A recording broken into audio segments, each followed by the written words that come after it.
You explode at anyone without hesitation. Doesn't matter if they're the supreme heavenly emperor who rules all three realms, or the dark demon lord who devours the underworld. If they upset you even a little, boom. You explode. Your whole thing? You can't take even a bit of grievance. All because you traveled to this world and got 3 supreme VIP powers. Hear once, understand 1,000 things, see through the laws of the world at a glance. No mind control, immune to all mental manipulation or imprisonment.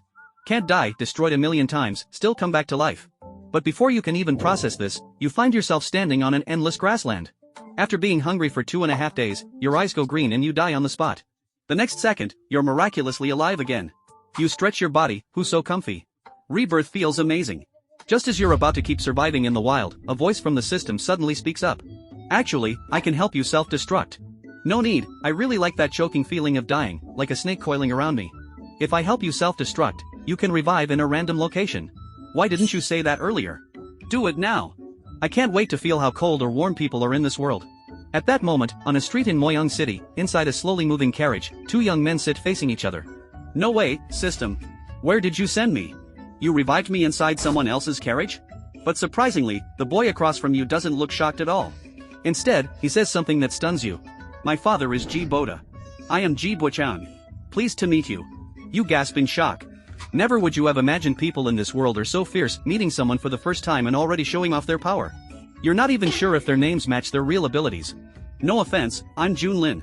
Inside the carriage, you and Ji Buchang exchange polite words. The atmosphere becomes friendly and warm. After chatting for a while, you learn that today is the once-in-a-decade recruitment day for Woyang sect. This is a top martial arts sect that countless people dream of entering. Hearing this, you immediately get interested. Since I'm already here, of course I'm going to train. Otherwise, what's the point of having all these privileges? Soon, the carriage arrives at the recruitment site for Woyang sect. It's packed with people, all young boys and girls hoping to get in. While waiting in line, you and Ji Buchan comment on passing beauties. Look at those legs, skin like smooth jade, white, shiny, long but still curvy. Definitely matured. Ji Buchan glances over and gasps, oh my. So daring under the daylight, I love it. I thought I had the best taste in the world, but brother June, you've bested me. The two of you banter like long-lost friends reunited. The initial test to join Woyang sect is simple, just be under 16 years old. The real test comes after entering the sect. You touch your face and call out the system, asking, how old am I now? What do you think? 16. Yes, you're 16. Alright, that's fine. Dismissed. Soon, all young people who meet the age limit are screened. On the high platform, a young man from Woyang sect announces. From today onward, you are disciples of Woyang sect. I will now take you to the sect. He waves his hand, and suddenly a massive flying ship appears in the middle of the training field. Everyone boards under his guidance. Before long, you arrive inside Woyang sect. Everyone gets off the ship and walks to a place that looks like a plane. 2 giant stone tablets stand here. A middle-aged man floats in the air, looks down at the crowd, and speaks. Those with martial cultivation, go to the left stone to register. You can enter the outer sect directly. Those without cultivation, go to the right stone and touch it. You will receive a martial technique. Train here for 3 days. If you start cultivating within that time, you enter the outer sect. If not, you become a servant disciple. Ji Buchang nods at you and walks to the left stone. As the young master of the Ji family, he has had herbal baths and body refining from a young age. Of course he has cultivation. You slowly approach the right stone and place your hand on it. Instantly, a technique appears in your mind, Blazing Sun Art, Basic Edition. You leave the stone, find a quiet spot, and begin to study it. You start drawing spiritual energy into your body just as the Blazing Sun Art describes. Then, something amazing happens. In mere moments, waves of spiritual energy gather into your body, cleansing your limbs and bones. First realm breakthrough. Your eyes snap open, filled with shock from the power rushing through you. Holy shit, I'm really a genius. Training is this easy? It's like drinking water. You just used the VIP perk here once, understand all. Don't get cocky. Subordinates don't talk back to superiors. If I say I'm a genius, then I'm a genius. After enjoying the feeling of training for a bit, you get up and head to the senior brother in charge of registration. Training can be done anytime, but joining the sect is time limited. You do not want to be a servant disciple. That sounds like something out of a lame underdog story. Not fitting for someone like you, a supreme VIP. When the senior brother checks your cultivation, he's shocked. So fast? Not even 1 incense stick's time and already broke through? Is this kid a genius? But Woyang sect has no shortage of geniuses. You'll still start as an outer sect disciple. Soon, senior sister Bai Shiha arrives with the others and takes you all to the outer sect disciple area. She gives each of you 3 red blood chi pills and 1 body refining pill. Sounds generous, but clearly you have no intention of following the rules. Looking at the pills in your hand, you make a shocking decision. You pop all 4 pills into your mouth at once. Even the system is dumbfounded. Damn, bro. You popping pills like that? Isn't that too much? Before it finishes, you cough up a mouthful of blood. Red liquid starts leaking from your whole body. Guess it really was too much. At that moment, the body refining pills effects also start to kick in. The violent energy relentlessly struck Junlin's body. It hurts a bit, I have to say. Junlin directly lay down on the ground, giving up on struggling, letting the 4 pills in his body work their effects. In the blink of an eye, blood spilled from every part of his body, staining Junlin into a bloody figure, constantly emitting red steam. The medicinal effects lasted for over an hour. Junlin felt that his body seemed to be on the verge of collapse, but it never actually broke apart. Most of the blood on the ground had already dried, but the smell of blood still lingered. Junlin checked his condition, only to find that he seemed to have become much stronger. Did I break through? Yes, you are now at the middle stage of the first realm. I knew it, cultivation isn't that hard. Junlin stood up, moved his body, and immediately a series of cracking sounds echoed. Boom! Boom! Boom! At the same time, a knock on the door sounded from outside. Junlin froze. Who could be knocking on his door? Could it be Ji Buchan? But that shouldn't be the case. If it was Ji Buchang, he would have just called him out directly. Junlin walked over and opened the door. At the door stood a proud-looking young man. Upon seeing Junlin open the door, he loudly said, "You." At that moment, Junlin's entire body was drenched in blood, some dried and some not, looking very eerie. Seeing this, the young man forgot why he had come. Junlin grinned, "Is something wrong?" "You." "Gah." The young man rolled his eyes, collapsed to the ground, and passed out. Junlin stared blankly at the young man who had collapsed in front of his door. "Wait, are there scammers in this sect too? It seems like you scared him." "Bullshit. With my looks, you can't find anyone more handsome than me in the whole world." Seeing the system silent, Junlin curled his lips. Then, he unexpectedly noticed his clothes and arms, now stained red with blood. He sniffed. The strong smell of blood was overwhelming. Well, it actually might have been him getting scared? Junlin looked at the young man lying on the ground, feeling a bit of a headache. But since it was his fault for scaring him, he might as well drag him back to the room and check. Newcomers these days really don't know the rules. They don't even think to come and honor us senior brothers, and we have to go to them ourselves. Yeah, and that newcomer earlier actually tried to intimidate us with his father's thing. It's laughable. You can't say that. What if what he said was true? Ha ha ha, that's a good point. By the way, where's Wang Jun? I don't know. I remember he was heading this way. The 3 young men, chatting away, passed in front of Junlin's room, and all of them involuntarily stopped in their tracks. Because they saw that the Wang Jun they were talking about was lying there. In addition, there was a blood-red figure dragging their good friend Wang Jun into the room. At this moment, Junlin also saw the 3 of them. After dragging Wang Jun into the room, he flashed them a friendly smile. Ah! The 3 were immediately horrified, turned around, and ran away. One of them tripped while running but immediately got up and continued running, not even glancing back. Junlin. Am I really that scary? Throwing Wang Jun aside, Junlin looked around his room. It was a bloody mess, and the air was thick with the smell of blood, making it look like a murder scene. This won't do. By the way, system, will the blood disappear after I die? Yes. Then help me die. As Junlin finished speaking, his entire body turned into starlight and dissipated. The blood on the ground, the smell of blood in the air, disappeared at that moment, as if they had never been there. Comfortable. Junlin reappeared in the room, but this time, he was completely refreshed. He walked over to Wang Jun. Junlin reached out and slapped Wang Jun's face. BYD, wake up. Perhaps because of the warrior's physical strength, these slaps really woke Wang Jun up. Wang Jun looked at Junlin in confusion. Junlin grinned. Wang Jun's pupils suddenly contracted, and the Junlin before him perfectly overlapped with the blood-red figure in his mind. Crash. Wang Jun directly crashed through the big door and ran without looking back. Junlin's smile immediately froze. No way, is my smile really that scary? Clearly, there's no blood on me anymore, right? What kind of warrior has such a small heart? Looking at the shattered wooden door before him, Junlin felt a bit troubled.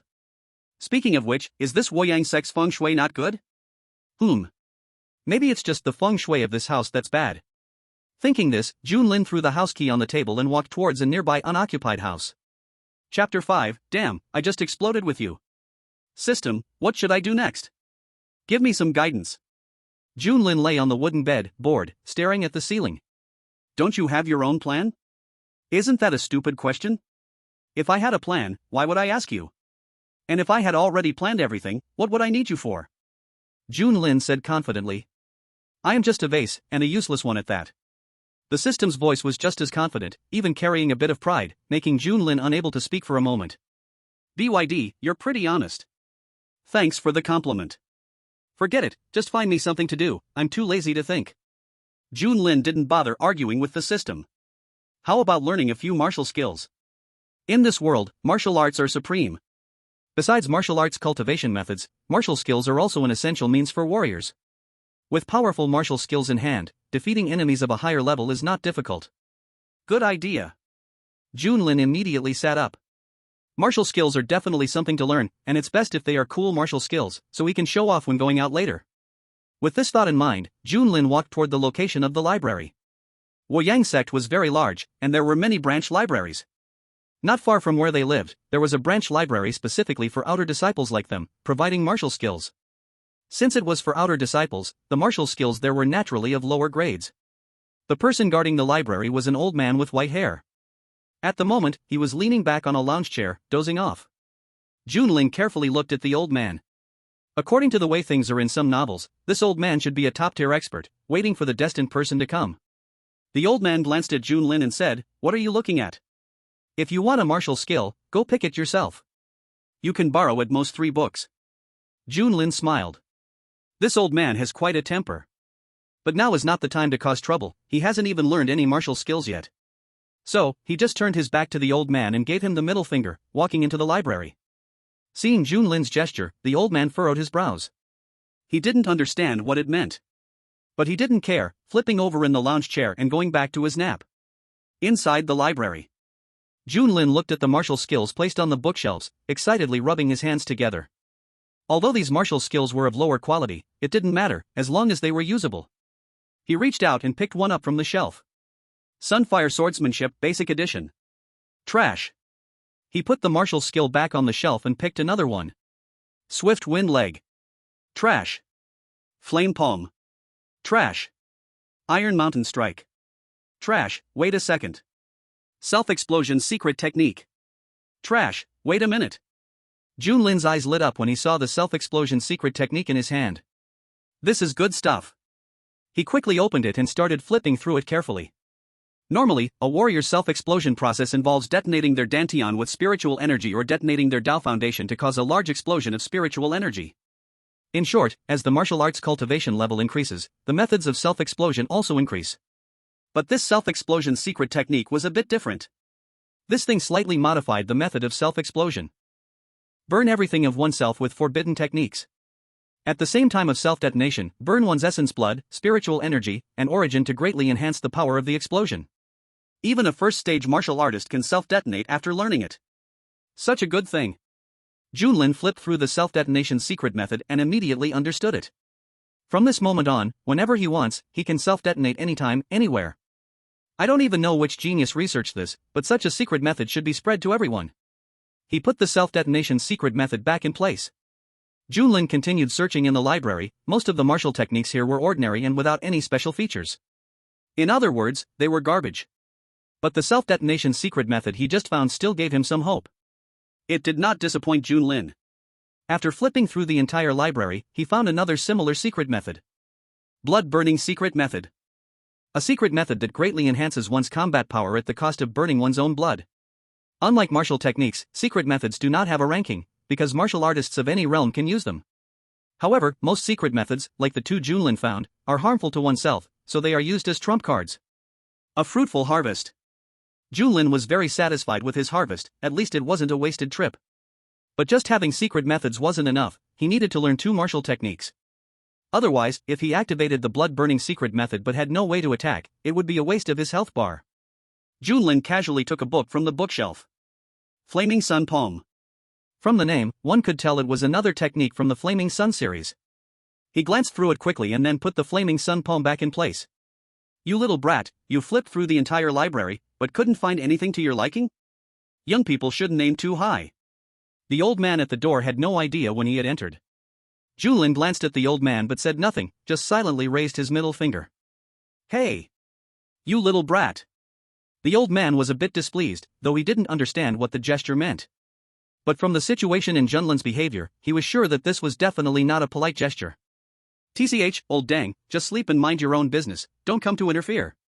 Junlin waved his hand impatiently. "Oh." The old man laughed angrily. "Good kid, today I'll teach you what respect for elders means." Saying this, the old man began walking towards Junlin step by step, a wave of pressure falling on Junlin's body. Junlin was stunned. All right, no words, just fight, huh? Damn it, old dang, I'm going to blow you up." Before the words finished, Junlin immediately activated the self-detonation secret method.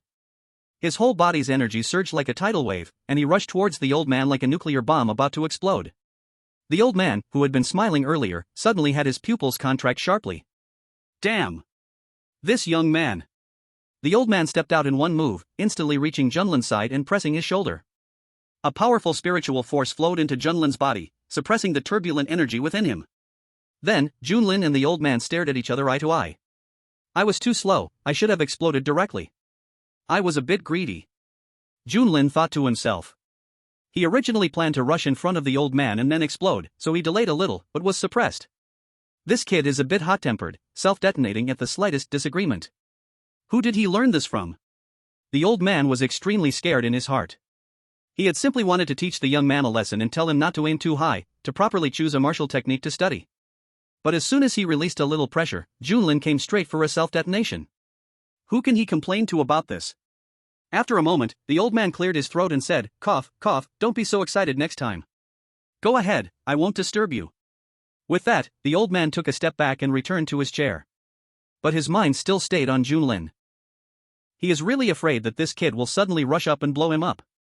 Junlin pouted, feeling a bit regretful for not being able to test the effects of the self-explosion secret technique. However, this old dang is indeed powerful. Even if he self-explodes, he shouldn't be able to hurt the other party. Seeing that there was nothing more to learn, he left the library and walked straight to his residence. As Junlin walked away, the old man in the lounge chair let out a long sigh of relief. It was the first time he had seen such a violent young man. Chapter 6 Bold. Why are you barking like a dog? Big brother, are you really this violent? Why not? I'd rather let the world endure me than let me endure the world. Aren't you afraid of being found out because you're so arrogant? Why should I be afraid? Junlin said calmly, besides, I have already restrained myself, okay? So what if he was discovered? In such a vast world, where could he not go? With these three privileges in hand, no one in this world could kill him, nor could anyone block his path. So, he didn't avoid beef, wasn't that restrained enough? The system was momentarily speechless. It truly was different for Supreme VIP users.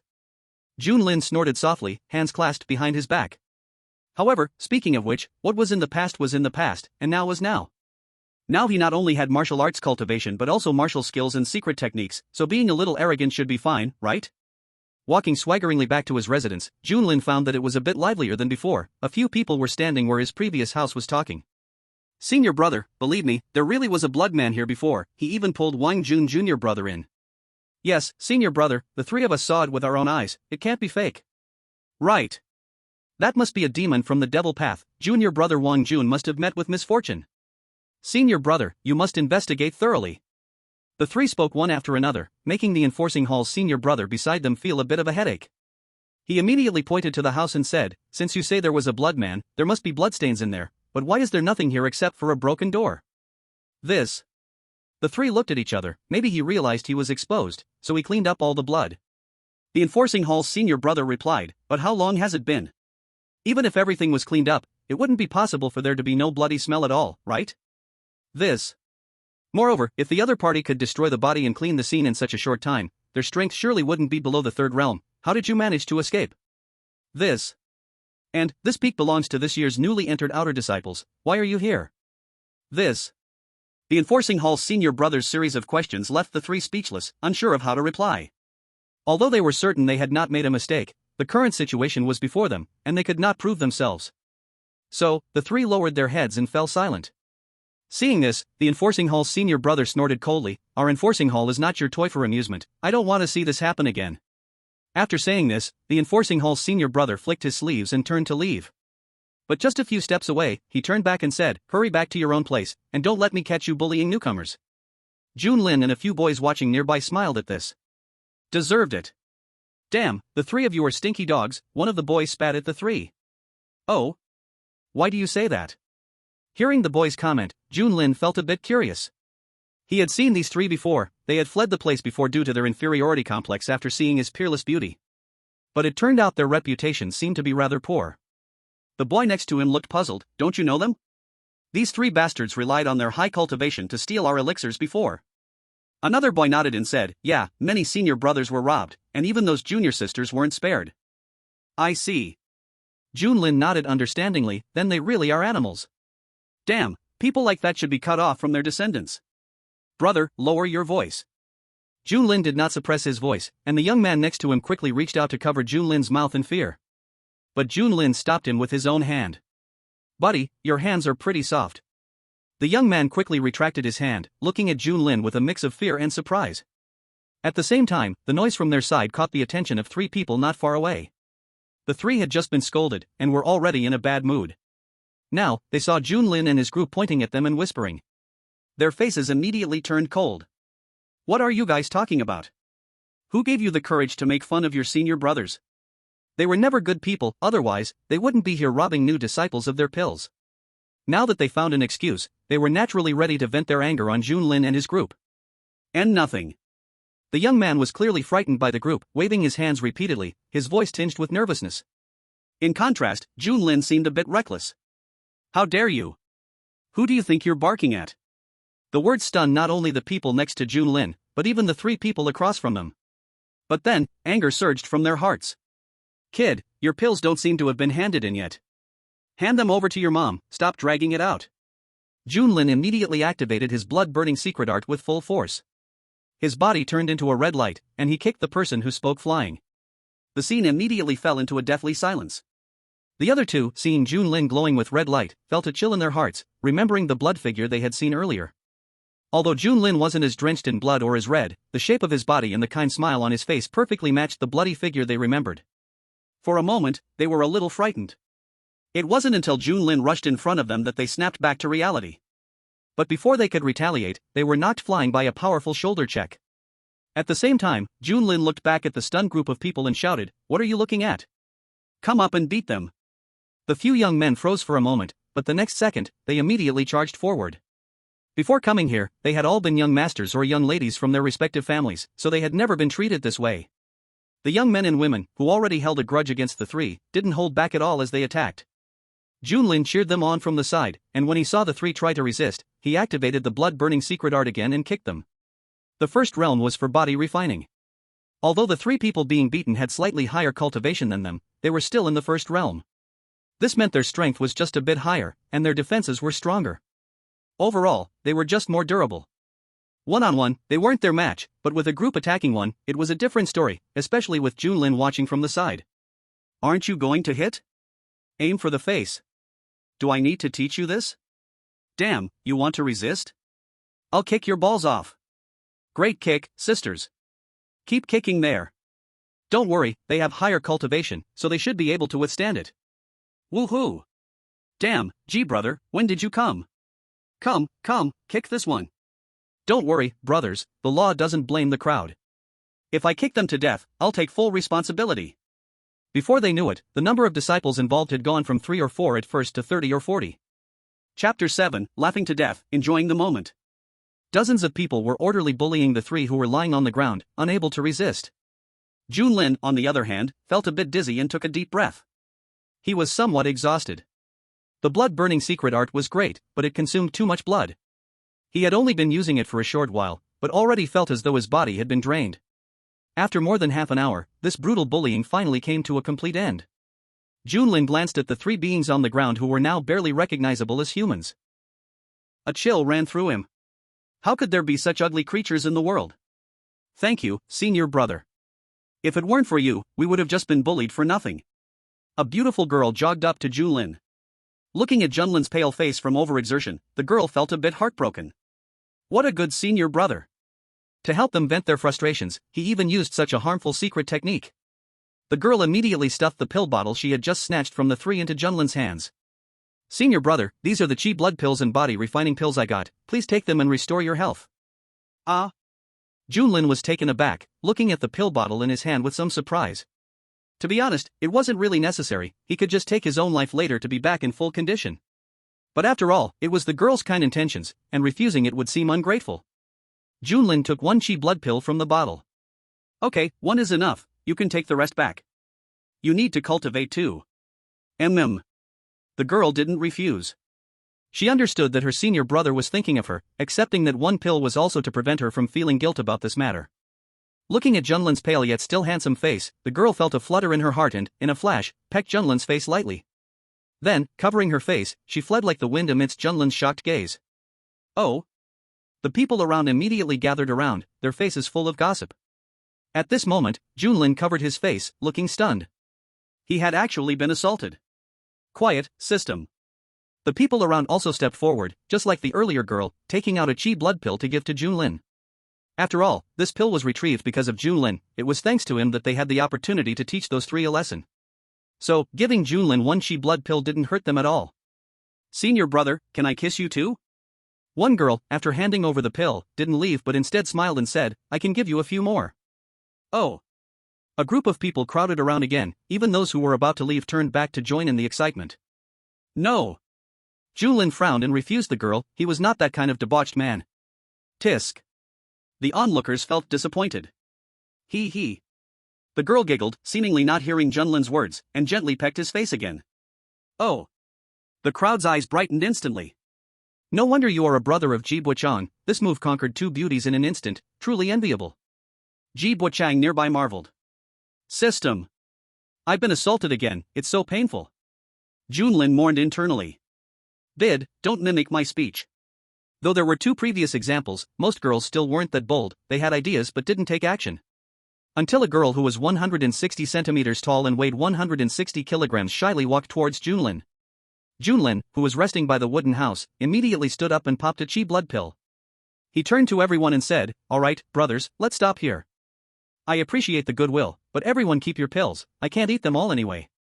As soon as he finished speaking, he casually turned to leave, leaving behind a cool silhouette and a crowd of stunned onlookers.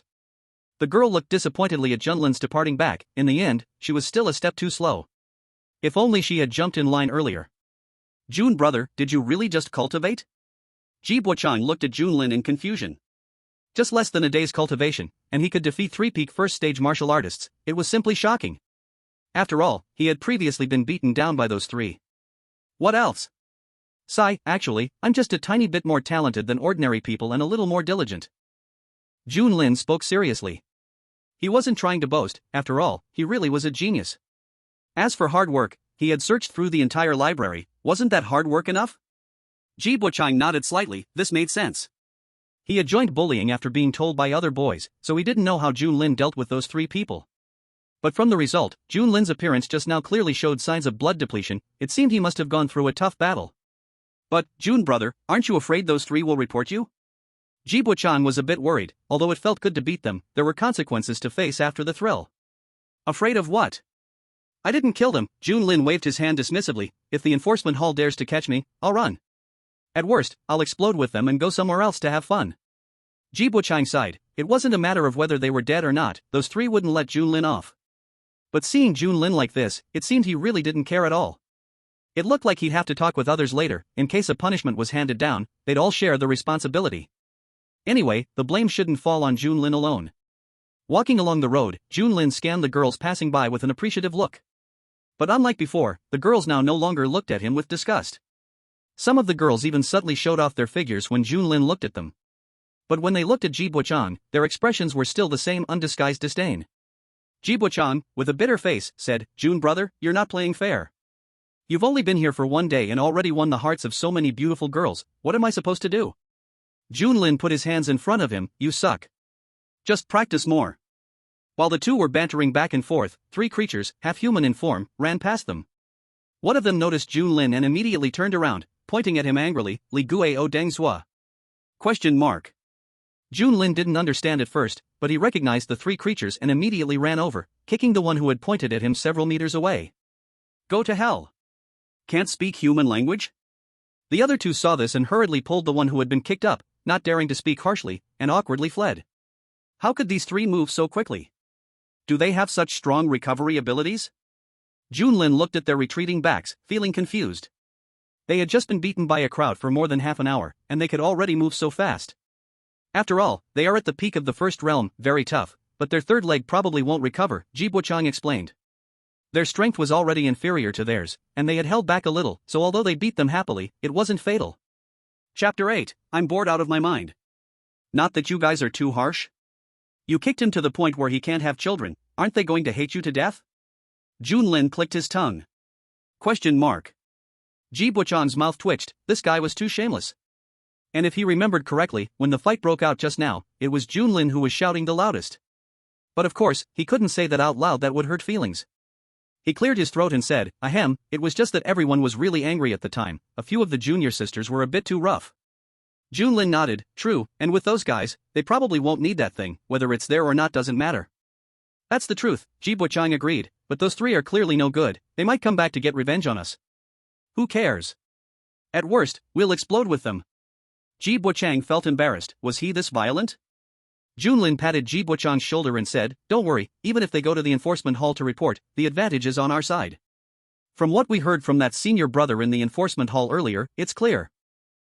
Snatching new disciples' pills is not a tradition of Woyang sect, and bullying newcomers by relying on strength is also not allowed by the law enforcement hall. So, as long as those three had a bit of brain, they wouldn't go to the law enforcement hall to report this, because there's no benefit other than losing face. They might even be punished by the law enforcement hall themselves. Ji Buchang nodded. Although he still felt uneasy inside, he didn't show it. Within Woyang sect, there aren't as many places of entertainment as in the secular world. The two of them watched a few junior sisters passing by, but soon felt bored and went back to their own places.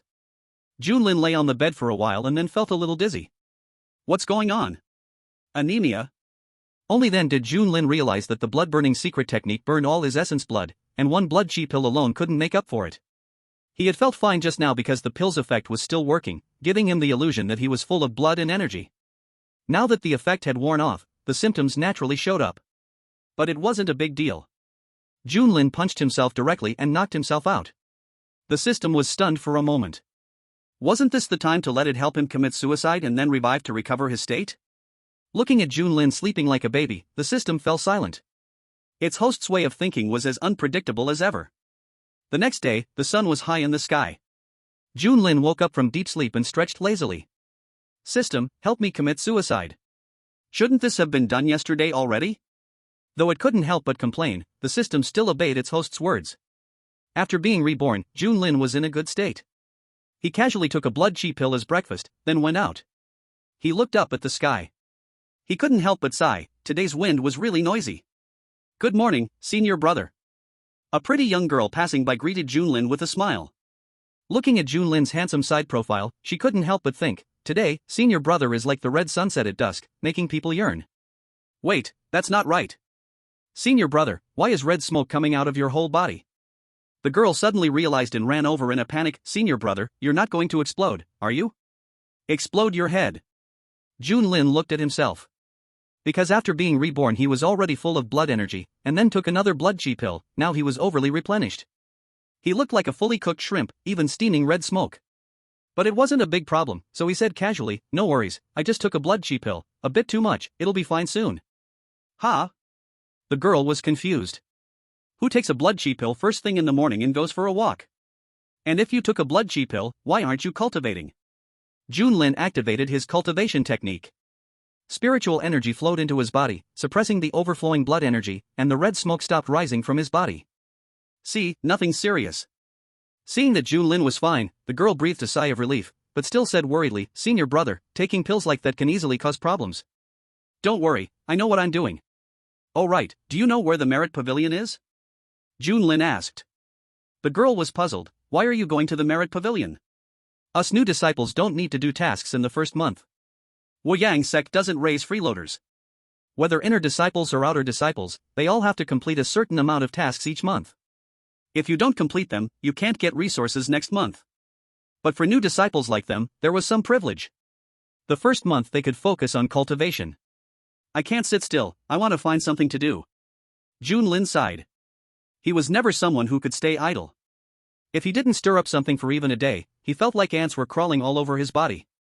But this Woyang sect, although big, really didn't have much for him to stir up. We can't possibly sneak into Junior Sister's bamboo hut at night, right? Not to mention it's not very proper. The main thing is, it's already morning. I see. The young girl nodded. Our Yin Peak has a small merit pavilion, I'll take you there. Each peak of Woyan sect had its own name. Yun Peak was the name of the one they were currently on. Thank you for the trouble, Junior Sister. Senior brother, no need to be so polite. With the girl leading the way, it didn't take long for the two to arrive at the merit pavilion. Junlin looked at the pavilion before him, feeling like he wanted to complain. No wonder he didn't see it when he went to the library yesterday. Turns out, one was at the mountain top, and the other at the mountain foot. Whoever built these two places must have been a damn genius. This is the place, senior brother. Thank you for guiding me, Junior Sister. Senior brother, don't be so polite. I'm heading off then. The girl bounced away, looking very happy. Junlin watched the girl leave, and couldn't help but sigh inwardly. Youth is truly wonderful, so full of energy. What are you acting like an old fart for? Wanna have a wild, all-out duel with the family tree as the radius and your parents as the center? I have no family tree, and no parents. Junlin stayed silent for a long time, then gave a thumbs up to the system in his heart. This was truly a born-to-fight trash-talking body, undefeatable. The girl's long gone. Why are you still daydreaming? A lazy voice drifted into Junlin's ear. Junlin turned around. The speaker was the person in charge of this merit pavilion. A mature beauty in her middle years, named Bai Li, was currently leaning on the counter, resting her chin on one hand, and watching Junlin with interest. Was that girl your partner? No. Then you're chasing her? She seems to like you too. Shouldn't be hard. Also no. Oh? Don't tell me you're siblings? Just like the storybooks say, lovers end up as siblings. Junlin looked at Bai Li with a strange expression. What kind of plot twist is this? Clearly someone who's read too many romance novels. Bai Li yawned and said, don't look at me like that. I was just bored. So, was I right? No, I have nothing to do with her. I just needed to come here and she showed me the way. Junlin explained. Upon hearing this, Bai Li seemed a little disappointed. All right then. But why did you come here? Of course, I came to take a task. That's not right. You new outer disciples are exempt from the first month's quota, aren't you? I'm bored out of my mind, so I came to find something to do. Chapter 9, You're not allowed to take this task. Bai Li couldn't help but laugh. The little guy really had quite the foul mouth. But she didn't mind. All right then, pick a task yourself. But make sure to read the requirements carefully. Don't overestimate yourself. Junlin nodded, then stepped into the merit pavilion and gave it a general glance. The tasks in Woyang sect were generally divided into 5 levels: heaven, earth, black, yellow, and human, corresponding to the first 5 martial realms. All the tasks here were at the human level. Because first realm martial artists could only take human level tasks. Human level daily task: go to Purple Bamboo Peak and chop down 10 purple bamboos, reward 5 merit points. Human level daily task: go to Beast Taming Peak and feed spirit beasts for a day, reward 20 merit points. Human level daily task: assist the elegant, beautiful, and generous Elder Bai Li for 1 day, reward 20 merit points. Junlin looked at the mess of tasks with a face full of disgust. These tasks were basically all manual labor. One of them even had Elder Bai Li stuffing in her private affairs. If they were all like this, he felt it'd be more fun to go blow himself up in the library with that old geezer there. But since he was already here, even if it was digging gold out of poop, he had to find one worth it. Not long after, a task that looked a little different caught his eye. Human level training task: head to the 10,000 Demon Mountains and hunt a first-rank demon beast. Reward, 100 merit points, recommended, peak of first realm. This one is great. Junlin took one look and instantly chose this trial mission. Compared to this, those daily missions were all trash. As a warrior, one should have a fierce and bloody fight with a monster beast. As for the suggestions at the end of the mission, Junlin directly chose to ignore them. How do I take a mission here? Junlin looked at Bai Li, who was dazing at the counter, and asked. Bai Li glanced at Junlin and said, you just tear down the mission and do it according to the requirements. Junlin nodded and reached out to take the monster hunting mission. But a hand white like jade pressed on the mission before him, followed by a voice saying, you're not allowed to take this mission. Why not? Bai Li pointed at the mission's requirements. Look closely. You're just mid-stage of the first realm. How can you take a peak stage first realm mission? Didn't I tell you to act within your limits? I did measure myself. I think I can do it. Oh, even so, you're still not allowed to take this mission. I want to take this mission. Your strength is too weak. Taking this mission is just going to get you killed. Even if it is, I still want to take it. Seeing how stubborn Junlin was, Bailey got a bit angry. She immediately put her hands on her hips and said with no doubt, I said no, so it's no. Here, I make the rules. Junlin thought for a moment, then I won't take this mission. Only then did Bailey nod with satisfaction, that's more like it. How about this mission instead? It's simple. As she spoke, Bailey pointed to the mission she had posted herself. A mission to help her solve her problems. Junlin, however, curled his lips, not taking it. Even a dog wouldn't take that mission. Huh? Why? Bailey looked confused. Was there something wrong with the mission she posted? Junlin pointed at the mission's description and explained, look at this intro. Elegant, beautiful, and generous. TSK. Let me tell you, people usually like to emphasize what they lack the most. Hearing Junlin's words, Bailey suddenly had a bad feeling, but she still couldn't help asking, So this person clearly is neither elegant nor beautiful nor generous. Maybe she's just an ugly freak stuck in her own fantasy of beauty. Junlin analyzed seriously. Maybe you're right. Bailey grinned, her smile a bit dark, so are you still taking the mission? Nope. You won't let me take it anyway. I'm leaving. Junlin curled his lips. Asking him to take those trash missions was worse than asking him to die. Watching Junlin walk away, Bailey took a deep breath. When Junlin said those things just now, she almost couldn't hold herself back from punching him. The ignorant have no fear. Junlin simply didn't know her true identity. Bailey comforted herself like that. Endure for now and the storm will pass, but the more she thought about it, the angrier she got. She shouldn't have said anything at all. Why do I feel like that person's face didn't look too good when you left? Hey! You don't get it. Someone like me is the center of attention no matter where I go. I guess my unmatched beauty already made her fall for me, so she felt reluctant when I left. Damn it, how can someone be this shameless? Besides, Bailey's face clearly showed she was angry, okay? But the system didn't bother arguing with Junlin. Knowing Junlin, if they kept arguing, he might just say Bailey was angry because he left. Now that you didn't take any mission, what are you going to do? Of course I'm going to the 10,000 monster mountain range. Just because she won't let me take the mission doesn't mean I can't go. Junlin said as if it were obvious. The reason he gave in earlier was partly because Bailey was there, and he really couldn't take that mission. But more importantly, whether he took the mission or not made no difference to him. Anyway, he already knew that the Wanyao mountain range existed, so from now on, he just needed to go and have fun there. At most, he would just be missing 100 merit points. But before that, he still needed to know where the Wanyao mountain range was. Junlin thought for a moment. Ji Buchang and the others, who had just joined, probably didn't know about the Wanyao mountain range. So, he needed to get the information from somewhere else. For example, the old man in the library. Junlin's eyes lit up. That old man was so powerful, he definitely knew where the Wanyao mountain range was. With this thought, Junlin swallowed a chi blood pill, then immediately activated his blood flame secret technique and rushed towards the place where the library was at the foot of the mountain. In just a short time, Junlin arrived at the foot of the mountain, but instead of immediately looking for the old man in the library, he first committed suicide. After being reborn and recovering to full status, he swaggered to the library and shouted, "Old Dang. I'm here to see you." The old man, leaning on a rocking chair, heard the voice, slightly lifted his eyes to glance at Junlin, and then closed them again. Junlin didn't mind and entered the library, looking around. Why is it still so quiet here? The old man spoke slowly, some low-level martial arts techniques.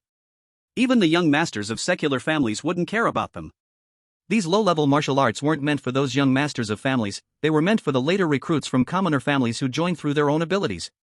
However, those people wouldn't arrive until 3 days later. Junlin nodded, I see. I was wondering why no one came when I stayed here before. The old man glanced at Junlin, so, tell me, what are you here for this time? Don't tell me you came to learn martial arts. No one will believe that. He paused and added, and don't say you came to see me, no one will believe that either. Junlin was a bit hurt and said, how can you think of me like this? I'm here to apologize to you because I felt bad about what happened last time. Oh? So you're really just here to see me? The old man was a bit surprised. This guy, who was always ready to self-destruct, actually had a sense of conscience. No, I'm here to ask you something. Chapter 10, Arta's Explosion. Good boy, you want to have fun with me, huh? The old man was a little displeased, but he couldn't take action to teach him a lesson, otherwise, this kid would probably self-destruct again. You need to change your personality. It's fine in the sect, but if you go outside, your personality will offend a lot of people. What are you afraid of? If it comes to that, I'll just explode with them. Junlin scoffed, not taking it seriously. Hey, you kid really don't value your life. The old man was helpless. It was the same before, he just wanted to give Junlin a small lesson, but this kid went straight to self-destruction. And now again, he didn't care about his life at all. Forget about that. Do you know where the Wanyao mountain range is? Junlin stopped arguing with the old man because the other party didn't know his situation. And he didn't plan to expose it just yet.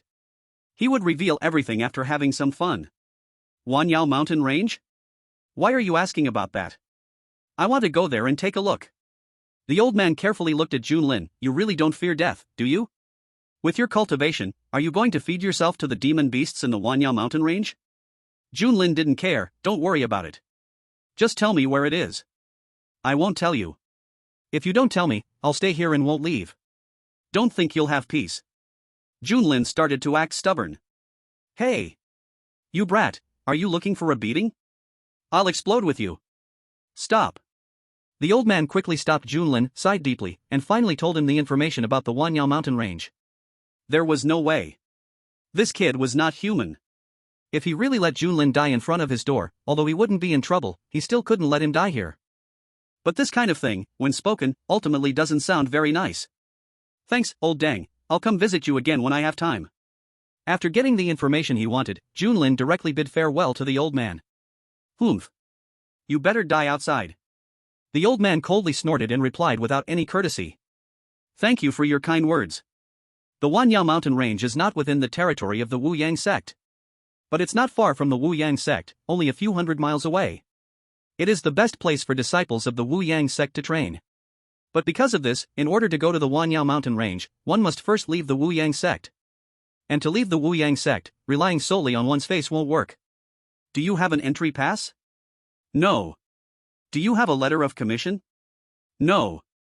Do you have concealed cultivation? No. If you have nothing, don't even think about leaving the sect. As expected, Junlin was stopped. Looking at the freedom so close yet so far, Junlin sighed but did not choose to force his way out. System, is there any way? Just kill yourself. After you die, you can resurrect anywhere within your field of vision.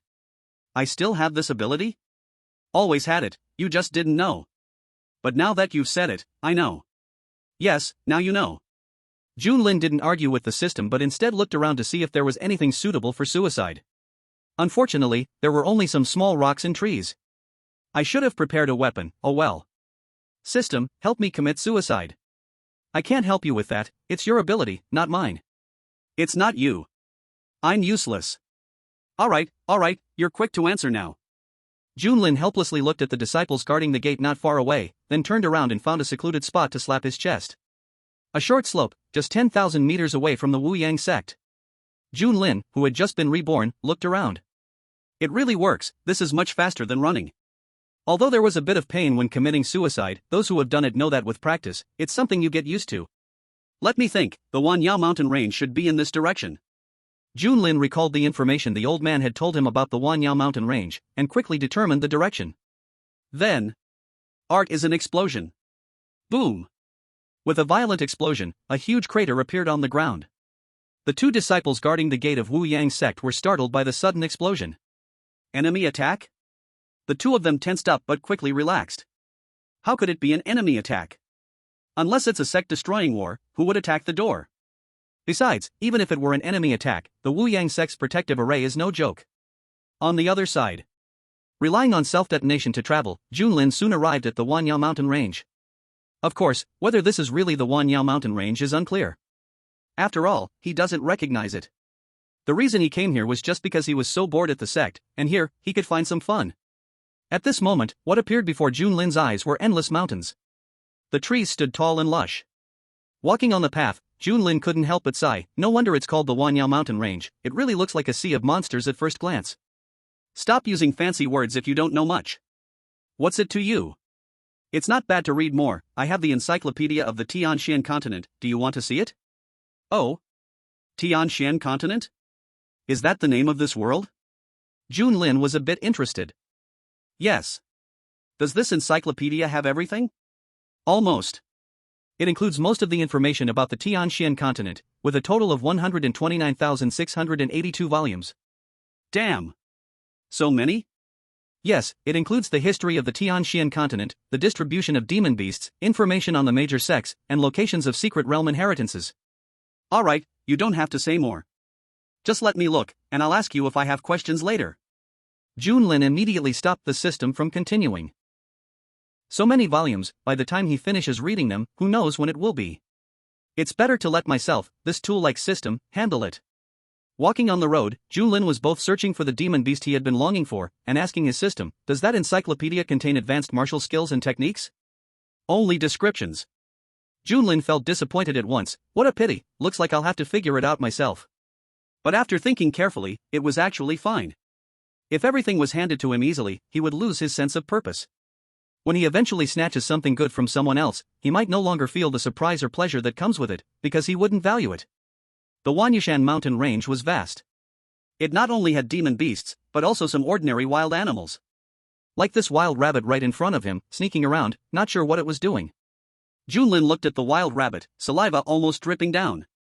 Although there was a place to eat at the Woyang sect, and a flying boat to take people to and fro, he hadn't had a moment to spare these past 2 days and hadn't had a proper meal. He activated the blood ignition secret art, turning into a red light and rushing directly in front of the wild rabbit, grabbing its ears and lifting it up. Woohoo, today I'm in for a treat. The wild rabbit froze for a few seconds, then realized what was happening, and immediately scared out of its wits. Its legs kicked, and then it went limp. What the hell, did it die? Junlin shook the wild rabbit in his hand but found no movement. It was already dead. So rabbits really can be scared to death.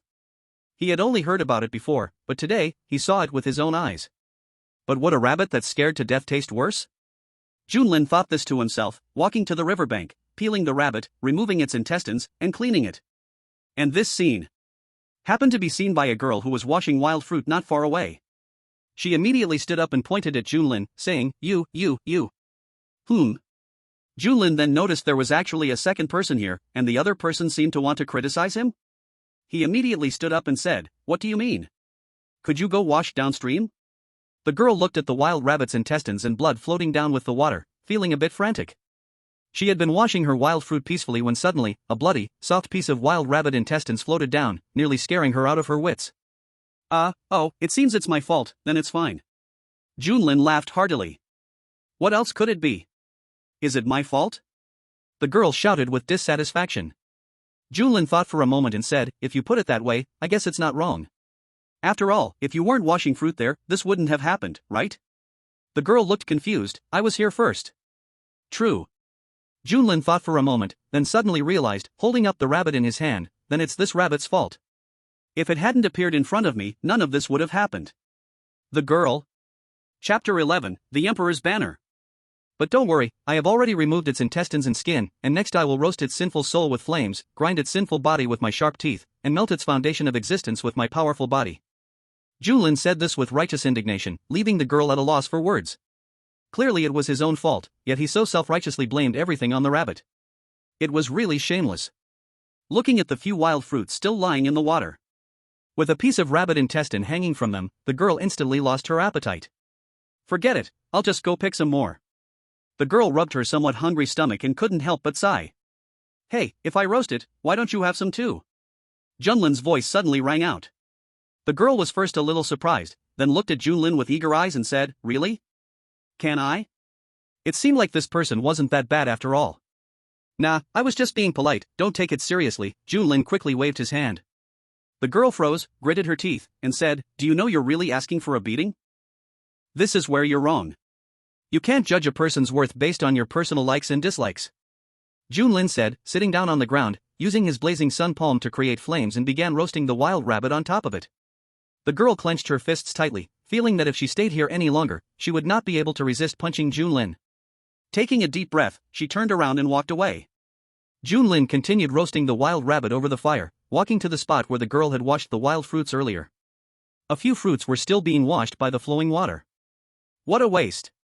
Junlin shook his head, picking up the fruits, feeling a deep disdain for the girl's wasteful behavior. The holy flames roasted the wild rabbit's sinful soul, and the sinful body emitted a fragrant aroma. The dripping fat fell into the scorching flames, making the holy fire burn even more intensely for a moment. TSK. Even though there's no seasoning, the original taste of this food is still quite tempting. Junlin flipped the wild rabbit while biting into the fruits he picked up, feeling quite content. But the contentment didn't last long, as he suddenly felt a sharp pain in his stomach. What the hell? Poison. Junlin stopped biting the fruit, his stomach pain making him break out in a cold sweat. That wicked woman, poisoning me in this way. Want to commit suicide? No pain. No need. I like this refreshing pain. I'll see how long I can endure it. As expected, the brain circuits of abnormal people are quite different from those of normal people. While Junlin was writhing in pain, a figure suddenly rushed out of the forest. The man was startled when he saw Junlin. Seeing Junlin lying on the ground convulsing, his face pale and cold sweat dripping, and then noticing the fallen fruits beside him, the man immediately felt relieved. It turned out that he had eaten poisonous fruit by mistake. Didn't expect an unexpected gain. The man looked at Junlin, enduring the pain with great interest, wanting to see how long Junlin could last. Where did this silly dog come from? Never seen a handsome guy poison himself? Junlin also secretly observed the man in front of him. Then he noticed the man reaching his evil hand towards his roasted wild rabbit. The man smiled as he reached out, saying, "Just in time, I'm hungry. Since you can't eat it, let me take care of it for you. Go to hell. How dare you touch my things?" Junlin's blood energy flared up, and he stood up, kicking the man. "Oh? You still have the strength to resist?" The man smiled, not caring about Junlin's attack. After all, he was just an ant in the middle stage of the first realm, poisoned to boot. How could he possibly hurt him? The man reached out and grabbed Junlin's kicking foot. However, before he could use his strength to throw Junlin away, Junlin suddenly exploded. Boom! A deafening roar sounded, stirring up a cloud of dust. Cough, cough. The man knelt on one knee, clutching his severed arm, looking horrified. Did he just self-destruct? Wasn't a warrior in the first realm not supposed to be able to self-destruct? The intense pain from his severed arm made the man have no time to investigate this matter further. If he hadn't already reached the late stage of the second realm, this explosion might have killed him directly. Damn it! Careless, my rabbit. Suddenly, a somewhat familiar voice sounded, and the man's eyes revealed fear as he looked in disbelief at the direction the voice came from. Junlin was now standing there, completely unharmed, looking troubled at the wild rabbit that had disappeared. How are you still alive? The man's voice trembled. Oh? You're still not dead? Junlin sized up the man and then rushed in front of him, exploding again. No, impossible. The man, whose body was already mangled from the explosion, stared at Junlin, who appeared before him again, unable to die peacefully. Junlin kicked the bloodied and disfigured corpse on the ground and clicked his tongue. It took 2 explosions to kill him. His vitality is really strong. The intense heat from the violent explosion had cooked the flesh and blood on the man's body, filling the air with a faint smell of burning. But unfortunately, he doesn't eat people. Just as Junlin was about to leave after clapping his hands, a light flashed into his eyes. Junlin crouched down to look at the source of the light. It was a ring. At that moment, it was embedded in a pile of rotten flesh, with only a small part exposed. If it weren't for the reflection, one wouldn't have noticed it at all. Junlin took out the ring. Is this a spatial ring? This sort of item often appears in novels, so he was not unfamiliar with it, but he was unsure if this one was a spatial ring. Unable to make a decision, he asked the system, is this thing a spatial ring? Yes, it's a low-quality spatial ring, with no binding function. It can be used once spiritual power is injected. Junlin nodded, circulating his power to absorb spiritual energy and then using himself as a medium to inject it into the spatial ring. There was no choice. A first-level martial artist was like this, unable to skillfully wield spiritual energy, having to wait until the second level. Since it was his first time using the spatial ring and he was not very skilled, Junlin directly took everything out of it. 2 bottles of elixirs and a somewhat yellowed book. A rather poor young man. Junlin put away the elixirs and then looked at the book, silently reading the words on it. Human. Emperor. Banner? Don't tell me you can't read. That's the soul-refining banner. Subordinate isn't allowed to challenge the boss. If I say it's the Human Emperor banner, then it is the Human Emperor banner. Right. Junlin glanced around, quickly flipping through the Human Emperor banner.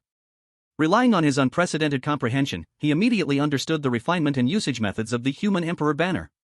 Then he burned the book of the Human Emperor banner with a fire. As the saying goes, a common man is innocent, but possessing a precious treasure is a crime. Such a good item must not be kept on oneself, or it would easily attract trouble. In the future, I can invite friends to gather under the banner as well. Junling let out a villainous laugh. Chapter 12, Do you understand the worth of drug popping and self-explosion? Junling already started imagining a scene in the future where he held the human emperor banner, inviting everyone to admire it together. However, this human emperor banner still needed refining. Moreover, to control the human emperor banner, one needed to reach the second level of cultivation, allowing the free manipulation of spiritual energy. Junling couldn't help but sigh, the journey ahead is long and heavy. Just then, the girl who had just left rushed back. Seeing that Junling was still here, she directly grabbed his wrist and ran in the opposite direction. The tremendous force from her grip left Junling momentarily unable to resist.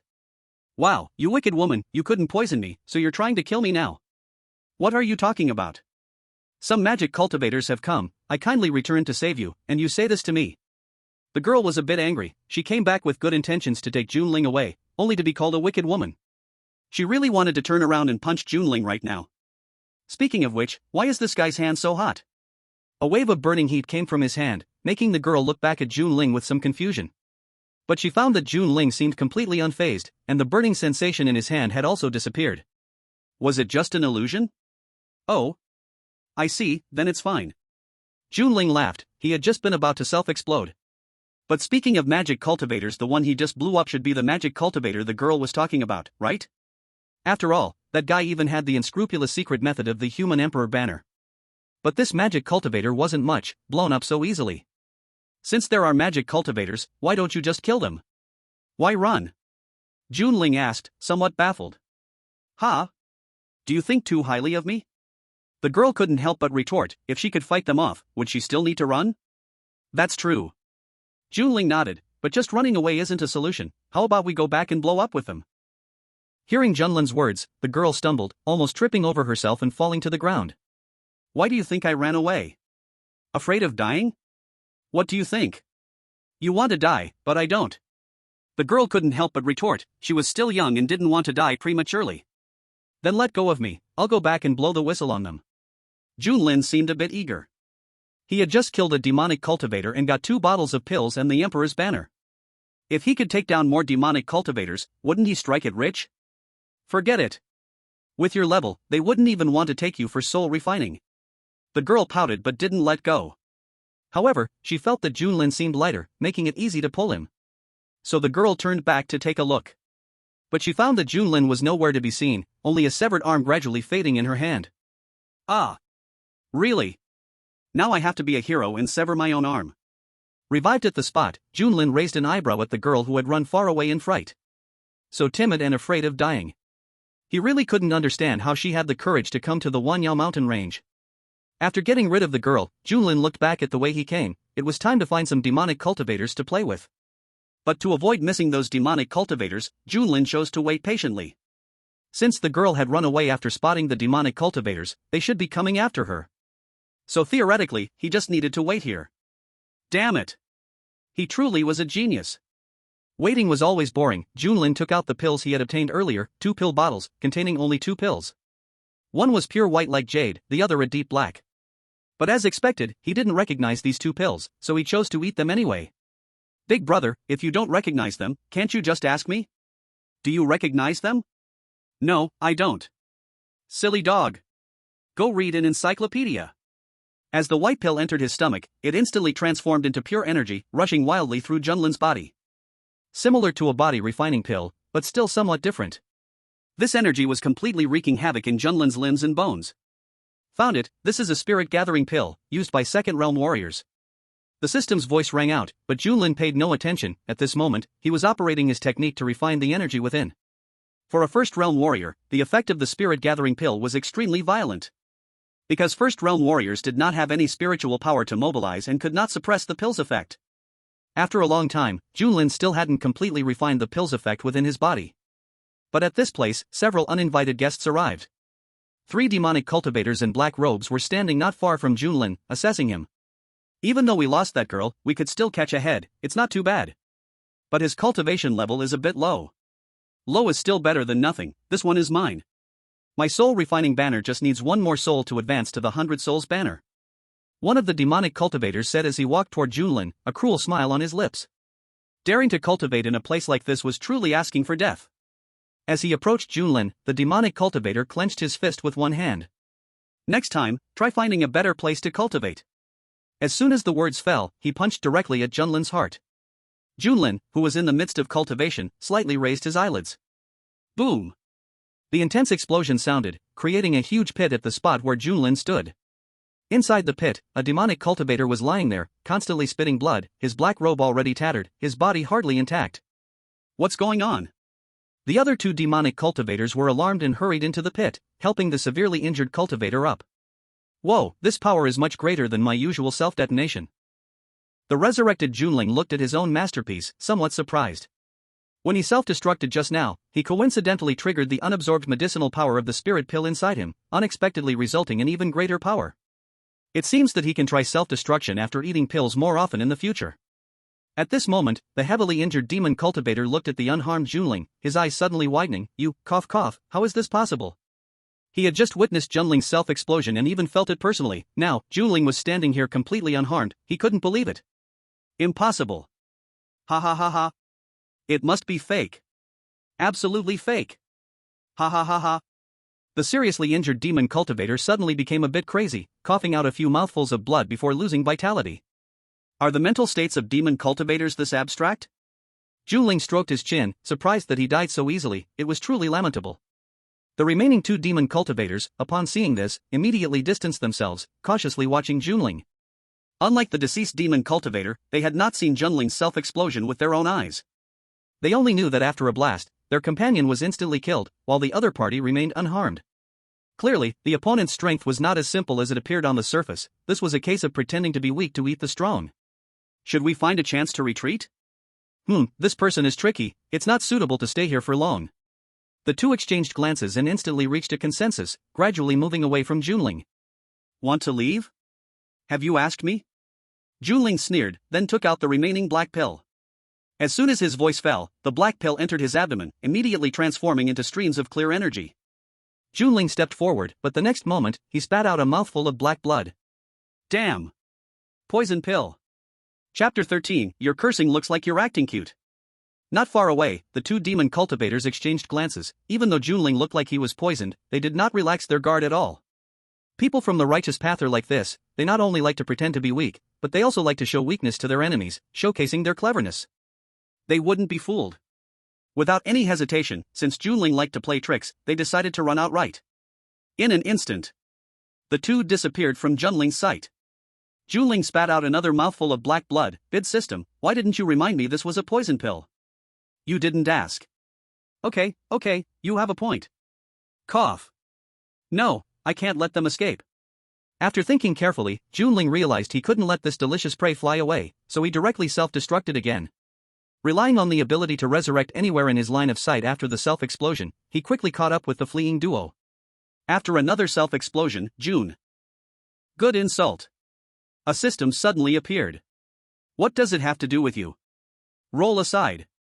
Junlin smirked, looking at the man in front of him who seemed to be getting more and more excited with his insults. Clearing his throat, he said, First, you need to understand one thing. First, I am not pretending to be young. Second, I am not a gentleman. Third, I am just a petty man. He. Junlin's strange laughter stunned the two, especially the cursing magic cultivator, who was confused as to why his harsh words didn't make the other party angry. Lastly, do you know? You look like you are acting cute when you insult someone. Upon hearing this, the cursing magic cultivator choked for a moment, then suddenly coughed out a mouthful of blood. You. The magic cultivator pointed at Junlin, unable to say a word for a long time, feeling a blockage in his chest. Helplessly watching Junlin walk towards him, he had already lost the will to resist. After coughing up blood, he fainted. The remaining magic cultivator appeared somewhat flustered. Now it was all over, the last pillar of strength was gone. Should he run? It was clear that he couldn't escape. In this situation, even resisting seemed unnecessary. Junlin kicked the fainted magic cultivator and shook his head. How could these magic cultivators have such poor mental quality? Turning around, he came to the only remaining standing magic cultivator, carefully observing her. Finally, his gaze fell on her chest. How strange. He reached out and touched it. It was soft. Then he was shocked. Oh my! She's actually a woman. Although it was a bit small, if he hadn't looked closely, he really wouldn't have been able to tell. The female magic cultivator, seeing Junlin's hand, momentarily couldn't react, and after a few seconds, she stepped back in horror. What do you want? Did she have to be insulted before dying? No, since the other party had discovered her identity, they certainly wouldn't let her go so easily. They would definitely control her. For example, they might imprison her in a dungeon, only giving her a bit of leftover food every day, constantly brainwashing her, tormenting her spirit and consciousness, forcing her to submit from the bottom of her heart, ultimately becoming the other party's plaything. Don't do this. Thinking of this, the female magic cultivator suddenly cried out, squatting down and trembling. Junlin was taken aback. Wait, why were these three magic cultivators all so exaggerated? The first one he nearly blew up was somewhat understandable. The second one just said a couple of words and immediately coughed blood and fainted. This one was even more absurd, he just accidentally touched her, and she got scared like this. If someone didn't know better, they would think he was some big demon. Junlin helplessly squatted down. Gently pulling off the hood of the female magic cultivator's head, he revealed her face, not exactly exquisite but somewhat pretty. He reached out and gently caressed her cheek. In a gentle tone, Junlin said, "Don't be afraid, how could I bear to hurt you? I never hurt women." As if calmed by Junlin's warm voice, the female magic cultivator's body stopped trembling and she boldly looked at him. At this moment, Junlin wore a smile like a gentle spring breeze, his handsome face deeply reflected in the female magic cultivator's eyes. Accompanied by the soft touch on her face, in an instant, it stirred her heart. If it's him, it wouldn't be so bad. The female magic cultivator's face seemed to flush with a hint of red, like the last glow before the sunset. Boom! Suddenly, a loud explosion sounded. As the smoke cleared, the badly wounded female magic cultivator lay on the ground. Half of her face was disfigured, and the remaining eye was filled with disbelief. Why, does this count as dying for love? The light in the female magic cultivator's eyes gradually faded, and before losing consciousness, she seemed to see Junlin's figure and that gentle spring breeze. Directly blown to death. Of course, the female demonic cultivator who didn't do any defense also ended the same way. Such a close-range self-detonation, there's no way a physical body could withstand it, and the death was rather ugly. A mere demonic cultivator, not worth mentioning. Junlin grinned, and now it was time to loot the corpses. Each of the two demonic cultivators, one male and one female, had a space ring on their hands, though both were poor quality. Junlin took the rings and put them away. He didn't immediately check what was inside, instead he self-detonated on the spot again. There was still one more demonic cultivator's corpse that hadn't been looted, and if nothing went wrong, that body might drop gear. In an instant, Junlin returned to the first demonic cultivator's corpse. He found that the space ring was still there, and he let out a sigh of relief, quickly putting the ring into his pouch. Chapter 14, Speaking in Sage Mode means rational thinking. For spirit nurturing pills, 2 soul refining banners, over a dozen, why do they carry so many poison pills every single day? Junlin sorted through his gains this time, looking at the dozen pitch-black poison pills and couldn't help but complain. Besides that, there were some messy things like clothes, demon beast inner cores, pelts, and a long knife. At this moment, the 2 soul refining banners were lying on the ground, one was emitting black smoke, and the other was completely still. According to what that demonic cultivator said earlier, the one emitting smoke was just 1 soul short of upgrading into a 100-soul banner. That meant, inside it were 99 lonely souls. TSK. It's a pity I can't use it right now, or maybe I could even have a chat with the souls inside. Junlin put both soul refining banners away. Once his cultivation breaks through to the second realm, he can truly claim the banners as his own. This time's gain seemed like a lot, but in truth, the really useful ones were just the soul refining banners and a few spirit nurturing pills. This knife isn't bad either. Junlin picked up the long knife from the ground, maybe he could use it next time he commits suicide. He found a quiet place.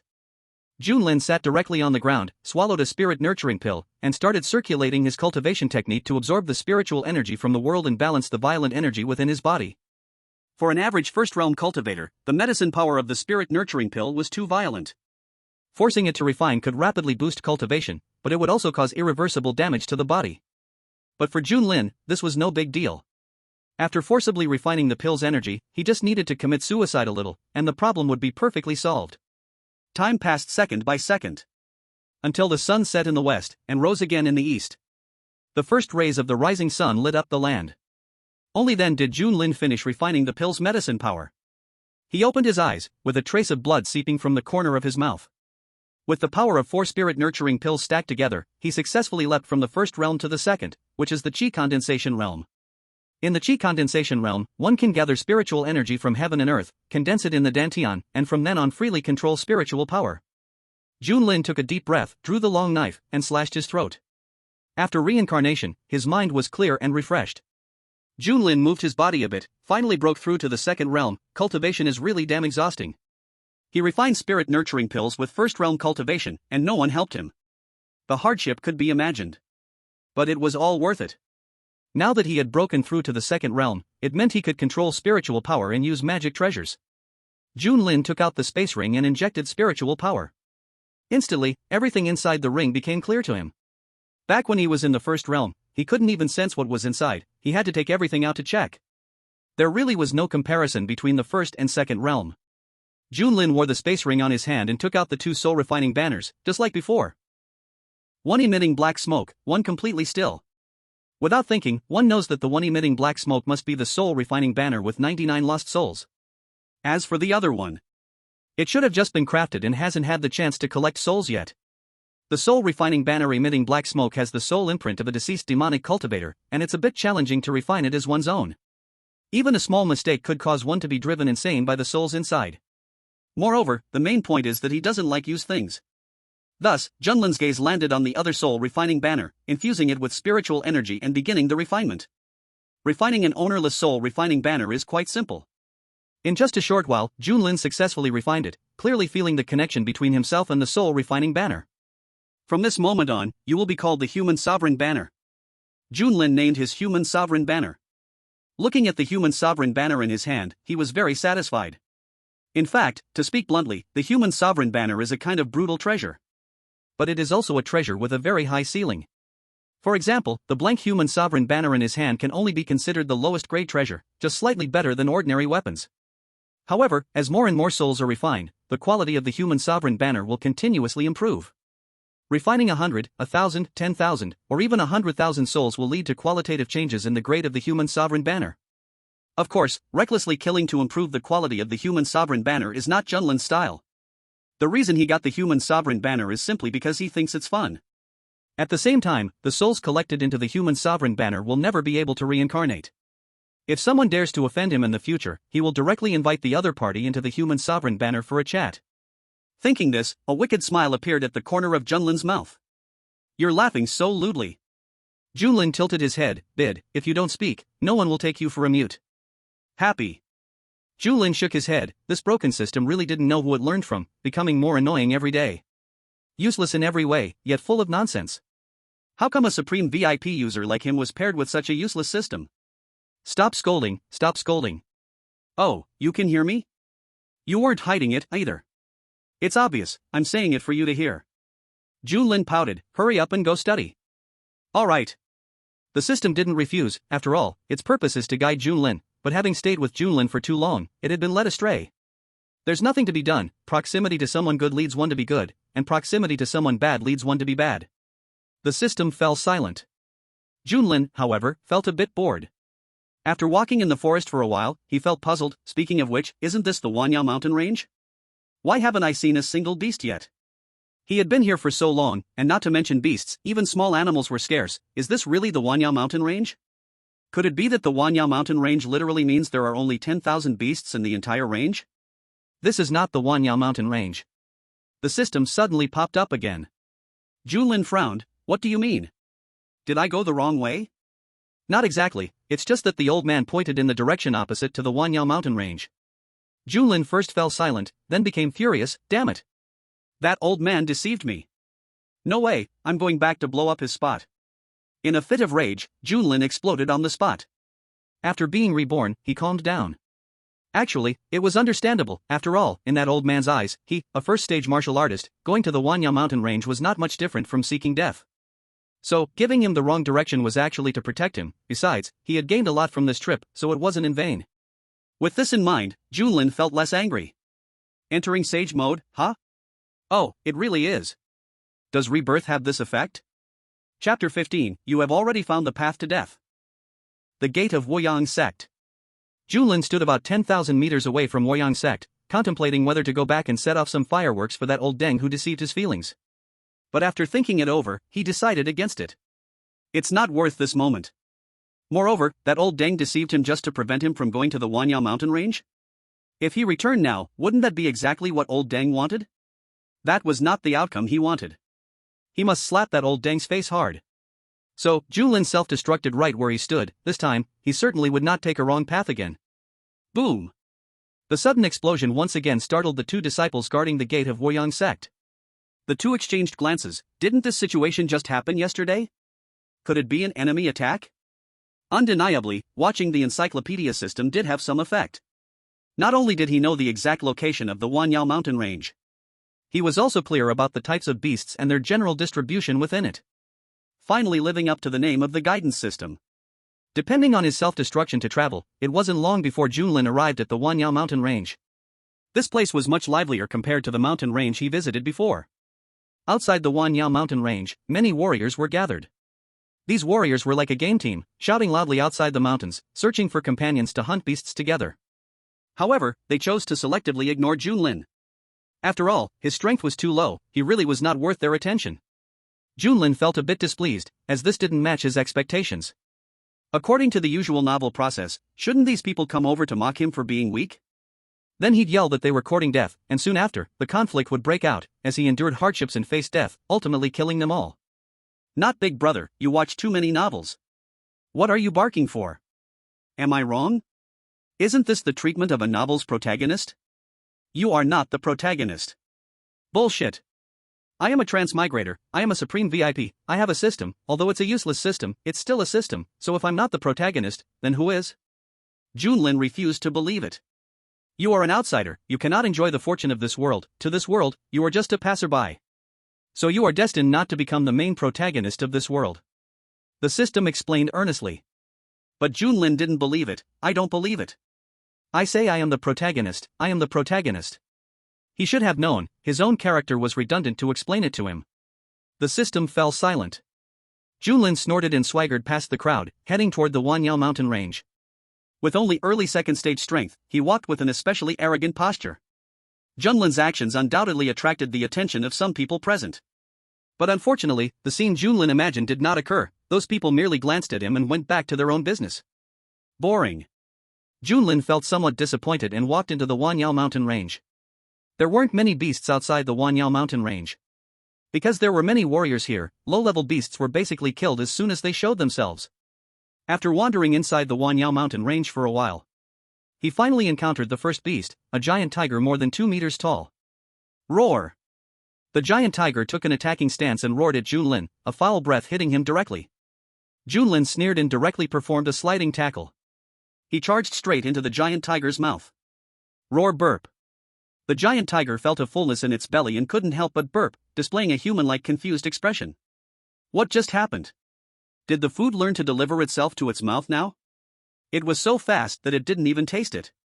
The giant tiger scratched its head, unable to understand, so it stopped thinking about it. Since it was already full, it decided to find a place to take a nap for a while. Just as the giant tiger had taken a few steps, it suddenly felt a burning sensation in its abdomen. Immediately after, a muffled sound echoed. The giant tiger crashed to the ground.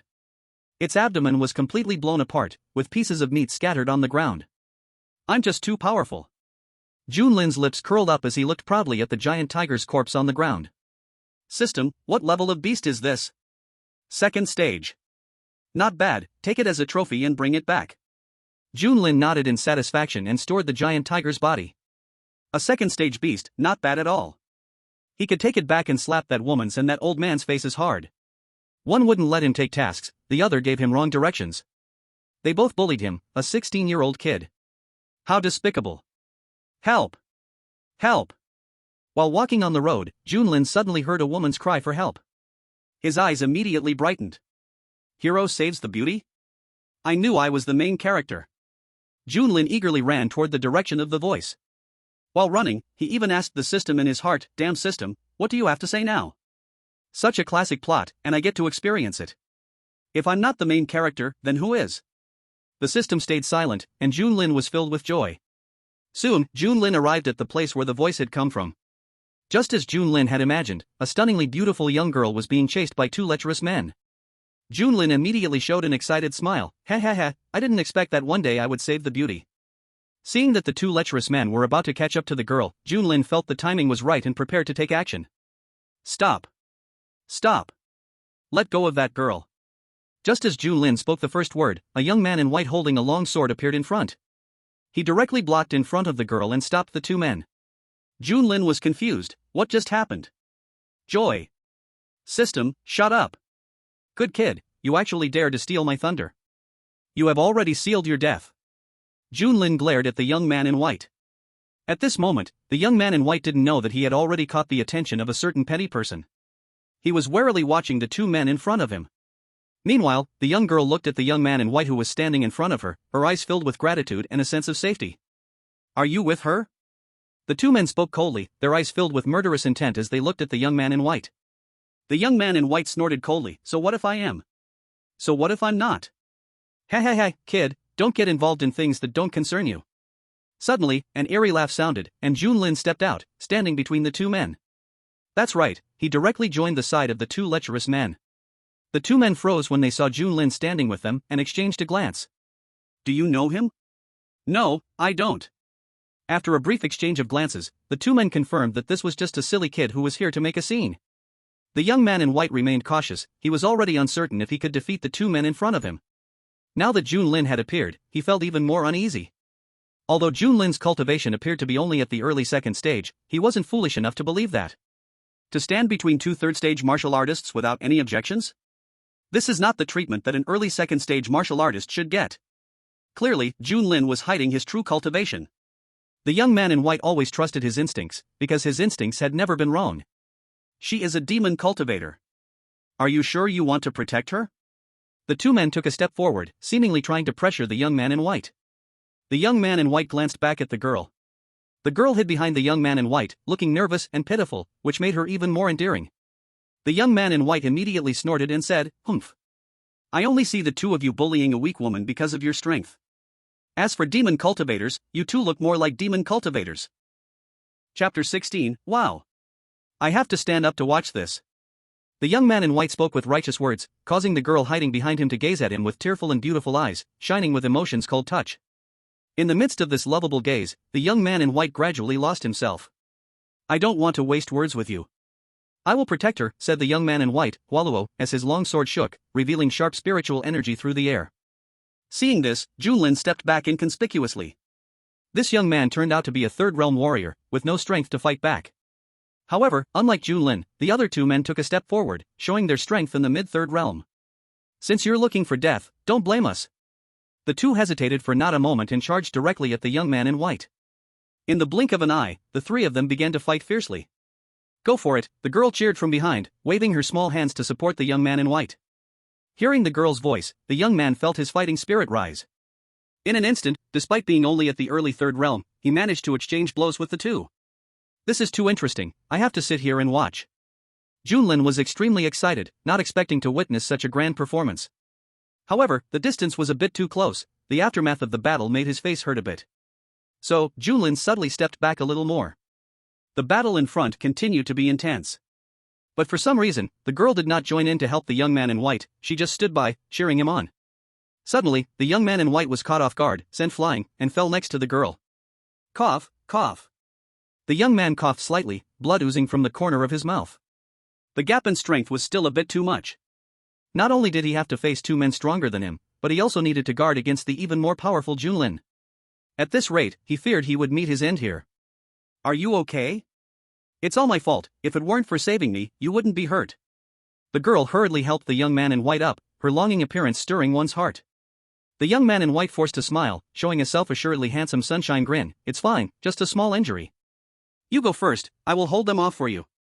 After speaking, the young man pushed the girl away and once more faced the two charging men. As fists and feet collided, an overwhelming aura rose from the young man in white. Hey, the young man shouted, and at that moment, his cultivation directly broke through to the mid-third realm. Wow! He broke through in the heat of battle, that's classic. Junlin was getting more and more excited, it was too interesting. How often could one see such a thrilling plot? It really is interesting, the system agreed, it was far more entertaining than reading an encyclopedia. The three continued to fight fiercely for a long time. Although the young man in white broke through at a critical moment, he was still injured and ultimately lost under the encirclement of the two men. He was sent flying. Just in time, he fell in front of the girl, who helped him up. Are you okay? The girl looked at the young man in white, anxious. Cough, cough, why aren't you gone yet? The young man in white suddenly coughed up blood, but still worried about the girl's safety.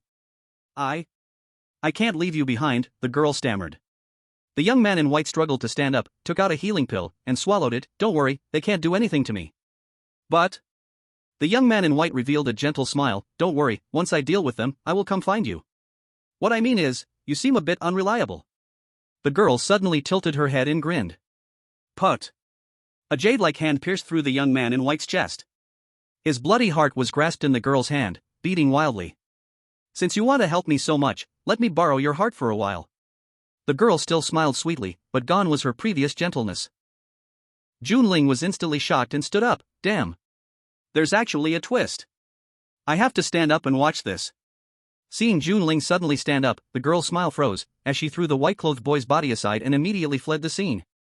Should we chase her? Chase. She's only at the second realm, we have the advantage. The two men were also not in good shape. With the white-clothed boy breaking through in the heat of battle, his talent was indeed high, and his combat power was no joke. Even though it was 1 against 2, they both suffered injuries. But despite that, they did not give up on hunting the demon girl. One of the men, passing by the white-clothed boy's body, kicked it in anger. Fool. Junling watched the two leave and couldn't help but feel emotional. Recalling how he first saw those two and thought they were perverts, he took back his prejudice now. Looking at the white-clothed boy lying on the ground, Junling shook his head. Why did you try to be a hero? Not everyone can save a beauty, right? Now look, he's dead. The white-clothed boy did not reply. Junling crouched down and suddenly had an idea. The white-clothed boy's body was dead, but his soul was not. Alas, you're also a pitiful person. Since that's the case, I'll show you mercy and let you enter my human emperor banner to take a look. Saying this, Junling looked around, ensuring no one was watching, and then summoned the human emperor banner. Immediately, the white-clothed boy's soul was locked by the human emperor banner. As Junling activated the human emperor banner, a terrifying force targeting only the soul began to pull the white-clothed boy's soul. Soul refining banner. You are a demon cultivator. The white-clothed boy's soul widened its eyes but was powerless to resist, being absorbed directly by the human emperor banner. Junling felt somewhat displeased upon hearing the white-clothed boy's words before he entered the human emperor banner. How could the grand human Tao treasure, the human emperor banner, be referred to as the soul refining banner? This was an insult to the human emperor banner. Severe punishment. Must be severely punished.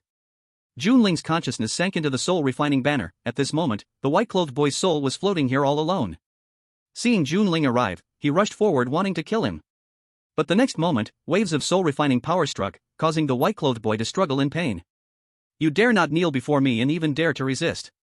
Truly know no fear of death. Junling coldly ignored the white-clothed boy. He had long found the white-clothed boy displeasing. How dare he steal his chance to be a hero?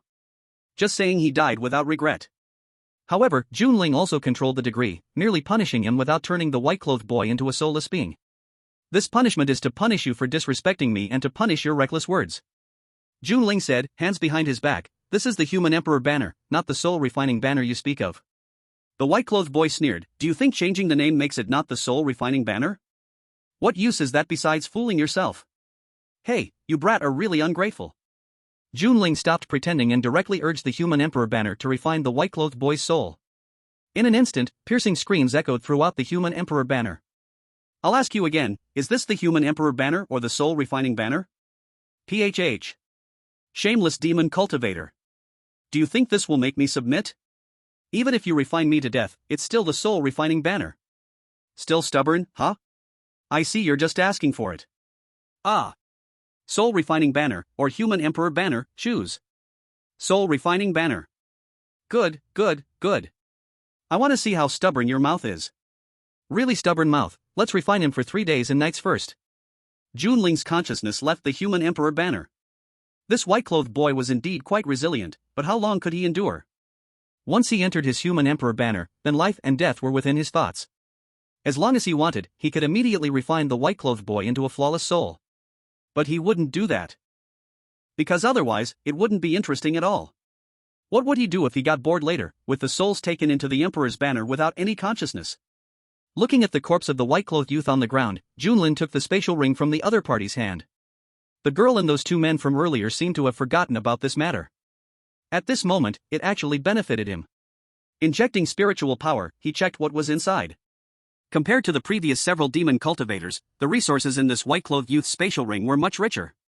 Dozens of bottles of different kinds of medicinal pills, a martial skill manual, a cultivation method, and some random miscellaneous items. I hit the jackpot this time. Junlin felt joy in his heart. Not only did he witness a good show, but he also added a soul to the Emperor's banner and gained so many resources. Isn't this the treatment of a main character? He truly didn't misjudge himself. Just as Junlin was considering whether to do the right thing and bury the corpse of the white-clothed youth, several giant wolves were attracted by the smell of blood. The largest one directly lunged at Junlin, while the others rushed towards the corpse of the white-clothed youth. Junlin raised an eyebrow, somewhat surprised. These little wolf pups had a clear division of labor. The strongest one came to drive him away, while the others took the opportunity to drag the food away. One must admit, the idea was correct. But unfortunately, they made a wrong calculation. At the moment the giant wolf charged in front of him, Junlin directly self-destructed on the spot. The violent explosion sent the giant wolf flying. At the same time, it also shattered the corpse of the white-clothed youth into pieces, splattering everywhere. The few giant wolves were a bit stunned upon seeing this. How did the food that was almost in their mouths suddenly become leftovers? After being reborn, Junlin, without saying a word, directly activated his blood-burning secret method and punched the giant wolf in the face. So damn tough. Junlin looked at the intact giant wolf before him and couldn't help but click his tongue. This is a third-grade monster beast. A third-grade monster beast corresponds to a third-realm warrior. Junlin was only in the early stage of the second realm, so it was normal that he couldn't hit it. But since he had already made a move, it wouldn't align with his character to think about escaping now. The giant wolf bit towards Junlin. Junlin directly thrust his head forward. Question mark. The giant wolf momentarily didn't react, and half of Junlin's body had already entered its mouth. These days, was food so cooperative? The giant wolf was confused, but in the next second, it stopped being confused. Boom! The intense explosion directly blew the giant wolf's head open from the inside out. The other 4 smaller wolves were startled and turned to run. Junlin paid no attention to the fleeing little wolves. After collecting the body of the giant wolf, he prepared to return to Wuyang sect. This trip was indeed worthwhile. Just in time, his cultivation had also broken through to the second realm, reaching the basic requirement for the inner door disciples of Wuyang sect, allowing him to go back and level up. A few days later, outside Wuyang sect. This time, Junlin didn't self-destruct while on the road. After all, he had only been out for a few days. Returning too quickly wouldn't match his strength. Striding confidently to the 2 disciples at the gate, Junlin displayed his identity token as an outer gate disciple. You can enter. Wait, when did you leave? The gatekeeping disciple recognized Junlin. Because he personally stopped Junlin before, he had some impression, but he didn't remember allowing the other party to leave. I came out a few days ago, wasn't it approved by you when I left? Junlin replied earnestly. Huh? Did I? The gatekeeping disciple was a bit confused. He clearly remembered stopping Junlin, so could it be that he really misremembered? Yes, speaking of which, your memory isn't great. Stop doing so much side work, you're wasting your talent. Though we are martial artists, full of vitality, we can't overdo it too much. Junlin patted the other person's shoulder, speaking earnestly. Afterward, he put away his identity token and swaggered into the Wuyang sect. Look, with just a few words, he tricked the other person. He is simply a genius. The gate-guarding disciple fell silent for a long time and looked at his senior brother beside him. Did I really let him go? How would I know?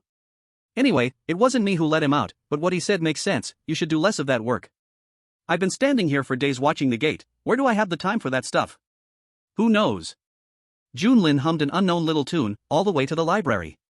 At this moment, the old man with gray hair but full of spirit was lounging in a recliner, enjoying himself. Wang Jin had been quite comfortable these days since that troublesome kid who self-exploded at every turn hadn't come to stir up trouble. Although some outer sect disciples came to borrow martial skills, each one was very honest and respected him. But for some reason, after not seeing that troublemaker for a few days, life felt a little dull and boring. Old dang. Have you missed me? A familiar voice suddenly rang in his ears, causing Wang Jin to startle slightly. Did he actually hear things? Sure enough, that little brat wasn't a good thing. Even when he was not around, he still disturbed his peace of mind. Tis gold by dang, why are you so quiet? Did you die? Junlin's voice, mixed with some confusion, rang in his ears again. Not a hallucination. Wang Jin suddenly opened his eyes wide and sat up, looking at Junlin standing beside him. Immediately he showed a face of disdain. You little brat, what are you doing back here? Junlin replied confidently, of course I'm here to trouble you. How could you, old bai deng, point me in the wrong direction? Wang Jin's expression was somewhat strange. You made it out? Junlin nodded. Yeah, not only that, but I also broke through to the second realm. By the way, look what I brought you. Saying this, Junlin took out the corpse of a giant wolf, which had only its body left. Immediately, a strong smell of blood spread out. Wang Zhen's mouth twitched. This was a treasure. Not right. You really went to the 10,000 Beasts Mountain? Wang Zhen was somewhat shocked. He didn't understand how Junlin managed to get out of the Wu Yang sect at that cultivation level. Could it be that the disciples guarding the Wu Yang sect fell asleep? What else would you think? Junlin smiled smugly, looking like a petty man who had succeeded. Wang Zhen frowned, somewhat puzzled. The direction I pointed was completely opposite to the 10,000 Beasts Mountain. How could you have run such a long way in such a short time? Makes me laugh. You old Bai Deng don't think your little tricks could fool me, right? I went straight in the opposite direction, who would have thought? Wang Zhen fell silent. He truly hadn't expected this, and he didn't understand how Junlin got out of the Wu Yang sect. However, hey, little brat, can you show some respect to your elder? Old Bai Deng, you tricked me and still want me to respect you? You must be dreaming. Little brat. Old Bai Deng. Chapter 18, Be Brothers, in Our Hearts. The confrontation between Junlin and Wang Zhen attracted several disciples in the library. However, the few did not speak, only watching curiously. Wang Zhen's old face stiffened, and he waved his hand. Cough cough, I'm too lazy to bicker with you, hurry up and get out. Although he had no face left in front of Junlin, it was necessary to maintain his image in front of these new disciples. TCH. Junlin gave Wang Zhen the middle finger and walked away without looking back. Take this monster's corpse away too. It's a gift for you, no need to thank me. You bastard. Wang Zhen almost couldn't help but curse at Junlin's ancestors, but noticing the gazes around him, he suppressed that impulse. As a senior, he could be dignified but not vulgar. He waved his hand and put away the giant wolf's corpse. Then, he looked at the nearby disciples and said, What are you all gathering here for? Have you selected your martial arts techniques? Several disciples hurried back to the library. Unlike Junlin, they dared not show any disrespect to the elder before them. After leaving the Merit Hall, Junlin suddenly remembered something important. He forgot to ask Wang Zhen how to enter the inner sect. He only knew that the requirement to enter the inner sect of Woyang sect and become an inner disciple was to reach the second level of cultivation. But after meeting that requirement, what to do next was another question. Should I go back? Junlin thought for a moment and finally decided against it. That old man could trick him once, and he could trick him a second time. In comparison, that big sister in the Merit Hall was much better. All she did was prevent him from taking on tasks, and that was for his safety. Thinking this way, Junlin made his way up the mountain to the location of the Merit Hall. At this moment, Bai Li was reclining in a lounge chair, passing time by reading a novel. Junlin's arrival did not even make her blink. It seemed she didn't notice Junlin at all. Junlin didn't mind. He walked over and found the task Bai Li previously wouldn't let him take. Sure enough, the task was still hanging there. Junlin reached out to take it down. But a jade hand pressed down on the task once again. Junlin turned around and met Bai Li's pure gaze. You can't. I'm at the second level now. Bai Li was taken aback. Upon closer inspection, it was true. She was suddenly surprised. Did you take some kind of medicine? How did your cultivation improve so quickly? Junlin felt a bit speechless. What kind of talk is that? Who cultivates without taking medicine? If they didn't allow taking medicine, then why did Woyan sect give out pills to disciples every month? Was it to let disciples just look at it and not eat it, to refine their will? Bai Li nodded. That's true, but breaking through to the second level in just 10 days is quite rare in Woyang sect.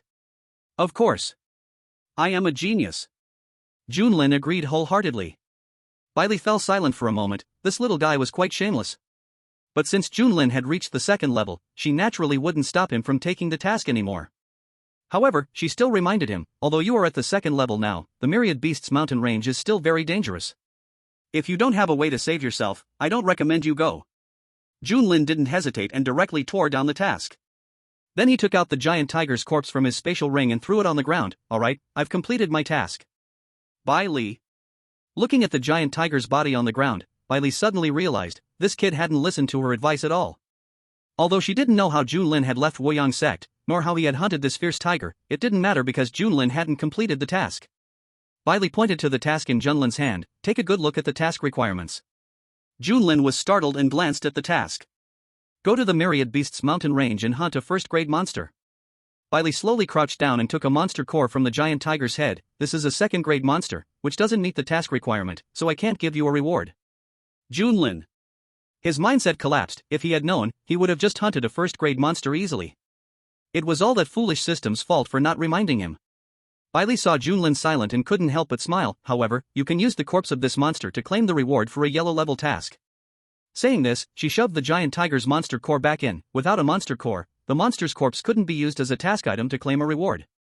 Forget it, it's too troublesome. Junlin shook his head, not dwelling on this matter, and asked instead, now that I'm at the second level, how can I join the inner sect? Bailey thought for a moment. Well, you'll have to wait a while. The inner sect recruits disciples from the outer sect who have reached the second level every month. If I remember correctly, there are still over 10 days until the next recruitment. Alright. Junlin only felt a bit bored. If he had known he had to wait more than 10 days, he would have spent more time outside. After leaving the achievements pavilion, Junlin returned to his long-lost residence. Long time no see, junior brother. On the road, a girl greeted Junlin with a smile. Long time no see, did you miss me? Junlin replied politely. The girl suddenly blushed. Why are you asking so straightforwardly? After saying that, the girl hurriedly left. Junlin was confused. Was he not polite enough? Jun brother, you still have your charm, just came back and already flirting. Jibi-Chang walked over, fanning himself lightly. Junlin smiled slightly and said, you're not bad either. With this look, the phrase dress like a beast must be referring to you. Speaking of which, where have you been these days? Do you know how hard it was for me while you were gone? In just 2 sentences, Jibi-Chang started complaining. When you were around, we watched beauties together and it was fine. Since you left, I've already been beaten 2 or 3 times. Jibi-Chang had a pained face, looking deeply hurt. What? You got beaten? Who the hell dares to bully my brother? Junlin immediately flew into a rage. By the way, was it a guy or a girl? Of course, it was a girl. Junlin immediately deflated, looking speechless. Dude, how can you come to me with this? I can't even bring myself to stand up for you, you know? Jibi-Chang laughed dryly. You're right, if it were a guy who hit me, I would have fought back right away. No kidding, among this batch of newcomers, I'm definitely one of the best. So? Why did you get beaten? Junlin raised an eyebrow, and then was somewhat surprised. You didn't think just watching was enough excitement, so you jumped in, did you? Jibi-Chang's smile immediately froze. How could you think that? Do you really think I'm that kind of person? Junlin was silent for a moment, then patted Jibi-Chang on the shoulder and said, don't say anymore, I understand. Jibi-Chang looked puzzled. What do you understand? You said you were my brother, so I don't need to think about it. It must have been you who started it, which is why you got beaten. But don't worry, even if my brother doesn't support you, my brother understands you. As he said this, Junlin thumped his chest, looking like a brother who held it in his heart. Chapter 19, I am an upstanding peeping Tom. To be my brother, do you really have to be capable of such things? Jibi-Chang was suddenly taken aback because he realized he might not be worthy of being Junlin's brother. Bro, you are my brother, so even if you are a beast, I think it's understandable, so you don't have to hold back. Junlin said earnestly. Jibi-Chang remained silent for a long time. He clearly thought he was shameless enough, but in Junlin's eyes, he seemed to be holding back. Junlin thought for a moment and said, but there's one thing I must clarify in advance, if you get beaten by a girl, don't come to me, I can't afford to lose face. Hearing this, the corner of Jibi-Chang's eye twitched. This is ridiculous. One moment shameless, the next moment dignified. Is his face flexible or what? Wait. When did this topic go off track? Jibi-Chang felt a bit of a headache and said, I was just venting, besides, they didn't go all out. That's pretty kind, you went in, and they didn't even beat you to death, maybe they have a crush on you? Junlin was somewhat surprised. What the hell kind of logic is that? And when did he admit he jumped in? Jibi-Chang couldn't help but complain in his heart. But he still explained, first of all, I didn't jump in, I was just watching. Even because you weren't around, I didn't even comment on them. Junlin was puzzled, then why did you get beaten? Jibi-Chang spread his hands and said, they said it was because my gaze was too disgusting, so they just couldn't help but want to hit me. That's not unreasonable. But I actually disagree, after all. Big brother, long time no see. A lively girl came to Junlin's face, conveniently interrupting Jibi-Chan's words. Long time no see. Junlin smiled slightly. This lively girl was the one who had kissed him forcefully before. The girl raised her eyebrow, looking somewhat displeased. Big brother, you treat me differently, why don't you ask if I missed you? No need to ask, because I missed you. Jibi-Chang also had a strange look, this was too cheesy. He felt embarrassed to say such things. However, the girl's reaction was beyond his expectations. Really, you can't lie to me. The girl said excitedly, her eyes shining with a light cold joy. Of course it's true. Junlin smiled with his lips curled. Ha! What does a useless system know? Real strong people never need any flashy tricks, every word and action is a king bomb. Not, what are you? Ji Buchang was momentarily confused, why is this happening? Why are you here too? The girl then noticed Ji Buchang was actually here, and suddenly scrunched her face in disdain. Ji Buchang. That stung a little, after all, he had come first. The girl pulled Junlin to her side and said, "Big brother, stay away from this person, he's disgusting, always peeking at the junior sisters." What do you mean peeking? I am watching openly and in broad daylight. Ji Buchang hurriedly defended himself. Peeking and watching openly are entirely different, he didn't want to wear the hat of a pervert. See, big brother, he even looks smug about it. The girl disdainfully pulled Junlin away from Ji Buchang. Indeed. Even Junlin had to agree this time. Ahem, I didn't mean that. Ji Buchang realized he had misspoken, but that was a matter of his innocence, he had to explain. What do you mean not that? You admitted it yourself. The girl lightly huffed and then looked at Junlin worriedly. "Big brother, you mustn't be led astray by him." Rest assured, I have my own opinions and won't be swayed. Junlin slightly nodded, feeling very confident. Ji Buchang's lips twitched, of course, he wouldn't be swayed because he was already biased. It was obviously me and June brother who were watching together, why am I the only one being targeted?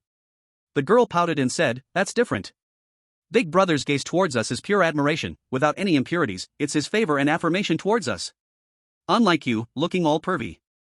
As soon as these words came out, Ji Buchang immediately didn't know what expression to wear to express his inner speechlessness. Good, what a double standard. All right. You're right, I can't argue with that. Since they said so, what else could he do? He complied. He certainly couldn't say that Junlin was the same perverted guy as him, even if he said it, the other side wouldn't believe him. Maybe he'd even be accused of slander, it's better to give up the struggle. Ji Buchang turned around and left, as if he had made a certain decision. Looking at Ji Buchang's departing back, Junlin sighed deeply in his heart. Sorry, brother, the prejudice in people's hearts is like a mountain, no matter how hard you try, you can't shake it. Clearly, Ji Buchang's perverted image had already deeply rooted in people's minds, it was hard to change. Only wait for Ji Buchang to enter the inner gate later, perhaps there will be some improvement. Big brother, what are you thinking about? The girl curiously asked, looking at the pondering Junlin. Junlin came back to his senses and shook his head. "Oh, it's nothing, just remembered I still have some things to do." The girl was very enthusiastic. "Do you need my help?" Junlin smiled faintly. "No need, you practicing well is the greatest help to me." Saying this, Junlin turned and walked toward his residence. The girl looked at Junlin's departing back, her heart stirred, to let her practice well? Practicing well is the greatest help she can give him. Could it be that? Yes, only if she trains hard, keeps up her strength, will she be able to fight side by side with her senior brother in the future. The reason he said this to her, was it because she held a special place in his heart? So, he does care about me. The young girl made up her mind, she would definitely train hard and follow closely behind her senior brother. At this moment, Junlin, who had already returned to his residence, had no idea that one careless sentence of his had stirred endless thoughts in a young girl's heart. Lying on the bed, Junlin looked at the wooden ceiling, but he kept feeling that he had forgotten something. Was there something he hadn't done? Junlin closed his eyes to think, and just as he was about to fall asleep, he suddenly remembered. The Human Emperor banner. That boy in white had been refining inside the Human Emperor banner for 5 or 6 days. Originally, he had only meant to refine for 3 days and nights, but he forgot about it by accident. But it wasn't really a big deal, after all, he had controlled the power very well, even if refined for a year or two, it wouldn't be a problem. So, let's leave it until tomorrow. The next morning, Junlin left Woyang sect and found a remote place. He took out the Human Emperor banner. His mind sank into the Human Emperor banner, and the miserable state of the boy in white came into view. At this moment, the boy in white had disheveled hair and was howling in pain. The refining power of the Human Emperor banner kept burning him, but the control was just right, only pain, not enough to damage his mind. But even so, the intense pain had almost driven the boy in white mad. Yo, you're pretty tough. Junlin smiled playfully. Should be honest now, right? The boy in white just looked coldly at Junlin without speaking. Junlin spread his hands and said, "Don't look at me like that. You didn't have to suffer this, if only you weren't so stubborn with your words." The boy in white still didn't speak. Junlin wasn't angry. Instead, he slowly said, "People always have to pay the price for what they do. Like you stealing my Hirosei's beauty moment, which led to your death. And then, refusing to acknowledge the name of the Human Emperor banner, you ended up being tortured for days. Was it worth it?" Junlin leaned closer to the boy in white, and seeing the hate in the boy's eyes, he couldn't help but smile. What a proud young man.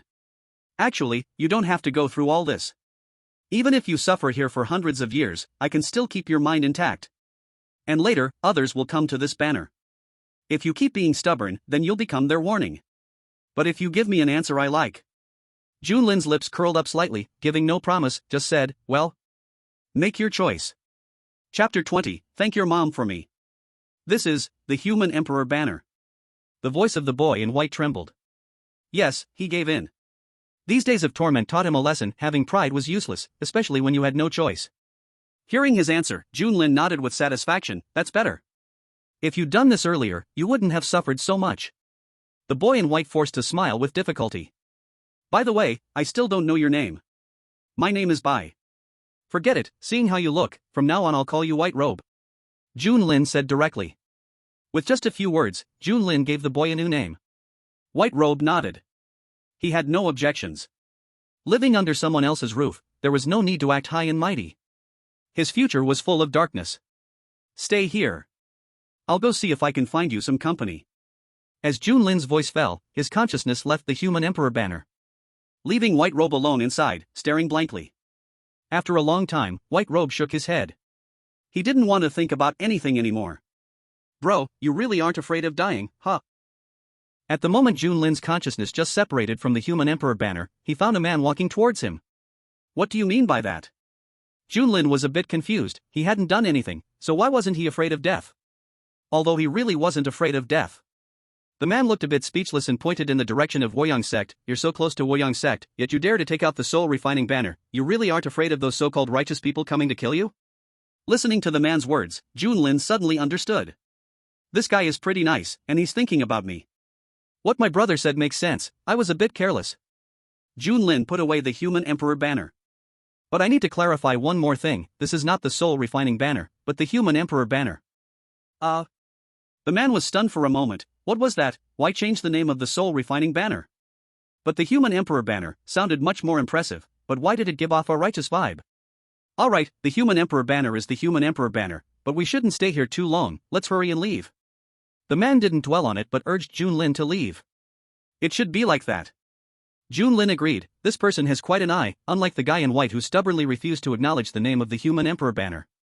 Just in time, he had nothing to do, so following this man around for a while wouldn't be a bad thing. On the way, he also learned the man's name. Luo Jie. As he expected, Luo Jie was a demon cultivator, and he was at the foundation establishment stage, which was the third realm. I tell you, our demon cultivator heads are quite valuable. Those righteous sect disciples are always eyeing us. Especially those disciples from Woyang sect. If I hadn't run fast enough, I would have been killed by them. If I get stronger in the future, the first ones to take down will be them. By then, I'll wipe out Woyang sect. Even the ants passing by will have their 6 legs broken. Luo Jie was very enthusiastic and talkative, basically doing all the talking, while Junlin only occasionally responded. However, when he heard Luo Jie say he would wipe out Woyang sect, he couldn't help but nearly laugh out loud. He had quite a bit of ambition, and he expressed his approval. By the way, Brother Jun, why were you there? If those people from Woyang sect found out about your cultivation, you wouldn't even know how you died. Luo Jie suddenly asked. But Junlin was already prepared and directly explained, I was chased by a righteous cultivator. Luckily, I found an opportunity to turn the tables, and conveniently stuffed the opponent into the Human Emperor banner, and then I ran into you. Luo Jie nodded and didn't doubt Junlin. After all, things like the soul refining banner were common. Even if Junlin claimed to be a righteous person, he wouldn't believe him. Speaking of which, where are we going? Who knows? I'm a loose cultivator with no fixed place. I just go wherever I end up. For now, let's get far away from Woyang sect. Luo Jie replied. They were still too close to Woyang sect. If any elder from Woyang sect happened to come out to play and saw them, they could get killed right there. That's true. Junlin nodded, but the direction they were heading was neither to the 10,000 Beasts mountain range nor to the mountain where he got the Human Emperor banner. It seemed like they were about to unlock a new map. In the blink of an eye, 7 days passed, and the two arrived at a village. Junlin assessed the stone tablet standing in front of the village, which was engraved with the name of the village. Huang Village. Luo Jie seemed a bit excited. Finally, we see some people. By the way, there shouldn't be too many righteous cultivators here, right? Who knows? It's only a few days' journey from Woyang sect, just try not to make too much trouble. Junlin looked at the rustic village. The houses were wooden huts made from locust trees. You can also see many blossoming locust trees in the village. Indeed, the village lives up to its name. At this moment, Luo Jia looked at Hui village and said with a smile, "Don't worry, as a practitioner of the dark path, I know my position very well. Generally, I won't take action unless I can't hold back." In normal circumstances, a dark practitioner is no different from an ordinary practitioner, so if they don't take action, it's hard to tell if a person is a dark practitioner. But once they take action, they will be directly exposed. Therefore, most dark practitioners adhere to the principle of not taking action unless necessary, especially against weaker opponents. "Well, let's go in and take a look," Junlin nodded, entering the village with Luo Jia. On the street, people were bustling about, creating a lively atmosphere. Every person's face was filled with genuine smiles from the heart. Junlin and Luo Jia were immediately greeted with warmth by these people upon their arrival. "It's been a long time since we've had guests from outside. Would you like to buy some pastries? They are delicious. What's so good about your pastries? Real men should drink alcohol. How about a bowl of strong liquor, brother?" "Exactly. You women shouldn't bring out your weak food. Men should drink heartily and eat meat. How about a beef leg, brother?" A group of vendors enthusiastically invited Junlin and Luo Jia to taste their food and drinks. "Big brother, do you want some candied hawthorns?" A little girl tugged at Junlin's pant leg and handed him a stick of candied hawthorn. Junlin squatted down and smiled as he accepted the candied hawthorn. "Thank you, how much is it?" The little girl quickly shook her head. "No need to pay. Mom said you are guests from afar, and we should treat you well." Looking at the innocent and cute little girl, Junlin couldn't help but pinch her cheeks. "Then thank your mom for me." "Okay. Goodbye, big brother." The little girl nodded happily and bounced away. As the girl left, Junlin still wore a gentle smile and patted Luo Jia's shoulder. "Luo Jia. What's up? Why aren't you eating? That candied hawthorn looks good, aren't you giving it to me?" At this moment, Luo Jia held a roasted beef leg in his left hand and a jar of strong liquor in his right, with his mouth still filled with unshed pastry, but his eyes were already fixed on the candied hawthorn in Junlin's hand. Junlin felt several black lines appear on his forehead. This guy, didn't he notice that the people here were being overly enthusiastic? "You seem to be enjoying yourself. Do you have any money to pay?" Chapter 21 Dream Within a Dream. Hearing Junlin's question, Luo Jia froze for a moment. He indeed had no money. After all, as a dark practitioner, he usually didn't pay for food. But now, looking at these enthusiastic people, he felt a bit guilty not paying. "Well, do you have any?" "I don't have any," Junlin shrugged his shoulders. And wrongly blamed the vendor. Luo Jia, after finishing a jar of wine, had nothing wrong to worry about, and even wanted another jar. "Brother, you have a big heart. I'll join you for one." The vendor, seeing this, got excited and directly grabbed a jar of wine to pour. Junling watched the scene, puzzled, and took a bite of the candied hawthorn. Something given by a little girl tastes sweet. Of course, he didn't have any thoughts about that little girl, it was just that this candied hawthorn was really sweet. Still, he couldn't understand why the people of Hui village were so warm. Could it be that the customs of this world were truly so simple? "System, do you know what's going on?" "You don't know, how would I know?" "True, relying on you, a useless thing, is worse than depending on myself." Junling nodded inwardly. Thinking carefully, perhaps it was because he had never experienced such pure and passionate customs, so he was not used to it for a moment. Moreover, he really didn't need to be cautious. After all, these people couldn't do anything to him. Having figured it all out, Junling joined the battle. Not to say, the food these people prepared was really good, the wine was strong, the meat was fragrant, and the cakes were sweet, mainly because it was free. Junling and Luo Jia ate their way through the entire street. Only when they were so full they couldn't eat anymore did they stop. "Burp, I've never eaten so well before." Luo Jia burped, and even though he could drink a lot, he felt a bit dizzy at the moment. Junling also drank a bit too much, shaking his head, trying to sober up, but it was useless. "The sky is getting dark, why don't the two of you stay at my inn for a night?" A tavern owner walked over. "No problem. Thank you, boss." Luo Jia answered directly without any hesitation. Though Junling felt a bit helpless, he didn't refuse either. Fortunately, these people had no bad intentions, otherwise, Luo Jia in this state would definitely be in a dead end. At the inn, Junling and Luo Jia each had a room. Junling lay on the wooden bed, looking at the wooden ceiling, feeling quite relaxed. This day had been too enjoyable. The fatigue of the previous few days of traveling had completely disappeared. It was just that he had drunk a bit too much, and now felt a bit dizzy. But it didn't matter, anyway, he was invincible. "You've drunk too much." "You're talking nonsense, how could I be drunk? My alcohol tolerance is unmatched." 6. "You're the one who has 6 and 8. Junling fell into a daze and drifted off to sleep. as night fell. But he felt a growing heaviness on himself, as if a great mountain was pressing down on him. His awareness woke up, but he couldn't open his eyes, and even felt a sense of suffocation. Sleep paralysis? Junling was startled. If it were before crossing over, he would think it was just because he was too tired. But this was a fantasy world, a place where souls existed. So could there really be ghosts? Could it be their way of killing? First, let them let down their guard, then they would get them drunk, and finally let them die in their dreams. If that's the case, these people are quite nice. They didn't take apart their bodies or anything. Just as Junling was lost in thought, the pressure on his body suddenly receded, and the feeling of suffocation vanished. Junling immediately sat up, opened his eyes, and looked around, but found nothing. Wait a moment, that just now was sleep paralysis, so it should be. Junling lifted his head. A bloodied face loomed close. What the hell? Junling jumped up from the bed. Is it a dream? Junling looked up again, but this time, that ghostly face did not appear. System? The system was silent.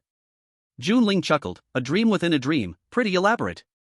This village certainly had problems, but to be fair, this dream was quite realistic. Junling punched himself, breaking out of his own dream. Once again, he woke up from the dream. Junling called out to the system. What do you want? This time, the system responded. That should be reality for sure. However, to make sure the system isn't fake, Junling still had the system help him commit suicide once. After being reborn, he felt refreshed and invigorated. His mind, which had been a bit hazy from drinking too much, was now clear again. Wait a minute, that guy Luo Jie didn't die, did he? Junlin suddenly thought of Luo Jie in another room. But after thinking about it carefully, that guy doesn't have much of a brain, so he might still be dreaming and battling wits. Junlin pushed open his own door. There was no one outside, so he quietly approached Luo Jie's door and pushed it. It was locked. After checking his surroundings to confirm no one was around, Junlin directly dismantled the door. What are you sneaking around for? Junlin curled his lips and replied, You know nothing, this is the feeling I want. What's the point of being honest? What he wanted was this kind of heart-pounding, thrilling sensation, as if he could be discovered at any moment. Inside the room, Luo Jie was still lying on the bed, but he was frowning, as if something incredible was happening in his dream. Junlin stepped forward. Smack! He directly slapped Luo Jie. But Luo Jie didn't wake up. Smack! Junlin slapped Luo Jie again. This time, Luo Jie woke up with a start from his dream. What the hell? It was just a dream, I almost died in my dream. Luo Jie sighed in relief as if he had survived a disaster. But soon after, he felt a stinging sensation on his face. Unable to hold back, he rubbed his face and said, You hit pretty hard. Junlin replied, Isn't that obvious? How else would I wake you up? I told you this place is strange. Luo Jie rubbed his face as he got off the bed. Then he took out his weapon and cautiously looked at Junlin. This place really is strange, but you didn't say that before. I'm not still dreaming, am I? Junlin. Alright, so now you're using your brain, huh? Chapter 22, Old Luo. Old Luo. How come you didn't seem so clever when we were feasting during the day? Junlin felt a bit speechless inside. He pointed to Luo Jie's long sword. If you want to know if you're dreaming, why not just stab yourself? No way, forget it. Luo Jie rubbed his face, the pain felt so real, so he must be awake for sure. Junlin walked to the window, opened it, and glanced outside. Under the quiet moonlight, the locust trees swayed their branches, and a cool breeze blew by, making one feel a little unnerved. At this moment, Luo Jie also walked over and said, This place is indeed strange, but those people during the day were just ordinary folks. Junlin shook his head, those people were indeed ordinary, but he didn't believe they were unaware of the situation. Their purpose was clear, to warmly welcome the two of them, let down their guard, then get them drunk and keep them here. All of this was preparing for what would happen after nightfall. Speaking of which, what kind of thing can kill people in dreams? Luo Jie pondered, stroking his chin. I don't know, but since its goal hasn't been achieved, it definitely won't just give up. I need to go out and take a look. Junlin said, then jumped straight down from the window. Hey! Wait for me. Seeing this, Luo Jie hurriedly followed. If they acted separately during this time, they might really end up as separated. The village at night was eerily quiet, all the doors and windows were tightly shut. Junlin and Luo Jie walked along the road, observing their surroundings. After a while, Luo Jie furrowed his brow tightly. The Yin energy here is quite heavy, there might be evil spirits at work. During the day, he hadn't noticed anything unusual, but now that night had fallen, he could clearly feel the strangeness of this place. If it was evil spirits at work, with Junlin's mere initial strength of the second realm, he was practically delivering himself to them. This place is not suitable for staying long. Thinking this, Luo Jie directly pulled Junlin and began to run towards the exit. We can't stay here any longer, let's go. They ran all the way to the exit. Leaving the village, Luo Jie finally exhaled a sigh of relief. He looked at Junling beside him and said, we might not be able to handle the evil here, so we should. As he spoke, Luo Jie realized that the Junling in front of him was somewhat strange, terrifyingly quiet. This was completely different from the usual Junling. He immediately stepped back, his long sword glowing with black spiritual energy, pointing straight at Junling. What are you? At that moment, the Junling seemed to finally react, tilting his head and grinning, directly lunging at Luo Jie. Junling walked along the small path in Huai village, feeling the cold wind brushing against his face. Unable to help but complain, damn, this broken place is really creepy. By the way, why hasn't Luo Jie followed? He won't be sleeping in, will he? But upon thinking, Luo Jie didn't seem that foolish. It was best if he stayed in his room and didn't wander around. The reason he dared to come out without worry was simply because he couldn't die. After walking for a while without finding any clues, Junling felt a bit bored and went to knock on a door. Is anyone home? There was no sound from inside the house. But who was Junling? A top-tier second realm cultivator. After standing still and listening for a moment, he determined there was someone inside. He heard the heartbeat and breathing of the person inside. But perhaps they were asleep, so they didn't respond to his call. The weather is dry, be careful of fire. Just as Junling was about to knock again, a voice suddenly sounded from behind him. Along with it came the sound of knocking. Junling turned around to see a night watchman holding a lantern standing in front of him, looking at him with a tense expression. When the night watchman saw it was Junling, his expression relaxed, and he sighed, why aren't you resting at the inn? What are you doing here? Junling looked the night watchman up and down. I couldn't sleep, so I came out for a stroll. The night watchman was taken aback. Then I hope you won't disturb the others' rest. After speaking, he turned and walked away with the lantern. Junling squinted as he watched the night watchman's retreating figure. This guy definitely had a problem. The moment he knocked, the night watchman wasn't there. This meant he appeared out of thin air after Junling knocked. Junling rubbed his hands in excitement. Things were getting more interesting. He wanted to see what secrets the small village hid. But before that, he should go back and fetch Luo Jie. That guy was a third realm practitioner, much stronger than him. And it wasn't safe to leave that guy alone at the inn. However, when Junling returned to the inn, he found that Luo Jie was no longer in the room, and there were no signs of a struggle there. Huh? Where did he go? He's not dead already, right? Junling was somewhat surprised, but upon thinking carefully, it shouldn't be the case. Unless he was killed instantly, otherwise, there shouldn't be any noise at all. He might have gone out to look for him. So, Junling rolled over and climbed out the window again. Landing, he felt like he had stepped on something. What the heck? Junling looked down and found, to his shock, a body lying on the ground, and the clothes looked somewhat familiar. Damn! A terrifying thought surged in Junling's heart as he hurriedly turned the body over. Sure enough, it was Luo Jie's body. And he looked very tragic. His eyes were wide open, his limbs twisted, and there was a hole dug into his chest. Old Luo. You died so tragically. Junling couldn't help but thump his chest and. Brother Luo, don't worry, I will avenge you. Junlin stood up, his face full of determination. Although there were no clues yet, and he wasn't sure what exactly had attacked them. But he already had a way to die. Junlin placed Luo Jie's body into his spatial ring, preparing to bury it somewhere later. As for the thing hidden here, from the events that had occurred before, two possibilities could be inferred: either it was an evil spirit or a demonic cultivator. But whether it was an evil spirit or a demonic cultivator, the other side had already killed Luo Jie, and naturally, they wouldn't spare him either. So, theoretically speaking, he didn't need to do anything, just wait to die. But that would take too long. So Junlin decided to take the initiative. He was going to leave Huai village directly. He didn't believe the other side would just watch him leave without doing anything. He thought of it and did it. Junlin walked straight toward the entrance of the village. But after walking for a short while, he was stopped by the night watchman, who was holding a lantern in his hand. Where are you going, guest? The night watchman stood in front of Junlin, looking somewhat puzzled. I'm planning to leave here. The night watchman smiled and said, why hurry, guest? Wouldn't it be better to leave after dawn? When I leave, why should I ask for your opinion? I was just making a suggestion. After all, traveling at night isn't very safe, the night watchman said with a smile. What happened? How come you're here, guest? Oh, guest, when did you come out? Why didn't you notify me? At some point, quite a few villagers had gathered here. Why hurry, guest? Your companion is still resting at the inn. Wouldn't it be better to leave together tomorrow? Yes, if your friend finds out that you left without saying goodbye and blames us, we won't be able to explain. Everyone tried to persuade him, hoping Junlin would wait until morning to leave. A little girl walked over and tugged at Junlin's sleeve. Big brother, please don't go. This little girl was the one who had given him candied fruit earlier in the day. Looking at the cute little girl in front of him, Junlin's heart softened. He smiled slightly, reached out, and ruffled the little girl's hair. Then, a long sword appeared in his hand, and he decapitated the night watchman.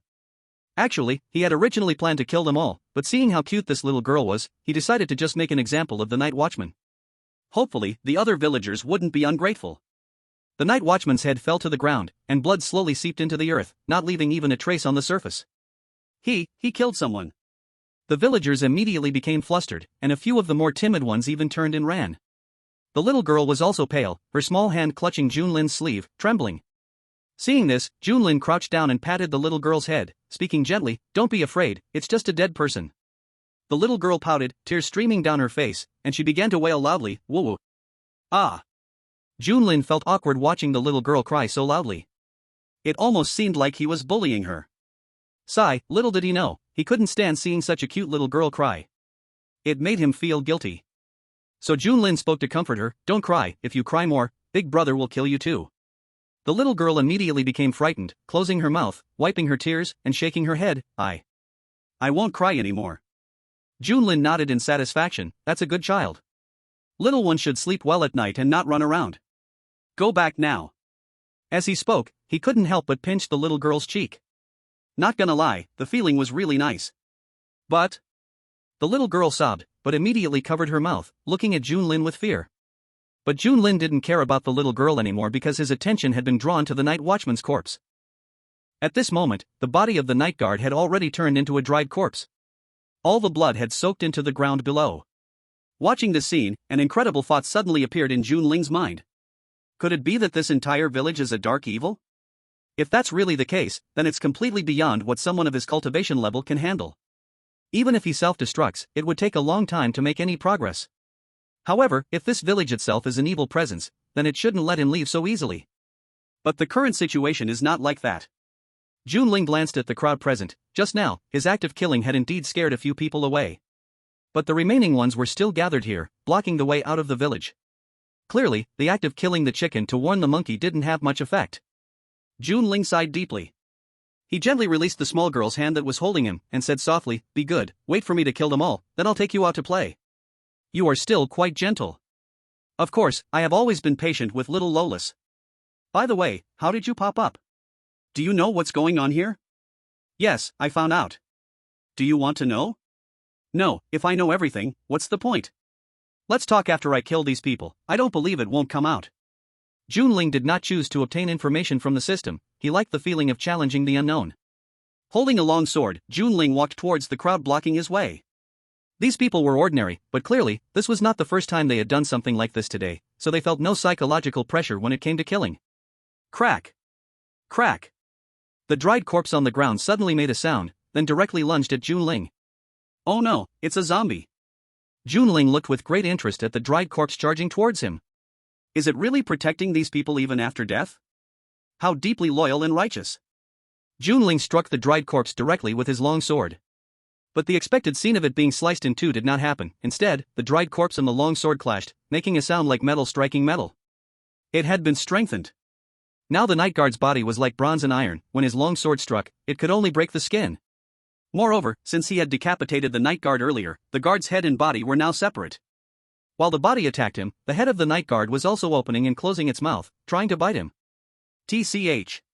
Red blood energy ignited on Junling's body, then, he sheathed his long sword and struck the night guard's body with a palm, sending it flying, and grasped the guard's head. Looking at the night guard's head in his hand, flames sparked in Junling's right hand. This was the blazing sun palm he learned in the library.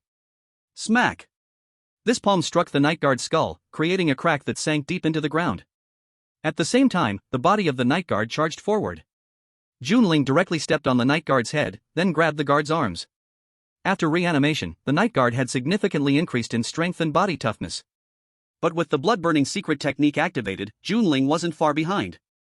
With both hands gripping the night guard's arms and one foot on his abdominal area, Junling used all his strength to rip the body in half. However, looking at the torn body that was still charging towards him, Junling could hardly maintain his composure. This thing is just too stubborn. I can't believe this. Junling cursed, grabbing the coming corpse of the night guard and violently tearing it apart, then threw the pieces on the ground and stomped them. Until a large pit was stomped into the ground, and the night guard's bones were ground to dust, he finally stopped. Let's see if you move again. Just as Junling finished speaking, that crushed bone really did move slightly. What the hell, you really moved? Junling was startled. Immediately, he struck again, and this time, it was completely silent. Once he confirmed that there would be no more resurrection, Junling clapped his hands and looked at the onlookers beside him. Just now, when he was dismantling the corpse of the bell ringer, these people were just watching from the side, showing no intention of helping at all. And at this moment, these people blocking the road out of the village had fear written all over their faces, yet they chose not to retreat. One woman even pleaded painfully, "Sir, please, just go back." Junlin said nothing, merely solemnly summoned the imperial flag. Chapter 24, Little Sister, you wouldn't want anything bad to happen to your family, would you? Kill all the white-clad ones. As soon as Junlin finished speaking, he turned and stood in front of the little girl, gently ruffling her hair. He seemed not to want the little girl to see a bloody scene. The white-clad man sighed as he looked at the crowd blocking the way. He was not a demon cultivator, so he naturally couldn't bear to harm a group of ordinary people. But he also understood the consequences of not obeying Junlin's orders. So giving these people a quick end was the only thing he could do. Big brother, can you not kill them? The little girl's voice trembled, as she already knew what was about to happen. Junlin could certainly do that. Of course I can. How could I refuse a little sister's request? But first, you have to tell me the secret of this village. I don't know. Then there's nothing I can do. Junlin shrugged his shoulders. Little sister, would you like to leave here with Big Brother? No, no thanks. The little girl shook her head. Although the little girl refused, Junlin grinned, but that's not for you to decide. Saying this, he immediately picked the little girl up and turned around, finding no one blocking the way anymore. Only dry corpses lay scattered on the ground. The little girl seemed to be frightened, her small hands clutching Junlin's collar, trembling all over and saying nothing. The white-clad man stood by, hesitating for a while before saying, "Master, someone else is coming." Whom? Junlin raised his eyebrows. No need to call me master, just call me young master from now on. Being called master by a big man felt somewhat uncomfortable. It would be better if it were a girl. Yes, young master. The white-clad man nodded, feeling relieved. He did not want to call him that anyway. After all, he was also afraid Junlin might do something extreme if they didn't get along. Junlin followed the white-clad man's gaze. Just as the white-clad man said, one after another, the townsfolk gathered over here. They truly were fearless. Looking at this situation, it seemed like today they would use their lives to keep him here. Junlin, feeling helpless, prepared to order the white-clad man to act. Killing one or killing a group made no difference. At that moment, a shadow bursting with black energy suddenly rushed out from the crowd, shouting, "Brother Jun, run! Something's wrong here."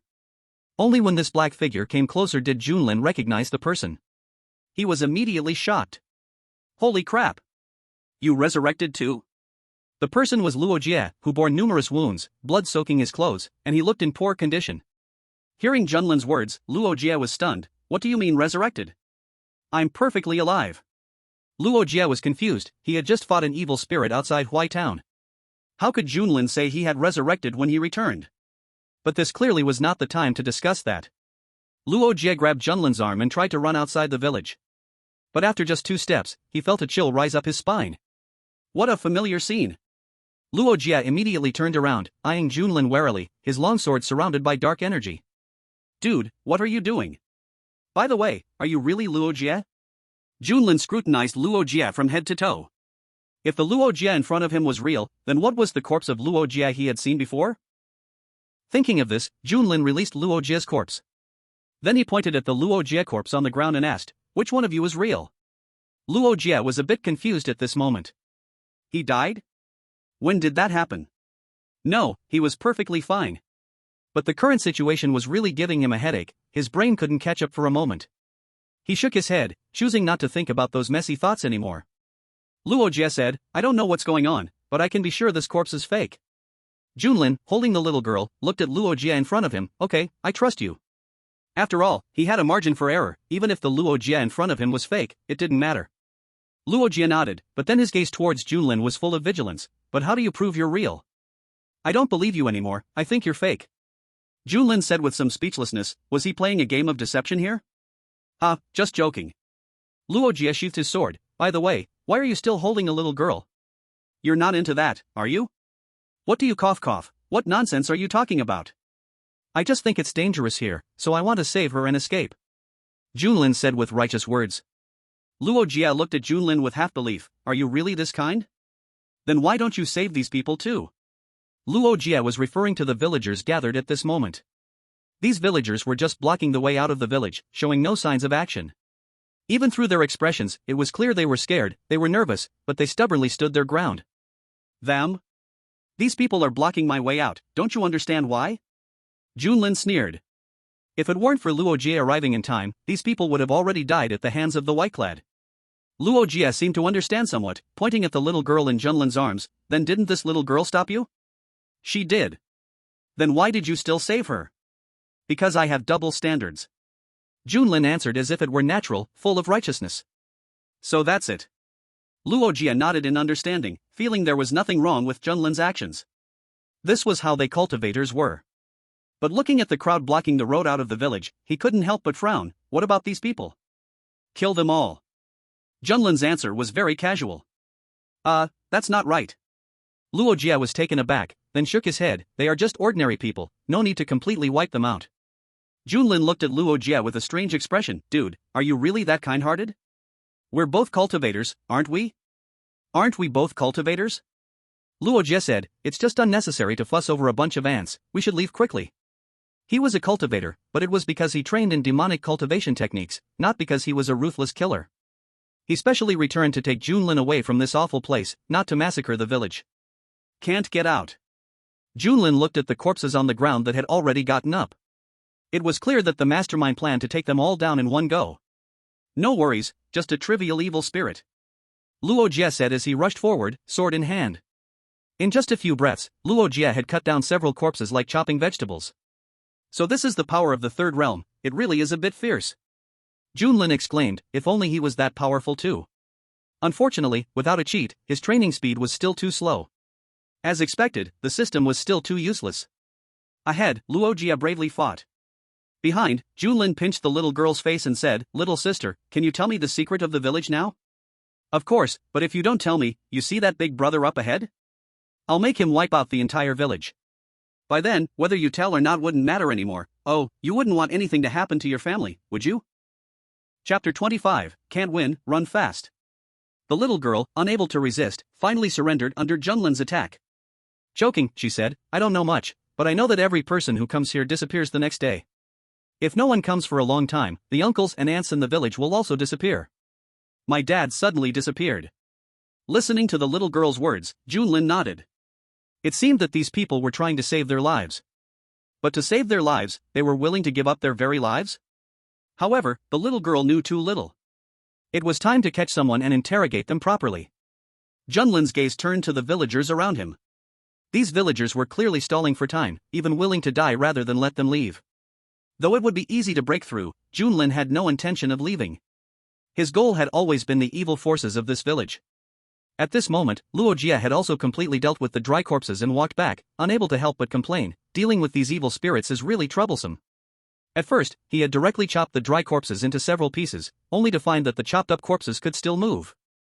It wasn't until he chopped them into small fragments that he had finally dealt with them, which disgusted him terribly. Seeing Luo Jie return, Junlin also spoke up, let me share my thoughts. I feel that this village itself might be an evil spirit. No way, if that's the case, doesn't that mean we're dead today? Luo Jie twitched his mouth. This was definitely not good news. Junlin shrugged and said, it's just a feeling. Maybe there's a demon cultivator hiding in the dark. Anyway, Bai, go grab someone and ask them. Bai nodded and stepped forward, grabbing a villager. You, the soul in the human emperor banner retained its consciousness? Luo Jie couldn't help but ask Bai. Junlin nodded, yes, what's wrong? Souls with consciousness are better. You can make them do anything, and you only need to issue orders. Plus, they can take the path of ghost cultivation to improve their strength. Souls without consciousness can only be released to attack, and the difference is huge. Luo Jie furrowed his brows. In that case, when there are more souls in the future, you'll be easily counterattacked. Junlin casually waved his hand. Don't worry, I know what I'm doing. After all, he was immortal. Even if he was counterattacked, it would only mean dying once and coming back to teach them a lesson. There would always be a time when he would make them submit. Luo Jie, seeing Junlin so nonchalant, was a bit helpless. But now wasn't the time to dwell on this. He would try to persuade him after this was all over. The villager grabbed by Bai Yi was trembling, full of fear. After all, he was just an ordinary person, and the two in front of him were demon cultivators who killed without blinking. It was impossible not to be afraid. Tell us everything you know, or this brother here will slaughter your entire village. I'm sure you saw his strength just now. Junlin said coldly. Luo Jie, standing beside him, was confused. When did he say he would slaughter the village? Though he was complaining in his heart, he still cooperated and said, what brother Junlin said is right. If you don't want your family and friends to die, you better confess honestly. The villager trembled and hurriedly said, I'll tell you. Please stop killing. Then, the villager nervously glanced around before slowly speaking. Our village was normal at first, but a year ago, a villager mysteriously disappeared. Get to the point. Junlin interrupted the villager, not interested in hearing a long story. Yes. The villager nodded repeatedly. What caused all this was a locust tree. Before the villager could finish his sentence, a wooden spike suddenly shot up from the ground and pierced through his throat. Luo Jie immediately stood up and retreated a few steps. Where he had originally been standing. A wooden thorn also appeared. Can't hide it anymore? Junlin immediately left the spot upon seeing this. What's going on? Luo Jie, holding a long sword, furrowed his brows as he watched someone being killed right in front of him. The problem was, he couldn't find the target. Did you not hear him speak just now? The evil spirit here should be a Chinese scholar tree spirit, but I don't know how strong it is. Although the villager hadn't finished speaking, Luo Jie wasn't the kind of villain who had his intelligence lowered like in novels. After thinking for a moment, he quickly understood. Luo Jie scratched his head. Was that the case? It sounded somewhat reasonable. However, if it's just a Chinese scholar tree spirit, with his strength, there should still be hope in solving this. The problem now is we don't know where that thing is. Junlin said, taking a step back. A wooden thorn emerged from the ground again. Luo Jie looked at the villagers present. Do any of you know where the Chinese scholar tree demon is? Take us there. The villagers looked at each other, but didn't answer their question. White clothes, ask them one by one. If they don't know, kill them. Yes. White clothes answered and walked toward the villagers. This method indeed worked. After killing a few villagers, an old man walked out and shouted. I know, I'll take you there, don't kill anymore. Luo Jie immediately rushed toward the old man, picked him up, and dodged the deadly sharp thorns. Lead the way. Junlin said, placing the little girl in his arms down. They were about to fight the boss, he couldn't carry the little one during the fight. With Luo Jie's protection, although wooden thorns constantly emerged from the ground, they didn't harm the old man leading the way. But not long after, the wooden thorns emerging from the ground became more frequent and numerous. It's that tree. The old man, trembling, pointed to a distant Chinese scholar tree. Both Junlin and Luo Jie's gazes followed. This Chinese scholar tree didn't seem any different from the others. But as they got closer to the tree, a faint scent of blood hit their faces. It should be here. After confirming the tree in front of them was the culprit, Luo Jie threw the old man aside. Whoosh! A sharp thorn pierced the old man's body, and in an instant, his blood was drained away. Junlin looked at Luo Jie in surprise. It seemed this guy wasn't as kind as he had imagined. Luo Jie noticed Junlin's gaze and couldn't help but say, why are you looking at me like that? You're much harsher than me. By the way, why don't you use your human emperor flag to collect these souls? My human emperor flag doesn't collect trash. The souls of these ordinary people were beneath him. His human emperor flag only collected the elite. Luo Jie. For a moment, he felt like the thing in Junlin's hand wasn't a soul-refining flag, but the real human emperor flag. Otherwise, why would a soul-refining flag refuse souls? This thing was originally a kind of insect-breeding magical artifact. Even the most useless souls could be used as food for the soul-refining flag's main soul. Whoosh! Blood-red wooden thorns suddenly shot out from the ground. Junlin and Luo Jie quickly dodged.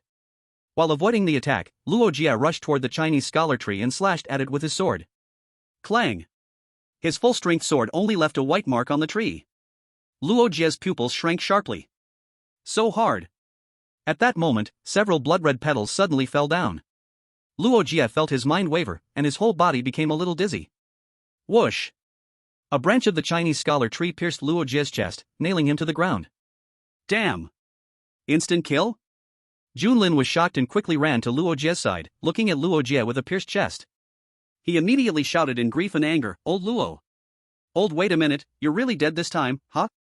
Cough, damn it, can't beat it, run quickly." Luo Jie quickly pulled out the branch from his chest and grabbed Junlin, turning to run. "Isn't it, buddy? You're so strong in vitality, even pierced through the heart and didn't die?" Looking at the lively Luo Jie, Junling felt a bit dazed. Are demon cultivators really this fierce? I am lucky, my heart is on the right side. And from what you just said, do you want me to die? Chapter 26, oh right, there is one more thing.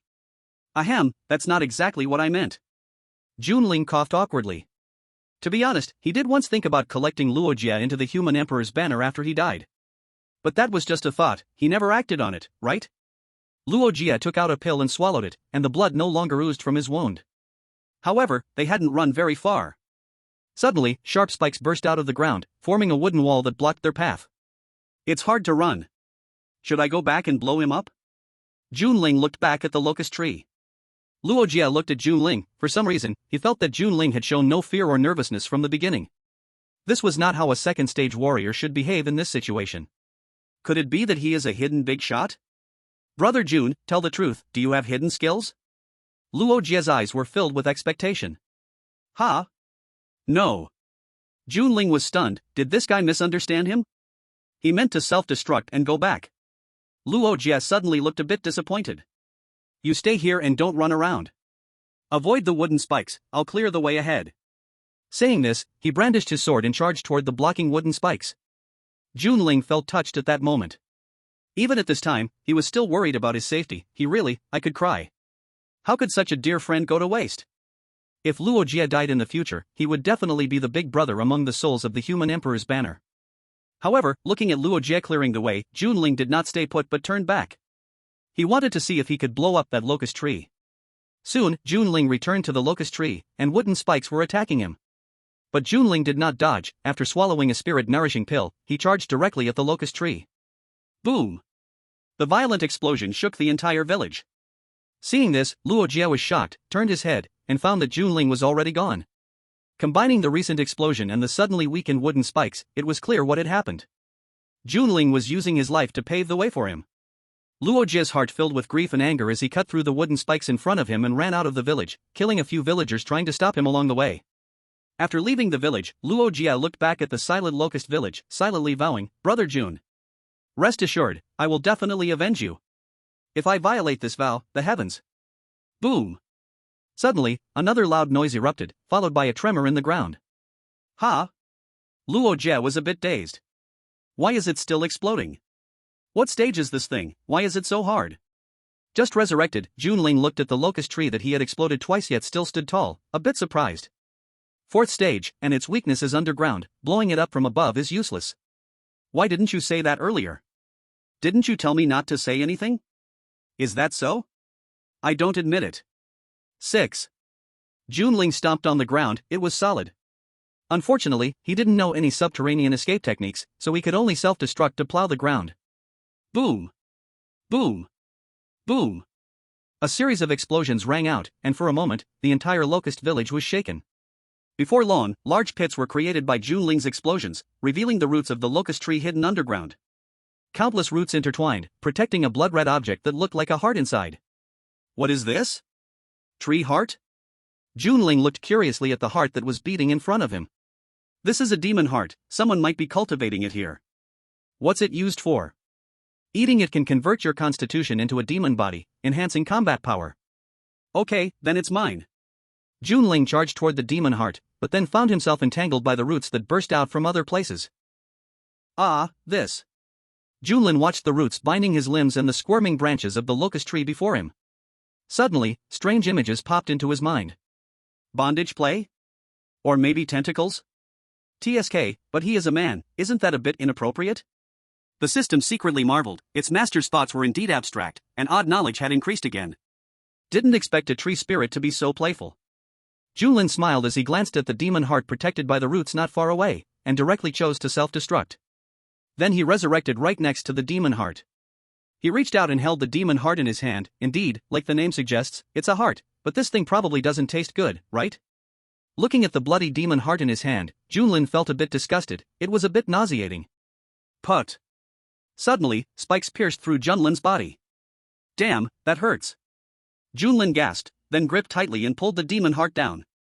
The locust tree, having lost the demon heart, instantly fell silent, wilting at a visible speed. System, can this thing really be eaten? Junlin asked, looking at the demon heart in his hand. This demon heart, aside from a bloody aura lingering, seemed no different from an ordinary heart.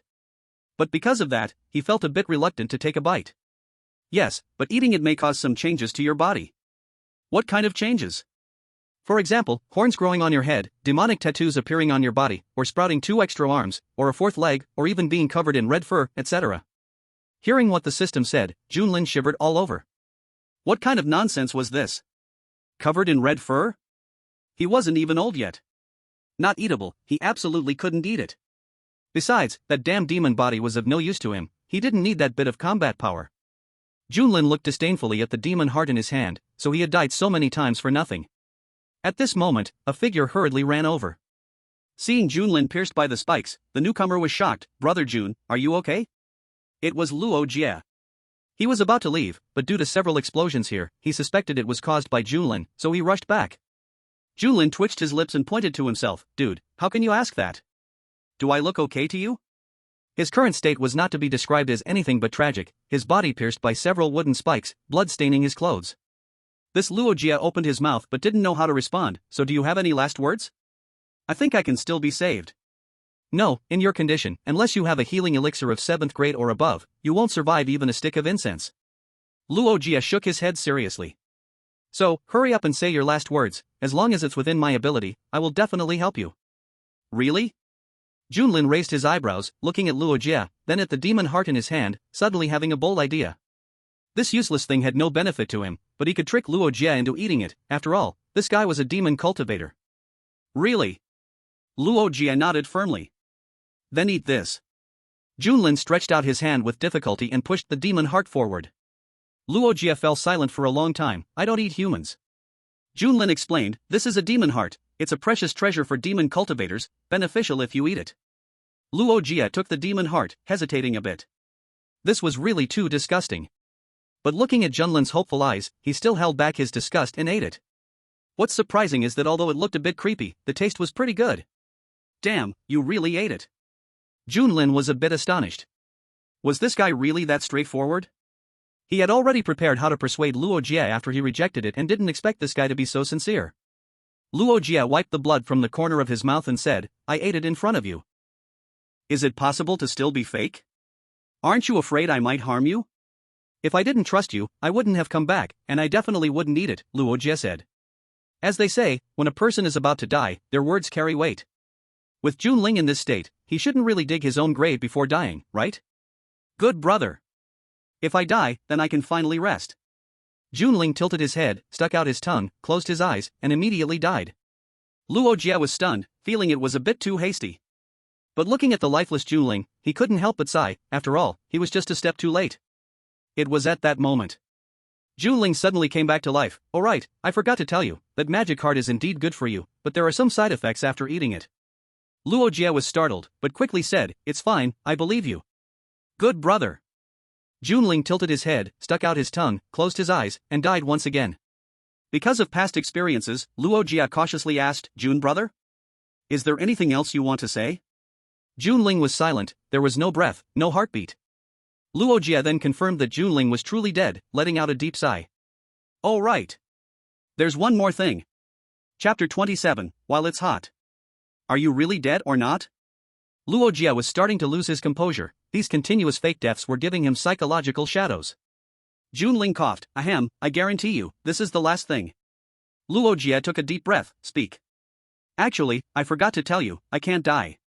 As soon as Junling finished speaking, he disappeared from the spot, then appeared in his prime right in front of Luo Jie. Luo Jie stared in shock. What kind of divine skill was this? Could it be that Junling is a celestial being? Junling felt uneasy under Luo Jie's gaze and couldn't help but say, what's with that expression? Have I not just come back to life? You came back to life? Junling didn't hide it at all. Yeah, otherwise how could I fight this tree monster? I am using my life to fight. Luo Jie felt his worldview had been severely impacted. So the explosions he heard earlier were Junling self-destructing? This is way too outrageous. You just casually told me this kind of thing? Luo Jie found it hard to believe. If he had that kind of ability, he would definitely keep it a secret. How could he tell anyone? Junling pressed Luo Jie's shoulder seriously, saying, "Of course. Because we are brothers, I trust you." It was laughable. Even if Luo Jie announced Junling's ability to come back, it wouldn't pose any threat to him.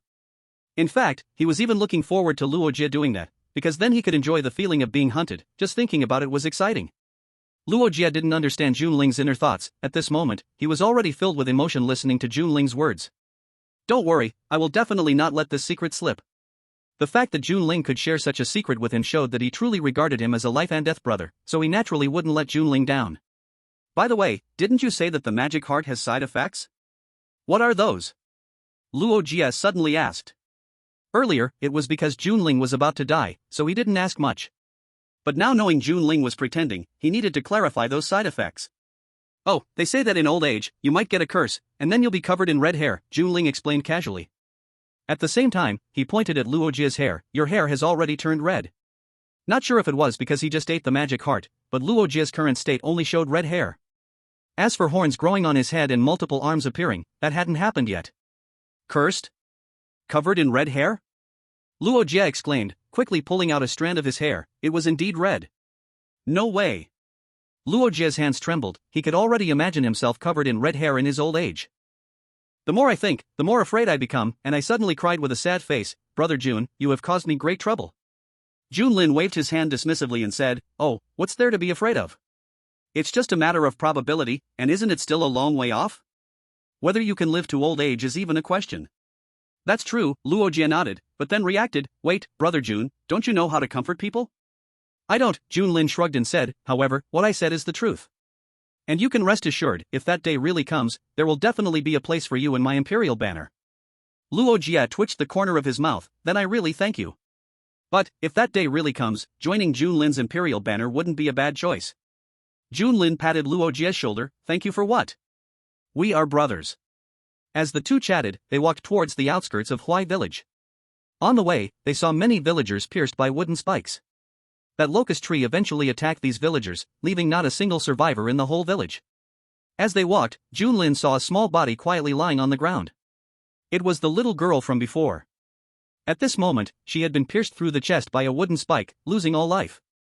"What the hell? You're even more twisted than I am." Junlin couldn't help but curse out loud. Luo Jie, caught off guard by this sudden accusation, was a bit dazed. "Huh? I didn't do anything." Cough, "It's fine, I'm not talking about you," Junlin explained, partially blaming the system in his heart. Luo Jie was confused, but seeing Junlin staring at the little girl on the ground, he said, "She just died, her soul hasn't gone far yet. You could collect her soul into your imperial banner. She could still become a ghost cultivator. Although her size might not change, isn't that what you like?" Junlin looked at Luo Jie with some surprise. "I take back what I just said, I was actually talking about you, and I do not like that." Luo Jie shrugged, but he was filled with disdain in his heart. "What's the use of being tough? Don't I know whether you like it or not?" Junlin shook his head and said, "Besides, there's no need to do that. Once in the imperial banner, one can never be reborn. She doesn't deserve that." "That's true, that would be a bit inhumane," Luo Jie nodded in agreement. Junlin, like him, was a cultivator with a conscience. After leaving Huai village, the two set out once again on a purposeless journey. They traveled by day and trained by night. More than half a month passed, and Junlin's cultivation had also reached the late second stage, which was all thanks to the pills he used. "Where are we now? Why are there so many people?" Luo Jie looked at the endless mountains in the distance and the martial artists gathered there, somewhat astonished. So many people. If he exposed his identity as a demon cultivator, wouldn't he be turned into mincemeat? Wanyao Mountains, Junlin was also a bit surprised. How did they end up back at Wanyao Mountains after all this time? Speaking of which, last time he subdued a figure in white here. He wondered if he could add some more people to his imperial banner this time. "Shall we retreat? The people here all seem to be righteous cultivators." Luo Jie hesitated a bit. After all, he was a demon cultivator, and this place was somewhat dangerous for him. Junlin didn't want to leave just like that, saying, "What's there to be afraid of? Once we go in, we just have to kill anyone who discovers our identities." I think it makes a lot of sense. Junling saw this and continued, as a devil cultivator, we are naturally not well received in this world, living in constant fear every day. All we can do is fight, seize, and grab a chance at survival in this grim reality. Hearing Junling's words, Luo Jie nodded repeatedly, deeply agreeing, feeling that what he said was utterly true. Unable to restrain his emotions, he exclaimed, Jun brother, your words today are like a refreshing breeze, I have learned a lot. Junling didn't mind, come on, brother Guba, why are you being so polite? Luo Jie looked towards the direction of Wanyao Mountain, full of ambition. Then he realized, wait. You are immortal, of course you're not afraid, but I can really die. Chapter 28, why didn't you tell me to change the script in advance? How did this kid react suddenly? Junling felt a bit awkward, but it was just a moment. In the next moment, he said casually, Brother Luo, what you said is not correct. You know I can't die, and if I can't die, doesn't that mean you won't die either? Question mark. Luo Jie was completely confused. What connection is there between these two things? Junling then explained, you see, as long as I'm still alive, even if you die, I can let you enter my human emperor flag, then you wouldn't be dead, would you? Luo Jie twitched at the corner of his mouth, why do I feel like you want to lure me into your human emperor flag? In recent days, Junling had often mentioned letting him enter the human emperor flag after his death. Now every time he thought of dying, he thought of the human emperor flag. He suspected he had been brainwashed by Junling. How can you think of me like that? Junling said with some displeasure, we are brothers. Do you think I would harm you? Hearing this, Luo Jie immediately retorted, that's not certain. That demonic heart was a trick you made me eat. I did that for your own good. Your body is gradually transforming into a devil's body. Haven't you noticed your strength has increased a lot? Junling said earnestly. Luo Jie nodded, this was indeed the case. But if he could, he would rather not eat this demonic heart. He didn't want to be covered in red hair either. Junling pressed on, right? How could I harm you? Moreover, if you really die and enter my human emperor flag, would I treat you poorly? But once I enter the human emperor flag, I can never be reborn. You know I'm immortal. As long as I live for one day, you can live for one more day, right?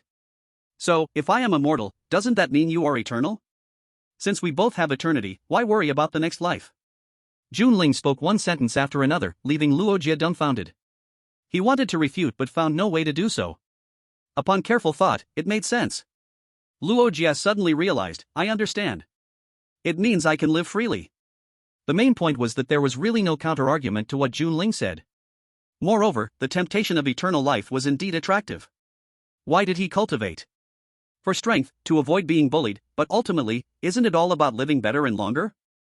Junling nodded with satisfaction, what a teachable child.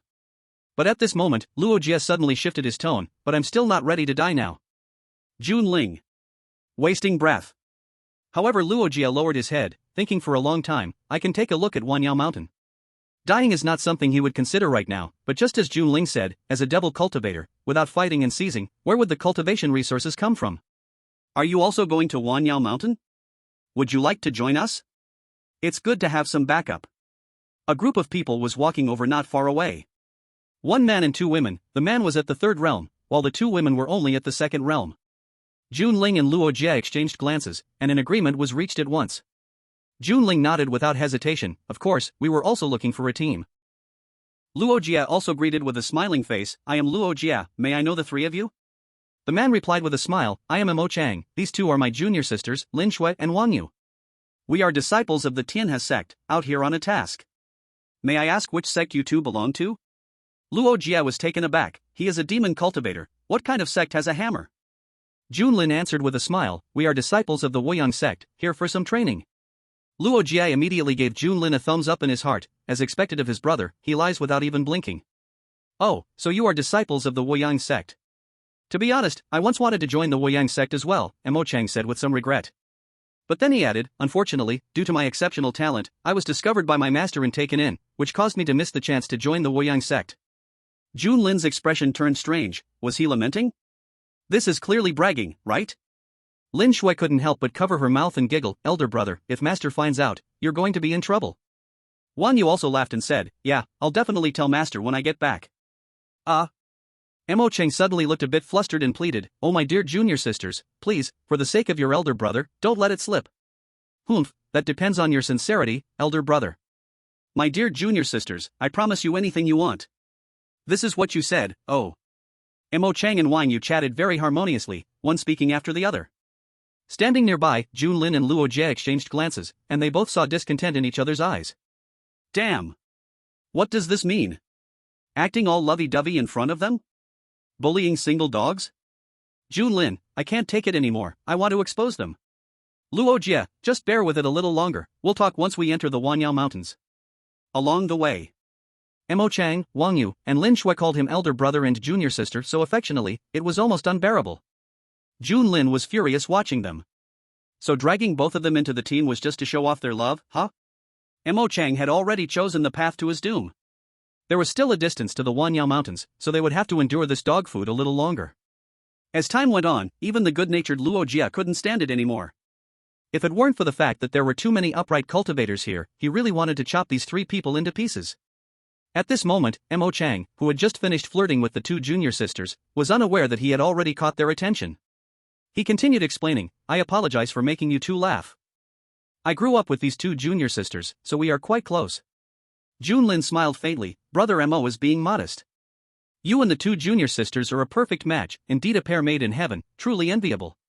Yes, yes, yes. Luo Jie nodded in agreement and couldn't help feeling emotional. Clearly furious, yet still able to say such insincere words with a smile, it was truly admirable. Ah, junior brother is joking. Mo Chang was also laughing heartily at the moment. Unexpectedly, this junior brother from the Woyang sect can really talk, he is indeed a disciple from a big sect. Not long after. The five of them entered into the Wanyao Mountains. After distancing themselves from the upright cultivators outside the Wanyao Mountains, Luo Jie began to feel eager. He treated those upright cultivators equally. Whenever he saw them, he just wanted to kill them. There was no way around it, after all, he was a demon cultivator. Either he kills these upright cultivators, or they kill him, it was inevitable. So the moment Mo Chang invited him and Junlin into the team, Mo Chang's fate had already been sealed. However, at this moment, Mo Chang was still oblivious to what was about to happen. He was right there enjoying affection with his dear junior sisters. Junlin and Luo Jie exchanged glances. Junlin nodded calmly, and Luo Jie immediately understood. But at that moment, Mo Chang suddenly stopped in his tracks. Turning around to look at the two, he said, You two, I am here on a mission to hunt a third-tier beast and two second-tier beasts. I wonder if you have any tasks at hand? Before Luo Jie could speak, Junling stepped forward and said, We are just here for training and do not have any tasks. However, since we are traveling together, we will naturally lend a hand if we encounter beasts. Mo Chang was instantly overjoyed and quickly said, Then I shall trouble you, junior brother, and this senior brother.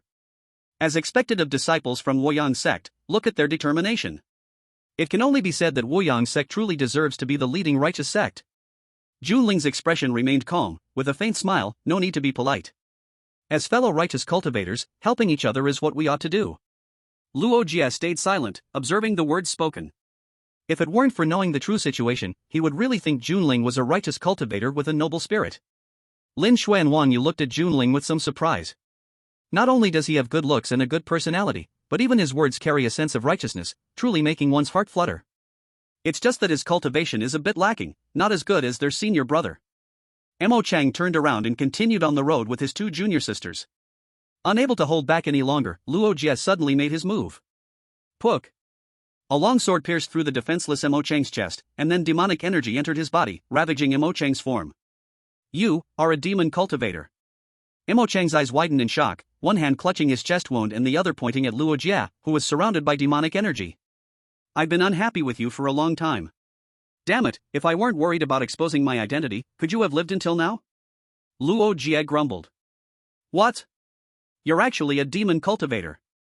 Junling was instantly alarmed and quickly stood in front of Mo Chang and the other two, revealing the full power of his second-tier late-stage cultivation.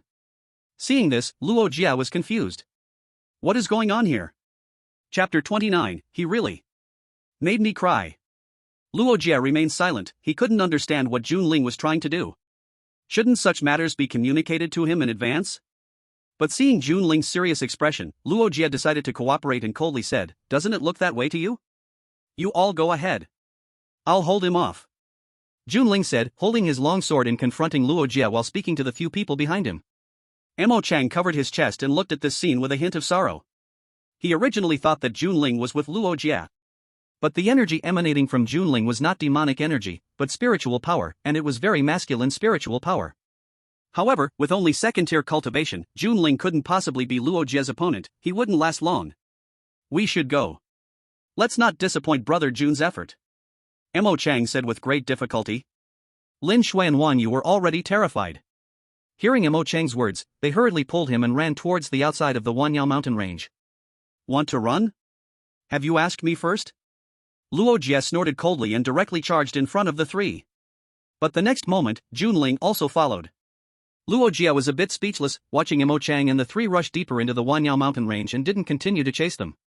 Until the three were far away, he finally spoke up, Brother Jun, what are you doing this for?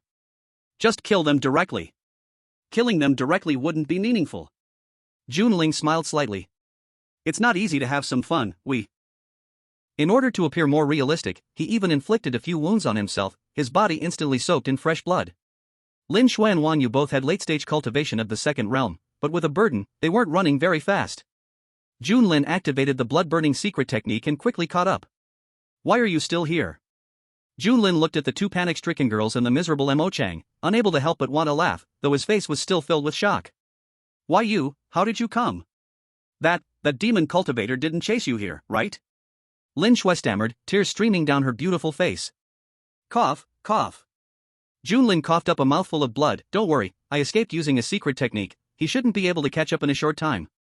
With the blood-burning secret technique and self-harm, his current state didn't seem much better than Mo Chang's. However, to prove his innocence, Junlin still approached Mo Chang and said, I'm sorry, it's my fault for not understanding the opponent's identity that led you to this plight, Brother Mo. Damn it, how could one not have heard that those who show affection die quickly?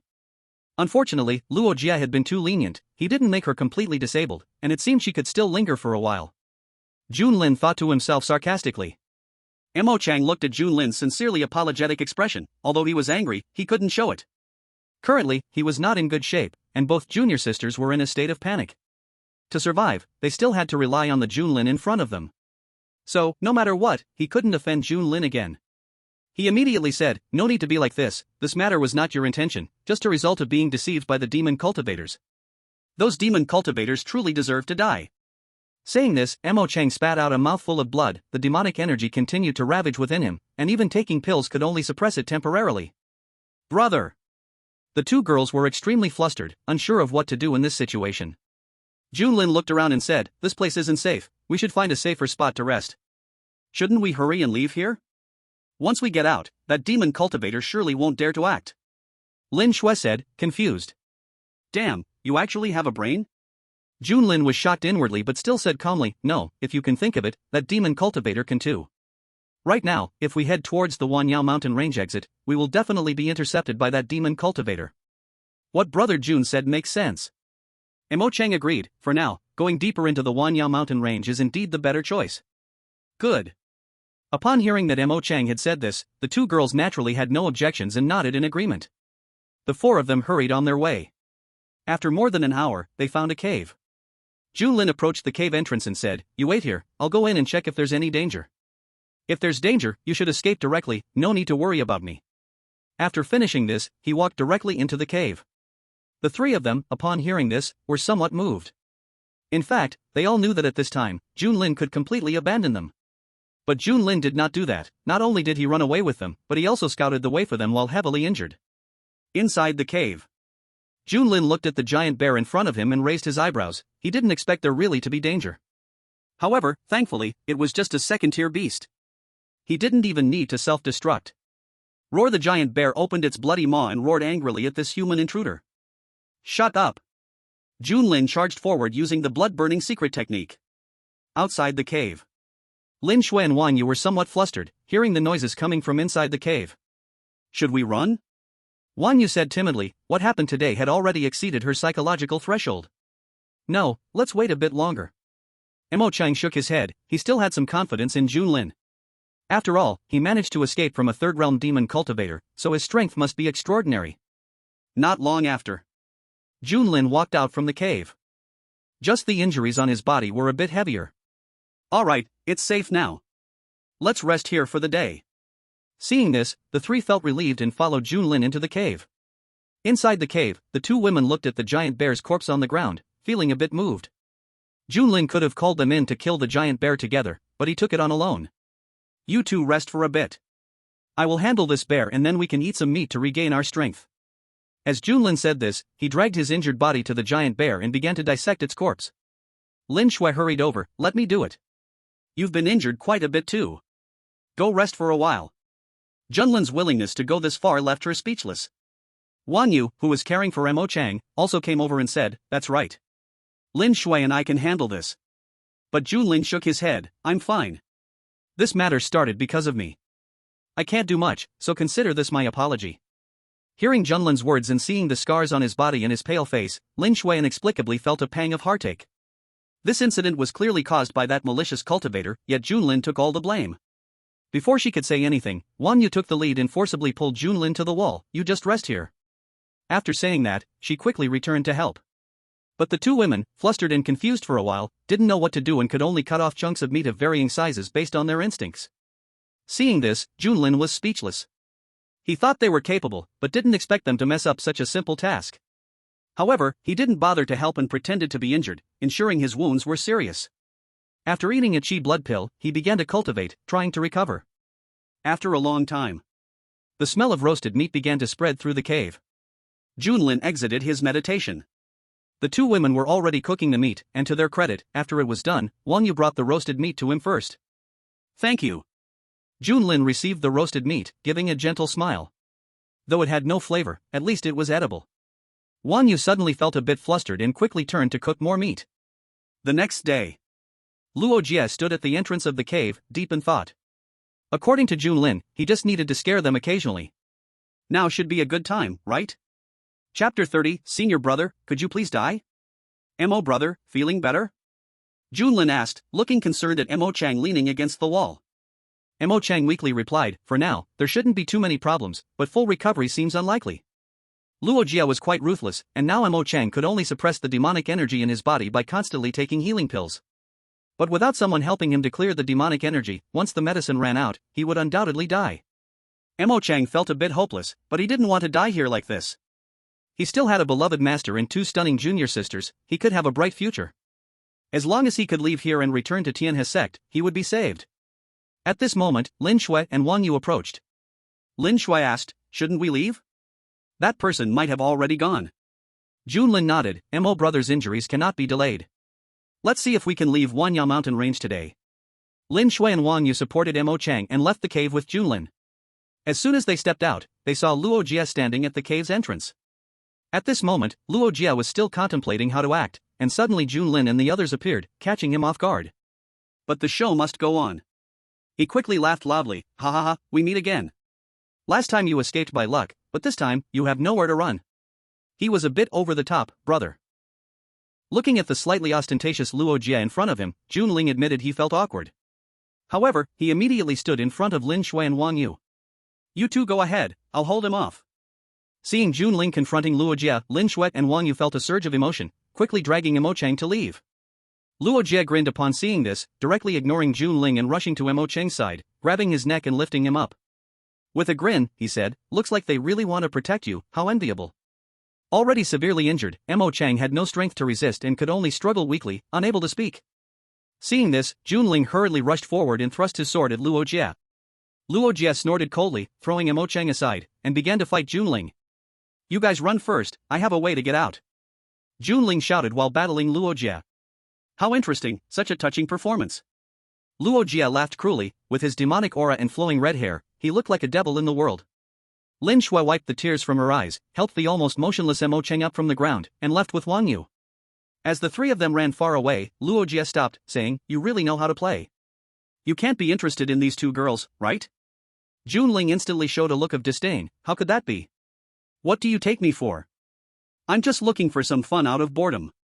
Alright then. Luo Jie nodded, not saying much more. After discussing how to continue their play, Junling turned and went after Lin Shui and the others. Not long after, heavily injured Junling caught up with the three of them. Are you alright? Wang Yu rushed over, looking worried. At this moment, Junling looked even worse than Mo Chang. Junling shook his head, I'm fine, how is Mo brother? Hearing that Junling was still worried about Mo Chang, Wang Yu felt a pang of heartache and said, it's fine, senior brother just passed out, there's no serious issue. Junling breathed a sigh of relief, glad he wasn't dead, if he were, the story would be over. He nodded, that's good. But this isn't a place to rest, let's keep running. Wang Yu quickly supported Junling, worried, you're so badly injured, let me carry you. Junling hurriedly waved his hand, no need, just take good care of him, oh brother, I'm fine. In the following days, Luo Jia happened to encounter Junling and the others, who had just rested for a night. And every time, he would fiercely beat Mo Chang, but only to the point of knocking him unconscious without killing him. Junling was able to intercept Luo Jia each time, allowing the three to escape. Then, with his injured body, he would catch up with the three and flee together. Senior brother Junling, are you okay? Wang Yu couldn't help but cry upon seeing Junling's severe injuries, hurriedly feeding him a pill. I'm fine. Junling gently shook his head. That evil cultivator is clearly toying with us. Senior brother Junling, are we going to die here? Wang Yu cried, her eyes filled with tears. She wasn't foolish, with Luo Jia's strength, it wouldn't be hard to kill them, the reason they had survived this long was merely because he was toying with them. Junling softly comforted her, don't worry, since he wants to play with us, let's seize the opportunity, we can definitely escape. Wang Yu nodded firmly, after these days, she completely trusted the man before her. Whether facing Luo Jie or monstrous beasts, Junling would stand in front of them without hesitation, protecting them. At this point, if she couldn't trust Junling, she didn't know who else she could trust. As for her brother, he had now become an invalid, only dragging them down. Damn, it's so interesting. Brother, in the future, make more plots like this, it's entertaining, I love it. By the way, brother, I have an even more exciting idea. Do you want to hear it? Oh? Tell me. Junling's heart stirred, it seemed this broken system wasn't completely useless after all. You can take that Mo Chang down, yes, right in front of him, take his two junior sisters. The sudden suggestion from the system left Junling momentarily stunned. But he quickly retorted angrily, where do you get these ridiculous ideas? Am I that kind of person? I am the pure love warrior. I don't believe it. I am your system, and I surely know what kind of person you are. Believe it or not, if you have nothing to do, you can go read an encyclopedia. Junling chose not to continue arguing with the system. However, one must admit that the system's suggestion was indeed thrilling. Not far away, Lin Shui was taking care of Mo Chang, who was heavily injured and needed someone to feed him even to eat. Mo Chang looked at Wang Yu, who was sleeping beside Junling, and then at Lin Shui, who was still by his side caring for him. His heart was a bit moved. Over the past few days, Wang Yu had gradually grown distant from him. At first, she would attend to him, but later she simply followed Junling and ignored him completely. Sometimes, when he called out to Wang Yu, she pretended not to hear. In contrast, although Lin Shui also occasionally tended to Junling, it was only because Junling was injured for them, so she went to comfort him. Most of the time, Lin Shui was still by his side, feeding him pills, food, and even infusing spirit energy to suppress the demonic energy inside him. There was no way that Wang Yu could compare to that cheap woman. Mo Chang's heart was filled with resentment. If it weren't for Junling, he wouldn't have been injured by Luo Jie's attack like this. If it weren't for Junling, Wang Yu would not have abandoned him. Senior brother Lin Shui suddenly spoke up. What is it? Mo Chang looked at Lin Shui, his eyes full of tenderness, only Lin Shui was the true love of his life. Even in his fallen state, she stayed by his side, in the future, he must make it up to Lin Shui. Senior brother Lin Shui bit her lip, a tear sliding down the corner of her eye. Seeing Lin Shui suddenly cry, Mo Chang's heart ached, junior sister, don't cry. Don't worry, we will definitely survive this. Lin Shui wiped her tears, choking up as she said, yes, we will definitely survive this, but. Looking at Lin Shui, who was heartbroken, Mo Chang's heart ached deeply. He comforted, junior sister, don't be sad. Whatever you want to say, you can tell your senior brother. Senior brother, I know you care for me and the junior sisters, but I really can't let you continue being a burden to Junling. So senior brother, could you die? Chapter 31, what a surprise. Hearing Lin Shui's words, Mo Chang's eyes widened. Lin Shui wants to kill him? All for Junling. Mo Chang's heart raced with anxiety, he quickly turned to look at Junling and Wang Yu's direction. At that moment, Junling and Wang Yu appeared to be asleep, unaware of the situation over here. Junling! Save me, Lin Shui wants to kill me! Mo Chang shouted desperately. At this moment, the only one who could save him was Junling. Lin Shui, in a bit of panic, covered Mo Chang's mouth and glanced back. Mo Chang's shout startled both Junling and Wang Yu awake. What's happening? Wang Yu, startled by the sudden shout, thought Mo Chang had been caught by Luo Jie again. But when she saw Mo Chang standing fine in place, she became furious and said, what are you doing? Don't you know senior brother Junling is very tired? Can you keep quiet? What if you attract that evil cultivator over? She increasingly felt that her senior brother was somewhat useless. You are just a burden, and still causing so much trouble. After blaming Emo City, Wang Yu turned to Junlin and said, Brother Junlin, don't mind him, just rest well. Junlin stood up with difficulty. It's okay, Brother Emo shouldn't shout for no reason. Did something happen? At this moment, Emo City had his mouth covered by Lin Shui and couldn't say a word. Seeing this, Junlin frowned and said, Junior sister Lin Shui, what are you doing? Brother Mo's condition is already very poor. Lin Shui felt a bit flustered and released her hand covering Emo City's mouth. Emo City hurriedly shouted, Brother Jun, save me. She wants to kill me. Wang Yu was startled and looked at Lin Shui in surprise. She thought Emo City was just a nuisance, but never thought about directly killing him. How could her usually gentle senior sister be so ruthless?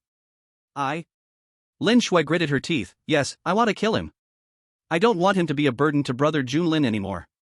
You little poo. Emo City was halfway through his words when he suddenly spat out a mouthful of black blood, and his whole state became much weaker. Emo City's pupils shrank sharply. You poisoned me. Seeing this, Lin Shui said, I know Brother Junlin is kind-hearted and will definitely save you, so I won't be foolish enough to give you a chance to live. Wang Yu covered her mouth in astonishment. She genuinely didn't expect her senior sister to be so resolute. However, looking at the weakened Emo City, she inwardly agreed with Lin Shui's actions. Wang Yu pulled Junlin and comforted, Brother Junlin, senior sister, is also thinking of us. Junlin sighed deeply and walked to Emo City's side. Emo City looked at Junlin, with a glimmer of hope in his eyes, and said, Brother Jun, save me. Junlin pretended to carefully examine Emo City's condition, and finally shook his head helplessly, saying, I'm sorry, I can't help you. Emo City instantly fell into despair, no longer hiding his inner wrath. He shouted angrily, What are you pretending for? That demon cultivator was brought here by you. It's all your fault that I ended up like this. Don't think I don't know, it was also your idea to kill me. You bunch of dogs and women, may you all die a horrible death. What nonsense are you talking? Brother Junlin never thought like this. Lin Shui shouted angrily, it was her doing, how could she blame Brother Junlin? Exactly, Brother Junlin has saved you so many times, how could you still think like this? I really misjudged you. Wang Yu also accused. Junlin's heart was blooming with joy, but he still put on a face full of regret and said, You are right, I do have a responsibility in this matter, but I never thought of harming you. Ha ha ha, is that so? Then kill this woman and avenge me. Emo City laughed crazily, already a bit deranged. I'm sorry, I can't do that. Junlin shook his head, I feel deeply sympathetic towards your plight, but I can't let her get into trouble again. Wang Yu looked at Junlin with admiration in her eyes. What a responsible man. Lin Shui was also deeply moved, indeed, she did not misjudge him. Ah, what a grand statement. Do you think I would believe you? Lin Shui and Wang Yu immediately widened their mouths in astonishment. Demon. Demon cultivator, you are also a demon cultivator. Wang Yu was so frightened by this sudden scene that she collapsed onto the ground. Although Lin Shui was equally shocked, she did not lose her composure like Wang Yu did. Instead, she tremblingly asked, Senior Brother Junlin, you and that demon cultivator are not working together, right? She couldn't believe that Junlin, who had always treated her gently and always protected them, could be a demon cultivator. I'm really sorry, but you guessed wrong. Luo Jie's figure suddenly emerged from the forest. Lin Shui forced a bitter smile. She understood everything now, she understood it all. Luo Jie walked over to Junlin's side. By the way, what are you planning to do with these two women? From what just happened, it looks like they both have feelings for you. Junlin shrugged and said, what else can we do? Just kill them. Luo Jie clicked his tongue, you really are ruthless, but if you ask me, you might as well just take them both in. Anyway, they're both infatuated with you. Upon hearing this, Wang Yu immediately rushed to Junlin's side and said, Senior Brother Junlin, I really like you. I'm willing to do anything for you. Really? Wang Yu immediately nodded firmly, really? Then, would you be willing to die for me? When Junlin said this, Wang Yu froze. If she wasn't afraid of death, why would she beg so desperately in front of Junlin? You see, you won't even agree to such a small thing, so how can you say you'd do anything for me? Junlin shook his head in disappointment. Wang Yu opened her mouth, wanting to say something more, but Junlin's long sword had already pierced through her chest. The human emperor banner trembled, and Wang Yu's soul was absorbed into it. Afterward, Junlin's gaze turned to Lin Shui. At this moment, Lin Shui was sitting on the ground, smiling tragically, go ahead, to die by your hand, I'll be satisfied. Is that so? Chapter 32, who says that righteous sects can't have demon cultivators? In the end, Lin Shui died under Junlin's sword. Her soul was taken into the human emperor banner. Luo Jie looked at the three corpses on the ground. TSK, you're really playing with fire. But these righteous cultivators really aren't good people. After just a little setback, they turned against each other. Junlin smiled and said, "You're saying that like we're dying already, who doesn't look out for themselves? Wouldn't a demon cultivator also have people like that?" Luo Jie thought for a moment and said, "There must be such people, but as you said, we're demon cultivators. It's normal for us to turn on each other. But they're righteous cultivators, they shouldn't act like this." Junlin was stunned. "Hey. Damn, that's actually pretty reasonable." After a pause, Luo Jie added, "But don't worry, Luo Jie, am not that kind of person." Junlin nodded slightly. "I'm naturally not worried about that." Leaving aside whether Luo Jie would be foolish enough to do such a thing, even if Luo Jie did betray him, there would be nothing he could do about it. "I need to go check inside the Human Emperor banner to see if they're causing any trouble. You go ahead and scavenge the resources on them." Once Junlin finished speaking, he went to one side, and his consciousness sank into the Human Emperor banner. As Junlin expected, the Human Emperor banner was very lively at this moment. Mo Chang, Wang Yu, and Lin Shui had already started fighting. Meanwhile, Bai Yi was watching the three of them fight with great interest. "Is it entertaining?" Junlin patted Bai Yi's shoulder and asked. "Entertaining, very entertaining." Bai Yi nodded, but then he suddenly realized and quickly bowed. "Young master, you've arrived." After getting to know Junlin during this time, Bai Yi had completely resigned himself to his fate. Moreover, he had come to understand it. What was wrong with serving an immortal master? As long as he didn't do anything foolish, he might as well live forever. In fact, if he served Junlin well, maybe one day, there might even be a chance for resurrection. Junlin nodded in acknowledgement, then looked at the three people still fighting. Like Bai Yi, Mo Chang, and the others were also conscious. So, as enemies crossed paths, once the three entered the Human Emperor banner, they started to fight, and it looked quite lively. At this moment, Mo Chang also noticed Junlin's arrival. Immediately, he cursed loudly, "You evil cultivator, you won't die a good death. Ha ha ha, and you two dirty women, do you think clinging to someone can help you survive? Ha ha ha. Didn't expect this outcome, right? Noisy." Junling snorted coldly, directly stepping in front of Mo Chang and grabbing him, quickly refining him. He originally intended to keep Mo Chang, wanting him to help, just like Bai Yi. But he didn't expect to be cursed the moment he arrived. How could he endure that? He didn't want to be cursed at every day in the future. Under the full power of the Emperor's banner, in just an instant, Mo Chang's consciousness was refined, leaving only a pure soul body. Junling casually tossed Mo Chang's soul body to Bai Yi. "Here, take it, refine it." The quickest way for the soul inside the Emperor's banner to increase its strength was to devour other souls. "Thank you, young master." Bai Yi was elated. Although he had already become a soul body, who didn't want to advance further? Even as a ghost cultivator, he wanted to be the strongest ghost cultivator in the world. At this moment, Wang Yu and Lin Shui were already sitting on the ground, their faces full of despair. They both understood the consequences of entering the Emperor's banner. "You two, forget it, you two should go accompany Brother Mo. We can't let Brother Mo go alone on the road to the underworld." In the end, Junling still decided to refine the two women together. Then he turned to Bai Yi and said, "These two souls are also for you, so train well." Bai Yi could barely hide his joy on his face. "Yes, young master, I will definitely assist you wholeheartedly in the future." "You're sensible." Junling praised Bai Yi for being aware of the situation and then exited the Emperor's banner. Outside, Luo Jie had also finished counting the harvest this time. In the past few days, Mo Chang had wasted a lot of healing pills, but the training pills had hardly been used at all.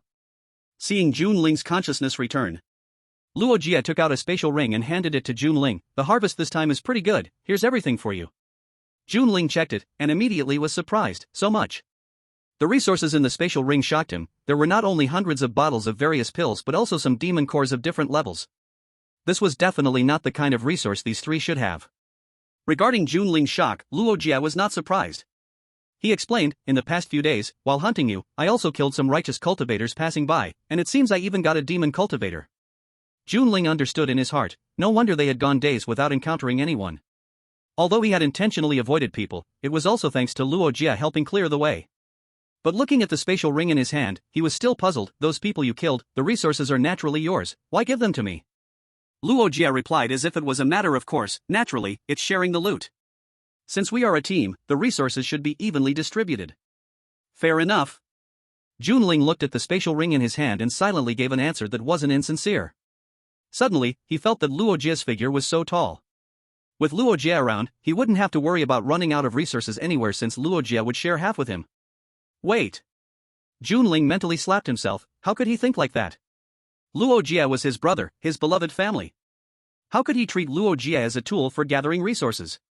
Seeing Junling suddenly lost in thought, Luo Jie couldn't help but ask, "Brother Jun, what's wrong?" Junling then came back to his senses, slowly putting away the spatial ring in his hand. "Oh, it's nothing, it's just time for us to part ways." "Why?" Luo Jie frowned slightly, puzzled. The two of them worked well together, they could definitely pull off a few big scores in the Wanyao mountain range before leaving. Why suddenly part ways? Junling sighed helplessly. "I don't want to either, but my cultivation technique only supports me reaching the peak of the second realm for now. I must go back and get the subsequent techniques." He cultivated the solar fire technique, but it was only the basic edition, allowing him to reach the peak of the second realm. After that, he needed the following chapters. Cultivation technique? Oh right, I just remembered that you aren't practicing a demonic path technique. Luo Jie finally recalled this point. The reason demonic cultivators easily expose their identities is that they practice demonic techniques. But Junlin was different. Although he was also a demonic cultivator, he practiced righteous path techniques. If it weren't for the Imperial banner, he wouldn't have been able to determine Junlin's identity. "You just found out?" Junlin said somewhat speechlessly. I just hadn't thought about it in that direction, but can't you practice my technique?" "Please spare me," Junlin shook his head directly. "Practicing your technique would make me a rat in the street, everyone would shout to beat me." "Alright then, where are you heading back to?" "Woyang sect." As soon as Woyang sect was mentioned, Luo Jie was momentarily stunned, then exclaimed, "You really are a disciple of Woyang sect? What else could it be? Didn't I mention it when those people from Mashing City asked before?" Junlin replied.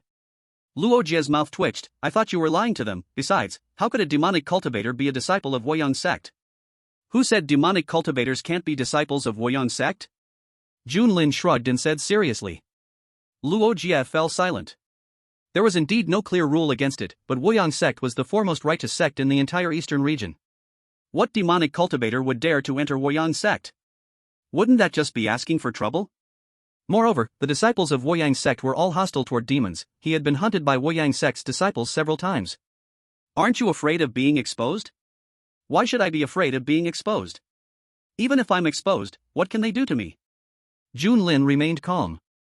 That's true. Thinking of Junlin's situation, Luo Jie felt relieved. If it were him, he wouldn't be afraid. Perhaps he would even announce in front of those people that he was a demonic cultivator. "Alright, I'm heading back. You be careful during this time, and don't die. If I can't collect you with the Imperial banner, it would be a huge loss."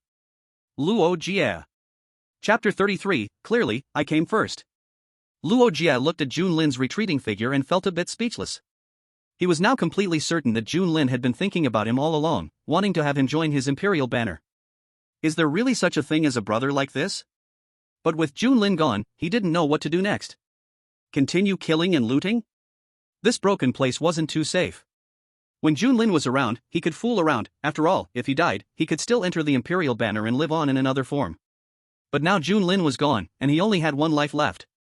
Luo Jie sighed. It was better to find a place to cultivate properly. He was currently at the peak of the third realm, and the resources he obtained this time should be enough for him to break through to the fourth realm. Once he broke through to the fourth realm, his efficiency and safety in killing and looting would greatly increase. Just as Luo Jie was getting ready to leave, he noticed Junlin coming back and was immediately puzzled. Why are you back again?" Junlin explained, "I suddenly remembered that going back now wouldn't do me any good, so let's wait a bit." Before, Bailey had told him that the inner sect of Woyang sect recruited outer sect disciples at regular intervals every month. But he had already been out for almost a month and missed the last recruitment, so going back now was pointless. He needed to wait for several more days. So let's continue stirring up trouble. Days later, Junlin and Luo Jie were dividing the loot several miles away from the Wanyao mountain range. These righteous path cultivators are really ruthless. Luo Jie took a healing pill, gritting his teeth and speaking. These days they have been ambushing righteous cultivators every day, and naturally they cannot succeed every time. And those escaping righteous cultivators spread the news about the two demonic cultivators who kill anyone they see in the Wanyao mountain range.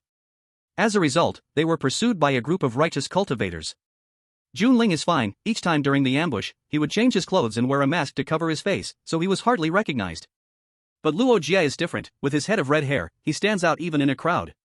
Junling said nonchalantly, "What's the big deal? You're still alive, aren't you? If you die, I will let you be the main soul in my human emperor banner." Luo Jie rolled his eyes in frustration. "You just keep thinking about getting me into the banner, don't you? Really, I can't believe it." Junling shrugged. "What else? Only if you enter the human emperor banner can we be together every day, brother. Luo Jia shook his head, indicating refusal. He didn't want to enter the human emperor banner so soon, at least he wanted to wait until he was old and covered in red hair. The two chatted while distributing the resources they obtained these days evenly. However, considering that Luo Jia was seriously injured and had mainly been doing the work these days, Junling still gave him a bit more resources. Luo Jia didn't mind, being polite with a brother who thinks about your death every day. No need. Alright, it's about time, I should be on my way. Are you sure you won't enter my human emperor banner? Before leaving, Junling couldn't help but ask one more time. Luo Jia's mouth twitched, how could he still be thinking about this? He immediately nodded without hesitation, I'm sure, I'm not at the death stage yet. Junling was a bit disappointed but still nodded, okay, be careful, don't die. Saying that, he directly stabbed himself and disappeared from the spot. Luo Jia looked at Junling, who was already nowhere to be seen, feeling a bit envious. How nice would it be if he could play like that too?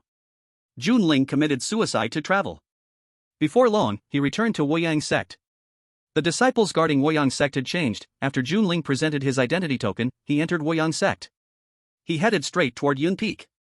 These days his cultivation had also broken through to the peak of the second realm. As long as he had the subsequent techniques, he could break through to the third realm at any time.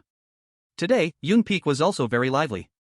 Because today was the day for recruiting disciples into the inner sect. As long as one's cultivation reached the second realm, they could directly enter the inner sect. So, many disciples had gathered here waiting. It looks like I returned just in time. Junling's lips curled upward, he had timed his return perfectly. Some of the disciples waiting here had already broken through to the second realm, while others had come to watch the excitement. Among them was Ji Buochang. Apart from Ji Buochang, a lively girl immediately spotted Junling and waved her hand, calling out, "Senior brother. I'm over here." This girl was the one who had kissed Junling before, and with her shout, several girls nearby also noticed him. Wow! This senior brother is so handsome, I've never seen him before. Yun, introduce him to us. Right? He can't be from the inner sect, can he? Are all the inner sect brothers this good looking? I want to join the inner sect quickly. Lu Yun quickly shook her head. No, senior brother is from our same batch of outer disciples. You just joined a few days later, so you haven't seen him before. Junling walked over at this moment, smiling gently. Long time no see. Lu Yun's face immediately flushed. Senior brother, long time no see. Hello, senior brother. Several girls nearby joined in, playfully calling out. Watching, Ji Buochang felt an overwhelming envy. Is there any justice in the world? These days, he hasn't secretly admired his junior sisters, and has even often helped them with their tasks, just to make them see him in a better light. But the result? These junior sisters still give him a cold shoulder. On the other hand, Junlin has been away for more than a month, with no news, yet comes back to such a warm welcome. Is this reasonable? Maybe it is, but he doesn't understand. Brother, where have you been lately? Lu Yun blinked and asked curiously. Of course, I went out to train. Junlin smiled slightly and explained, today happens to be the day for recruiting disciples into the inner sect, so I came back. Lu Yun nodded and then proudly said, Brother, I am already a second-level martial artist. I haven't wasted my training. That's impressive, Junlin generously complimented her. After all, it was just a matter of saying a few words. Several other girls also gathered around and began to ask questions. Brother, what level of cultivation are you at now? Brother, I heard you came in and beat up 2 arrogant senior disciples right away, is that true? Junlin replied gently and leisurely to his junior sister's questions. On the side, Ji Buochang watched Junlin happily chatting with the girls, and for a moment felt like he was an extra. Clearly, he and Junlin were like brothers in spirit. Ji Buochang sighed deeply. Comparing people can be disheartening. Not long after, a graceful figure piloted a small flying boat towards Yunfeng. Ji Buochang looked at the newcomer. He was somewhat surprised because he recognized her. It was the senior sister who led them here from Moyong City before. Bai Shiha. At this moment, Bai Shiha also saw the scene at Yunfeng. Surrounded by several female disciples, Junlin naturally caught her eye first. I knew it. Bai Shiha's eyes twitched. She had known Junlin was no ordinary person, but never expected him to be so popular. But thinking about it, with Junlin's looks, she couldn't find a single flaw, so it made sense he was well liked. On the contrary, Ji Buochang, who came with Junlin, now seemed a bit lonely and deserted. Brother, a senior sister is here to pick us up. Lu Yun reminded with a smile, filled with longing for the inner sect. Because only by having strong cultivation could she always stay by Junlin's side, so she must work hard. Junlin also looked towards Bai Xia. Though he hadn't seen her for a long time, he recognized her at first sight, with her snow-white skin and elegant long legs. Chapter 34, Third Level. Forge Supreme Foundation. Those who have reached the second level can board the flying boat. I will take you to receive your inner sect identity tokens, Wai has said. The procedure for entering the inner sect from the outer sect of Woyang sect is quite simple. You just need to meet the cultivation requirements and then receive an identity token for the inner sect. It seems rather hasty. But in reality, it really is quite hasty. However, only by entering the inner sect can one truly be considered a member of Woyang sect, qualifying to cultivate the complete solar flame arts. Yet even after entering the inner sect, it is just the beginning. Above the inner sect, there are core disciples. The process for receiving identity tokens is quick. It is simply a brief assessment of cultivation. But when it was Junlin's turn, the elder who was checking his cultivation couldn't help but show a look of surprise. He couldn't help but ask, "You brat are already at the peak of the second level, why did it take you so long to come to the inner sect?" Junlin explained, "It's because I missed the last opportunity, and then went out to train, so my cultivation improved quickly." The elder nodded, "Your cultivation speed is impressive, but don't rush to establish your foundation. First solidify your cultivation and lay a good foundation, maybe then you can forge a high-grade foundation." Junlin nodded and humbly said, "Thank you, elder, for your guidance, I will remember it." Junlin's response made the elder very satisfied. He liked disciples who were polite and didn't take their talents for granted. This is a good child. Junlin walked aside to collect his identity token. The identity token of an inner disciple contained the complete practice method of the Burning Sun technique. It only needed to inject one's spiritual power to comprehend it. Moreover, only he could comprehend it. If any different spiritual power was injected, the identity token would be immediately destroyed. This was the Woyang sect's way to prevent leakage of the Burning Sun technique. After all the disciples had received their identity tokens, Wai Shiha led everyone to the place where the inner disciples lived. Similar to the outer disciples, the inner disciples lived in a mountain range, with bamboo houses in rows. However, the spiritual energy in the inner disciples' living area was much richer than that of the outer disciples. You can find an empty room to live in. If there are no vacancies, you can also squeeze in together. After Wai Shiha said this, he left on his flying boat, leaving a group of inner disciples who had just arrived looking at each other in confusion. But the next moment, everyone rushed out in a flurry to grab their lodgings. Junlin shook his head. Today's young people were truly impatient, getting anxious over something as trivial as a place to stay. "Senior brother, why aren't you picking a place to live?" Lu Yunyun asked, seeing Junlin's calm demeanor, feeling a bit anxious. "No need to worry about me, you should hurry and choose, or there might not be any rooms left." Junlin smiled slightly, still unhurried. But Lu Yunyun felt anxious for Junlin. If he couldn't find a place to stay, then wouldn't he have to live with her? Suddenly, Lu Yunyun's eyes lit up, so that was what senior brother meant. She understood. She understood everything. Looking at Junlin, who had a gentle smile, gentle tone, and gentle gaze, Lu Yunyun clenched her small fist. "Senior brother, I understand now." Saying this, she hurriedly ran off. Huh? What did she understand? Junlin was a bit confused. Did he say something that could easily be misunderstood? I don't know. I didn't ask you, but now that I have the complete Burning Sun technique, I feel it's time to prepare for breaking through to the third realm. Junlin thought to himself, his cultivation speed was quite fast, mainly because of his good talent. However, the third realm is different from the first two realms. The first realm is body refinement, the second realm is chi condensation. The third realm is foundation establishment. Using the body as the foundation and spirit as the guide, forging the root of martial arts. It can be said that both the first and second realms are preparing for the third realm. And the foundation of martial arts has 9 grades, which correspond to the 9 realms of martial arts. The higher the grade of the foundation one can forge, the higher the realm they can normally break through in this life. Of course, the first and second grades are exceptions. After all, if one can establish a foundation, their minimum cultivation level would be foundation establishment, and generally, there wouldn't be first or second grade foundations. I wonder how many grades of foundation I can forge. Junlin felt a hint of anticipation in his heart. Not to mention, with his talent, surely he deserves a 9-grade foundation to match his identity, right? However, forging a martial arts foundation is crucial for future achievements, so it must not be recklessly rushed. Preparations must be made beforehand. Didn't the elder who checked his cultivation also say to first stabilize his cultivation, lay a good foundation, and then break through? Anyway, he was never short of time, so there was no hurry. Walking along the road, Junlin looked around. There were no vacant rooms left for him to stay in. Even so, many disciples had yet to find their lodgings and were scratching their heads in search of solutions. Junlin shook his head. The young people nowadays are really restless. Isn't it just a place to live? It doesn't matter where to cultivate. Following the road, Junlin arrived at the mountain top. Standing at the peak, looking at the red sun hanging high in the sky, looking at the endless mountains in the distance, looking at the clouds and mist swirling below. Such a scene came into view, making Junlin unable to help but sigh. It's really beautiful.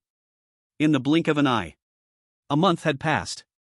During this time, Junlin had been staying at the mountain top, practicing continuously, but only to solidify his foundation. The system's encyclopedia was not read in vain. It directly arranged a customized training package of 100% forged 9-grade Dao Foundation. This was also the first time Junlin felt that this system was not useless. In this month's time, Junlin's cultivation was still at the peak of the second stage, but he could clearly feel that his strength had greatly improved compared to a month ago. Now he could defeat 10 of his previous selves. Finally, I can start to break through. If this time isn't 9-grade Dao Foundation, then system, you'd better kill yourself to apologize. Don't worry, definitely 9-grade. Junlin nodded slightly. This time he trusted the system, or rather he trusted himself. Now he had reached the best state in every aspect. Although forging a martial arts foundation is mainly related to personal talent, a solid foundation is also essential. At this moment, the sun was rising. Rays of dawn fell on Junlin, who was cultivating. As time passed, a faint golden halo gradually appeared and solidified behind Junlin. Soon after, the second, third, fourth, up to the ninth. In just half an hour's time, 9 golden halos emerged behind Junlin, slowly rotating. These light sources represented the visualization of the Dao Foundation. 1 halo represents a 1-graded Dao Foundation. 9 halos naturally meant that this was a 9-grade Dao Foundation. However, this was not the end. The sun was rising, and purple energy was coming from the east. As time passed, the golden halos behind Junlin gradually became entangled with purple radiance. Meanwhile, the purple dawn enveloped the heavens and the earth, and the entire Woyang sect was shrouded in this heavenly phenomenon. For a moment, everyone in Woyang sect, from the sect leader to the ordinary disciples, was shocked by this sudden phenomenon. What is happening? Woyang sect leader Wu Juncheng revealed surprise in his eyes. Heavenly phenomenon? Could it be that a rare treasure has appeared? But after so many years of inheritance, what here in this broken place could he not know? But if it wasn't for the rare treasure appearing, then it must be man-made. Wu Juncheng was suddenly shocked. Could it be man-made? To trigger a heavenly phenomenon, doesn't this mean that an extraordinary prodigy has emerged in their Woyang sect? How could he sit still? Wu Juncheng suddenly felt like the chair beneath him was stuck with 100 needles, urging him to get up quickly. Wu Juncheng flew directly out of the hall to check the situation. In the direction of Baizhu Peak belongs to the inner disciples. Could it be that someone is establishing a foundation that caused the heavenly phenomenon? Although he had a guess in his heart, such a thing must still be personally verified. Speaking of which, he hadn't accepted a direct disciple for a long time. On the way, Wu Juncheng saw many elders who were also rushing towards Baizhu Peak. He couldn't help but curse inwardly. A group of old folks, why does everything have to involve them? If this time it was indeed the heavenly phenomenon caused by establishing a foundation, then this disciple would surely be his. Don't mention these old folks, even the ancestor of Woyang sect would be of no use. At the same time, at the peak of Baizhu Peak, Junlin had reached the critical moment of establishing his foundation. The 9-grade Dao Foundation behind him had been completely enveloped by the purple radiance. In the next moment, the 9 halos gradually merged into one, forming a complete Dao Foundation radiating purple light. Slowly merging into Junling's body. Chapter 35, Oh no! This master is not very smart. Purple Chi Dao Foundation, big brother, you are awesome. What the heck? Isn't it a 9th-grade Dao Foundation? Alright, no need to say more, just commit suicide to apologize. No. The Purple Chi Dao Foundation is way stronger than the 9th-grade Dao Foundation. Above the 9th grade is the anomaly, and even among the anomaly Dao Foundations, the Purple Chi Dao Foundation is among the best. But it's still not 9th grade. Junling slowly opened his eyes. Knowing this well, he just wanted to blame the system for a moment. Damn, why are there so many people? It's fine not to open his eyes, but once he did, he found dozens of people floating in front of him, most of whom were old men. That wasn't the worst part. The worst part was that these old men were all looking at him with fiery eyes.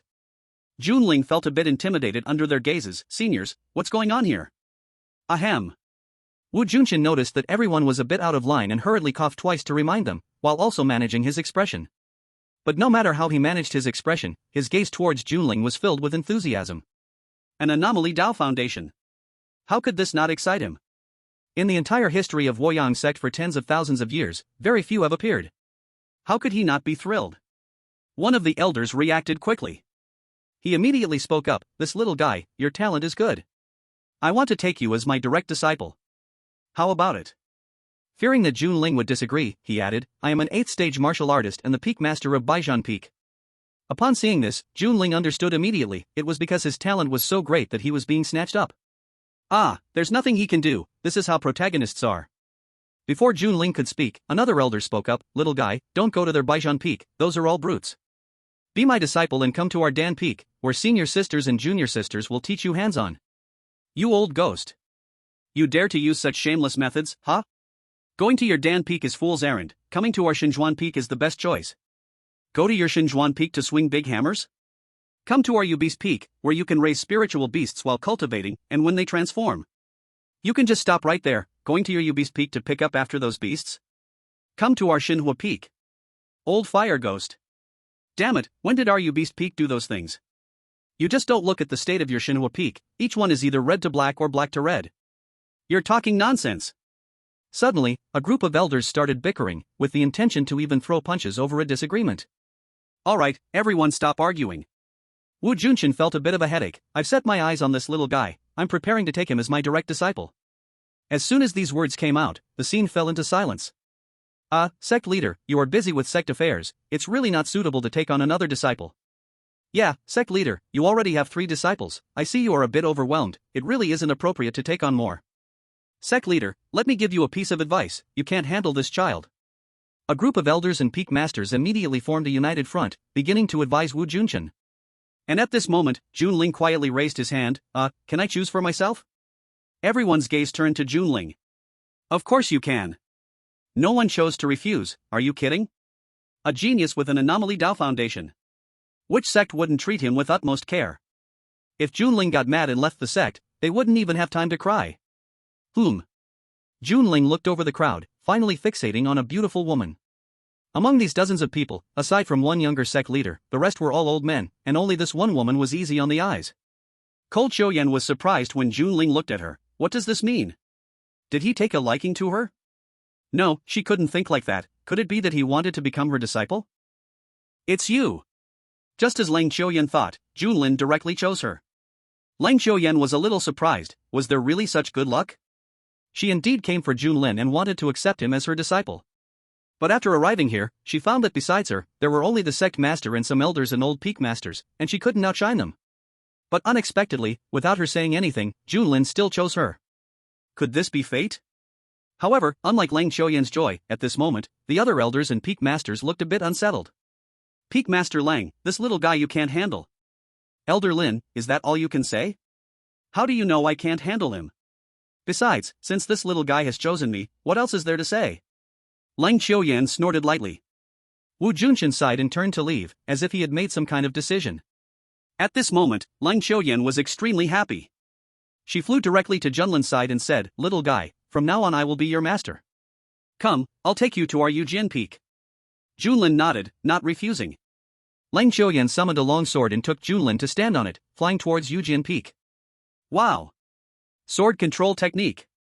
I truly have a sharp eye. This is the master who is just right for me. Junlin couldn't help but laugh wildly inside. To be honest, he really wanted to learn the sword control technique, although flying in midair is possible at the 4th realm, nothing looks cooler than flying on a sword. By the way, my dear disciple, what's your name? Lang Xiuyan asked with a smile, her mood remarkable. Junlin. Junlin. A good name. With your talent, if you practice hard, it's not impossible you will rule the world in the future. All the way, Lang Xiuyan's smile never faded. She had snatched this disciple from a group of elders, seasoned peak masters, and the sect master. How impressive would that be to boast about later? Moreover, this disciple was absurdly talented. Maybe in the future, their Yujian Peak would become the best peak in Woyang sect. After bringing Junlin to Yujian Peak, Lang Xiuyan handed him a book. Our Yujian Peak has a special technique that can directly replace the Liang Ju. Of course, if you think the Liang Ju suits you better, you can choose not to change. Junlin looked at the book in his hand. The words Yujian Ju were boldly written on it. This was not a martial art but a cultivation method. What's there to think about? Change. Definitely change. What rubbish is the Liang Ju? Can it summon the sun? Let me think. What should I give you for our first meeting? Lang Xiuyan pondered, tapping her red lips with a finger. Oh no! This master is an idiot. Junlin was startled, but then he didn't care anymore. Who is he? He is Junlin, give him a cultivation method, and he can soar to the heavens. As for the master, as long as she's good looking, that's enough. Ah. Right, I should give a meeting gift, let me see. Lang Xiuyan rummaged through her space ring. Before long, she took out a long sword and handed it to Junlin. This is a 7th grade spirit weapon, it should be enough for you. Then she gave Junlin a jade pendant. This jade pendant can withstand a full blow from a 7th realm warrior, keep it for self-defense. Junlin accepted the long sword and jade pendant, sincerely saying, "Thank you, master." Although the jade pendant was somewhat useless, this long sword was indeed a good item. A 7th grade spirit weapon, with his current strength, he couldn't have killed or robbed people as much as he wanted. Lang Xiuyan nodded and said, if you call me master, I naturally cannot treat you poorly. Come, I'll take you to meet your senior brother and sister. As she spoke, without waiting for Junlin to refuse, she pulled him and rode the sword towards the back mountain of Yujian Peak, where the direct disciples resided. There were only 2 bamboo houses here. Lang Xiuyan pointed to the 2 bamboo houses and said, "This is where your senior brother and sister live. It will also be your residence in the future, but you'll have to build your own bamboo house." At that moment, it seemed that Lang Xiuyan had noticed the arrival of Cold Autumn Yen. The door of a bamboo house opened. A graceful figure walked out from within the bamboo house. "Master, why have you come? What about?" Bai Shiha began to speak but suddenly choked up. What did she see? She saw Junlin being brought here by her master. No way, could it be that the master also fell for him? Junlin was somewhat surprised, not expecting that the master he casually chose would turn out to be Bai Shiha. This world is truly small. Lang Xiuyan obviously didn't notice anything wrong with the situation. She smiled at Bai Shiha and introduced, "Shiha, let me introduce you, this is Junlin, he will be your little junior brother from now on." So he's a junior brother? Bai Shiha breathed a sigh of relief, thinking it was the master uncle, and was startled. Junlin obediently called out, "Hello, senior sister." Chapter 36, Are you going to be a rebellious disciple? Looking at the well-behaved Junlin in front of her, Bai Shiha felt it was somewhat unreal, but still smiled, "Hello, junior brother, since it's our first meeting, I have nothing to give you, so I'll give you a martial skill." "Thank you, senior sister." Junlin politely accepted the martial skill Bai Shiha handed him, expressing his gratitude. Lang Xiuyan, seeing that Junlin and Bai Shiha got along well, felt relieved. "Is Bai Zai not here?" "Senior brother is still in closed-door training, I don't know when he will come out." "I see." Lang Xiuyan nodded and didn't ask further, her 2 disciples were quite reassuring to her. Then she turned to Junlin and instructed, "You can stay here from now on. If you have any questions about your cultivation, you can ask Shiha. If Shiha doesn't know, you can come and ask me." "Okay." Junlin responded obediently. Lang Xiuyan nodded again and told Bai Shiha, "I leave Junlin in your hands, make sure to teach him well, and not to bully him." With that, she left without waiting for the 2 to speak. Only Junlin and Bai Shiha remained standing in place, staring at each other. "How did you become my junior brother?" Bai Shiha couldn't help but ask her inner doubts. If she remembered correctly, a month ago, Junlin had just entered the inner gate. But he disappeared for a month and suddenly became her junior brother. Junlin shrugged, "What else could it be?" "It's because I am a genius." "You don't know, at that time not only was the master there, but also a bunch of old men who claimed to be the peak masters all wanted to take me as their direct disciple, even the sect leader was present." Hearing this, Bai Shiha fell silent. Unable to help herself, she reached out and touched Junlin's head, muttering, "You're not sick, why are you talking nonsense?" Junlin raised an eyebrow, "You don't believe me?" Bai Shiha nodded, "Of course I don't believe you. You just said that many peak masters wanted to take you as their direct disciple, even the sect leader wanted that, so unless there's something wrong with your head, how could you possibly choose our master?" Junlin was somewhat puzzled, the way she said it made it seem like choosing Lang Xiuyan as a master was a mistake. Is there something wrong with our master? Something wrong? Bai Shiha thought for a moment, there's really no major issue, just that she doesn't quite understand how to teach disciples, isn't very responsible, and is a bit lazy and not very smart, also a little. As she spoke, Bai Shiha suddenly felt it might not be good to speak ill of the master behind her back. She cleared her throat and said, "Ahem, but our master is generous, gentle, pretty, and Junlin." She could list the shortcomings but had to think hard for the positives, right? But even so, it didn't matter, after all, he chose Lang Xiuyan purely because she was beautiful. That was enough. Moreover, she could control a sword immortal in the martial world, what more could he ask for? Bai Shiha was momentarily at a loss for how to praise her master. Feeling a bit embarrassed, she finally said, "In short, you shouldn't have too many expectations of our master. But there's no need to be disappointed. Our master is actually very good to her disciples." Junling nodded. This was indeed the case. She gave him a 7th grade spiritual weapon right after he became her disciple. That was a priceless treasure outside, yet Cole Choyen handed it to him without batting an eye. She was either a fool or a rich woman. Junling leaned towards the latter. But I'm really curious, why did our master take a liking to you? She hasn't accepted any disciples for many years because she knows her own abilities, Bai Shiha asked curiously. Junling pondered for a moment and replied, would you believe me if I said I actually took a liking to our master? Bai Shiha was slightly taken aback, then her eyes widened in surprise as she exclaimed, wow. You're not trying to be a rebel disciple, are you? She knew that Junling was not an easy person to deal with. During their time in the outer sect, he was surrounded by girls and was quite popular among the female disciples. Who would have thought he now had his eyes on Cole Choyen? What the heck? Don't slander me out of nowhere. Junling's eyes also widened.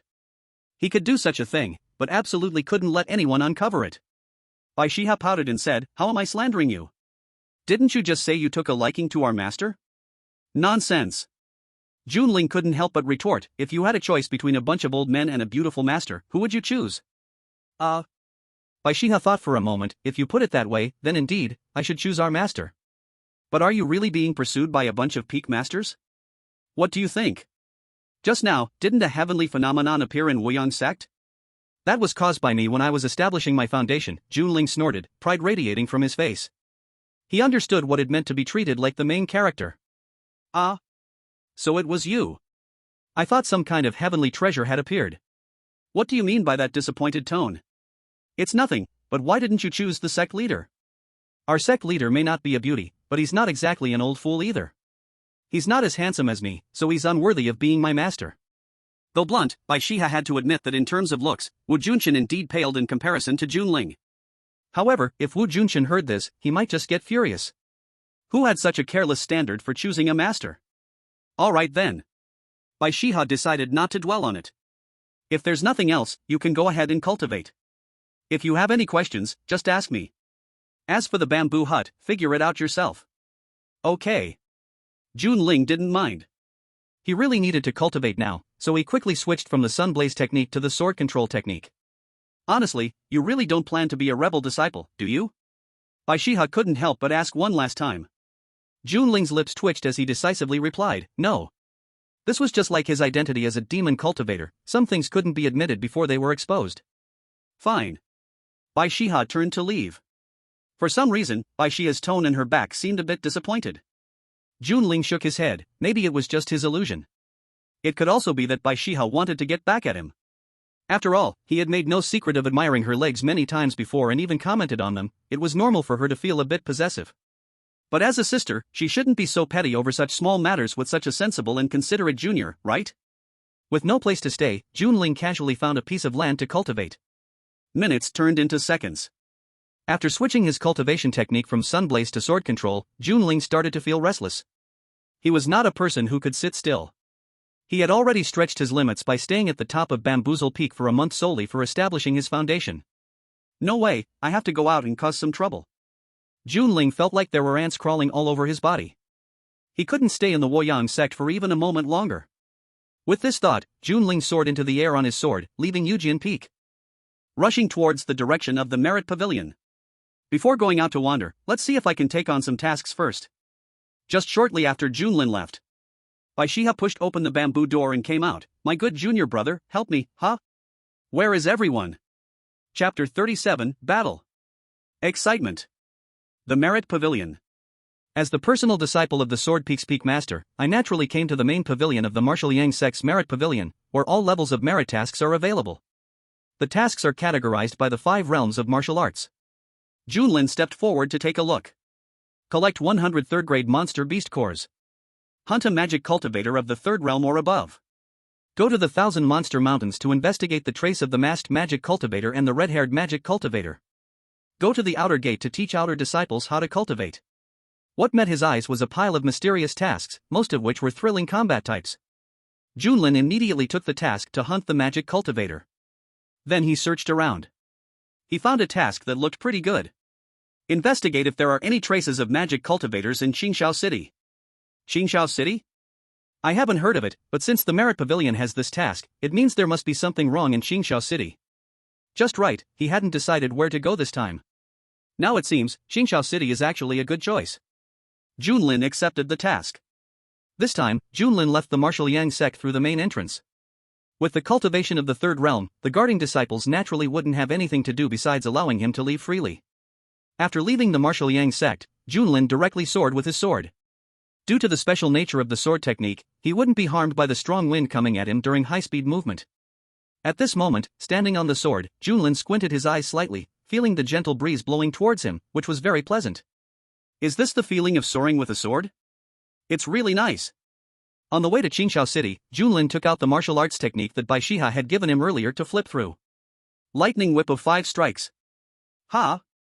Damn! Junlin looked at the 5 words on the cover, feeling a bit dazed, as old memories suddenly struck him.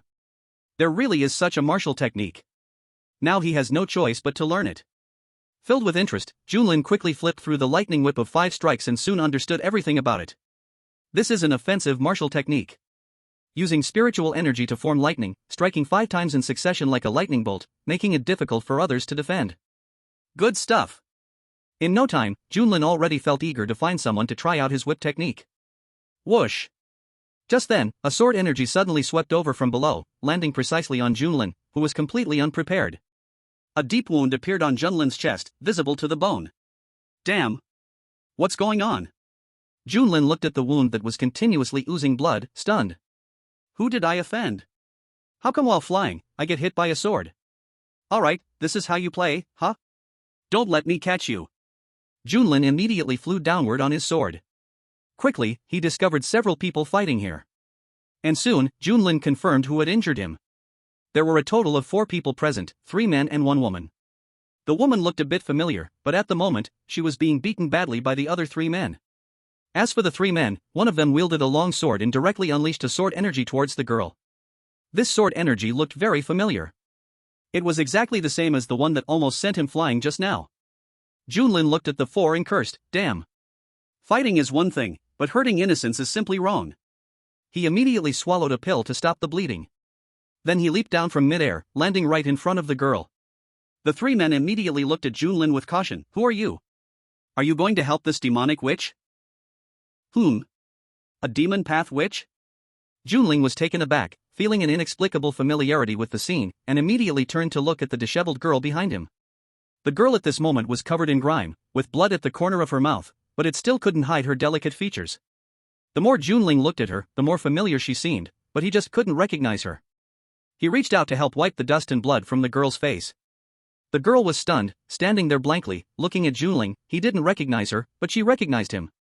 It's you? You're still alive. After wiping the dust and blood from her face, Junlin finally recognized who she was. She was the demon cultivator girl who had shared her innermost thoughts with the one in white. The girl turned her face away, pouting, and said, I'm about to die. This was truly a disaster. With a wolf in front and now a tiger behind, she originally had a chance to escape, but with Junlin, she was surely doomed. This girl is a demon cultivator. We righteous cultivators should take it upon ourselves to eliminate demons and protect the way. Why don't you help us capture this witch? A sword-wielding man suddenly said.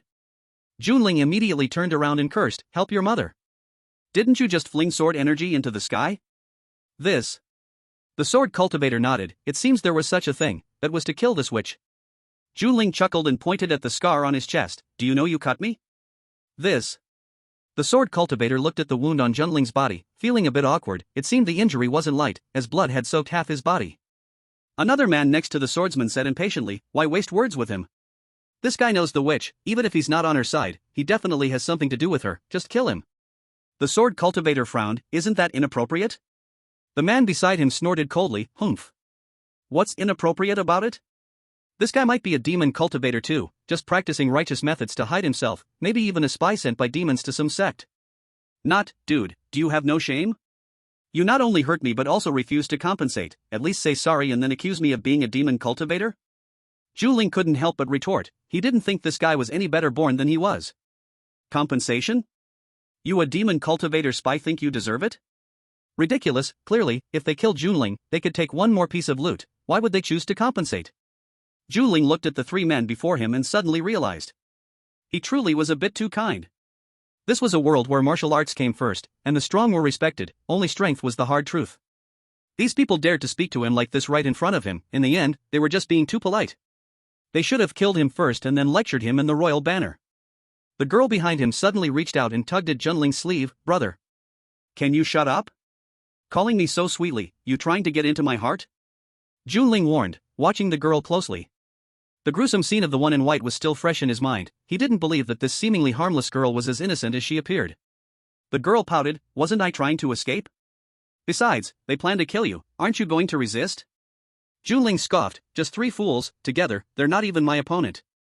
As he spoke, Junling summoned the royal banner, and in an instant, a black mist rose. The one in white walked out from the royal banner and bowed to Junling, young master. Junling nodded slightly, go ahead and act. The one in white was already at the 3rd stage level, having devoured the souls of those few in Mo City in recent days, her strength had progressed further. Without a hint of hesitation, the one in white immediately charged towards the 3 men. The 3 men were amazed, this really was a demon cultivator. Wow!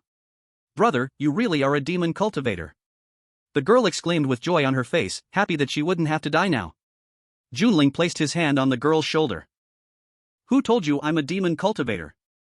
I am a righteous cultivator. As he spoke, under the girl's confused gaze, Junlin directly threw her towards the 3 men. Wow wow wow. The girl widened her eyes in terror, how could he want to kill even his own people?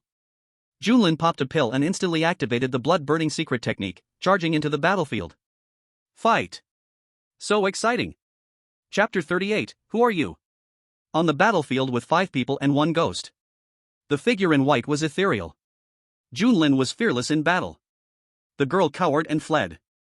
Woo woo woo, do you have to be so fierce? The girl continuously dodged the aftermath of the fight, searching for a chance to escape the battlefield. But every time she nearly left the battlefield, Junlin would catch up and throw her back. The girl felt a bit wronged, she was just a low-level demon cultivator, how could she be part of this fight? Was it necessary to bully her like this? And could that white ghost stop looking at her with such a murderous gaze? She only took his heart, right? But fortunately, Junlin only pulled her into the fray, not allowing her to escape. He had no intention of killing her. Although the white ghost seemed to want to kill her, he didn't make a move against her. With no choice but to accept her fate, the girl helped Junlin deal with the 3 men who had been chasing her. Before long, the 3 of them were gravely injured, on the brink of death. Although Junlin was only at the low level of the 3rd realm, his purple chi foundation was no joke. Saying he was invincible at the same level was not an exaggeration, fighting beyond his rank was also not difficult. Cough cough, we were wrong, please spare us. Only now did the 3 men realize fear and hurriedly begged for mercy. Junlin furrowed his brows, what are you doing, White? Why are they still alive? The white ghost nodded slightly and directly ended the lives of the 3 men. With a wave of his hand, the souls of the 3 were captured into the human emperor banner, and then Junlin looked at the girl beside him. At this moment, the girl was kicking the corpses of the 3 men, muttering, you dared to chase me, you dared to chase me. Junlin couldn't help but face-bombed, this girl. If he hadn't seen her take the heart from the white ghost, he really wouldn't have believed she was such a ruthless demon cultivator. Stop kicking, they're dead now, and it's your turn to die. As Junlin spoke, the girl, who was just rejoicing, was suddenly startled. Ah! The girl instantly looked pitiful, brother, you must be joking, right? Junlin slowly walked up to the girl, joking? Do I look like I'm joking? You are a demon cultivator, and I am a righteous cultivator. We cannot coexist. The girl glanced at the human emperor banner floating in the air. In her heart, she thought, how can you say such things so confidently? Anyone who heard this wouldn't believe it. You can't come over. I'm going to scream. The girl was a bit scared as Junlin got closer. Scream. Even if you scream until your throat is torn apart, no one will come to save you. Hee hee. Junlin smirked, revealing an evil smile. Stop. Despicable demon cultivator. Take this knife. Suddenly, a voice called out, followed by a gleam of a knife. Question mark. Junlin swiftly dodged the knife light. The next moment, the newcomer was caught by the white ghost, directly having his limbs broken and thrown in front of Junlin. Junlin nodded in satisfaction. This white ghost was understanding. Looking at the boy in front of him with broken limbs. Junlin sighed deeply, these days, anyone dares to play the hero saving the beauty, thinking that if they save someone, that person will repay with their body? Right? As he spoke, Junlin turned to look at the girl. But the girl had already run far away, only a small dot visible in the distance. She runs quite fast. After casually killing the hero saving the beauty, Junlin collected his soul along with the white ghost into the human emperor banner. And then, he gave himself a sword on the spot. At this moment, the girl, already far away, did not dare to slack off at all. After finally grabbing the chance to escape, she definitely didn't want to be caught and brought back. But soon, she realized Junlin had actually appeared in front of her. Hee hee, how did you get here? The girl forced a laugh, wondering how he had caught up. Of course, I'm here waiting for you. Junlin smiled as he stepped closer to the girl. Disobedient children need to be taught a lesson. Ah. No, it hurts. The girl quickly squatted down, covering her head. Junlin's smile froze on his face, he hadn't even made a move yet. And does she really need to shout like that, making it so easy to misunderstand? She's very good at this. I can tell. I suggest you give up. Do you still want to watch the live show? I'm the system, I don't understand that. Ha! Seeing Junlin just staring at her in silence, the girl, still squatting on the ground, became curious. Aren't you going to hit me? Junlin looked down, enough pretending, get up and talk. Hee hee. The girl immediately stood up, grinning, so, can I go now? No, you have to come with me. Ah. Upon hearing this, the girl suddenly became a bit shy. I'm not ready yet? There's still time to get ready now. What's your name? Yunruwashi. Let's go. Junlin picked up Yunruwashi and directly flew towards Qingxiao City on his sword. With the system around, he naturally wouldn't go in the wrong direction. Wow. Slow down. Yunruwashi, suddenly flying into the sky, was startled and quickly hugged Junlin tight. Do you know about Qingxiao City? Ah. Of course, isn't that the gathering place for our demon cultivators? Yunruwashi answered without any hesitation. In her mind, Junlin was indeed a real demon cultivator, so there was no need to hide such things. Junlin raised an eyebrow. Indeed, this could be fun now. Are we going to Qingxiao City? Yunruwashi peeked her head out from behind Junlin, curious. Yes, my task is to investigate the situation in Qingxiao City. Even though you've already told me, I still want to see for myself. Junlin replied. Hearing Junlin's words, Yunruwashi couldn't help but roll her eyes. What time was it, and he was still pretending? The soul refining banner was already exposed. Flying on the sword was indeed very fast, especially since Junlin didn't hold back any spirit power. In less than a day, they were nearing Qingxiao City. To avoid drawing too much attention, Junlin chose to walk about 100 miles away from the city. Along the way, Yunruwashi bounced around lively, looking nothing like a demon cultivator. With nothing to do, Junlin walked while checking his surroundings. Once reaching the third realm, when the mind reaches a certain strength, one can refine magical treasures and store them in their sea of consciousness. However, treasures like the human emperor's banner, when placed in the sea of consciousness, could easily be countered by the stray souls within. Of course, Junlin had no such worries. At this moment, within the soul refining banner, there were 4 souls undergoing painful refinement, while a figure in white supervised beside them. Seeing Junlin come in, he immediately approached. Young master. Junlin nodded, stopped refining the souls, and wore a kind smile. How do you feel, everyone? Pa! Shameless demon cultivator. What have you done to that girl? A young man, the hero who saved the beauty, was worried about Yunruwashi's safety. Junlin felt emotional. Look how deep his feelings were. After just one meeting, he was willing to risk his life for her. He immediately reassured, don't worry, she's fine, she is currently getting along wonderfully with me. The young man instantly scolded, you bastard. What have you done to her? Junlin was puzzled. What was going on? Shouldn't the fact that Yunruwashi was doing well make this guy happy? It shouldn't be. Junlin frowned, deep in thought, then suddenly realized. Oh, I understand now. You want to see her in person, right? Don't worry, I will definitely satisfy your request.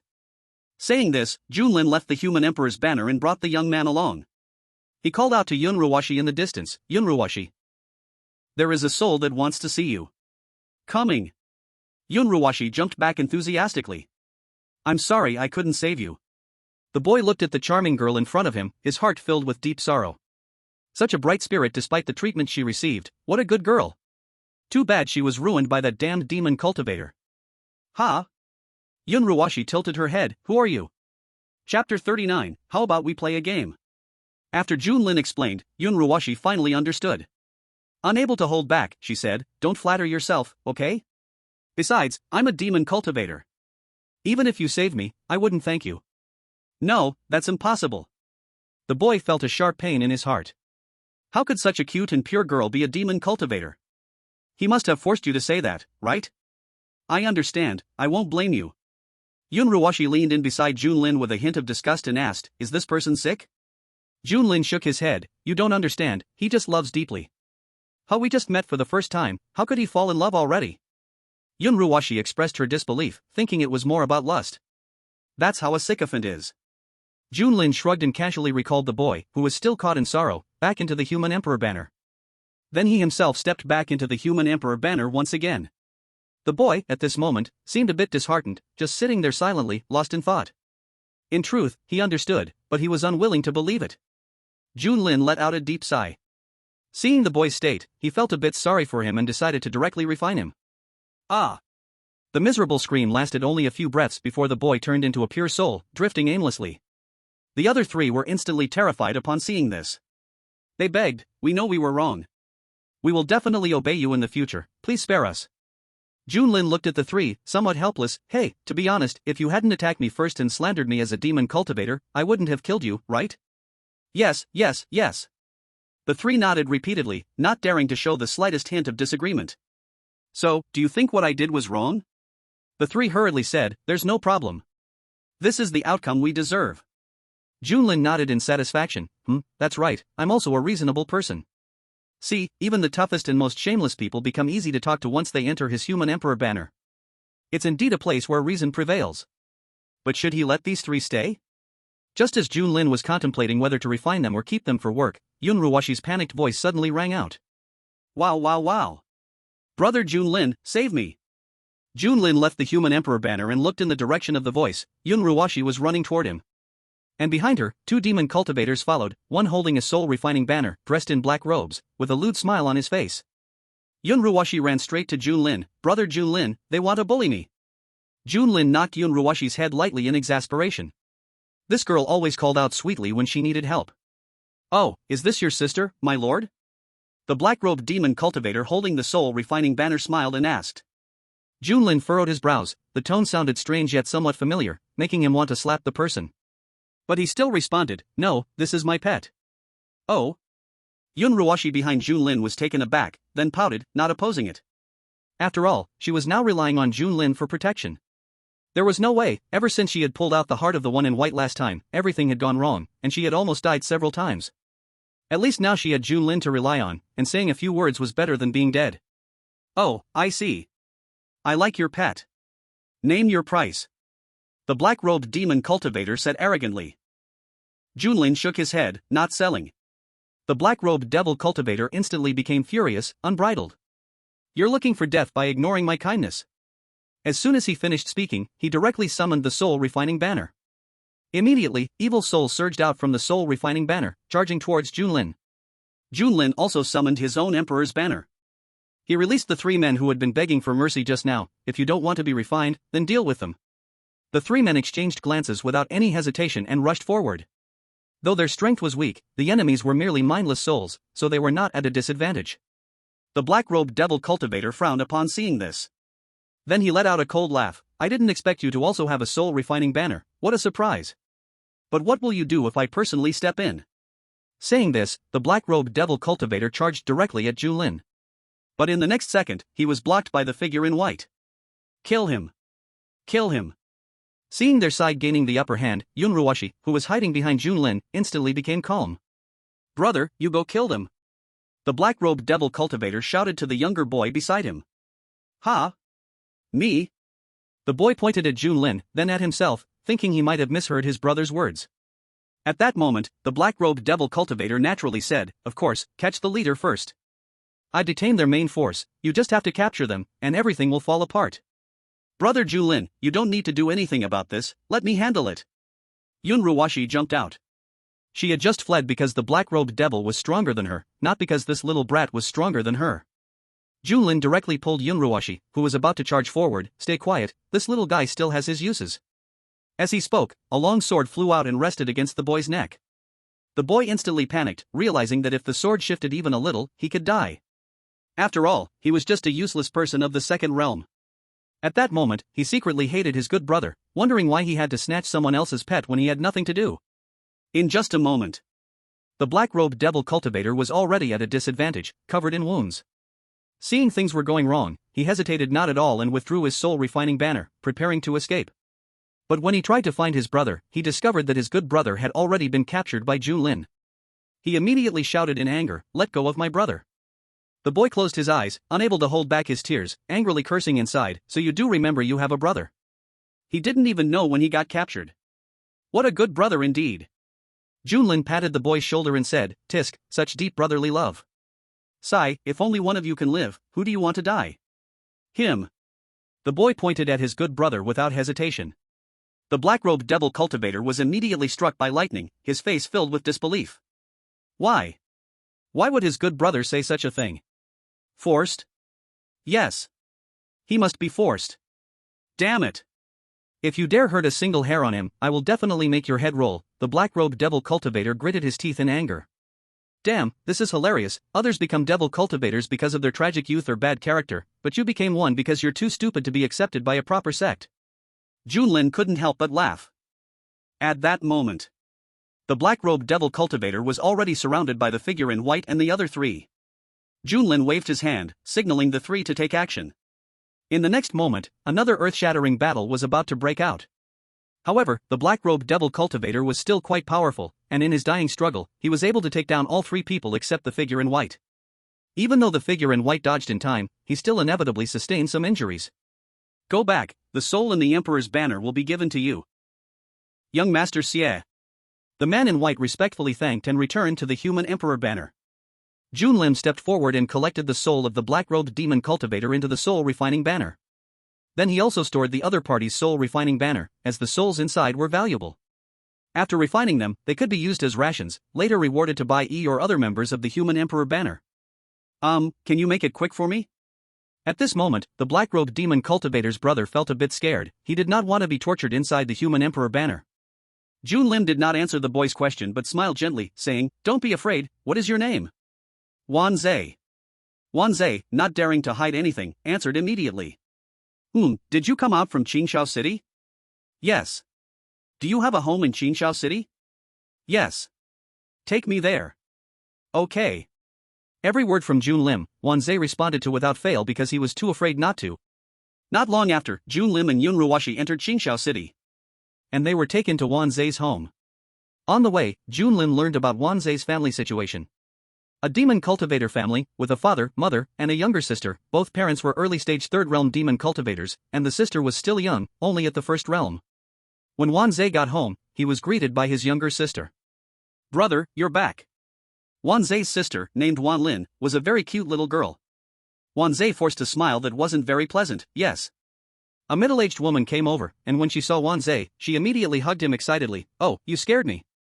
I thought you went out with your brother. Wanzai scratched his head. No, how could I go out with my brother?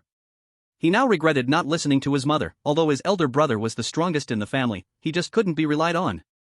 The middle-aged woman then noticed Junlin and Yunruoshi. That's good. Are these two your friends? Welcome, welcome, come in and sit. Saying this, she warmly welcomed Junlin and Yunruoshi inside. I won't go in. Yunruoshi shook her head, then tugged on Junlim's hand, saying, Brother Junlim, I want to go play for a bit. Don't worry, I won't run off alone. Yunruoshi said this sincerely because she realized that although staying by Junlim's side still led to trouble, he was dependable. Do as you wish. Junlim didn't mind, running or not didn't matter, as he had found something more interesting. After Yunruoshi left, Junlim walked into Wanzai's home. Inside, a middle-aged man coldly glanced at Junlim and said with a chilling tone, You are a demon cultivator? Yes. Junlim nodded and took out the human Emperor banner to prove his identity. Upon seeing the human Emperor banner, the middle-aged man's expression softened a lot. The middle-aged woman shot a glare at the man. What are you doing? He is Xiaozai's friend, why scare him? The middle-aged man turned his head away and retreated back to his room. The middle-aged woman sighed in resignation. Sorry, he is like this, mainly because recently, Qingshao City has been somewhat unstable. Junlin was curious, what happened to Qingshao City recently? Sigh. The middle-aged woman sighed. Recently, quite a few righteous cultivators have come to Qingshao City. They seem to be here to investigate. Especially those disciples from Woyang sect. Recently they've even learned to disguise as demon cultivators and threaten demon cultivator disciples to take them into the city for information. While speaking, the middle-aged woman expressed her anger. These righteous cultivators are really despicable. We have been living here peacefully without provoking anyone, and they come here talking about exterminating demons and defending their path. Junlim nodded in agreement. Indeed, those from Woyang sect are not good people. Wanzai sat silently beside, somewhat unable to grasp what Junlim intended to do. The middle-aged woman sighed again. Sigh, let's not talk about that, it's just about mealtime now. I'm going to make a bowl of beef noodles for you all. I'm going to make a bowl of beef noodles for you all. Thank you, sister. Thank you, sister. Oh my, little one, your words are so sweet. Just wait patiently. The middle-aged woman's face immediately broke into a smile as she turned to walk to the kitchen. Oh my, little one, your words are so sweet. Just wait patiently. The middle-aged woman's face immediately broke into a smile as she turned to walk to the kitchen. At this moment, Junlin finally looked at the trembling Wanzai. At this moment, Junlin finally looked at the trembling Wanzai. A sudden idea flashed in his mind, something fun. A sudden idea flashed in his mind, something fun. He then took out his Wu Yang sect identity token and slowly pushed it in front of Wanzai. How about we play a game? He then took out his Wu Yang sect identity token and slowly pushed it in front of Wanzai. How about we play a game? Chapter 40, I don't eat beef. Chapter 40, I don't eat beef. Since Junlin entered the room, Wanzai hadn't said much. Since Junlin entered the room, Wanzai hadn't said much. Because he was afraid that if he made a mistake, Junlin would kill his whole family. Because he was afraid that if he made a mistake, Junlin would kill his whole family. At this moment, looking at the identity token pushed in front of him by Junlin. At this moment, looking at the identity token pushed in front of him by Junlin. Wanzai's heart raced even more. He recognized this token. It looked a lot like the one from a Wu Yang sect disciple who died in Qingxiao City. Wanzai's heart raced even more. He recognized this token. It looked a lot like the one from a Wu Yang sect disciple who died in Qingxiao City. So, Junlin also killed a Wu Yang sect disciple? So, Junlin also killed a Wu Yang sect disciple? Your mother has a strong opinion about our Wu Yang sect, you know. Junlin slowly put away the token from the table. Your mother has a strong opinion about our Wu Yang sect, you know. Junlin slowly put away the token from the table. Hearing Junlin's words, Wanzai's pupils suddenly shrank. Hearing Junlin's words, Wanzai's pupils suddenly shrank. Our Wu Yang sect? Our Wu Yang sect? Junlin is actually a disciple of the Wu Yang sect? Junlin is actually a disciple of the Wu Yang sect? Wanzai couldn't believe it. If Junlin was a disciple of the righteous sect, then how could the soul-refining banner be explained? Wanzai couldn't believe it. If Junlin was a disciple of the righteous sect, then how could the soul-refining banner be explained? Junlin slightly curled his lips. Damn you! Wanzai's father shouted angrily. Ha ha ha, then come kill me. Junlin grinned, but a sharp pain spread across his chest, triggered by the poison from the fruit Wanlin had given him. But it was nothing serious. Facing the two who were charging at him, Junlin directly summoned the human emperor banner, trapping Wanzai and Wanlin's souls inside. Then he charged toward the two and exploded on the spot. The self-detonation of a third-stage warrior was not small in power. The explosion immediately turned Wanzai's house into rubble, and even the nearby pedestrians were inevitably affected. Damn! What is this? The pedestrians looked at the ruins, only to find scattered pieces of flesh and two heavily wounded people. They swallowed nervously and quickly walked away. But the noise here was too great, drawing the attention of many in Qingxiao City. Meanwhile, Junlin emerged from the ruins. Looking at the two people he had just exploded, Junlin grinned. Didn't expect this, huh? I'm still alive. Wanzai's parents stared at him in horror, as if they had seen a ghost. Junlin had self-exploded in front of them, and now, miraculously, he was revived. Go ahead, make your move. At this moment, Wanzai's mother spoke in a voice full of sorrow, holding half of a head in her hands that was Wanlin's severed head. She regretted it deeply. She shouldn't have sent Wanlin with the fruit. If she had just let him run first, maybe he could have survived. Junlin lowered his gaze, his heart softening at the sight of their suffering. With a deep sigh, he immediately killed the two of them and sealed them inside the human emperor banner. At the same time, many people who had noticed the disturbance in Qingxiao City gathered around. Junlin looked at the crowd and immediately smiled brightly, slowly opening his arms. Oh. Are you all here to welcome me? I'm truly flattered. At that moment, a figure suddenly dashed out of the crowd. Shouting loudly, wah wah wah. Junlin brother, help. Someone wants to steal your pet. Junlin looked confused, then saw Yunruoshi suddenly leap onto him, almost knocking him down. What trouble are you causing now? Is someone after you again? Are you really that good looking? Junlin frowned, carefully inspecting Yunruoshi in his arms. Good looking. But not to the point where a succubus would attract people wanting to take her home every time she walks by, right? What's wrong with being good looking? Yunruoshi pouted, as if it was her fault she was beautiful. Junlin chuckled, you're really shameless. If Yun Ruashi really had the charm of a succubus that everyone loved, she would be a blessing to him. With her by his side, wherever they went, people would come looking for trouble, and he would never be short of fun. Your woman? At this moment, a handsome young man riding a white horse appeared in front of Junlin, looking down at him. Let me correct you, she's a pet. Yun Ruashi placed her hands on her hips, hiding behind Junlin. With Junlin standing in front of her, she felt a great sense of security. The young man's face stiffened. So, this had truly solidified. But fortunately, he had a keen eye and could tell that Yun Ruashi was still a virgin. Clearly Junlin hadn't had the chance yet. He slowly said, since she's a pet, then name your price. I'll take her. Really? The young man nodded, really. I want an immortal pill that can make me ascend to immortality instantly. The young man's eyes flashed coldly, and he said in a cold voice, I'm giving you face because we're both demon cultivators. If you don't value this, I can take her by force. Junlin smirked, already flipping the table? Your bearing really isn't as good as those righteous cultivators. At least they can argue with you a bit longer. At this moment, Yun Ruashi tugged at Junlin's sleeve, why don't we run? He just said he's the city lord's son, so his background is a bit big. You really know how to cause trouble. Junlin couldn't help but complain. But the whole person was already getting excited. It seemed this time was the big boss. I didn't want this either. I was just walking on the road when he suddenly said he liked me. Yun Ruashi felt a bit wronged. Junling frowned when he saw this, reaching out to stroke Yun Ruashi's hair and said, I'm not blaming you. Perhaps in the eyes of others, you are a troublemaker with no redeeming qualities, but in my eyes, you are my lucky star. Chapter 41, It was truly an intense and thrilling battle. Junling looked at Yun Ruashi with sincere eyes. Because he spoke these words from the heart. Having followed Luo Jialong for so long, the only interesting encounter was in Huai village. The incident in the Wanyao Mountains was still a plan he had carefully crafted, though it was full of flaws. But he had only met Yun Ruashi for just a day, and she had already brought him 3 surprises. Adding the time when Bai Yi's heart was taken out, that made 4 surprises. Isn't this a lucky star? Brother Junling. Hearing Junling's words, Yun Ruashi felt so moved that she almost cried. She clearly caused trouble everywhere, yet Junling was still so kind to her. The young man on the white horse looked at the intimate scene between Junling and Yun Ruashi and suddenly felt angry, his eyes filled with killing intent. Yun Ruashi was the one he had his eyes on. Was Junling's behavior not equivalent to putting a green hat on him? Uncle Tang. Kill him. The young man's cold voice rang out, and a middle-aged man slowly stepped forward. The middle-aged man was named Tang Wu, a practitioner of the 4th realm and one of his guardians. However, before Tang Wu could make a move, Junling had already pulled Yun Ruashi and fled on his sword. Tang Wu snorted coldly and flew into the air, chasing after them. Ah! Ah! Brother Junling, hurry up, faster!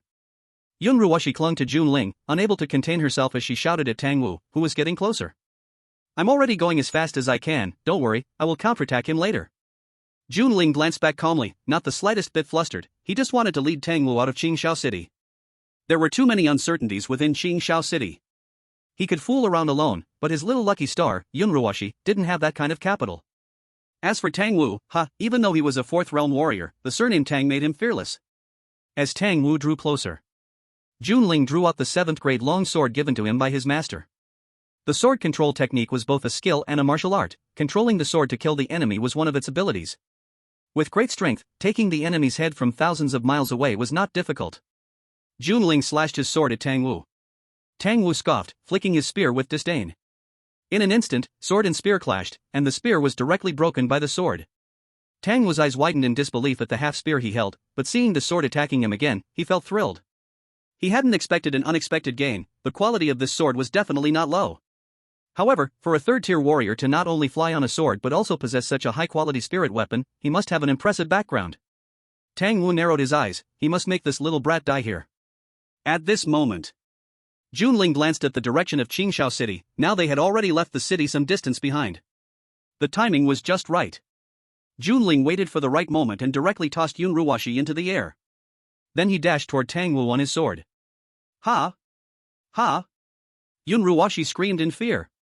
She was only at the 3rd realm, she couldn't fly yet. Boom! At the same time, an intense explosion sounded in Tang Wu's direction. As Yun Ruashi fell freely, she quickly turned her head back to look but found no trace of Junling. Only a somewhat disheveled figure was still flying in the sky. Junling. Self-destructed. Yun Ruashi's pupils shrank sharply, and her heart ached. Just then, A hand wrapped around her waist. Hold her in his arms. Ah. Flo. Gee. Brother Junlin, you're not dead. Then who just self-destructed? Yunruwashi discovered that it was Junlin hugging her, and she was suddenly a bit surprised. Who else could it be? Junlin said, safely throwing Yunruwashi to the ground, then looking back at Tangwu in midair. Although the earlier self-detonation was unexpected, it only caused Tangwu some minor injuries. After all, he had crossed a major realm. At this moment, Tangwu, noticing Junlin who was perfectly fine, couldn't help but be astonished. How are you not dead? Resurrected from the dead? This kid seems to have quite a few secrets. If he could uncover the secrets of Junlin, wouldn't he also be able to possess the ability to resurrect? If he had such power, why would he need to serve the Tang family? Tangwu immediately shouted excitedly, "Kid, hand over your secret of resurrection, and I can spare your life." Junlin directly raised his middle finger. F***K, if I can come back to life, do I still need you to spare me? Tangwu coldly laughed, "Humph. You can come back to life, but I don't believe that this little girl behind you can too." Oh?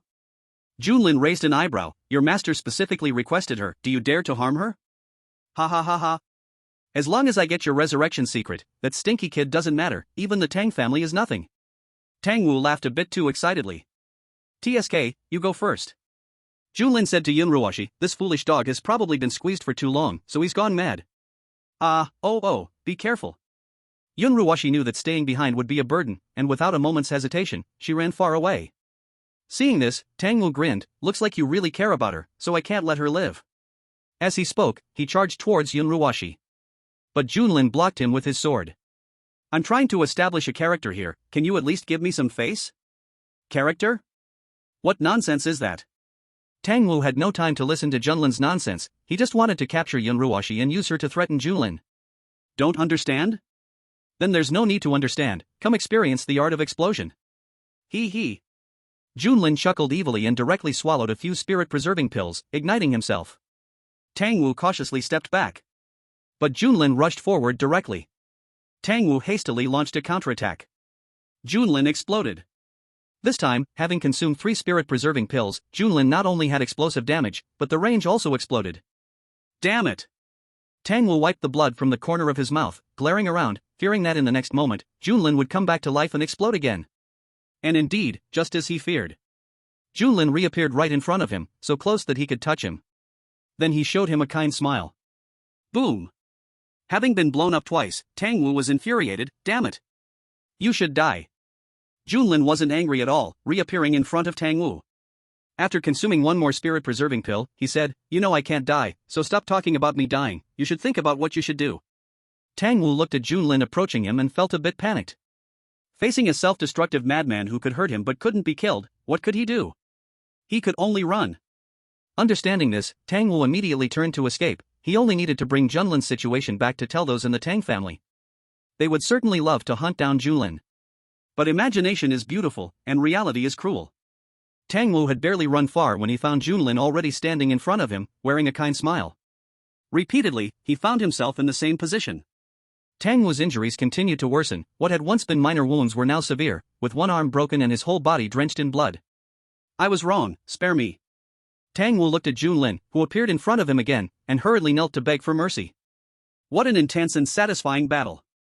Junlin sighed, then swung his sword down, severing Tangwu's head.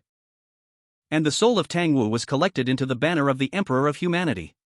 Then he looked towards the direction where Yunruwashi had left. I wonder, in such a short time, my little lucky star hasn't been noticed by someone again? After thinking for a moment, he felt it shouldn't be the case, after all, such things are abstract even in novels. Chapter 42, I'm not a good person. Junlin soared through the sky on his sword, looking towards the direction of Qingxiao City. The commotion he caused this time was quite large. He didn't know if he had harmed any righteous cultivators hiding in Qingxiao City. But that didn't matter now. With Yunruwashi gone, he could completely make a comeback, going back to find trouble with the Tang family. He thought of it and did it. Junlin flew back on his sword. At this moment, in Qingxiao City, the young man from the Tang family was slowly riding his white horse towards the city lord's mansion. Along the way, everyone showed him great respect. The young man had a slight smile on his lips, although his cultivation was not high, he was the young master of the Tang family, Tang Jia. In all of Qingxiao City, no one dared to disrespect him. As soon as Junlin returned to Qingxiao City, he saw the arrogant Tang Jia. Immediately, he charged towards him on his sword. Impudent! Currently, standing beside Tang Jia was a beautiful woman, who immediately noticed Junlin's attack and struck to intercept. Junlin raised an eyebrow. It was a bit troublesome, dealing with one and another appeared. This kid was quite cautious. After thinking for a moment, Junlin charged forward. The woman's long sword pierced through Junlin's chest, but he swiftly gave her a slap. Smack! A crisp sound echoed.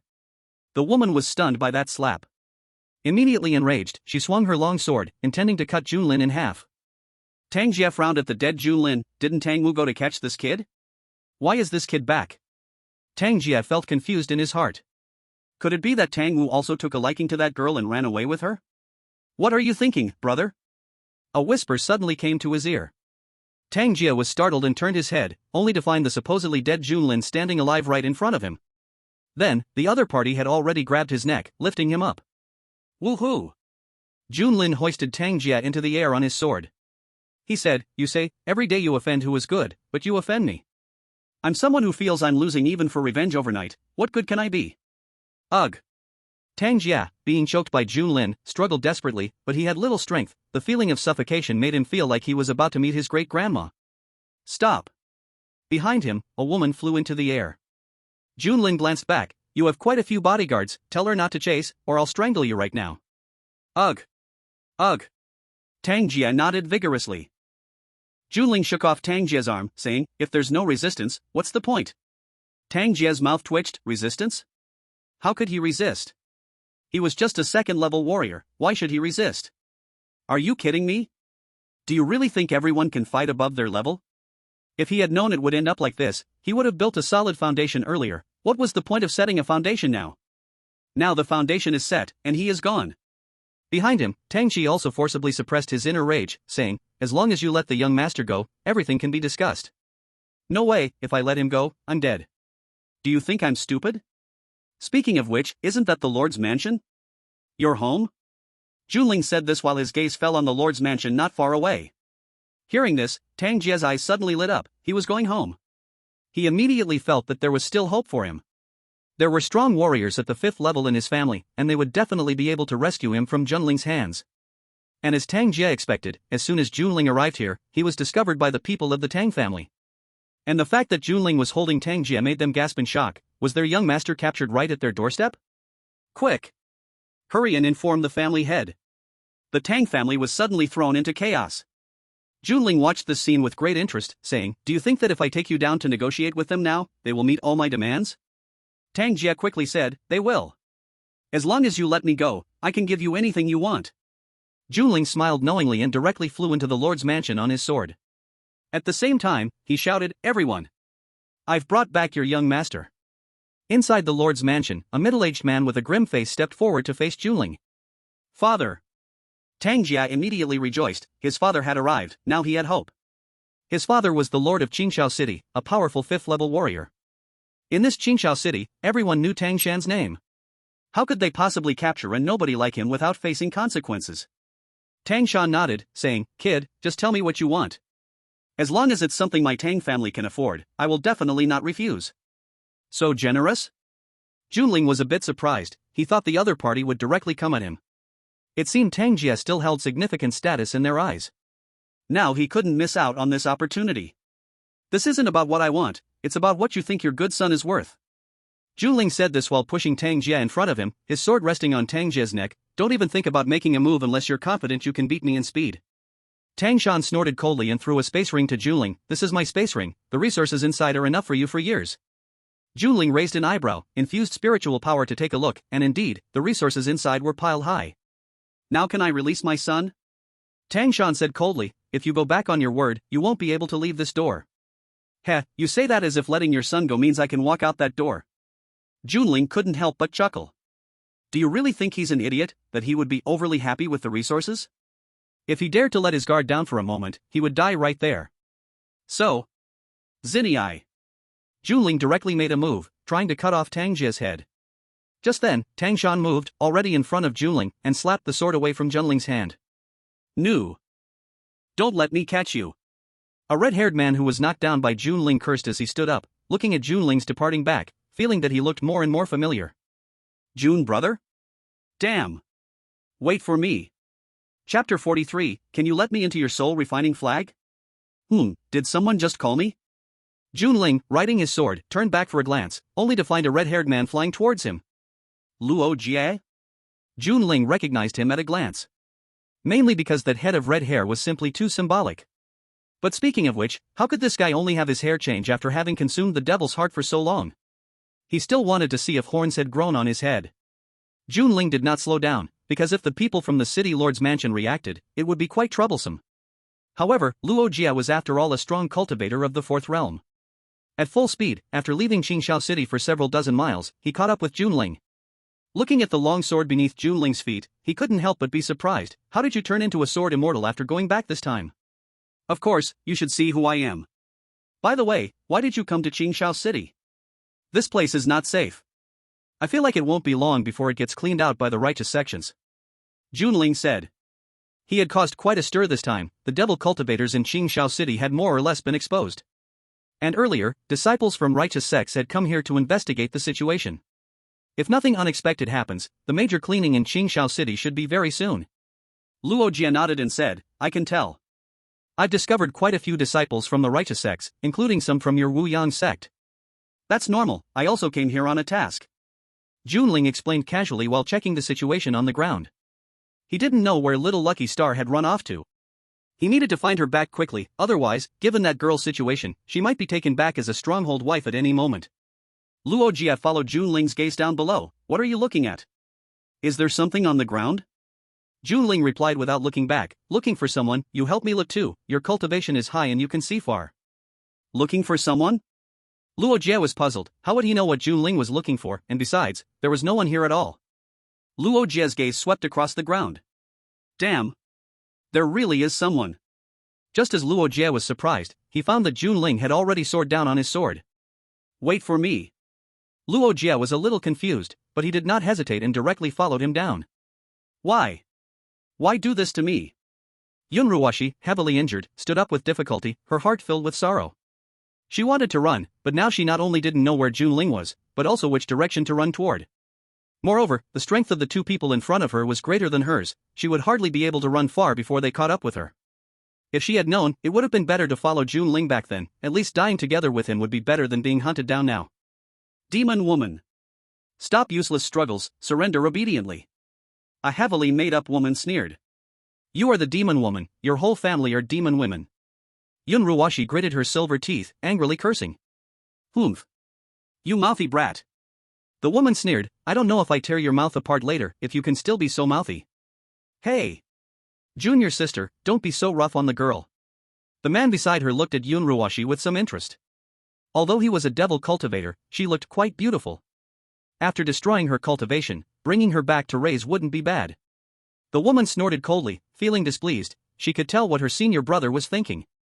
So she felt even more unhappy. Clearly, a beautiful junior sister like her was beside him, yet he even showed compassion for a devil cultivator girl. The woman felt a bit jealous. She was even more determined to kill Yunruoshi. At the very least, she had to disfigure her. This way, she didn't believe her senior brother would still be interested in her. The man did not know what his junior sister was thinking. With a smile on his face, he said to Yunruoshi, don't think about escaping. How far can you run? If you behave, I can let you live. You silly dog, don't think I don't know your intentions. Just look at your ugly face, even a toad would feel ashamed next to you. You stinky idiot. Die, you fool. Yunruoshi cursed ugly words to her. Since she was going to die anyway, she might as well vent before her end. If she couldn't escape later, she'd rather self-destruct, as she wouldn't let this toad succeed. The man's expression stiffened at Yunruoshi's insults. He couldn't help but chuckle in anger. Okay, fine. The woman beside him curled her lips into a cold smile, suddenly rushing forward and slapping at Yunruoshi. Yunruoshi was startled and quickly fought back. But the gap in their strength was not so easily crossed. Yunruoshi was sent flying with a slap. Already heavily injured, this only compounded her suffering. Not far away, the man felt a pang of heartache at the sight. Even though Yunruoshi had just insulted him, she was indeed beautiful. Getting insulted wouldn't take away a piece of his flesh. He immediately said to his junior sister, ease up a bit. Just ruin her cultivation, don't kill her. Got it, the woman nodded obediently, then turned to Yunruoshi, her eyes filled with killing intent. I will definitely hold back. Soon, the two approached Yunruoshi. The man was just about to act to ruin Yun Ruwashi's cultivation when he realized his junior sister had already rushed ahead. Not good. The man was shocked, his junior sister clearly aimed to kill Yun Ruwashi. Die. Excitement flashed in the woman's eyes, with this strike, Yun Ruwashi would surely meet her end. Watching the woman get closer, Yun Ruwashi despairingly closed her eyes, ready to self-destruct. What a pity, she wouldn't see brother Junlin again. However, in the next moment, she felt someone wrap around her waist and lift her into the air. This familiar feeling made Yun Ruwashi open her eyes in surprise. What came into view was indeed brother Junlin's familiar face. Brother Junlin. Yun Ruwashi felt a surge of excitement, even the pain from her wounds seemed to fade momentarily. Oh my god, is this my junior sister? How could she be so badly injured? Luo Jie exclaimed, somewhat dampening the mood. Junlin couldn't help but kick Luo Jie. What are you shouting about? Even if she's not my junior sister, you should call her sister-in-law. Luo Jie shrugged, looking at the couple nearby. At this moment, the two were also cautiously watching this side. A flying cultivator, a fourth-level strongman. The man and woman exchanged glances, panic setting in. These were people they could not afford to offend. You two were the ones who harmed my junior sister, right? Luo Jie glared coldly at them, clearly ready to strike at any disagreement. Senior, we. Bold. Who gave you the right to call me senior? Luo Jie charged towards them directly. Brother Junlin, it hurts so much. Yun Ruwashi buried her head in Junlin's chest. For some reason, she felt inexplicably safe. Junlin said nothing, feeding Yun Ruwashi a few healing elixirs. Looking at the critically injured Yun Ruwashi, he felt puzzled. How long had he been gone? How could she have ended up like this? This didn't seem reasonable. Who could be so unlucky to encounter 4 assassination attempts in one day? She has suffered a backlash of fortune. Backlash of fortune? Junlin furrowed his brow. What had this girl done to provoke such wrath? But now was not the time to pursue this matter. Junlin opened the spatial ring that the Lord of Qingsha City had given him and took out several 5th-tier healing elixirs. Brother Junlin. Yun Ruwashi tightly clutched Junlin's clothes but did not take the elixirs he handed over. Be good, take the elixirs and you'll be fine. Junlin's tone was truly gentle for the first time. Yun Ruwashi shook her head. Brother Junlin, please let me into your soul refining banner, okay? Chapter 44, let's go take revenge for our sister-in-law. Is everything alright? Luo Jie walked over after dealing with the two. But he found that Yun Ruwashi was already lying peacefully in Junlin's arms. At that moment, he didn't know what to say. His heart only felt desolate. How unfortunate it was, having just met his sister-in-law, and she was gone. How painful must Junlin's heart be at this moment. However, he did not quite understand how to comfort others, so he could only quietly watch from the side. It's fine. Junlin shook his head. She's just dead, it's not like she turned to ashes. Immediately, he summoned the Emperor's banner and collected Yun Ruwashi's soul into it. Oh, how did I forget about this? Then it's fine. Seeing this, Luo Jie immediately breathed a sigh of relief. It was a little sad. Although her physical body was dead, Yun Ruwashi's soul was still present. As a ghost cultivator, she could still be with Junlin. Even if Junlin's strength became strong enough in the future, reviving Yun Ruwashi wouldn't be impossible. What about these two? Luo Jie pointed to a man and a woman not far away whose powers he had crippled and whose limbs he had broken. Just kill them, Junlin said casually. Luo Jie nodded and smashed them into meat paste with a single palm. The souls of the two were also collected into Junlin's Emperor's banner. Luo Jie stepped forward, picked up the two's spatial rings, and after inspecting them, took out an identity token. These two are also disciples of Tianhe's sect. Because he had previously killed a few disciples of Tianhe's sect, Luo Jie still had some impression of their tokens. Junlin took the token and examined it carefully. I'll check it out when I get the chance. Luo Jie immediately echoed, take me with you. Disciples of Tianhe's sect are no good either, they come at me like seeing their own father. Did you consider me when you said that? I'm also a disciple of Woyang's sect. Junlin couldn't help but retort. Luo Jie shrugged nonchalantly, that's different, you are a devil cultivator. Although he was deeply shocked by the fact that a devil cultivator like Junlin joined Woyang's sect. But thinking about Junlin's situation, it made sense. After all, Junlin had no worries behind him. Epsilon sadface Omicron asterisk, sigh, it's just a pity for my sister-in-law. Luo Jie looked at Yun Ruwashi's body in Junlin's arms and still felt a bit regretful. After all, no matter how you looked at it, a soul body was still not as good as a physical body. At the very least, she couldn't be with Junlin in a romantic way right now. Junlin raised his eyebrows, a bit displeased. Don't shout nonsense, if you're going to shout, you should shout sister-in-law. Luo Jie shrugged, I'm older than you. I can live longer than you. Luo Jie paused. I have a higher cultivation level than you. I can live longer than you. Luo Jie was silent for a long time. Can't you change your wording? You will end up in my emperor's banner sooner or later. Luo Jie only felt a chest tightness. You're amazing, okay? Sigh. Junlin suddenly took a deep breath. Actually, the reason I want you to enter my emperor's banner is precisely because I truly consider you a brother. Luo Jie was stunned for a moment, then nodded. He still believed in Junlin. Junlin looked silently at Yun Ruwashi in his arms and said, everyone always has things they care about, even I am no exception. Right now, it's her, and in the future, it may be you or others. If I were alone, I could live recklessly, but if I have someone I care about, I will have my concerns. So, the best way I can think of now is to collect their souls into my emperor's banner after they die. Luo Jie stood by, silently listening to Junlin's words, and after a long time, he sighed, I understand. At this moment, Junlin suddenly smirked and changed his tone. You don't really believe that, do you? I just want to trick you into my emperor's banner. Luo Jie's mouth twitched, so this was all just to deceive his feelings? But just now, it didn't seem like he was faking it. Junlin patted Luo Jie's shoulder and said earnestly, you're just too easy to trust others. If I wanted to harm you, you probably wouldn't even know how many times you'd have died. Luo Jie smiled and said, but you didn't harm me, did you? I still trust my own judgment. That's true, but let's run a bit further first. Otherwise, when the people from Qingxiao City catch up, you'll really end up in the human emperor banner.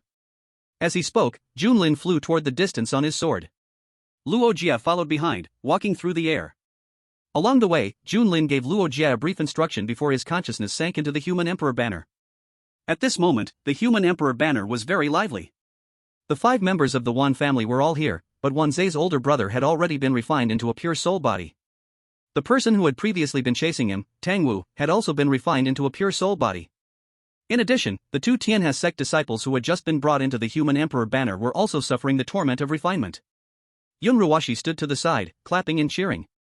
Bai Yi was dutifully supervising these people. Junlin Gij. Seeing Junlin enter, Yun Ruwashi immediately ran over joyfully and threw herself into Junlin's arms. Junlin reached out and patted Yun Ruwashi's hair. How does it feel staying here? Hee, it's better than when I was alive. Yun Ruwashi said with a grin. When she was alive, she was always on edge. Now that she was dead, she felt completely relaxed. That's good. Junlin smiled slightly, then turned his gaze toward the Wan family of 4 people. After they entered, they didn't suffer the torment of refinement. With Bai Yi here, they didn't dare to act recklessly. What do you want to do? Wan Zhe's father immediately protected his wife and 2 children behind him when he saw Junlin looking at them. Junlin didn't respond to him. Instead, he said to Bai Yi, leave these few to you. Make them listen. If they don't, just swallow them up. He wanted these people to help him with things because with just Bai Yi alone, he might not be able to handle everything in the future. Moreover, his human emperor banner truly needed enough souls to advance. But at the same time, he didn't need any rebellious souls in his human emperor banner. Yes. Bai Yi respectfully responded and walked toward the 4. Junlin then pointed to the 2 Tianhe sect disciples and said to Yun Ruwashi, these 2 are yours. Whenever you don't like them, just beat them up. Consider it avenging yourself. Yun Ruwashi smiled and nodded, okay. Junlin Gij is so good to her. After arranging everything, Junlin left the human emperor banner. When Junlin's consciousness returned, Luo Jie immediately asked, Jun Ji, where are we going next? Junlin thought for a moment. According to the original plan, I was supposed to return to Wuyang sect. But now that I've run into you, the plan has to change. But even so, he really couldn't think of a better place to go. Suddenly, Junlin thought of the 2 Tianhe sect disciples and the human emperor banner. He suggested, how about we go to Tianhe sect? Oh? Are we going there to avenge my sister-in-law? That's no problem, I've never liked those people anyway. Luo Jie responded without hesitation.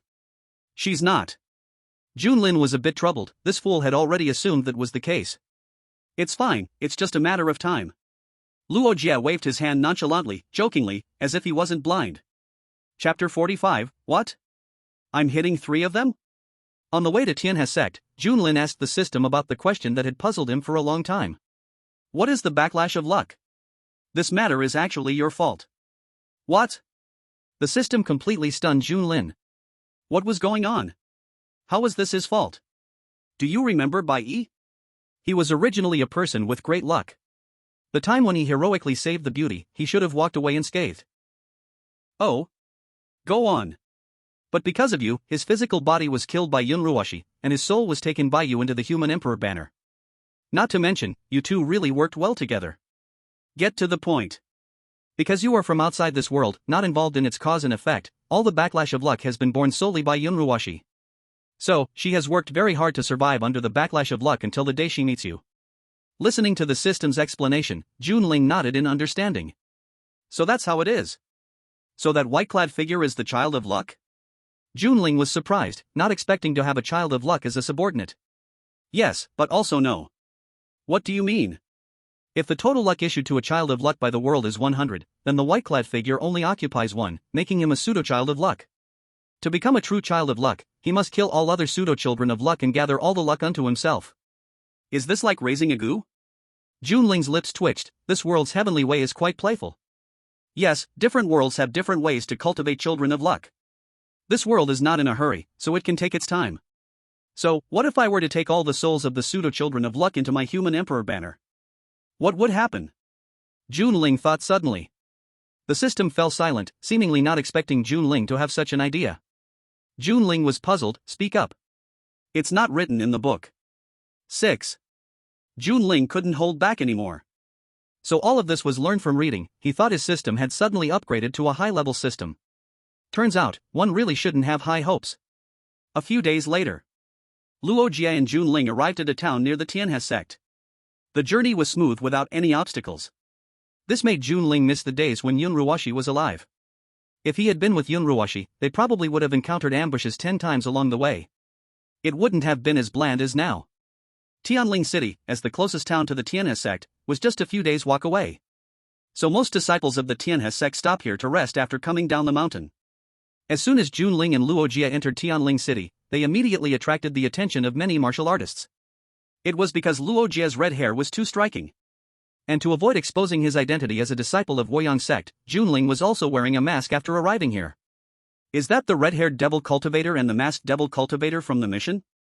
One passing disciple from Tianhe sect took out a sect's commission order to check. There were no pictures on the commission order, only a simple text description. One red-haired, one masked. Luo Jie noticed the subtle gazes around him and whispered, "It seems we've attracted some attention." Junling glanced at the people around and said leisurely, "Did you just find out? I suddenly remembered something, do you know?" "What?" Luo Jie was confused. "We've already made it onto the wanted list of the righteous sections." Junling grinned and then directly took off on his sword from Tianling City. "Damn! Wait for me." Luo Jie didn't dare to stay here any longer and immediately chased after Junling. As he chased, his identity as a devil cultivator was instantly revealed. It really is them. "Brothers, there are devil cultivators, pursue them." Devil cultivators? Where? I've never seen a living devil cultivator before. Suddenly, Tianling City became lively, with several cultivators chasing after Junling and Luo Jie. "You're flying on your sword, aren't you afraid of revealing your identity?" Luo Jie looked at Junling flying on his sword and couldn't help but worry. "What's there to be afraid of? My Woyang sect is the head of the righteous sections. Who dares to doubt me? I'll wipe out their entire sect from top to bottom," Junling said defiantly. Luo Jie was sweating profusely. He didn't quite understand the messy relationships between the righteous sects, but threatening to wipe out someone's entire sect seemed like a bit of an exaggeration. They might not be able to enjoy good fruit now. The Third Realm warriors behind them are not to be feared. After all, those people cannot fly and can't catch up with them. But aside from that, there are also a few Fourth Realm warriors chasing after them. Junling turned his head and saw a few people flying far behind. They should all be Fourth Realm experts. He counted roughly, only 4. "How many can you fight?" Junling asked. Question mark. Luo Jie looked confused. "Are you not thinking of running, but want to fight them instead?" Luo Jie weighed his own strength. Though he was at the initial stage of the Fourth Realm, he was at least a 9th grade Dao foundation when he established his base. As long as the opponent's Dao foundation is not higher than 7th grade, he could easily deal with 1 rank of combat. Thinking of this, he said, "If it's early 4th realm, I can fight 3, if it's mid-stage, I can only fight 1. Then you fight the 3 on the left, and I'll fight the 1 on the far right." Junling pointed to the 4 people behind them. "Why are you only fighting 1? Luo Jie was not very convinced. "Can't we split it evenly?" Although Junling's cultivation level is low, he is not someone who can easily die, so he can take on more pressure. Junling raised an eyebrow. "Then you fight the 1 on the right, I'll fight the 3 on the left?" "Okay." Luo Jie nodded, don't worry, after I finish this side, I will help you. Sure. Junling wasn't polite and turned around to meet the few people from the back. Luo Jie followed the previous arrangement and charged towards the rightmost warrior. Demon Cultivator. Surrender. A young warrior facing Junling was full of spirit. Junling frowned. Among the three he picked, two were in the early 4th realm, and one was peak 3rd realm. And the boy barking in front of him was the peak of the 3rd realm. So, Junling couldn't help but curse, you are the most useless one here, why are you barking like a dog? Is it your turn to speak? Hearing this, the boy was instantly furious, you. However, before the boy could finish a word, he was interrupted by Junling. What do you mean, you? Don't you see what realm others are in, and what realm you are in? You don't really think being in the 4th realm means you can fly, do you? Do you even deserve to stand here? Arrogance. You are only in mid-3rd realm. The boy seemed to have some quality, even furious, he didn't curse at Junling. So what? I am a demon cultivator, I am shameless, my realm doesn't stop me from cursing you. Junling said confidently. The boy got a bit carried away and couldn't help but attack Junling directly. Junling quickly dodged, oh, you are embarrassed and angry, how can you even call yourself a warrior with that mentality? Demon cultivator. You should not be so arrogant, this young brother is much more righteous than a shameless demon. A 4th realm warrior in a blue robe next to him couldn't stand it anymore. What are you sticking your head in here for? He hasn't said anything about you, and you're the one getting emotional? Junling said bluntly. You, outrageous. Oh, is that all? Do righteous cultivators care about face like this? Can't you just insult me directly? I, Luo Jie, openly invite insults. Just as Junling was preparing to debate the crowd, Luo Jie's voice suddenly sounded. Jun brother. Switch. I can't handle even a bit. Chapter 46, my imperial banner is already eagerly awaiting. While shouting, Luo Jie flew over in a bit of a fluster. And behind him, there was a middle-aged man following. Junling saw this and smiled, what's wrong? Previously you didn't want to fight 3, now you want to? I didn't expect this guy to be so fierce, switch it up, I'll take those 3, don't worry, after my battle ends, I will help you. Saying this, Luo Jie directly charged towards the 3 confronting Junling. Junling shook his head. The sword met another person. When those few were chasing him, he learned about their strength from the system. The middle-aged man before him was a late-stage 4th realm warrior. And he was currently only a mid-stage 3rd realm warrior. Clearly, winning was impossible. At least, he couldn't win by facing him head-on. He could only look for a chance to discuss the opponent, and if that didn't work, he would continue to run away. Zhao Ling looked at Junlin. He couldn't help but laugh, it seems your companions have given up on you, letting just a 3rd realm like you face me. Sigh, there's nothing I can do. Poor choice in friends brings this. Junlin shrugged and did not refute. Zhao Ling sneered, you're not just unfortunate in friends, you've also taken the wrong path. Cultivating dark powers is not the right way. Ha ha. Junlin couldn't help but clap his hands, hearing you speak is like listening to a great speech. Seeing Junlin's indifferent attitude, Zhao Ling felt somewhat displeased, these dark cultivators were truly unrepentant. Prepare to die. As soon as he said this, Zhao Ling suddenly struck. His speed was so fast that Junlin had no chance to counterattack before a punch pierced his chest. So fierce? Junlin looked at Zhao Ling in shock. He thought the gap between them would be large, but he didn't expect it to be this big. Indeed.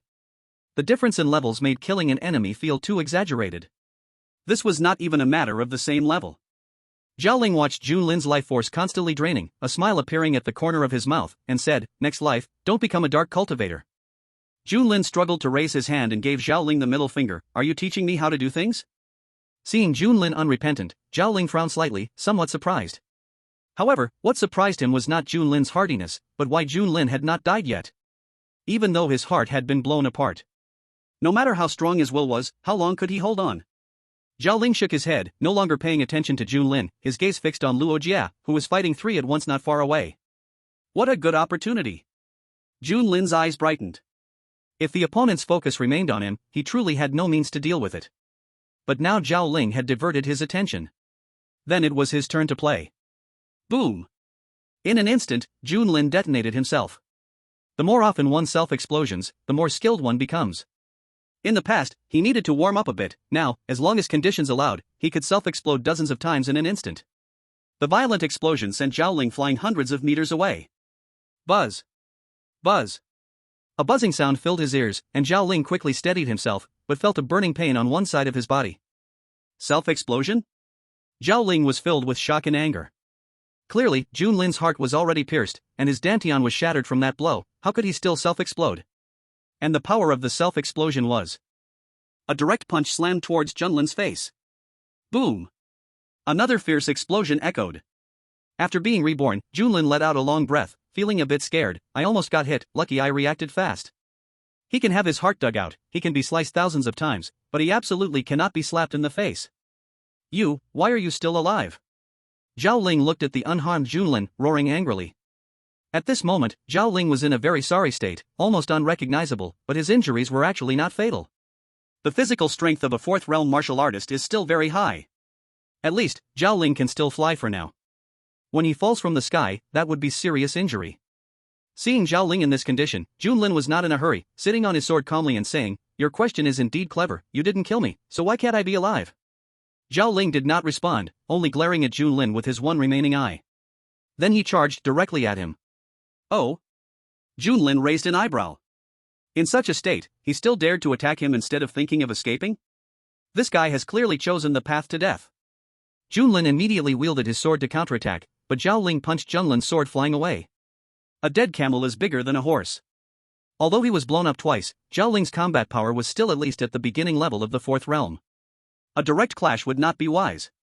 Junlin quickly dodged on his sword and began to evade.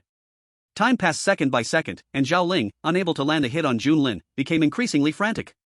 Die! You die! Die! Zhao Ling's eyes were blood red, his expression seemed as if he wanted to tear Junlin apart.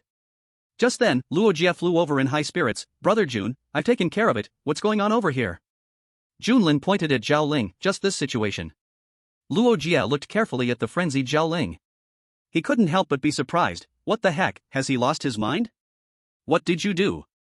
Who knows? I just said a few words, and he became like this. His psychological endurance is too weak. While Junlin spoke, he dodged Zhao Ling's attack with his sword. Alright, then leave it to me next. In his current state, beating him is not difficult. Luo Jie stretched his body.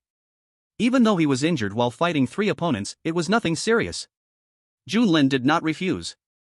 Handing it to Luo Jie was indeed the best choice. By the way, what about the 3 people you fought? Are they all dead? Junlin suddenly remembered the youth who had just been scolded by him. One ran away, one died, and the one with the lowest cultivation was kicked down by me. After Luo Jie finished speaking, he stepped forward to block Zhao Ling. Junlin looked down. Most of the cultivators below the fourth realm saw them fighting in the sky and consciously left. But there were still some reckless ones who followed them. The next moment, Junlin soared down towards these people. His target was the previous youth. How to say it? That youth was good-looking, highly talented, polite, full of righteousness, and could even fly in the sky with only third realm cultivation. Moreover, being the one with the lowest cultivation, he managed to escape unscathed after fighting with Luo Jie? Based on all this, Junlin seriously suspected that the other party was a false chosen one of fate. So, he definitely can't let him go. His human emperor banner was already eager for action. Chapter 47. He shouted about justice, freedom, and revolted. As he landed, Junlin casually summoned the human emperor banner. In an instant, black mist surged, and a white-clothed youth walked out from it. At this moment, the crowd gathered here first froze. Then came a wave of panic. Run! There's a demon cultivator going to kill. What are you running for? He is just a third-realm demon cultivator. Brothers, let's fight him. Who is your brother? I don't want to go into the soul-refining banner. Exactly. You're also a demon cultivator, right? Want to take advantage of the chaos? I'll go first. They had been watching the show for a long time here, so they naturally knew about the battle between Junlin in the sky and Zhao Ling. Although they couldn't see the specific fight clearly. But they definitely saw those few explosions with their own eyes. And under the terrifying power of the explosions, Junlin still came down unharmed. What does this show? It shows that Junlin is amazing. At the very least, they didn't think they could withstand that explosion. In the blink of an eye, the group of cultivators originally gathered here scattered immediately. Junlin looked a bit confused. The white-clothed man beside him was even more bewildered. Young master, who should I fight? As soon as he came out, everyone ran away. He didn't even know who to attack. Junlin didn't respond but rubbed his face, muttering, am I really that scary? No, that's not right. Junlin looked at the white-clothed man next to him. Look at you, make less noise when you come out. You scared them all with such a big show. Yes, my subordinate knows he was wrong. The white-clothed man admitted his mistake without hesitation. It was no joke. If he didn't admit it, he would suffer the consequences. Junlin nodded in satisfaction. Follow me, I'm going to get you a little brother. As soon as he finished speaking, he flew into the air on his sword. System, mark that boy's location. Okay. After all, it was a guidance system. It was indeed somewhat useful in terms of direction. Pretty far. Does he know he can't win, so he chose to escape? Junlin glanced at the coordinates. The little guy was quite cautious. He increasingly felt that the other party was a fake fortune child. Without any hesitation, Junlin directly rushed toward the direction of the boy on his sword. The emperor flag and the white-clothed man quickly followed behind. I'm doomed. A third-stage warrior saw Junlin flying towards him at high speed and was filled with despair. But he did not intend to surrender. Let's fight to the death. However, to his surprise, Junlin flew right over his head, completely ignoring him. Seeing this, he immediately breathed a sigh of relief. Turns out it's just a false alarm. But the next second, Junlin turned around and came back, looking at the man below. I think I just heard him say I'm doomed? The white-clothed man immediately nodded. He indeed said that. Oh, in that case, let him be doomed. With Junlin's words falling, the white-clothed man directly charged toward the man below. Seeing this, the man was momentarily dazed, then he laughed in resignation. But in just a moment, another guest was added to the emperor flag. Junlin continued to chase the boy. At this moment, the boy's coordinate had stopped moving. He might have thought he was safe, so he was resting in place. When Junlin arrived on his sword, he discovered the boy was currently fighting a third-stage eagle demon beast in the forest. Junlin watched with interest from the air. While watching, he said to the white-clothed man beside him, when he wins, you go up and ambush him, don't give him a chance to react. Understood. The white-clothed man respectfully nodded. Just as Junlin expected, the boy was very strong. Soon he killed the eagle. Just when the boy was happily thinking of roasting the eagle on the spot, the white-clothed man made his move, shooting towards the boy like lightning. And the boy reacted quickly and immediately counterattacked. An exciting duel began. Junlin watched from the side and did not intervene immediately. He wanted to see how strong the white-clothed man was now. After entering the emperor flag, he became a soul body. It could gradually turn into a ghost cultivator. But below the same realm, in terms of overall combat power, he was still somewhat weaker than normal cultivators. Before long, Line knew the white-clothed man began to show signs of defeat. Seeing this, Junlin immediately flew down to help. Obedient fake fortune son like the white-clothed man was hard to find. If he died at the hands of the second little brother he was about to obtain, that would be a huge loss. With Junlin's assistance, the boy immediately felt a bit helpless. At this moment, Junlin was using the 7th grade spirit sword given by his master, which the boy's current physical strength couldn't withstand at all. Swish! Caught off guard, a flash of sword light cut across, and the boy's left arm was severed. Ah! The boy cried out in pain and instinctively covered the wound on his severed arm. Faced with the relentless Junlin and the white-clothed figure, he finally chose to run away. But sadly, he could never outrun Junlin, and now injured, there was nowhere to escape. Just after running a short distance, a long sword blocked his path. Just kill him. A child of fate like this, escaping from a desperate situation is just routine. Even a pseudo-child of fate shouldn't be taken lightly. The figure in white pushed the boy back with a palm. Junlin directly swung his sword toward the boy's head. The boy hurriedly raised his hand to defend. But his arm was directly severed. Just as the long sword was about to chop down on his head, the boy with great difficulty smiled and chose to self-destruct. What the hell? You're playing this too? Junlin's eyes widened immediately, quickly retracting the Imperial banner and preparing to face the explosion. Boom! After the explosion, Junlin lay on the ground, with not a single part of him intact. Yet he was still cursing, damn it, I didn't expect to get blown up one day. This kid is too reckless. But since the kid exploded, it wouldn't be right for him not to explode too, would it? Thus, another violent explosion echoed through the forest. After being reborn, Junlin stretched lazily. Speaking of which, since he died multiple times, he felt his vitality becoming tougher. Now even if his heart was ripped out, he could still live for a while. Junlin summoned the Imperial banner, capturing the boy's soul, before moving aside to pick up the long sword that had been blown away. The 7th grade spirit sword truly lived up to its name. After being exploded twice, it was still as good as new. After putting away the long sword, Junlin randomly picked out a second-grade long sword from his spatial ring. Then he flew toward Luo Jie with the sword. When Junlin returned, he saw Luo Jie beating Zhao Ling mercilessly. The already miserable Zhao Ling had become a bloody mess under Luo Jie's attack, completely unrecognizable. Junlin felt like he couldn't watch any longer. Why don't you just kill him already? No need to torture him like this. Oh? You're back. I was just getting bored waiting for you, so I was having some fun. Otherwise, he would have been dead long ago. Luo Jie explained with a smile, casually finishing off Zhao Ling. Junlin. So that this guy got beaten up like this was actually because of him? That's indeed his problem. Thus, Junlin summoned the Imperial Banner again to capture Zhao Ling's soul, planning to sincerely apologize later. Seeing this, Luo Jie asked, what should we do next? We're being wanted, and can't go anywhere. Junlin didn't have a clear plan either. Let's take it one step at a time. First, we'll go to the vicinity of the Tiangi sect to gather some information. On the way.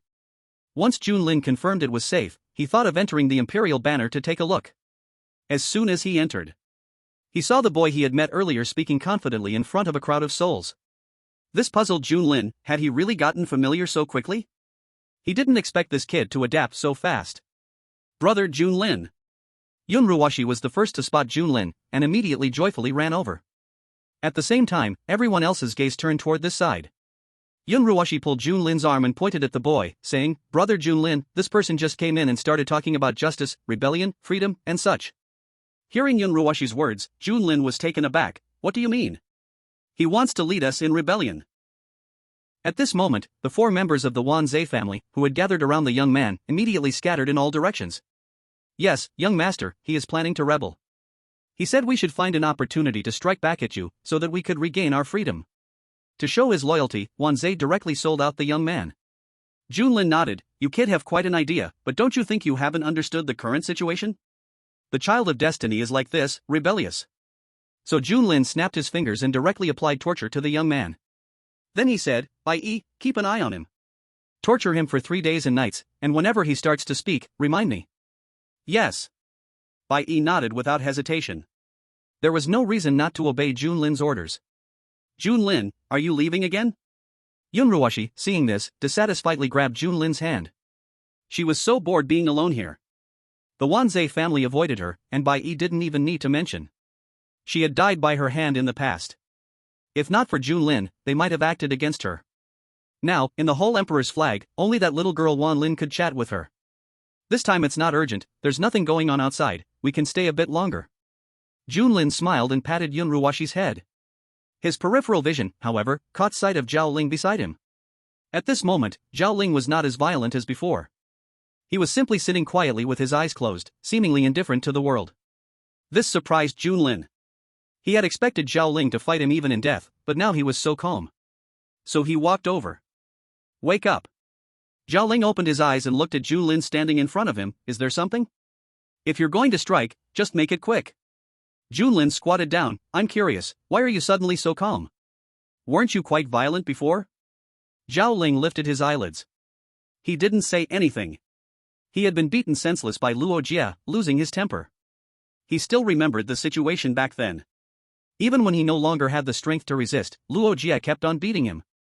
The dual torment, both physically and mentally, made him no longer hate Junlin. Instead, he hated Luo Jie deeply. If he could, he would have loved to catch Luo Jie and bite a piece of flesh from him. But he couldn't do that. Junlin didn't get angry when Zhao Ling remained silent. Alright then, will you choose to die, or will you help me with something? Ha, let me work with you, demons and monsters? Dream on. Zhao Ling sneered. As expected of a righteous cultivator, so tough. Junlin didn't say anything further and directly began to refine Zhao Ling. To show his apology, the refining speed was extremely fast. Zhao Ling probably didn't feel any pain. After dealing with Zhao Ling, Junlin wandered around the Emperor's flag space. The 2 disciples of the Heavenly River sect that he had given to Yun Ruwashi earlier had been tortured beyond recognition. Their soul bodies flickered in and out, close to completely dissipating. When they saw Yun Ruwashi walking towards them, they immediately knelt on the ground, constantly kowtowing and begging for mercy. Hey! Hey! Hey! What are you doing? Yun Ruwashi exclaimed in shock, stand up. Or I will kill you. The 2 immediately straightened up, not daring to move. Junlin looked on in surprise, well trained, huh? But this was a bit too miserable. What happened when I wasn't here? They were beaten to this extent. Yun Ruashi seemed a bit embarrassed. I was just too angry at the time, so I might have been a bit too harsh. She didn't want to leave a bad impression on Junlin. It's fine, even if you kill them, I don't mind. Junlin didn't care. He never thought Yun Ruashi was particularly kind. Although she seemed soft and weak, she was after all a demon cultivator, capable of digging out hearts without blinking an eye. After chatting with a few people in the Human Emperor banner and joking with the little Wan Lin, Junlin was called out by Luo Jia. What's wrong? There are 2 people down below. Should we go take a look? Luo Jia said while pointing at the 2 small figures below. At the moment he finished speaking, Junlin was already flying down on his sword toward the 2. At the same time, he left behind a line. Do we even need to think about this? Let's go take a look. On the ground, a male and a female disciple of the Tianhe sect were chatting and laughing. The female disciple smiled brightly. Senior brother, you must protect me well in this secret realm. The male disciple confidently patted his chest. Don't worry, as long as I'm here, no one will be able to harm you. But just after he finished speaking, he saw his junior sister being sent flying by a red-haired man with a palm strike. The male disciple's eyes went wide in shock. What is happening? What the hell? Why did you just attack? You really don't understand how to cherish a woman at all. This sudden strike even caught Junlin off guard. He just wanted to come down and ask what was going on, and Luo Jia went straight into action. What's going on?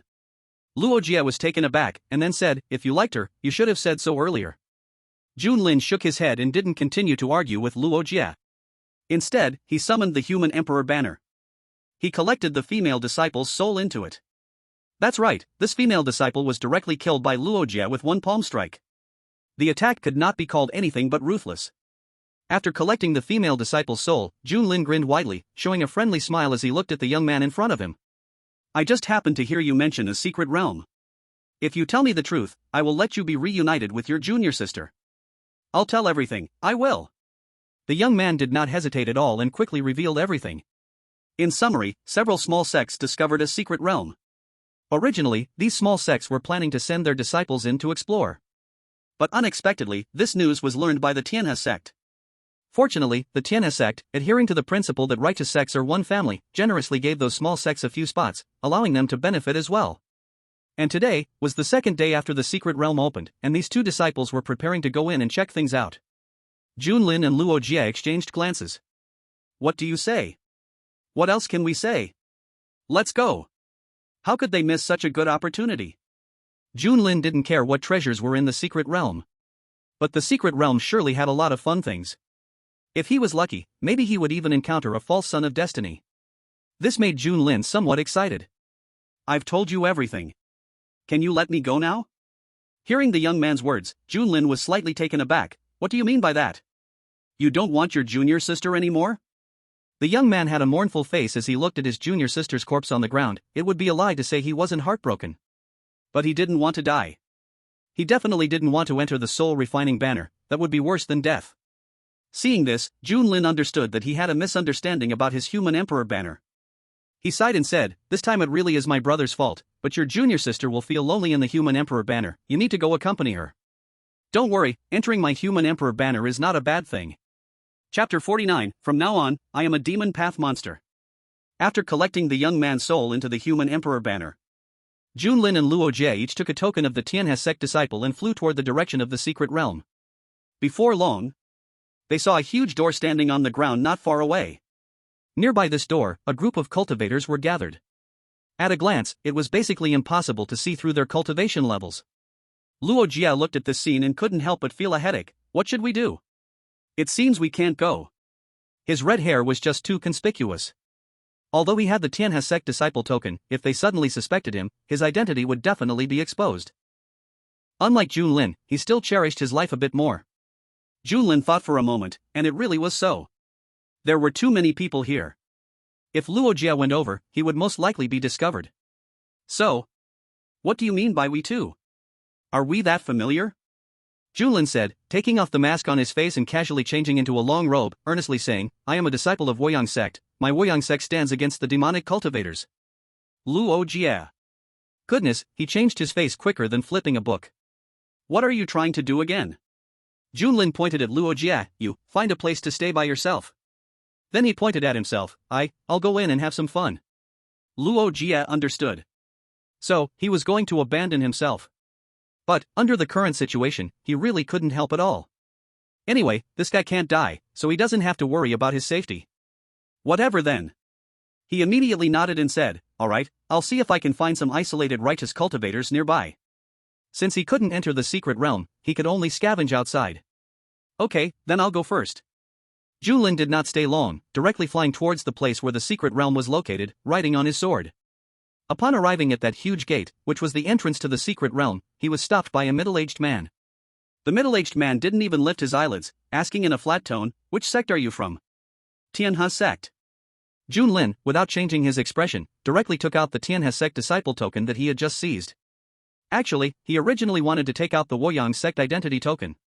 After all, as a distinguished disciple of Woyang sect, how could this trivial Tianhe sect not give him face?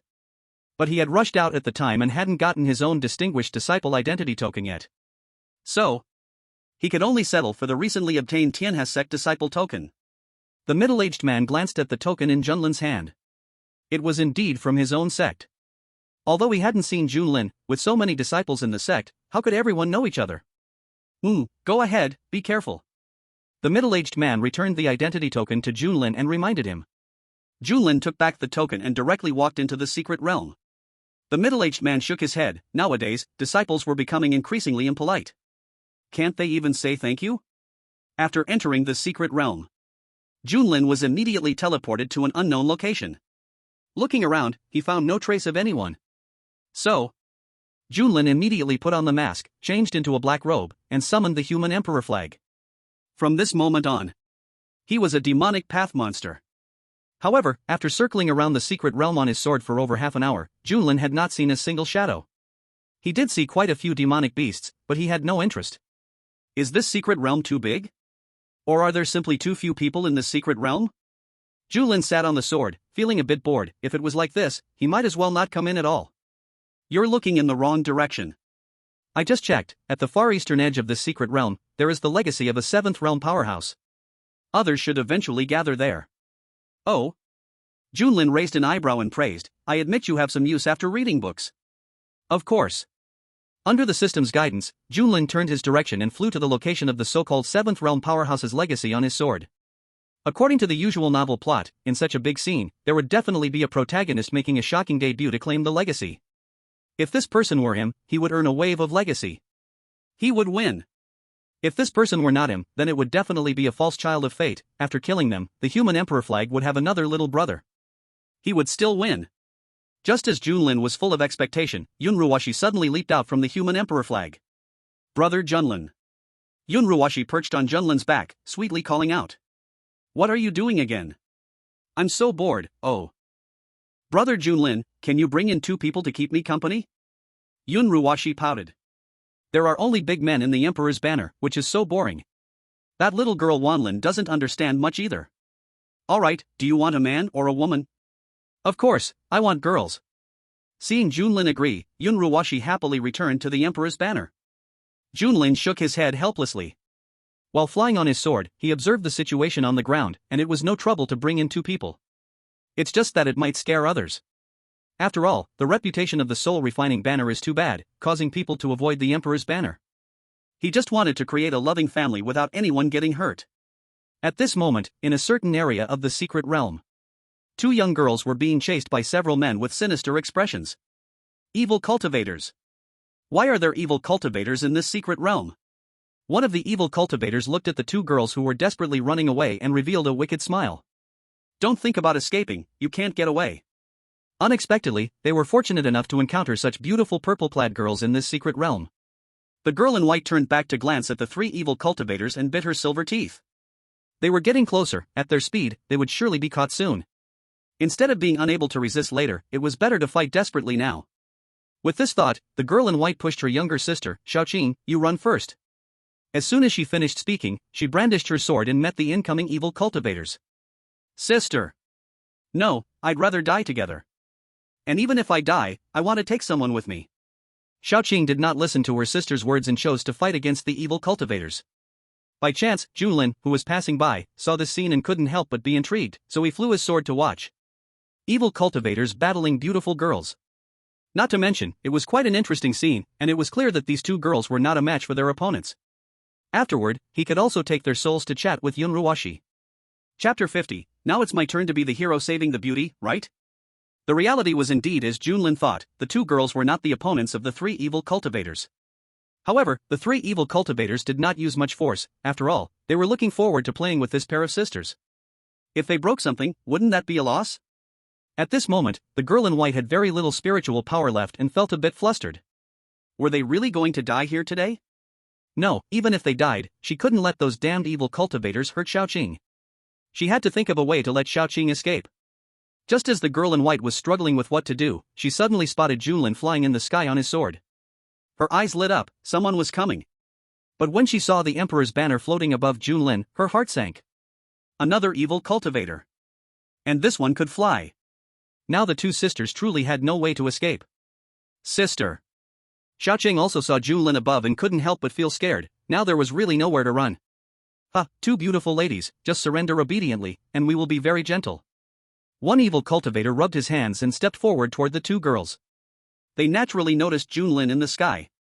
But they didn't care, it was no big deal to involve Junlin as well. Sister, I'm sorry, I couldn't protect you well. Tears streamed down the girl in white's cheeks as she stood up and walked toward the evil cultivators. The evil cultivators thought the girl in white had resigned to her fate and couldn't help but show smiles on their faces. I must say, it's a bit touching. Junlin silently watched, feeling his maternal instincts starting to surge. But he did not plan to save these two girls. Because at this moment, he was an evil cultivator. And the souls of these two girls had already been reserved by his human emperor banner. Boom! At this moment, the girl in white, who had walked in front of the demon cultivator, chose to self-destruct. She directly blasted the demon cultivator closest to her away, scattering his limbs and severed arms all over the ground. At the same time, the other two demon cultivators, as well as Xiaoqing and the figures in the sky, were shocked. The figure in the sky, Junlin, nodded in approval, giving the self-destruction a score of 9 out of 10, leaving 1 point out of fear that the girl might become proud. Xiaoqing, seeing her sister self-destruct, was momentarily stunned. But soon, deep sorrow and anger filled her heart, and she charged toward the remaining two demon cultivators. Not good. She's going to self-destruct too. In the same realm, if one is blasted by a self-destruction at close range, they would either die or be severely injured. So without hesitation, the two demon cultivators immediately fled. But a long sword suddenly blocked their way. The two furrowed their brows and looked toward Junlin in the sky. They wanted to curse, but Xiaoqing had already arrived, her rage unleashing unprecedented speed. Arriving next to the two demon cultivators, Xiaoqing, like her sister, did not hesitate for a second and chose to self-destruct. Boom! After the explosion, Junlin flew down on his sword. You!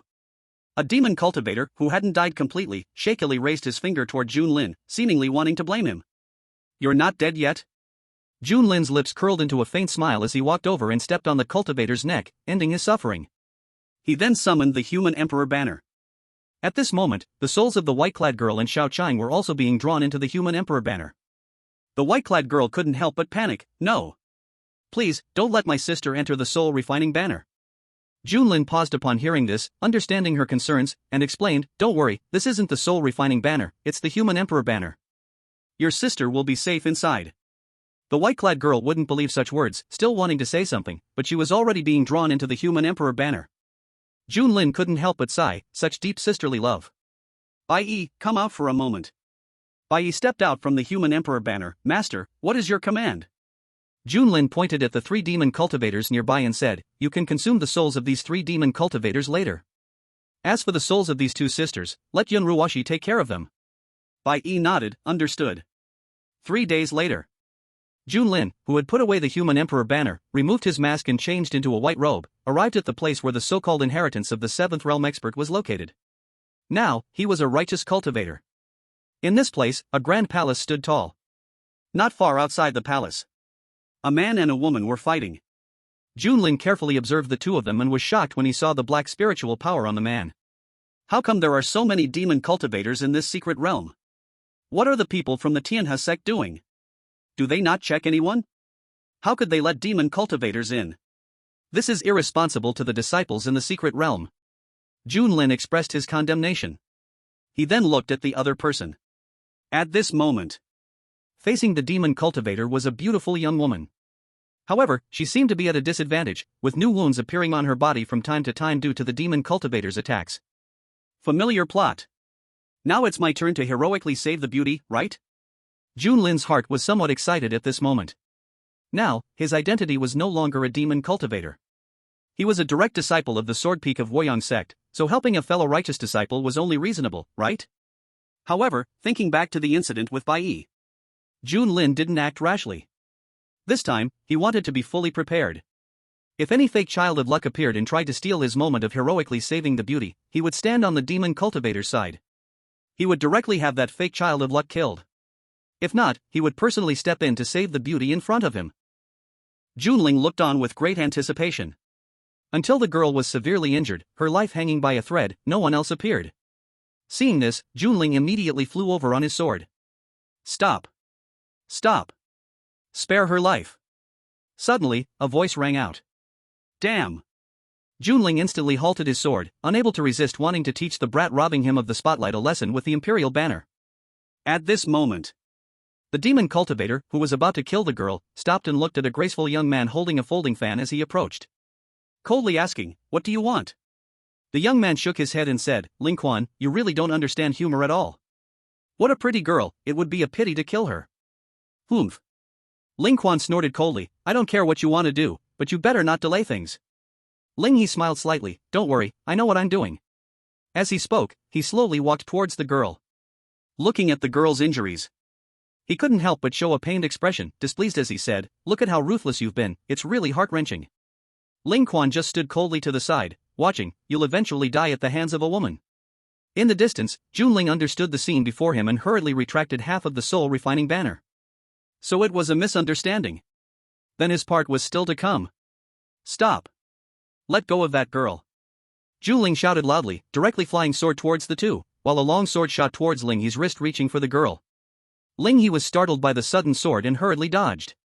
Junling took this chance to embrace the girl in his arms, then retreated several meters away. Flying on his sword, several long swords floated beside him, looking down from above at the two demon cultivators on the ground. The girl in his arms looked at Junling, and her heart stirred. She thought she was doomed to die, and perhaps face humiliation from the demon cultivator before her death. But unexpectedly, someone came to save her at this moment. Moreover, the girl gazed at Junling's handsome face and the floating long swords beside him, her eyes shining brightly. So handsome. Could he be her destined savior? Chapter 51, As a demon cultivator, your acting is quite righteous. I'm too handsome. At this moment, Junling was brimming with confidence. No wonder protagonists in novels love the hero saving the beauty. Whether he could win the heart of the beautiful girl was aside. Just this feeling was different. All in all, it felt amazing. And the hero saving the beauty trope, while cliché, was still effective. Unlike Junling's confidence exuberance, Ling He was currently filled with rage. "What are you? How dare you steal my choice of woman? Did you just call your dad, cough cough?" Junling suddenly stopped mid-sentence, realizing it was too rude. It did not fit his identity as a righteous cultivator. After thinking for a moment, he changed his words, "Shameless demon cultivator, trying to do something immoral to my righteous sex junior sister, you truly deserve to die." It still felt somewhat impolite, but it didn't matter anyway. Line. He knew it. Standing on the same third realm, Junling, who could fly with a sword, was truly in an invincible position. They had no way to deal with Junling. "Come down." Ling He glared at Junling, who was flying high in the sky on his sword. "Heh, come up here." Junling couldn't help but laugh. How silly this person was. Ling He immediately shouted angrily, "As a proper righteous cultivator, are you really such a coward?" Junling instantly suppressed his smile and coldly snorted, "Humph. I am different from you lowly rat-like demonic cultivators. Besides, as long as I can wipe you out, what does it matter if I get labeled a coward?" The girl looked at Junling with sparkling eyes. "So responsible. You." Ling He stared fiercely at Junling, or rather at the girl in Junling's arms. The woman he had his eye on, when had she ever been taken away by someone else? And especially now, when she was just about to be his. Beside them, Ling Quan couldn't watch any longer. "Let's go. Don't get entangled with this person, we can't do anything to him." As he spoke, he ignored Ling He and turned to leave. He believed that as long as Ling He had a bit of sense, he wouldn't continue to get stuck here. If Ling He was out of his mind, then let him die. Fine. This time I lost, just wait, you brat. Don't let me catch you next time. Lingy understood that continuing to tangle wouldn't be useful, so he dropped a harsh remark and turned to leave. This is how you leave? Junling looked at the backs of the two leaving and felt a bit disappointed. He still wanted to show off his style as a senior disciple of the righteous sect in front of the girl in his arms. What a pity. Junling glanced at the retreating figures, a cold smile forming in his heart. You think you can just walk away after dropping harsh words? Not so easy. Flying his sword to the palace, Junling set the injured girl down. He also gave her a bottle of healing medicine. He said, "You stay here and heal, don't wander around. I will chase those two demon cultivators." The girl hurriedly shook her head and held on to Junling. "No, that's too dangerous." Junling took a deep breath and pushed the girl's hand aside. "We, as righteous cultivators, cannot just watch demon cultivators leave. Even if it's dangerous, this is something we must do." Hearing Junling's words, the girl's eyes sparkled with admiration. He seems like a hero. Junling turned and walked away, as if he had made up his mind. Damn it! So what if he can fly? Wait until I'm in the fourth realm, I will definitely kill that brat. Lingy cursed. The fat sheep that was almost in his grasp was taken away just like that. The more he thought about it, the angrier he got. Beside him, Linquan had a blank expression. It's just a woman. When have you ever lacked for one? If you keep like this, you will end up dead. Ha! Lingy scoffed lightly. You, an old virgin, of course, don't understand the value of women. Once you try it, you'll know. Linquan shook his head without responding. He felt helpless toward his brother. If Lingy had put his mind to cultivation instead of fooling around with women, he might have already reached the fourth realm. As the two walked, they suddenly noticed a vaguely familiar figure standing not far ahead. Linquan immediately took out a long knife warily. But Lingy frowned and said, "Good dogs don't block the way. I'm very annoyed right now. If you don't want to die, get lost." Oh? Junling turned around. He smiled at Lingy. "I remember you just now said to wait. What a coincidence, now I have caught you." Seeing it was Junling, Lingy immediately became furious. Good, good. Since you seek death, I'll fulfill your wish. You fool. Linquan silently cursed. Since the other party dared to chase after them, it was clear they had the confidence to deal with them. At the very least, the other party could fly with a sword. They were already in an invincible position. In this situation, it wasn't wise to confront them head-on. Junling looked at Lingy rushing towards him and smiled slightly, then directly took out the human emperor banner. A figure in white dashed out, directly heading towards Lingy. But this sudden scene directly shocked both Lingy and Linquan. Soul refining banner. Linquan's heart trembled in horror. How could a righteous cultivator have a soul refining banner? No. It's not right. The other party is also a demon cultivator. Is this a black eat black situation? Lingy saw the black mist swirling around the soul refining banner floating above Junlin's head and smiled, furious with laughter. Good. Really good. Both are demon cultivators. Yet you pretend to be a righteous cultivator with great integrity, scolding me for being a demon cultivator too. And you snatch away the woman I have my eyes on. The more Lingy thought, the angrier he became, his inner rage growing stronger. His emotions affected his actions, and in a moment of carelessness, he was struck away by the white-clad figure. Cough cough. Ha ha ha. Good. Really good. Do you think you're the only one with a soul-refining banner? Lingy wiped the blood from the corner of his mouth and summoned his own soul-refining banner. My soul-refining banner has captured thousands of souls. Originally, I didn't take in male souls, but today, I'll give you a chance to enter my banner. Lingy laughed madly as hundreds of souls burst forth from the banner. Beside him, Linquan frowned deeply. Are you crazy?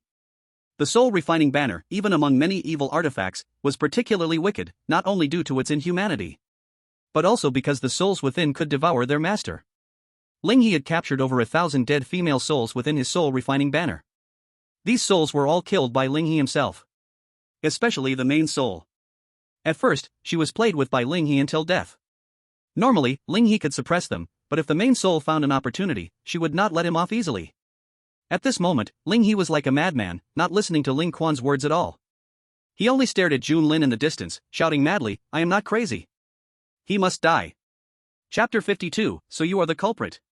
From Lingy's soul-refining banner.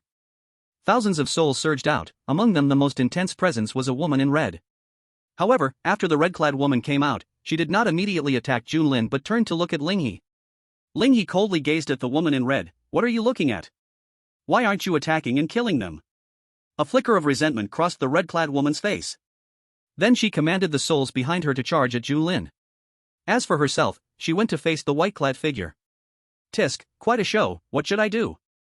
Junlin looked at the thousands of souls rushing toward him, pondering a little, and ultimately chose to self-destruct. In an instant, a violent explosion wiped out the hundreds of souls closest to Junlin. Self-destruct? Ling He was shocked and then laughed heartily, ha ha ha. How ridiculous.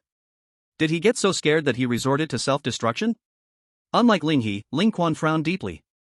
Although Junlin self-destructed in front of them, he felt something was not quite right. He wanted to remind Ling He. But unexpectedly, at this moment, Junlin had already appeared behind Ling He. Be careful. Ling Quan was startled and hurriedly warned while rushing toward Junlin. Hearing Ling Quan's voice, Ling He felt puzzled, but then a chill ran down his spine. There is danger. Ling He stepped forward and rushed ahead. But unexpectedly, a long whip suddenly bound his neck, followed by a tremendous pulling force, making him feel as if his head would separate from his body. Instantly, he dared not resist in the slightest and was pulled back to where he was. How is it? You didn't expect me to still be alive, did you? Junlin smiled slyly while holding the whip. This whip was something he had snatched from the white-clad girl. And appeared right behind him too? Ling Quan, who had rushed over, dared not act recklessly when he saw this. Let him go, and we'll leave right now. Junlin raised his brows slightly. You're bargaining with me? What makes you think you're qualified to bargain with me? As he spoke, Junlin yanked the long whip in his hand with force. Ling He immediately rolled his eyes in pain, blood seeping from his neck. Save. Ling He opened his mouth, struggling to speak. Ling Quan calmly looked at Junlin, weighing in his heart what to do. Junlin glanced toward the one in white, confirming they could still hold on, so he no longer rushed. He kicked Ling He to the ground, stepping on him, the whip around his neck tightening. Farewell. Ling Quan finally chose to give up. He had enough self-awareness, he couldn't handle Junlin. As his voice fell, he turned and fled from the scene. Junlin was momentarily stunned by this. Good grief. Ran away just like that? When disaster comes, everyone flies alone, huh? Junlin yanked the long whip hard, instantly separating Ling He's head from his body, then flew on his sword after Ling Quan. At this moment, the red-clothed woman who had been attacking the one in white with hundreds of ghostly souls suddenly stopped, and was slapped flying by the white-clothed person. But even so, the red-clothed woman did not continue attacking, but stared at Ling He's corpse with a dazed expression. The one in white watched her cautiously, thinking she was up to something. But the next moment, the red-clothed woman suddenly rushed toward Ling He's corpse. On the other side, Junlin caught up with Ling Quan, and fiercely self-detonated a few times. He directly blew Ling Quan to death. Looking at Ling Quan's corpse, he couldn't help but say, didn't I tell you not to run? Wouldn't it be better to obediently enter the human emperor banner? It must be the bad reputation of the soul-refining banner that made people unwilling to enter his human emperor banner. If these people knew the benefits of his human emperor banner, they would surely feel honored. After collecting Ling Quan's soul into the human emperor banner, Junlin rushed back. He had actually forgotten about the one in white just now. Hopefully, they hadn't been killed by the red-clothed woman. However, when Junlin returned to where Ling He's corpse had been, he was stunned. Because Ling He had now become a skeleton, with pieces of flesh scattered everywhere around. Was he chewed up by dogs? Junlin twitched the corner of his mouth. How deep must the hatred be to end up like this? Seeing the one in white walking toward him, Junlin asked, what just happened here? The one in white immediately explained. After you left, young master, the red-clothed woman saw this man dead and rushed over to tear him into this state. Thinking back to that scene, the one in white still felt frightened. Though they didn't know the reason, the red-clothed woman's hatred for Ling He definitely came from her soul. That expression of wishing to eat his flesh and peel his skin couldn't be faked. Thinking of this, the one in white felt a bit fortunate. Most soul-refining banners raised a main soul through poison-like methods, wiping out the other's consciousness. After all, no one wanted to live in constant fear of many vengeful souls. But in Junlin's human emperor banner, aside from those who offended him, most kept their consciousness. And, having followed Junlin for a while, he naturally understood Junlin's strength and character. Toward his own people, Junlin was very good. Also, with Junlin's ability, he would surely stand at the top of the world in the future. And he, as Junlin's first follower, currently the top fighter in the human emperor banner. His future was bright. Junlin looked at Ling He's corpse on the ground and silently shook his head. So tragic. He had just wanted to collect the man's soul, only to find it had already been scattered. In the remaining soul-refining banner, only hundreds of broken souls were left. The red-clothed woman, as the main spirit, had long since disappeared. Junlin put away the soul-refining banner of Ling He. The remaining souls inside were those who had lost their consciousness, which could be used in the future to enhance the strength of Bai and the others. By the way, has that kid given in yet? Junlin suddenly remembered the boy in the human emperor banner, and after confirming, it turned out he was indeed a fake son of luck. Bai thought for a moment and shook his head, no. Still quite stubborn, I'll go take a look. Junlin's consciousness entered the human emperor banner. At this moment, the boy was still suffering from the pains of refinement, but he remained silent, eyes closed, gritting his teeth and holding on. Junlin's sudden arrival did not catch the boy's attention, instead, it frightened the pair of senior siblings and the girl in blue. What are you two looking like that for? Am I really that scary? Junlin looked somewhat displeased at the cowering siblings staring at him in fear. It wasn't me who killed your junior sister, and I really did bring you siblings back together. You're looking at me with those eyes, it's making me very unhappy. Why yes, sorry, the junior sister quickly apologized, urging her senior brother to do the same. Alright, I'm not unreasonable. Besides, since I said I would let you siblings reunite, I surely won't separate you again. Just stay here nicely, don't you see that family of 4 over there is doing well? Junlin waved his hand and then looked at the white-clothed boy and Xiaocheng who had been brought in a few days ago. Seeing Junlin looking at her, Xiaocheng immediately hid behind Yunruoshi and the girl in white. Junlin. Okay, maybe he was a little scary after all. Xiaocheng, don't be afraid. Brother Junlin is really nice, and you two coming in was my request, you can't blame Brother Junlin. Yunruoshi pulled the two girls' hands and said. Xiaocheng's eyes widened in disbelief as she looked at Yunruoshi. No wonder when she first came in, Yunruoshi warmly pulled her and her senior sister to chat, now it all made sense. So it turns out you were the mastermind. Junlin approached the boy who was enduring pain. He reached out and patted the boy's shoulder. Smiling, he said, by the way, I still don't know your name. The boy opened his eyes, Lin Xiao. Junlin nodded, nice name, but do you really need to be this stubborn? Being tough with me won't help. When have I been stubborn? Lin Xiao was confused, he just plotted a rebellion when he came in, he hadn't been stubborn at all. Junlin raised an eyebrow, still being tough. Lin Xiao was a bit dazed, what had he done? He just spoke the truth. And he really hadn't been stubborn at all. Chapter 53, What a good girl, it's a shame not to enter the human emperor banner. These days, Lin Xiao was not living well. Since Junlin left the soul refining banner, he had been suffering through the refinement, wallowing only in pain. Junlin controlled it well, the refining power did little harm to his soul. And in these days, he had witnessed the joyful scenes inside the soul refining banner. He saw the daily life of a family of 4. He saw the pair of siblings who were captured one after another huddling together for warmth.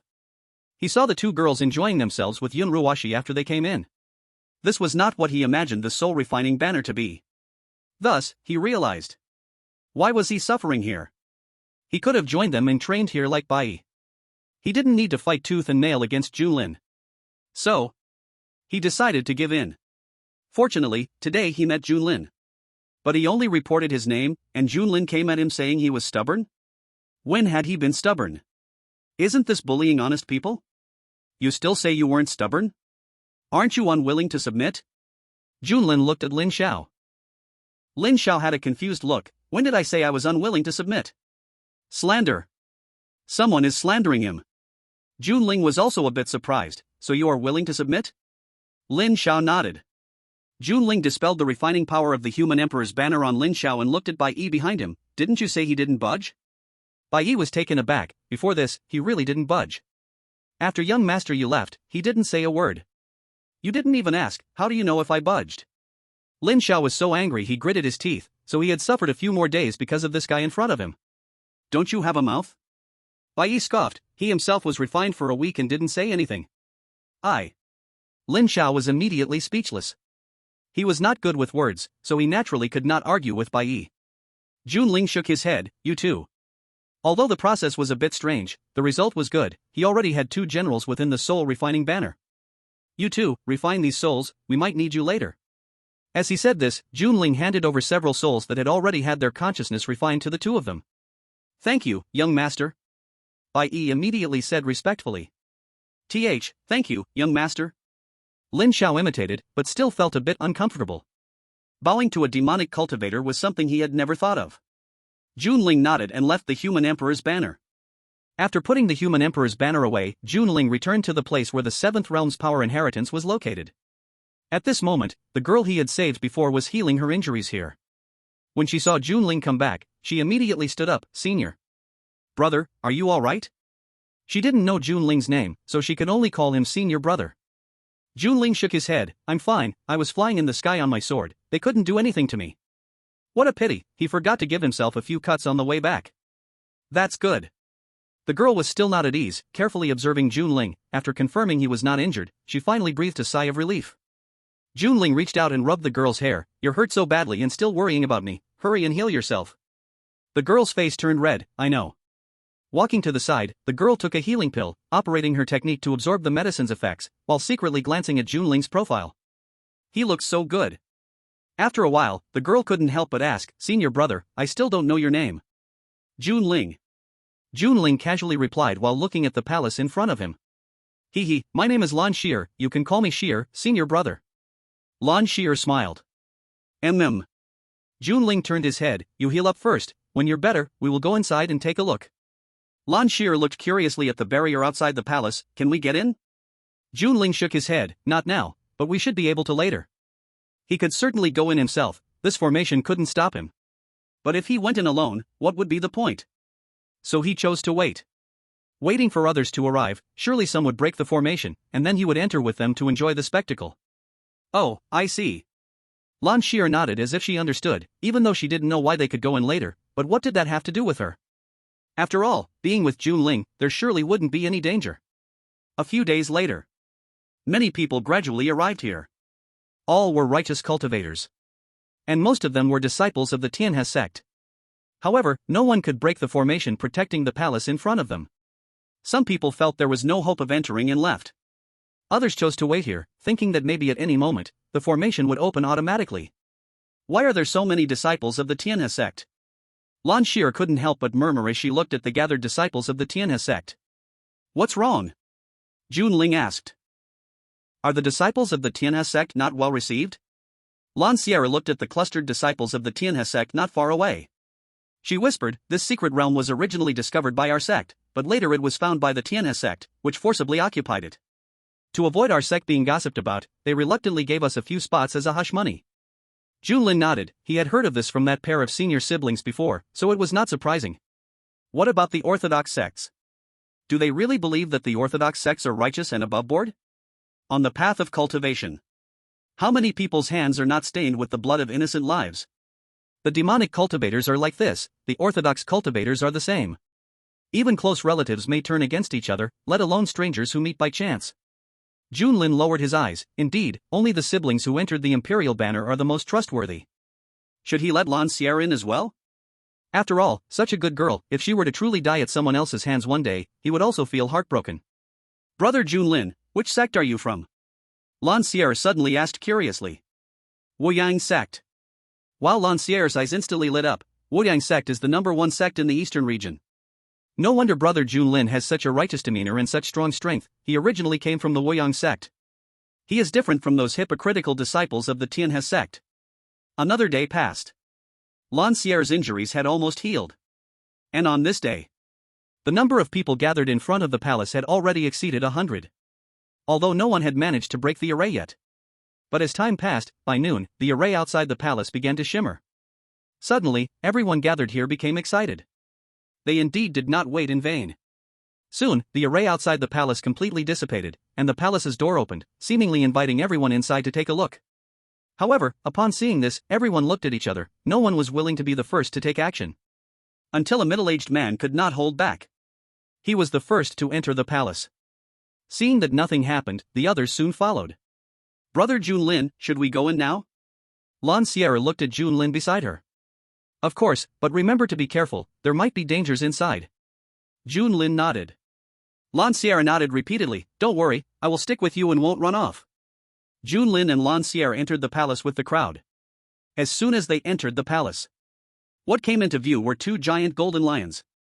Besides that, there were several boxes in the great hall. On the ground lay scattered pills, spirit herbs, and treasures that may or may not have expired. This scene instantly stunned everyone present, nearly forgetting to breathe.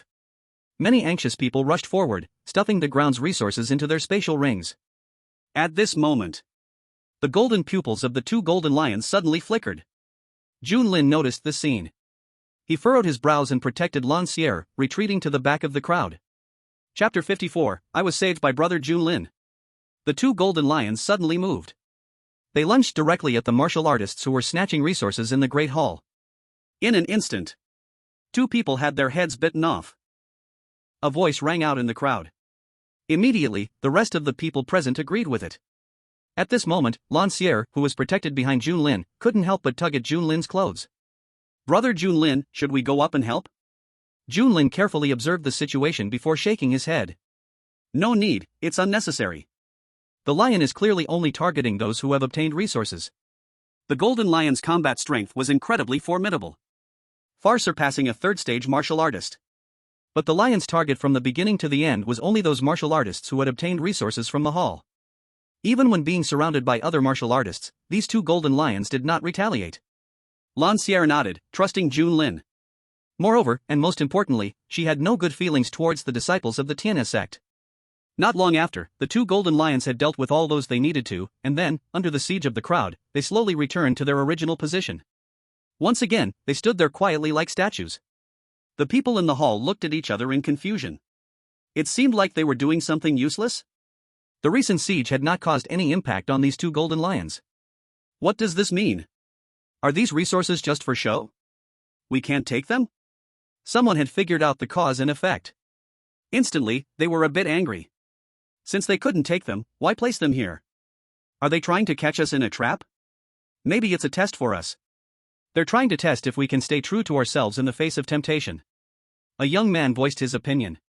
As soon as he spoke, everyone suddenly understood. Some felt a sense of fear. I'm glad I didn't go grab the resources, otherwise I would have ended up just like those people. At this moment, there were more than a dozen corpses in the hall. Blood flowed across the ground, staining the surrounding spirit herbs and elixirs, and even the gold and silver treasures. It was at this time that the door to the next room opened. Everyone was delighted when they saw this. As expected, they had passed the test, and the next round of the trial was about to begin. But with the first trial as a warning, they were determined to stay true to themselves this time. Everyone hurried towards the next room. On the way, they couldn't avoid the spirit herbs and elixirs scattered across the floor. TCH, I wonder if anyone will die next. Junlin looked at the corpses on the ground and clicked his tongue. These were all fine souls. I'll collect them later. Brother Junlin, should we go together? Lancier's voice rang in his ear. Of course, since we can't leave now, let's go together. Saying this, Junlin and Lancier joined the crowd ahead of them and entered the second room. What greeted their eyes were various statues of wild beasts, all crafted from gold. Wolves, dogs, lions, bears, tigers, eagles, and falcons, all were present. Junlin was shaken. It seemed like there was going to be a river of blood ahead. Was this inheritance really so cruel? Just as Junlin was amazed, the eyes of the wild beasts suddenly glowed golden, and they began to move. They immediately charged toward the people present. At the same time, the palace doors behind them were closed once again. Nowhere to escape. Roar! Woof! Aoo! One by one, the beasts roared and howled, charging at the crowd. Among them, a golden dog charged at Junlin. Along with it came a golden eagle. Brother Junlin, be careful! Lancier cried out, stabbing her longsword at the incoming golden eagle. Junlin took out the 7th grade spirit sword given by his master. He immediately swung it, cutting off the golden dog's claws, then swiftly decapitated it, and casually collected the remains into his space ring. The beasts in the second room were far weaker than the two golden lions in the first room in terms of combat strength. But they were still enough to deal with ordinary third-stage martial artists. For example, Lancier. At this moment, she was being attacked by two golden eagles. Facing two golden eagles that could fly, Lancier found it somewhat difficult to deal with. At that moment, Lancier only felt a hand wrap around her waist, and then her whole body was quickly pulled back a large distance. In the next moment, a long sword swirled through the air, and in just a short time, it killed the two golden eagles. Lancier turned her head to look at Junlin, who had wrapped his arm around her. Her eyes sparkled with admiration. So strong. So safe. Troublesome. Junlin cursed inwardly. The material of these golden beasts wasn't strong enough to withstand his sword. But he really didn't want to help solve these beasts. He wanted to see rivers of blood. So, Junlin surveyed the surroundings. Eventually, he found a corner where the golden beasts were fewer and more hidden. He then protected Lancier and led her to this place. Although there were still golden beasts coming to cause trouble, overall, there were indeed far fewer. Lancier hid behind Junlin. She watched Junlin wield his sword, killing one golden beast after another, and her sense of security exploded. She then looked at the other warriors inside the hall, who were being torn apart, chased, and even killed by the golden beasts. Lancier felt incredibly lucky. The bloody battle between humans and beasts lasted more than an hour before it finally came to an end. The ground was scattered with countless golden shards stained with blood. And there were corpses everywhere. The scattered human organs made one feel a chill in their heart. Inside the hall, apart from Junlin and Lancier, everyone else had injuries. Junlin saw this and immediately slashed a few deep cuts into his own body.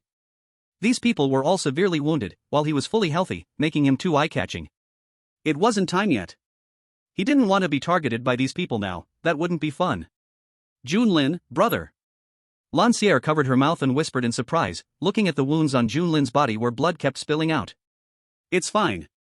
Junlin gently rubbed Lancier's head, don't worry. Lancier bit her lip and nodded lightly. Junlin did this himself, not because of the beasts, so he definitely had his own reasons. However, he was a bit too harsh, you could even see the bones. What if danger occurs later? Lancier couldn't help but secretly slip a healing pill into Junlin's mouth. And this scene was just seen by the others in the hall, who had relaxed. Seeing Junlin, covered in wounds, and Lancier, perfectly fine, everyone instantly understood. Impressive. Some even couldn't help but give a thumbs up and praise, this brother is truly a model among men. Truly admirable. Everyone nodded, indeed. If I were a woman, I might even fall in love with you. Brother, you are truly a hero among men. You can forget about that. With your figure, who would look at you even if you were a woman? You'd crush them. Hey, the way you say it, there's always someone who likes that type. True. Ha ha ha ha. Maybe because the palace trial had ended or perhaps due to the joy of survival. Everyone's spirits relaxed, and some even began to joke. A portion of the surviving women looked at Lancier, who was unharmed beside Junlin, and secretly felt envious. How great would it be if they could also have a partner who would always shield them from everything? Lancier naturally noticed the envious looks from those girls, and a sense of achievement rose in her heart. Humph. She was the one Junlin heroically saved, rescuing her from the hands of two demon cultivators. Chapter 55, Bored, I want to see rivers of blood. The door to the third room opened.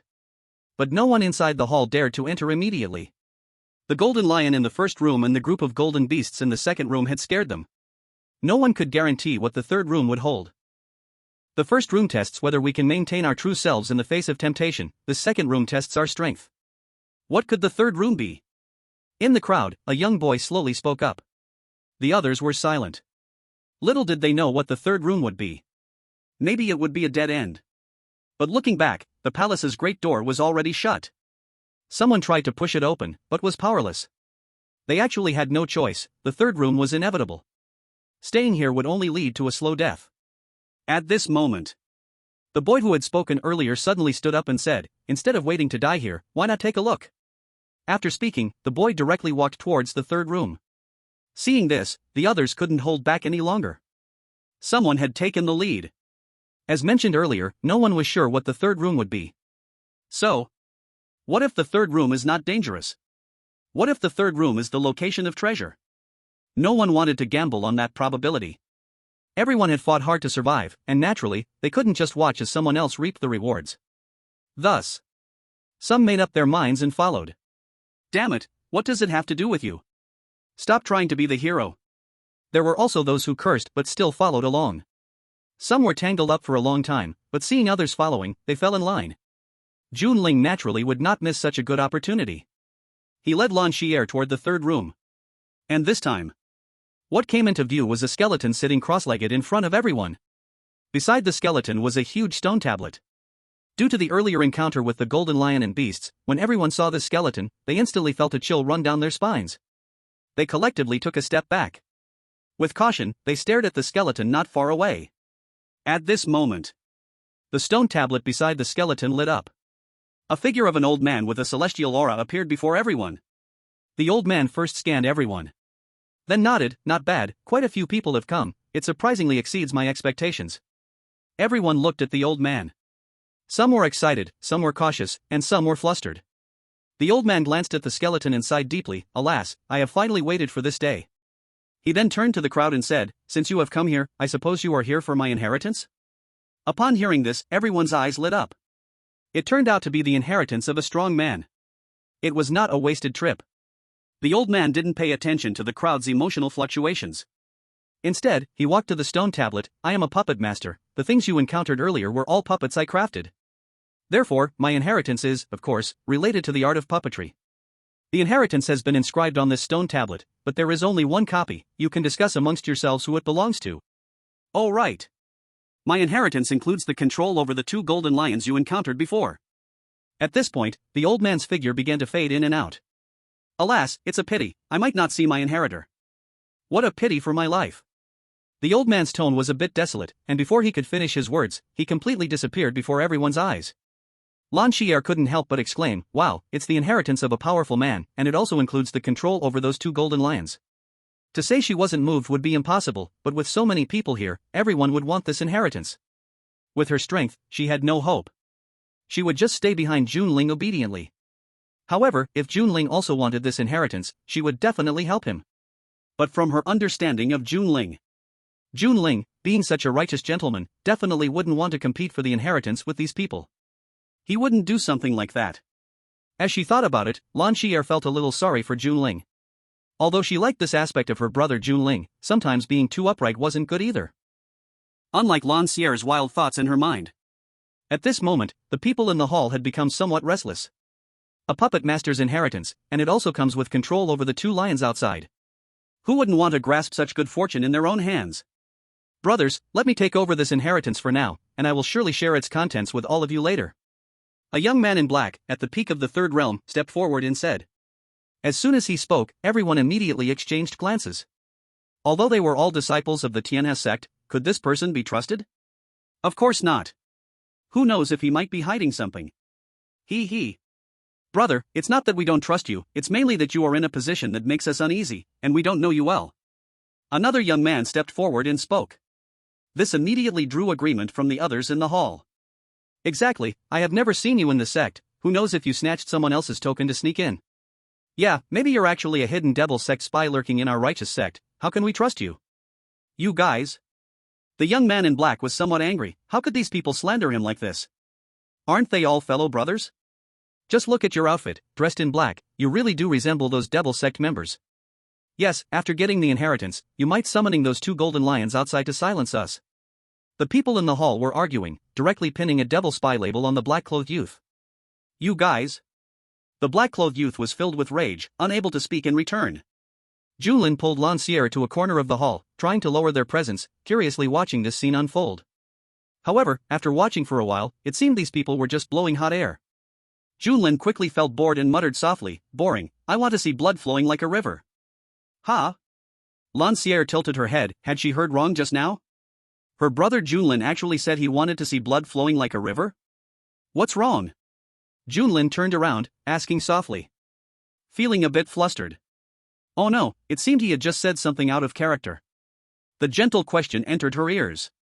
Seeing the caring look in Junlin's eyes, Lan Xier's little face turned red. Sure enough. She must have misheard. How could such a good person as brother Junlin say something like that? And no, it's nothing. Lan Xier rubbed her slightly flushed face. Junlin smiled slightly, gently stroking Lan Xier's long hair and said, It's good then. Don't be nervous, once we resolve the matter here, we should be able to leave. Lan Xier shyly lowered her head and softly responded. Junlin, seeing this, also breathed a sigh of relief. Fortunately, it seemed they hadn't been discovered, and his character was still intact. At this moment, the Tianhe sect disciples in the hall were no longer satisfied with just words. Damn it! I said I would do it, just wait and see. The black-clothed youth, after being accused for so long, angrily walked towards the stone tablet. He was going to prove his innocence with action. He would absolutely not hide anything, nor would he control the golden lions to harm anyone here. But he didn't expect that no one actually cared whether he was hiding something. What everyone cared about was that this inheritance absolutely could not fall into anyone else's hands. Humph. Exposed, huh? A figure suddenly dashed out from the crowd and directly struck the black-clothed youth with a palm. The upright black-clothed youth couldn't imagine that a fellow disciple would actually strike him. Already injured, the black-clothed youth was sent flying by this palm and crashed against the wall of the hall, almost dying on the spot. And the disciple who attacked had now reached the stone tablet. This is his true purpose. However, someone had already been watching him, and just as he reached out, a figure charged toward him.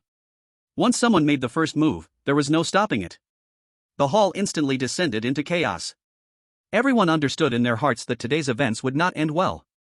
Only those who survive to the end can obtain this legacy. The others are merely stepping stones. In this moment, the concept of brotherhood had vanished, all that remained was enemies in sight. Even those who initially did not plan to fight for the legacy were inevitably pulled into the fray. How could they? Lancier's eyes widened in disbelief at the scene before her. Weren't they brothers? Why are they fighting? And why so ruthlessly? Lancier, feeling a bit scared, grabbed onto Junlin's clothing. She sensed that these people had gone mad. Sigh, in the face of such temptation, even fellow disciples can turn against each other.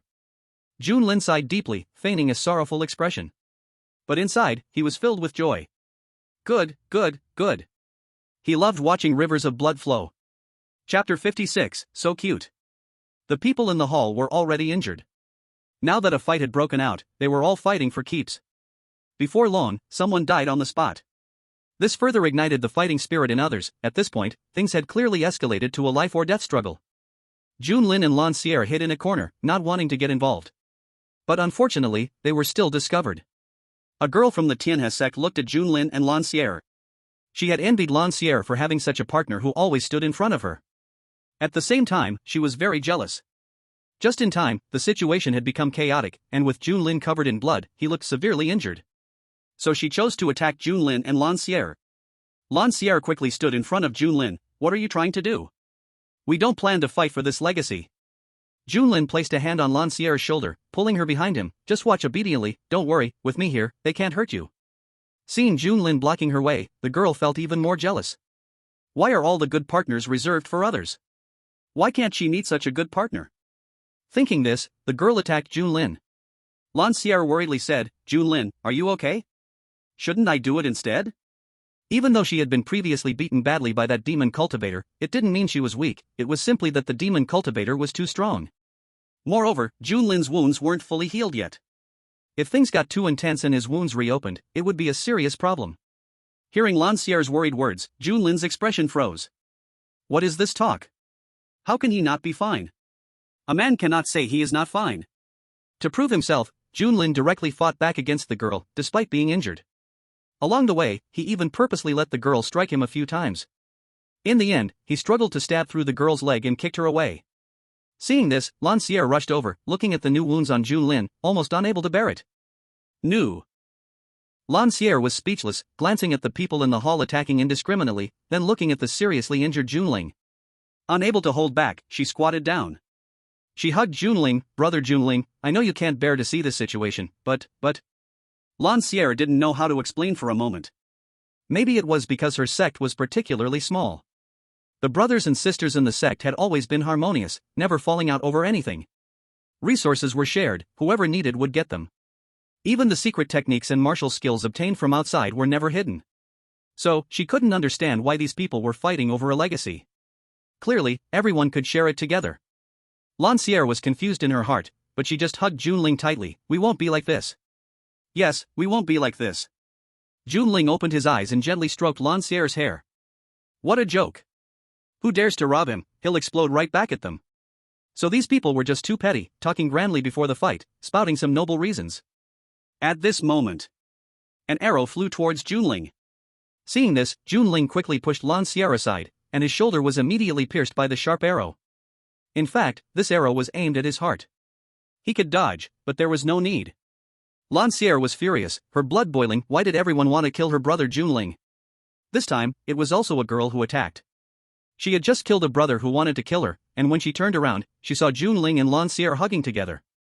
How could she bear this? She didn't even consider the current situation and was still acting all lovey-dovey. So she prepared to break apart this envious couple. Unfortunately, Junling reacted too quickly. She didn't manage to kill him. Lancier was enraged and directly grabbed her sword to kill the girl, but was pulled back by Junling. Brother Junling, let go of me. I will kill that.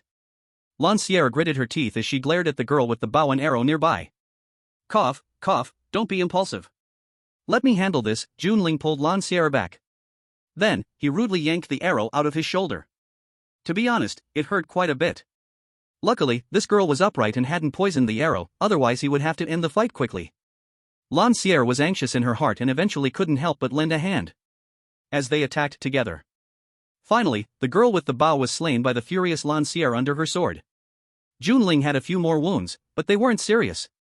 He simply consumed a chi blood pill to restore some health and ate a healing pill. His injuries did not worsen. Now let me do it, brother Junling, you are too injured.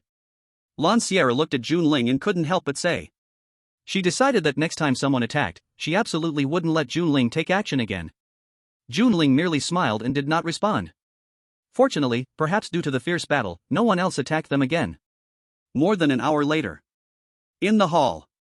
Corpses were scattered everywhere, blood stained the ground. The heads rolling on the. She really made me cry to death. What a good girl. Junling stood up with difficulty at this moment, pressed down on Lancière's shoulder, shook his head, and said, "No need, I don't want it." As he spoke, he looked at the youth. "Don't worry, I'm not interested in this inheritance. I just want to leave here with her." Hearing this, Lancière immediately became anxious. "What time is it? Don't be so righteous, okay? This guy is not a good person. Be good, trust me." Junling whispered to Lancière's ear. Lancière felt the warm breath beside her ear and instantly blushed. All right. Although Lancière was still a bit reluctant, since brother Junling said so, how could she not trust him? The youth watched Junling and Lancière, unable to help but swallow. But looking at the stone tablet not far away, he made up his mind. "Brother, I respect you." After speaking, the youth turned and walked towards the stone tablet, but still kept his guard up against Junling and Lancière. As long as he got the inheritance and controlled those two golden lions, these two must die. What happened here must not be leaked out. The youth arrived at the stone tablet, excitedly placing his hand on it, beginning to comprehend the inheritance within.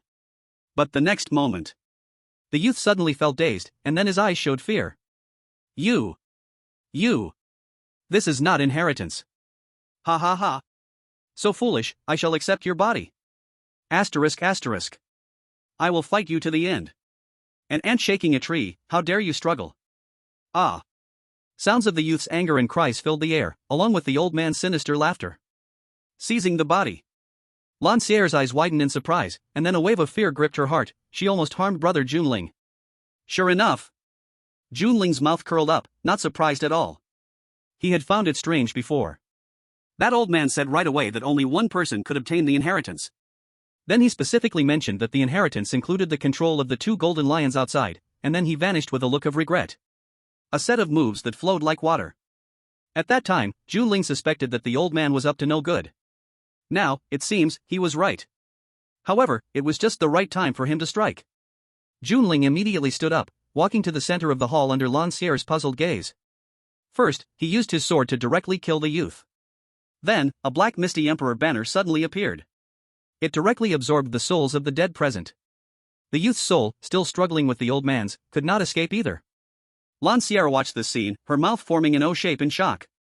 After everything was resolved, Junling remembered there was still a little cutie watching him from behind, so he turned around. Lancière immediately turned around and squatted down.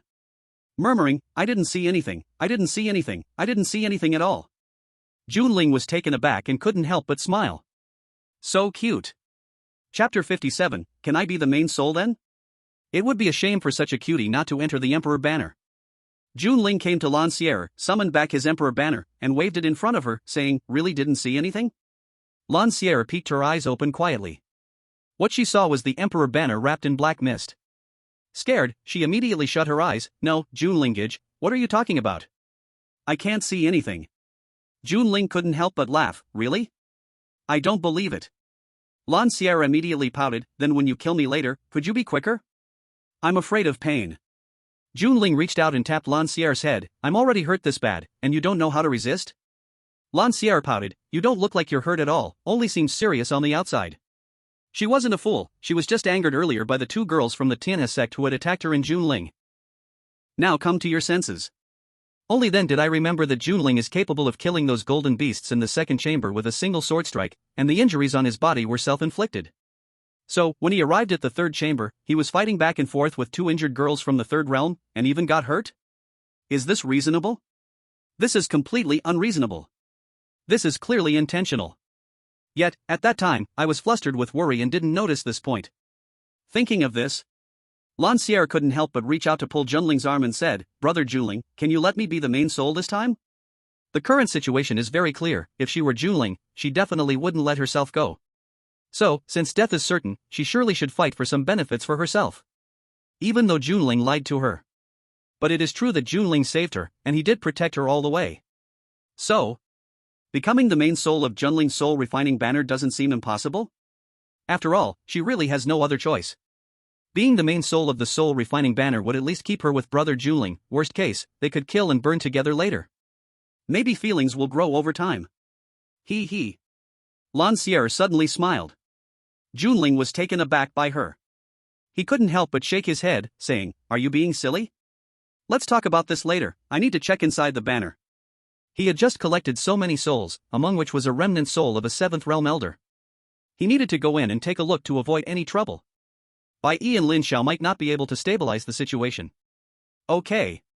Lancier obediently nodded, and then she saw Junling unguardedly sink his consciousness into the human emperor banner. What a good opportunity. Lancier blinked but quickly shook her head. No way. Brother Junling must be testing her. If she ambushed now, she would definitely not be able to become the main soul. The more Lancier thought about it, the more she felt it that way. She was just too smart. Inside the human emperor banner, dozens of disciples from Tianhe sect and other sects were gathered here, looking around in panic, not daring to move recklessly. The remnant soul of the 7th realm elder was different. Upon entering, he was immediately buffed by Junling's refining. There was no choice, they feared this old guy would cause trouble. At this moment, as Junling entered, he went straight to the elder's presence. As the master of the human emperor banner, while in a sober state, he was the absolute master within the banner. Of course, if the collected souls were too strong, they could still potentially overpower his soul refining banner. But the remnant soul of this old elder, who had been dead for many years, clearly couldn't do that. "Old elder, how do you find this place?" Junling asked with a smile. Although this old elder was just a remnant soul, in terms of combat power, he should still have the strength of the 5th realm and could be considered for recruitment. The old man's remnant soul snickered. Kid, I didn't expect you to have a soul refining banner, what a surprise." Junling shook his head and corrected, "That is incorrect, this is not a soul refining banner but the human emperor banner." The old man's remnant soul sneered, Don't talk nonsense, just tell me what you want, I'm not in the mood to debate with you. Since that's the case, I'll be straightforward, surrender to me." Upon hearing Junling's words, the old man's remnant soul was momentarily stunned. Then he couldn't help but burst out laughing, "Ha ha ha. Good.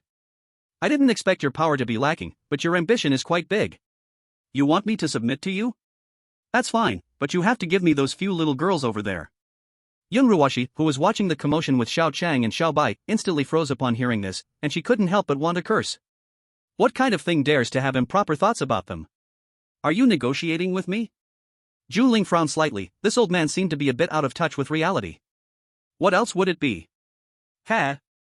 Junling smiled and directly grabbed the old man's remnant soul by the neck and coldly said, "What qualifications do you have to negotiate with me?" As the voice faded, before the old man's lingering soul could react, he was instantly refined. Then, it was tossed at the feet of Bai Yi and Lin Xiao. "Here you go, a great supplement." "Thank you, young master." Bai Yi immediately expressed his gratitude respectfully. "Thank you, young master." Lin Xiao followed suit, but this time he was much smoother. A 7th realm strongman's soul, even a lingering one, was a great supplement for them. Perhaps this would allow them to directly advance to the 4th realm of ghost cultivation. Humph. You old fool dare to have improper thoughts about us? Yun Ruoshi angrily rushed up and kicked the already refined old man's lingering soul. Junlin couldn't help but smile at the scene.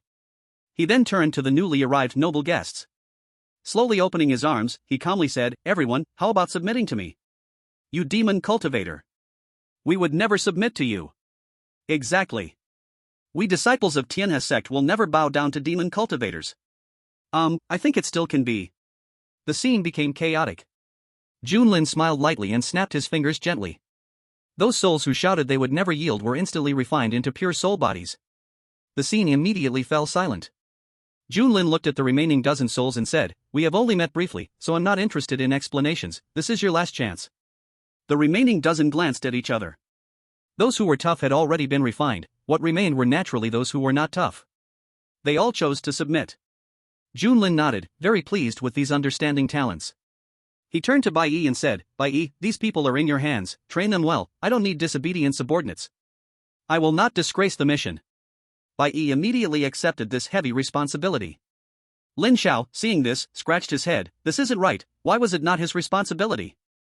Just because he came later shouldn't mean he was treated differently, brother. Lin Xiao wanted to say this, but he didn't dare to. Jun Lin left the human emperor banner. Bai Yi glanced at Lin Xiao, giving a light snort. The meaning was obvious.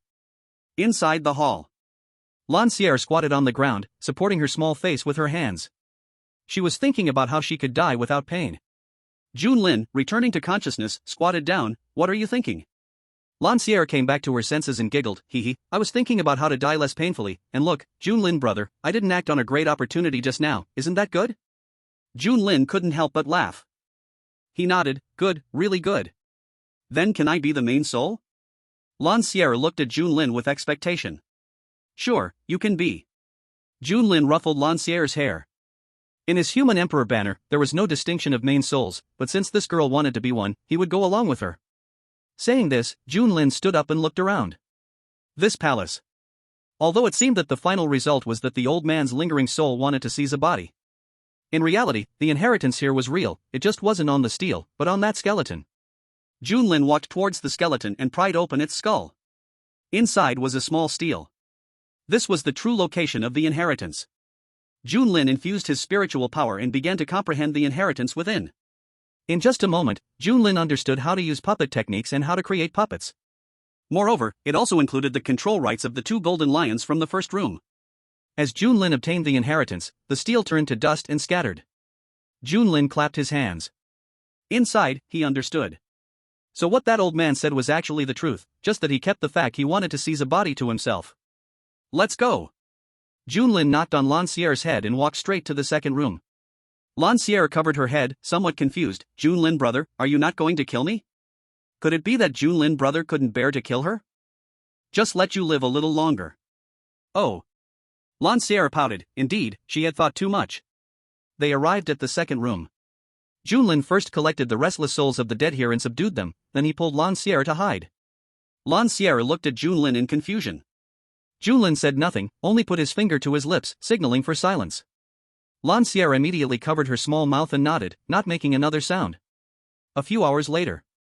The third room. Among the sea of corpses, a severely injured boy slowly crawled up. Chapter 58, Don't think you can pass sneakily. Hiss. The boy collapsed to the ground, his injuries making him break out in cold sweat. Those people had shown no mercy at all. If it weren't for his ability to hide his presence, he might have ended up dead here like the others. Unexpectedly, there was a devil cultivator here. He had already woken up. However, earlier he had been too scared of the devil cultivator to make any moves and could only use his skills to hide himself as much as possible. Fortunately, the devil cultivator did not discover him. But for safety's sake, he had pretended to be dead for several hours. After confirming that there was no movement, he finally crawled up. Struggling, he took out a pill from his space ring and swallowed it, then sat cross-legged on the ground to recover from his injuries. In his current state, if he went out, he might end up as a meal for a beast. So, compared to that, this place was actually the safest place. However, as soon as the boy started to cultivate, he heard noise coming from not far away. Clap. Clap. Clap. It sounded like applause. The boy's heart raced, and he immediately turned around. In his sight stood a boy and a girl behind him, looking at him with curious eyes. I knew you were hiding here. Jun Lin's lips curled up as he looked up and down at the boy in front of him. Actually, he wasn't sure if the other was here at first, he just later calculated the number of souls he had collected. Compared to the number of heads here. One was missing. So, he had waited several hours just to see when this boy would show up. Why are you still here? Cold sweat poured from the boy's forehead, this devil cultivator was still here. Moreover, it seemed that the other knew he was pretending to be dead? How is that possible? His hidden presence technique wouldn't even be noticed by his master. Of course, I'm waiting for you. Jun Lin leisurely walked up to the boy. The boy took a deep breath. What do you want to do? Me? Jun Lin smiled lightly. Of course, it's, oh. Jun Lin had only spoken halfway when he saw the boy stab a sword towards his chest. However, Jun Lin did not dodge, he was also seriously injured. It was time to recover. Jun Lin Gij. Lan Sierre was startled and rushed forward, cutting the boy down with one sword. Then she looked worriedly at Jun Lin. Jun Lin Gij, are you okay? Jun Lin looked at the boy he just killed with Lan. Don't worry, I won't die. Junlin pulled the sword out from his chest. He felt his vitality growing stronger and stronger. Although his life force was still draining, he was not completely dead yet. Junlin then directly slashed his own neck. Watching Junlin's head roll to the ground, Lancier's eyes widened in shock. Ah! Lancier squatted down, slowly picked up Junlin's head, and looked at it repeatedly. She didn't know what she was feeling right now. Take it back to the sect and bury it. She couldn't let this place be where her brother Junlin's bones are buried. However, just as Lancier was about to put Junlin's body into her space ring, Junlin's body suddenly turned into starlight and disappeared. Ah! Lancier froze again. No way! How could even the body not be left behind? What are you doing? Junlin's voice suddenly rang in her ears. Lancier looked up and saw Junlin, perfectly intact and even seemingly more handsome, standing in front of her with a confused look. Ah! Has she started hallucinating again? Junlin waved his hand in front of Lancier's eyes, somewhat surprised. Could it be that this girl saw him commit suicide and was scared silly? Lancier finally came to her senses, jumping up in joy. Wow! Brother Junlin, you're not dead. Junlin couldn't help but smile. What did you think? But just because I'm not dead doesn't mean you're not going to die. Why so happy? Oh, right then, how about brother, you pretend to be dead for a while? I'll just act like you've already died, what do you think? Lancier said, a bit shyly. Good idea, but not really. Junlin rubbed Lancier's hair. Stop thinking about all these nonsense. Okay. Lancier pouted in dissatisfaction, but then remembered Junlin's death and rebirth scene. She couldn't help but ask, Brother Junlin, weren't you decapitated just now? How did you come back to life? Of course, it's because I'm immortal. Even if you dismember me, I'll come back to life. Otherwise, how could I, a demon cultivator, dare to come here? Junlin explained while summoning the human emperor banner, trapping the soul of the boy that Lancier had killed in it. Lancier tilted her head, curious, isn't it because you're strong, Brother Junlin? Junlin lowered his head and thought for a moment, then smiled, you really have a good eye. Hee Lancier chuckled innocently. But don't think you can fool me like this. Junlin extended his hand and rubbed Lancier's soft little face. Then he led Lancier towards the exit of the palace. On the way, Lancier, following behind Junlin, asked with some confusion, Brother Junlin, aren't you going to kill me? Junlin paused, turned around, and looked at Lancier. For a moment, he didn't know what to say. Could it be that this little girl is the heroine of a reincarnation story? Does she know the benefits of entering the human emperor banner? So she can't wait to go in? But there aren't any immediate benefits to entering the human emperor banner yet, right? Junlin was puzzled. This is the first time I've seen someone so eager to enter the human emperor banner. Lancier grabbed Junlin's arm and said, anyway, I'll have to go in sooner or later. You can't possibly let me go, right? Junlin is a demon cultivator, how could he let her go? If the roles were reversed, she definitely wouldn't let Junlin go either. She would definitely capture Brother Junlin into the human emperor banner to be with her forever. He. Upon hearing this, Junlin couldn't help but laugh lightly. This little girl is quite sensible. But actually, whether he lets Lancier go or not doesn't matter to him, since no one in this world can do anything to him. However, since he had saved her, it would be a pity not to put her in the human emperor banner. And Lancier had agreed, right? But he was never a person in a hurry. Otherwise, Luo Jia would have been in the human emperor banner long ago. Arriving at the first room of the palace, Junlin glanced at the two golden lions guarding here and confirmed he could control them, then stored them in his spatial ring. He approached the exit. As soon as he pushed open the palace door, he noticed a crowd outside. Junlin raised his eyebrows and turned to Lancier, saying, Sier, you hide here while I go out to take a look. Ah. Oh, okay. Lancier nodded, although she didn't know what was happening, it was best to follow orders. Lancier hid behind the wall as Junlin pushed open the palace's main door. At that moment, there were a dozen martial artists gathered outside the palace. As soon as Junlin came out, he was immediately targeted by them. Kid, why are you the only one that came out? Said a burly man stepping forward. Junlin curled his lips, what's it to you? Hey! How do you talk like that? The burly man pushed Junlin with his hand. Junlin stumbled back 2 steps, looking astonished at the burly man, you dare provoke me? The burly man scoffed and pushed Junlin again, saying, so what if I provoke you? Provoke me? You really messed with a tough one. Chapter 59, should I leave them with a whole corpse? Boom! An intense explosion echoed. Not only the burly man but also others who were watching were swept away, blasted into the air. As for the burly man closest to Junlin, at this moment, he was completely turned into dust. Cough cough. What just happened? How could this kid self-destruct suddenly? A boy, dirty and disheveled, crawled up from the ground. The earlier events were so sudden he hadn't even had time to react before being thrown away by the shockwave of the explosion. But he was still lucky, those closer to the explosion had coughed up blood. Dare to provoke me? You're joking, do you really think I'm made of cotton? Junlin appeared unscathed in front of everyone. Seeing the scene, everyone exchanged shocked glances. He survived the self-detonation unhurt? Is that even possible? It was absolutely impossible. The only explanation was that this kid likely acquired an extraordinary treasure from this palace. With this thought, some among them immediately began to scheme. One man spoke, "Kid, we won't make it difficult for you. Just tell us what you obtained in this palace, and we'll let you go." Oh? Is that true? Junlin was somewhat surprised. Do people really like to tell such easily seen-through lies now? The man nodded, "Of course it's true." Junlin pondered for a long time. "Fine, I believe you. Actually, I obtained the complete inheritance of a puppet master." As soon as Junlin said this, the scene fell into a dead silence. A few were unable to control their excitement and started trembling. One person, still somewhat composed, asked, "Really? Then why were you the only one who came out?" Junlin explained very seriously, "Because they fought to snatch the inheritance and ended up dead inside, so I took advantage." After speaking, Junlin thought for a moment. He believed he had said nothing wrong. He wasn't lying. However, upon hearing Junlin's words, that man snorted coldly, "Humph. Do you think we'll believe that? You must have killed them all for the inheritance. Your actions are no different from a demon cultivator."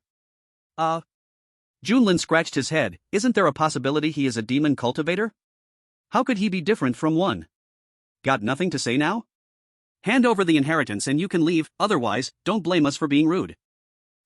How would you be rude? Ha ha. Seems you're asking for punishment instead of respect. Then today, I seek justice for the brothers who died by your hand.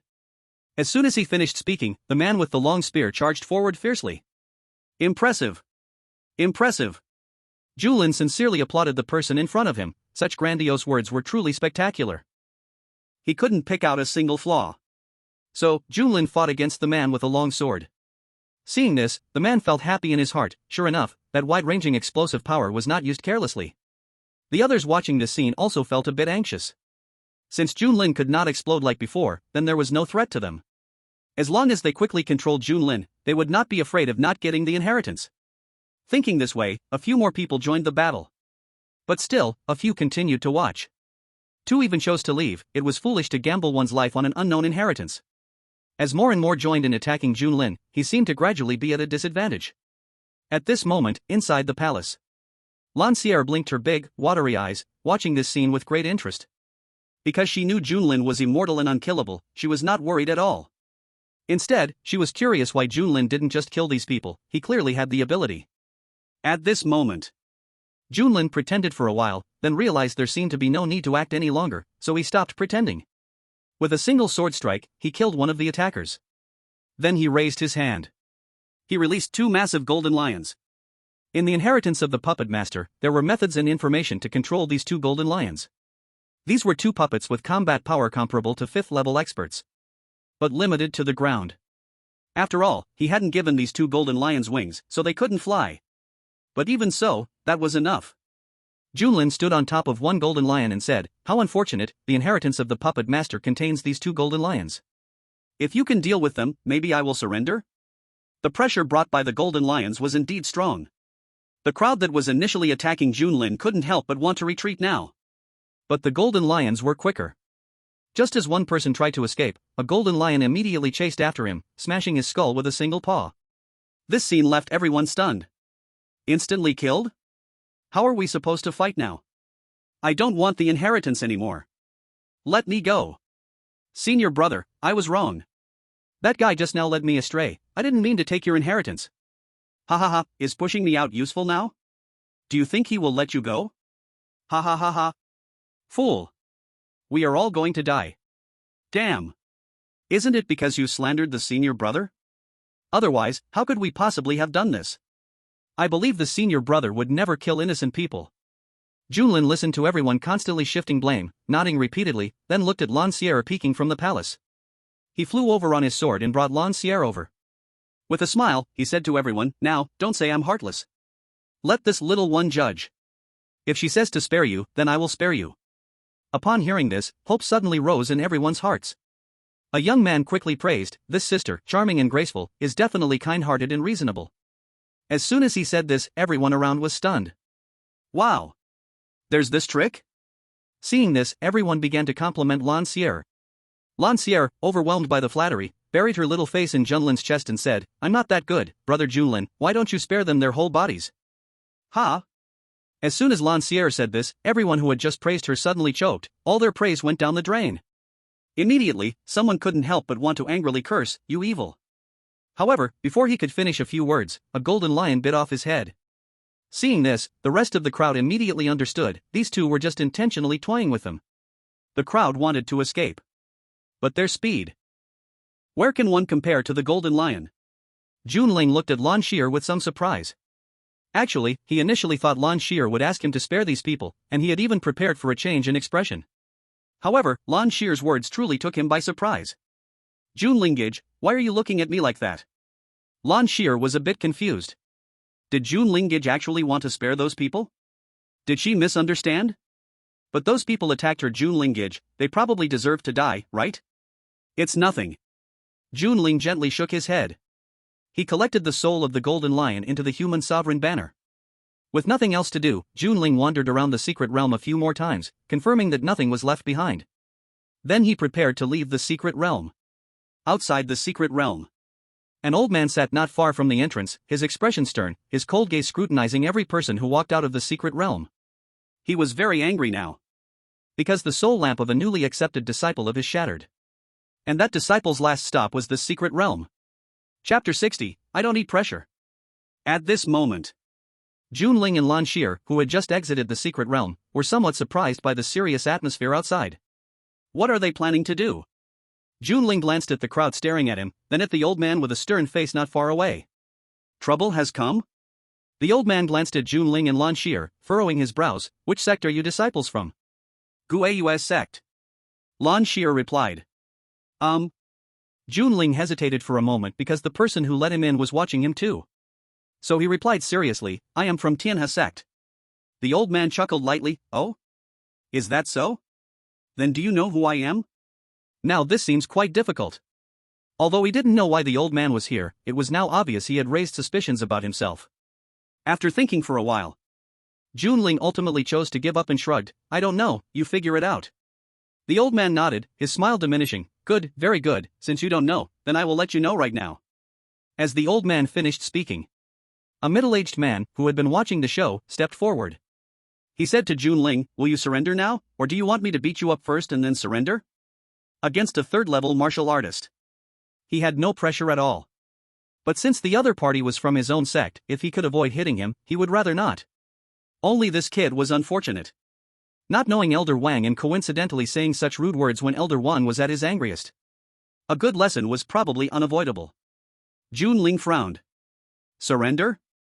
What a joke. However, before Junling could act, Lancier suddenly stood up and said, Junlingage, leave it to me. Ha? Junling was puzzled, did this girl have some special identity? Under Junling's bewildered gaze, Lancier walked forward. She turned back to Junling and said, by the way, Junlingage, get ready. Junling. He couldn't figure out what Lancier was planning to do. Suddenly, Lancier put one hand on her hip and pointed at the approaching middle-aged man, do you dare to provoke me? This sudden question left the middle-aged man dumbfounded. What is going on? What business do you have here as a disciple of Guayu's sect? The middle-aged man couldn't help but respond, what's wrong with provoking you? Provoking me? You've definitely provoked the wrong person. Lancier suddenly charged forward and detonated herself. This unexpected self-detonation completely stunned the middle-aged man. Even Junling was a bit shocked. Don't learn everything, please. Lancier's self-detonation did not cause any ripples because most of those gathered here were powerful figures from the Tianhe sect. A third-level martial artist like Lancier self-destructing. The worst they would suffer were just some minor injuries. If they were prepared, they wouldn't be hurt at all. Bah! What is this thing? The middle-aged man cursed, bewildered that a good little girl would self-destruct like this. What kind of act was that? But looking at the dazed Junlin not far away, the middle-aged man remembered that young girl had called this kid her brother? Thinking this, the middle-aged man felt a sudden panic. This kid wouldn't also self-destruct, would he? So, the middle-aged man immediately revealed his fourth realm peak aura, aiming to intimidate. And warned, you boy, behave yourself. Don't learn from that little girl, your life is much more important than a woman's. Don't act on impulse. Junlin noticed the pressure the middle-aged man was putting on him and couldn't help but chuckle lightly. I don't buckle under pressure. Boom! Another violent explosion rang out. At the same time, a human emperor banner appeared suddenly, swiftly capturing Lan Shir's soul, then disappearing. Seeing this scene, the old man was taken aback, immediately standing up and spreading out his consciousness to search for the traces of the demon cultivator. Behind.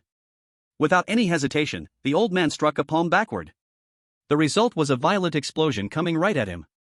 The close-range explosion made the old man's hand tremble, and he looked coldly at the large pit before him. Self-destruction. Another self-destruction. Are these people really so fearless of death? In just a short moment, 3 of them had self-destructed. Moreover, when did that last self-destructing fellow sneak up behind him? You all, keep questioning here. If anyone knows what specifically happened in the secret realm, come to tell me. The old man's tone was icy, and his mood was very bad. The 3 people who self-destructed might very well be the killers of his disciple, yet all 3 had exploded. Has he avenged his disciple? Maybe. But it was too hasty, so hasty that he didn't feel the slightest joy of success and revenge. Moreover, there was that soul-refining banner. It appeared for just a moment, captured a soul, and then vanished. He didn't even find any traces of demon cultivators nearby nor the aura of that soul-refining banner. This could only mean one thing. Either the demon cultivator had already left, or his strength was equal to or even stronger than his. Perhaps, that hidden demon cultivator's target was them, Tianhe sect.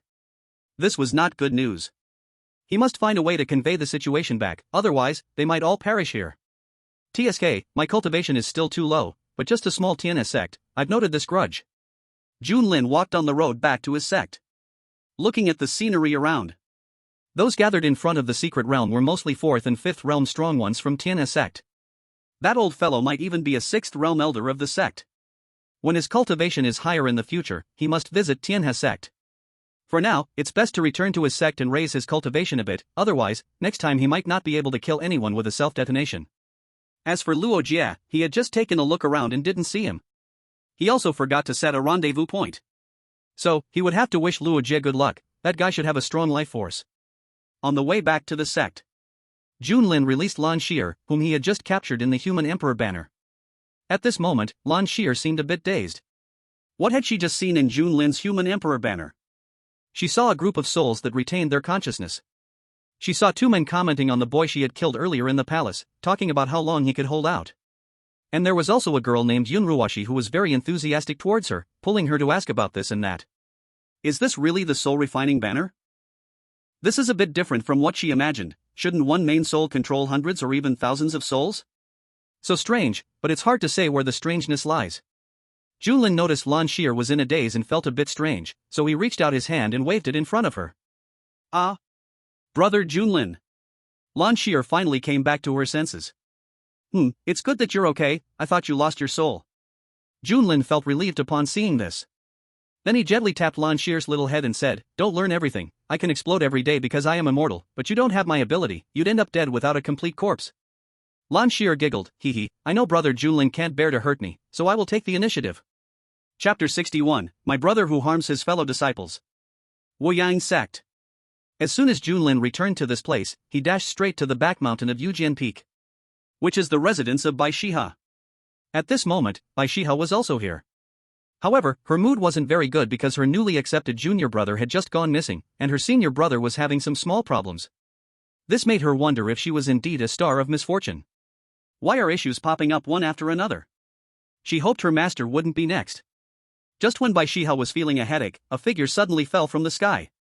Bai Shiha was slightly taken aback and looked closely. Well, this was her long-lost good junior brother. Bai Shiha couldn't help but want to ask Junlin where he had been during this time. She knew that not only was her master worried, but even the elders in the sect were anxious like ants on a hot pan. But before Bai Shiha could speak, Junlin, with a face full of sorrow, leaped into her arms. Woo woo woo, sister, I was bullied. Junlin cried out in a tragic and pitiful manner. Hey! Bai Shiha hurriedly pressed Junlin's shoulders and pushed him away. Why do you come back just to make a scene? Junlin looked heartbroken. Seeing this, Bai Shiha felt a bit sorry for him, after all, he was her junior brother. And besides, line break. When did disciples of Woyang's sect become targets for others to bully? So she asked, who bullied you? Junlin replied, when I left the sect earlier, I took on a task to investigate whether there were demon cultivators in Qingxiao City. Qingxiao City? Bai Shiha was taken aback for a moment, then said, oh, you mean that place? It has been confirmed that there are quite a few demon cultivators there, and my senior brother is preparing to lead people to attack them. Junlin. Well, that's good then. But this senior brother he hadn't met yet actually planned to attack the demon cultivators in Qingxiao City? He should be very strong then? Junlin couldn't help but ask, what level of cultivation does our senior brother have? My senior brother, oh no. I almost forgot about this, come with me quickly. Bai Shiha, halfway through her sentence, suddenly changed the subject and pulled Junlin to fly out of Yujian Peak.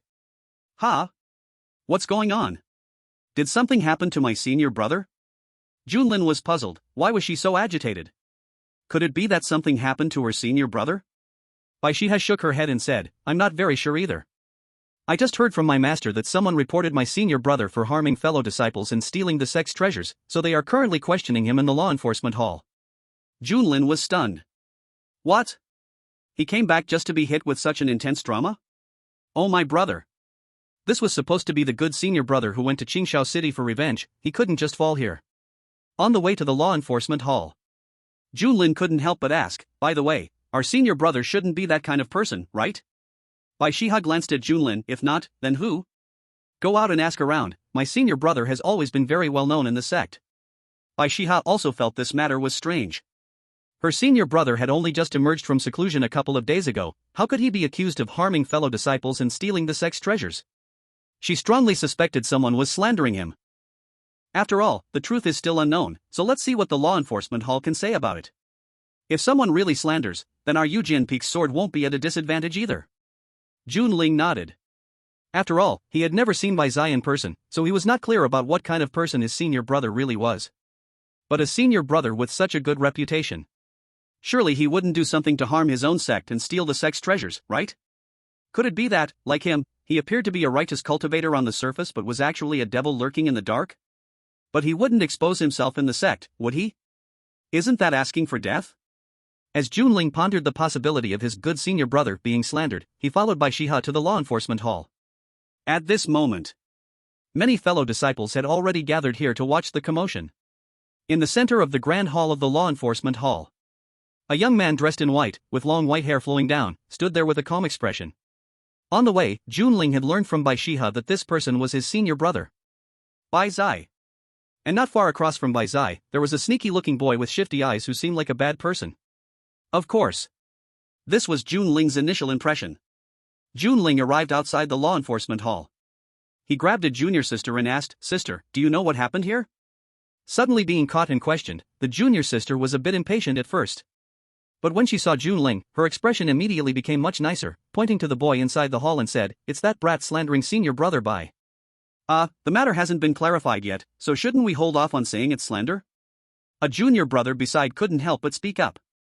The junior sister was instantly displeased. What nonsense are you saying? How could senior brother Bai do such a thing? It has to be slander. And you actually helped that brat speak, are you all in cahoots? Sisters, beat him up. With the junior sister's words, several senior and junior sisters with the same thought rushed up immediately, punching and kicking the junior brother. Junling silently took a step back. How tragic. But speaking of which, his senior brother really was favored by the junior sisters. Thinking carefully, it made sense, after all, Bai Zai's looks were just a little bit above his own. At this moment, in the grand hall of the law enforcement hall, sitting at the highest position was an old man with red hair. Although he seemed to be not very young. But his sturdy figure and well-developed muscles gave a strong sense of beauty. Yan Ni's mood today was not very good either. Some time ago, the world-shocking genius who had just joined Yujian Peak suddenly went missing not long after. Searching through the whole sect, no one saw him. Later, it was found out. It turned out he had gone out of the sect after accepting a mission. Now they were trying to figure out what mission Junling had accepted and where he had gone. Then suddenly someone said that Bai Zai, the personal disciple of Yujian Peak, harmed fellow disciples and stole the sect's treasures. Hey! What the hell? Initially, Junling's disappearance was annoying enough, and now this matter came up, who wouldn't be angry? What was even more frustrating was the head of the law enforcement hall unexpectedly went into closed-door training. But it involved a personal disciple, so they couldn't treat it carelessly. Thus, this task ultimately fell on the shoulders of a peak master from the Divine Fire Peak. If it weren't for the fact that he had just taken in a genius disciple recently, which made his mood somewhat better, he would have wanted to curse. Yen and I was cursing in his heart. He thought such matters were simple enough to resolve, just kill them directly. If you showed some humanity. I don't know you. He asked, what is your name? The young man stood there, raised his head, and replied respectfully, Elder, I am Mo Qianxiu. Yen and I nodded, go ahead. Why are you slandering Bai Zai? Of course, I saw it with my own eyes. Ah. Mo Qianxiu was momentarily taken aback, staring blankly at the old man Yen and I sitting on the high platform. Yen and I frowned, what do you mean ah? I'm asking you, why are you slandering Bai Zai? Mo Qianxiu. This isn't right, is it? Shouldn't he be questioning Bai Zai about harming his fellow disciples? Is there some special relationship between this red-haired old man and Bai Zai? Mo Qianxiu steeled his heart. In response to the elder, I did not slander senior brother Bai. I saw it with my own eyes and have concrete evidence. Oh? Is that so? You saw it with your own eyes? Yen and I couldn't help but laugh. Then I'm very curious, how did you see it and still come back alive? Mo Qianxiu seemed to have anticipated this question. He immediately took out a stone and said, I have a treasure that conceals my aura, allowing me to escape by a fluke, otherwise, I would be dead at senior brother Bai's hands. Bai Zai looked at the stone in Mo Qianxiu's hand. Austerity stone. It can conceal one's aura, making it impossible for martial artists below the 7th realm to detect their presence. Bai Zai nodded inwardly. This kid is quite cunning, but why not use this cunningness for cultivation? And what benefit does slandering me bring him? Yen and I looked at the stone in Mo Qianxiu's hand. Somewhat impatient, he said, alright, let's assume you made a lucky escape.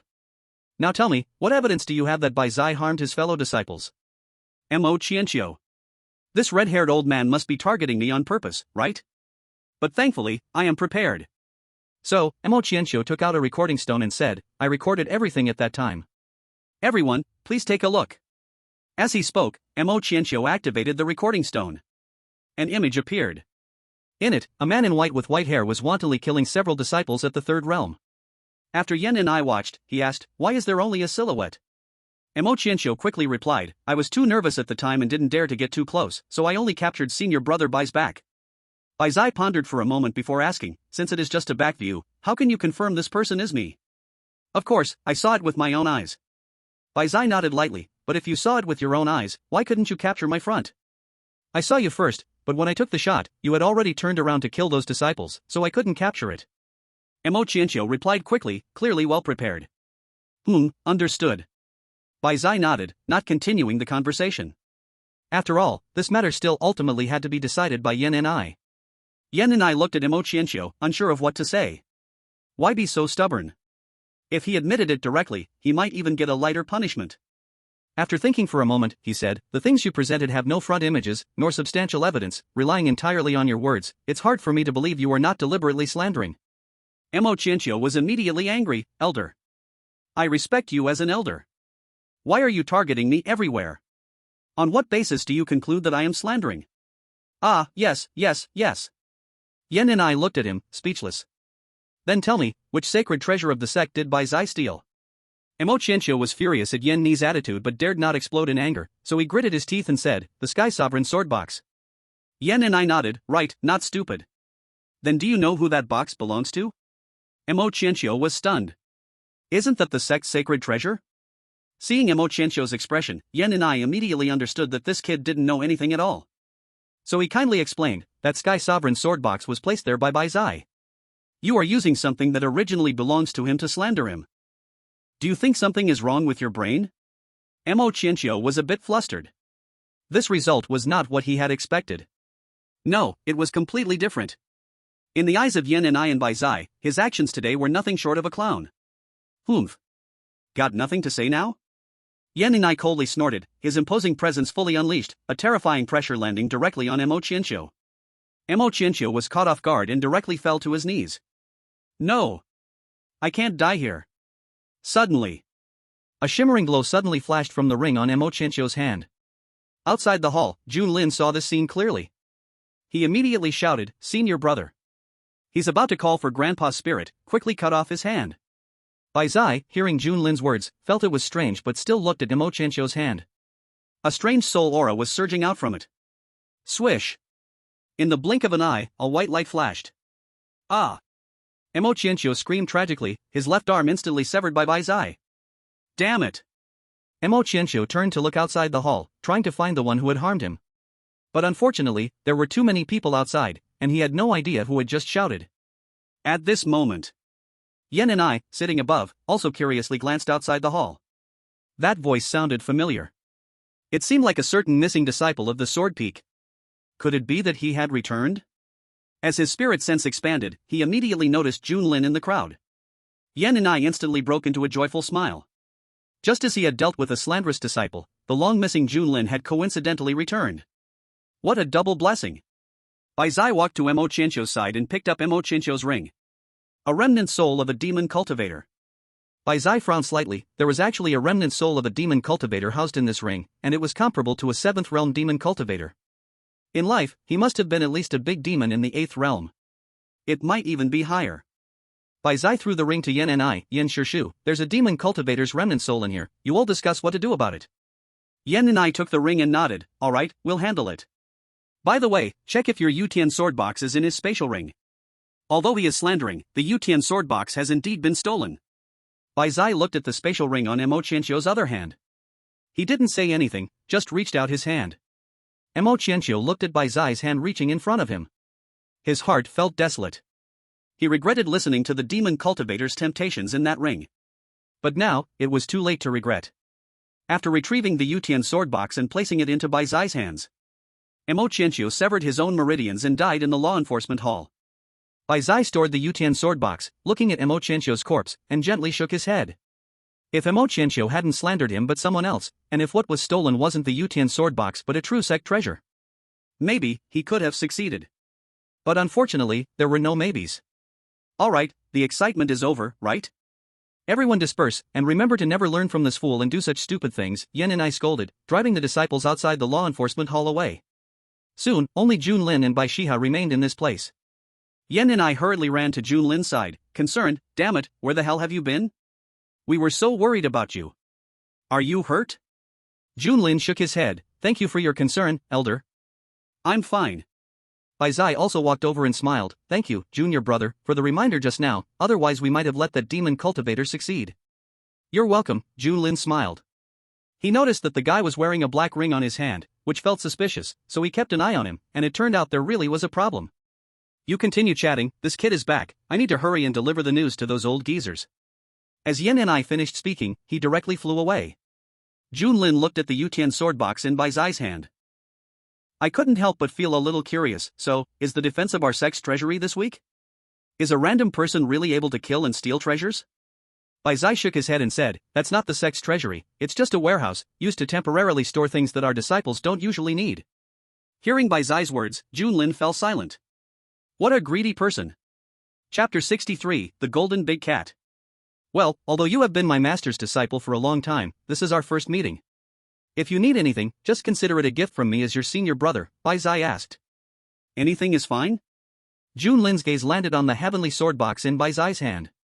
Bai Zai silently put away the heavenly sword box, anything except this. Then let me think. Junlin carefully considered, it seemed he didn't really need anything urgently right now. He had enough self-exploding techniques and sword techniques. As for resources, the head of the Tang family from Qingshao City had given him quite a bit before. What he lacked. Suddenly, Junlin thought of his 2 golden lions and asked, Senior brother, do you have any metal materials above level 5? Above level 5? Bai Zai pondered for a moment. Yes, how much do you need? The more, the better. You really are not shy at all. Bai Shiha couldn't help but laugh. Why should I be shy? We are brothers, a family close as blood. Junlin said seriously, are you treating us like outsiders, junior sister? Bai Shiha's smile immediately froze, angrily saying, what nonsense are you talking? Of course, I treat you all as family. What kind of talk is this? Bai Zai chuckled and shook his head. I happen to have quite a bit of level 5 metal materials, I will send them to you later. Thank you, senior brother. Junlin sincerely expressed his gratitude. What a good senior brother. To give level 5 metal materials just like that, is the lineage of the Heavenly Sword Peak this generous? No, wait. It seems that his good junior sister just gave him a technique book.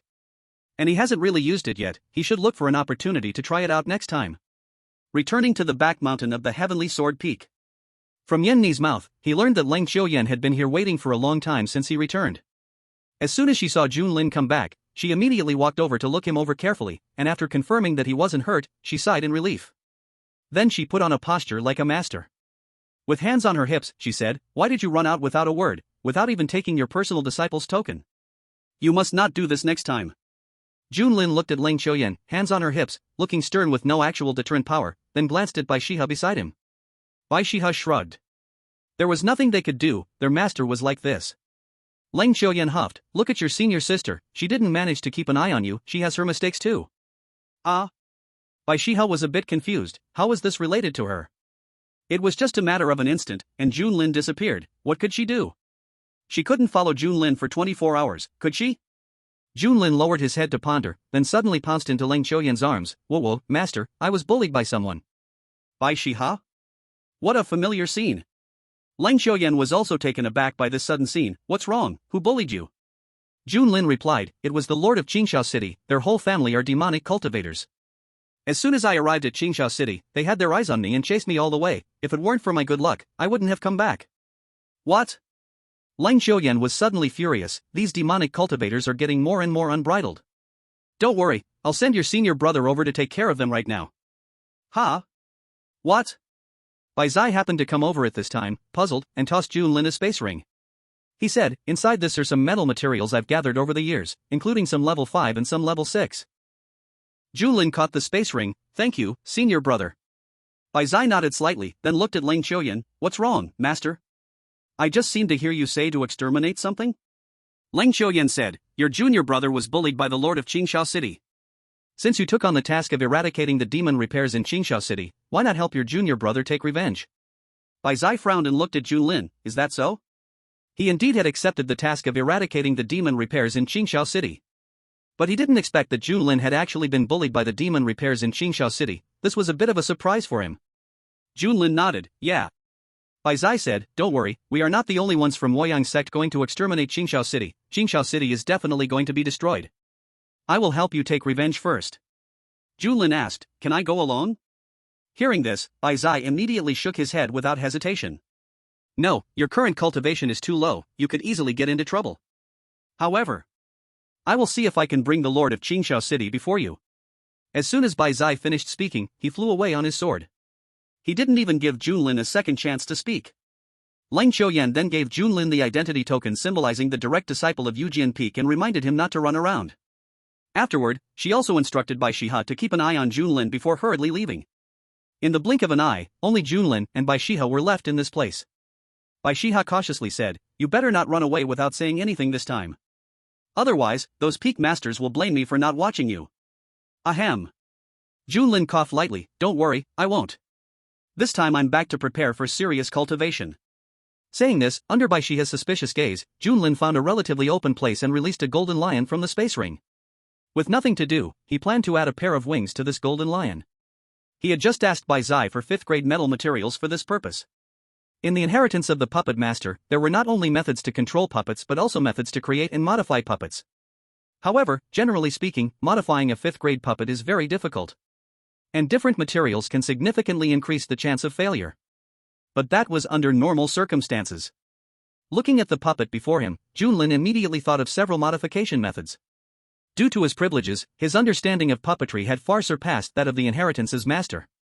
Bai Shihe looked at the golden lion with some surprise. "Where did you get this thing?" "Oh, I was lucky this time when I went out and obtained a puppet master's inheritance. This came along with it," Junlin casually explained. Then, in front of Bai Shihe, he began to modify the golden lion.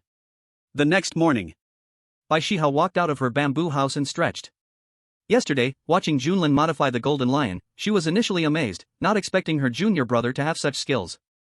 But as time passed, she felt a bit bored and went back to her place for a nap. A day has passed. I wonder if that guy has finished the modification. Bai Shihe mumbled, and the next moment she suddenly woke up. How could she have let her guard down? What if Junlin had run away under the cover of night? Bai Shihe hurried to the place where Junlin had modified the golden lion yesterday. Seeing that Junlin was still there, she let out a sigh of relief, still feeling a bit uneasy. However, apart from Junlin, there was also a tall, majestic golden lion with golden wings. Well, compared to before, there wasn't much change. It only had an extra pair of wings, but now it could engage in aerial combat. At this moment, Junlin was standing in front of the golden lion. Looking at the golden lion, he nodded in satisfaction. It was just as he had imagined. Now, this golden lion could truly be considered to possess the battle power of the fifth realm, whether in the sky or on the ground. Just as Junling was thinking about whether to modify another golden lion, Bai Shiha suddenly approached. With a cheerful smile, she said, "Junior brother, you can modify, so you definitely can make puppets, right? Can you make a few cute little puppets for me to play with?" Junling was taken aback. "Cute?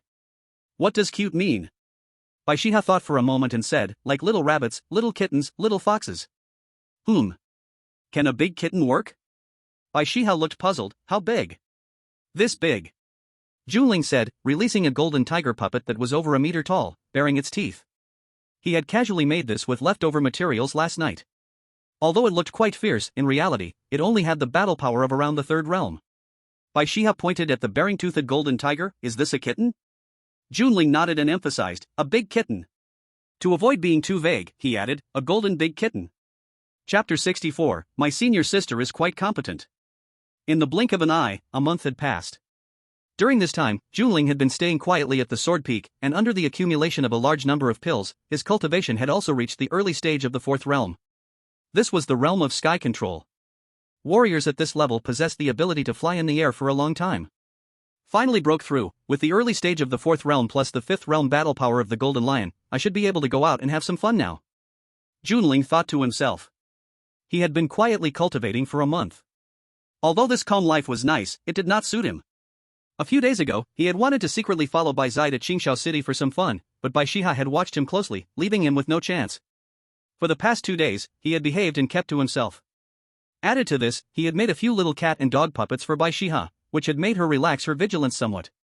Junling glanced at Bai Shiha, who was controlling a little cat puppet and a little fox puppet in battle not far away. It was time. It was time to leave the sect and embark on a new journey. Just as Junling was considering whether to sneak away or try a normal way to slip out, a flash of light suddenly flew down from the distant sky. It was Bai Zai returning. But he wasn't alone, there was also a middle-aged man with disheveled hair and a face full of dirt, looking somewhat familiar. "Junior brother, I brought someone back for you." Bai Zai landed in front of Junling, throwing the middle-aged man down before him. "Who is this person?"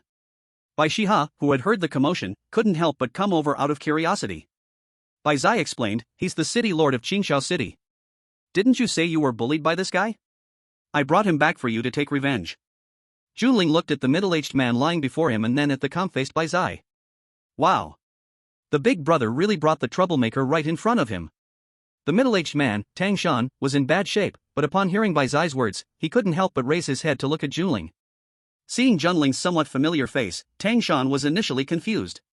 But as he recognized him, his eyes widened in shock. "It's you, you bastard." Tang Shan gritted his teeth, his eyes filled with malice, staring fiercely at Junling. He recognized Junling. This was the one who had harmed his son. But soon, Tang Shan's expression turned a bit defeated, because it was useless to say anything now, his son was already dead, and he was close to it too. Tisk. Junling's lips curled up slightly. In front of Tang Shan, it's this expression of resentment towards me. You should have anticipated this day would come. He. Should I have anticipated it?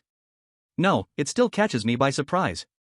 Tang Shan shrugged his lips and smiled, he had learned a few things about Junlin from Tang Chi before. So, it was not unexpected to him that Junlin was still alive. But what he never expected was that Junlin was actually a disciple of Wu Yang sect, and a personal disciple at that. How ridiculous is this? The dignified Wu Yang sect actually took in a devil cultivator as a disciple without realizing it. Ha ha ha. Truly ridiculous. Really, truly ridiculous. Tang Shan suddenly laughed towards the sky. Humph. White Zai snorted coldly. A powerful pressure suddenly forced Tang Shan to kneel on the ground, his face pressed tightly against the surface, unable to move. Yet Tang Shan still laughed heartily.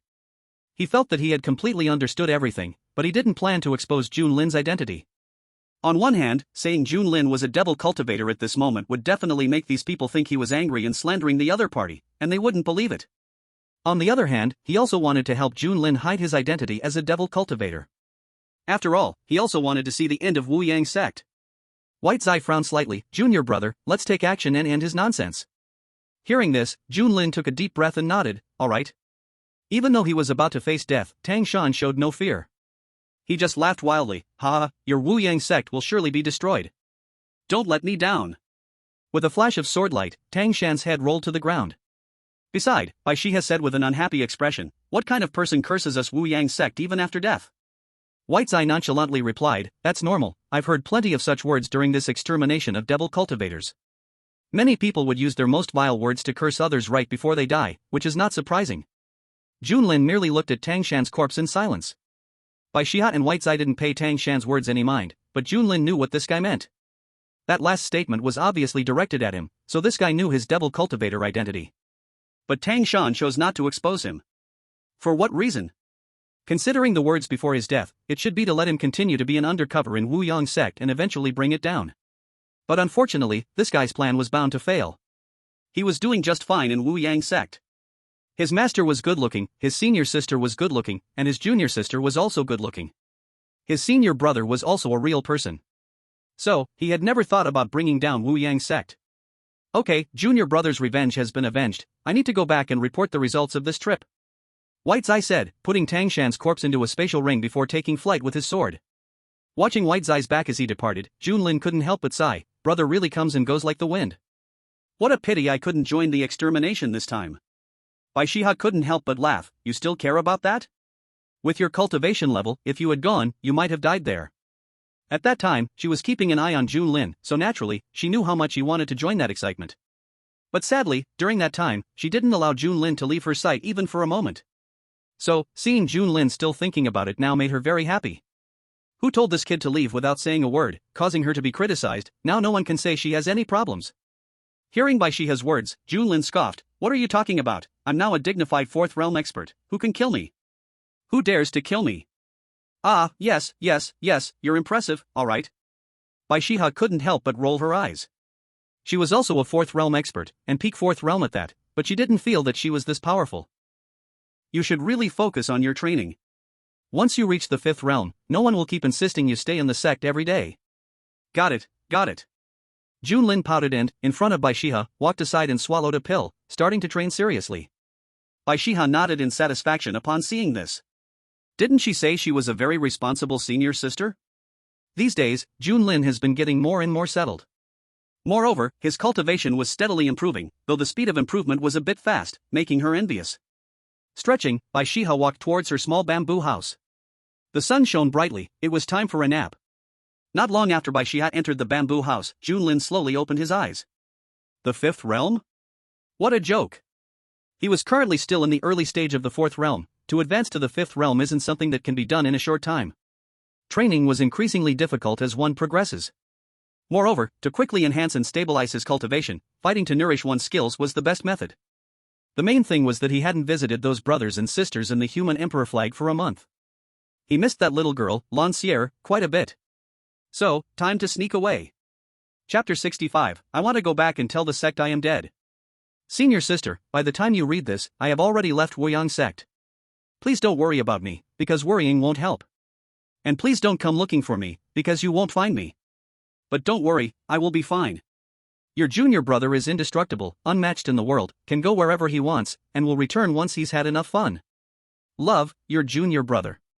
Waking up from her nap, Bai Shiha looked at the letter in her hand. A bit dazed. Startled awake from a dying dream, my junior brother has run away again? Not long after leaving Woyang sect. Junlin sat on the golden lion, his consciousness diving into the human emperor flag. Since he last returned to Woyang sect, he hadn't found a chance to check inside the human emperor flag.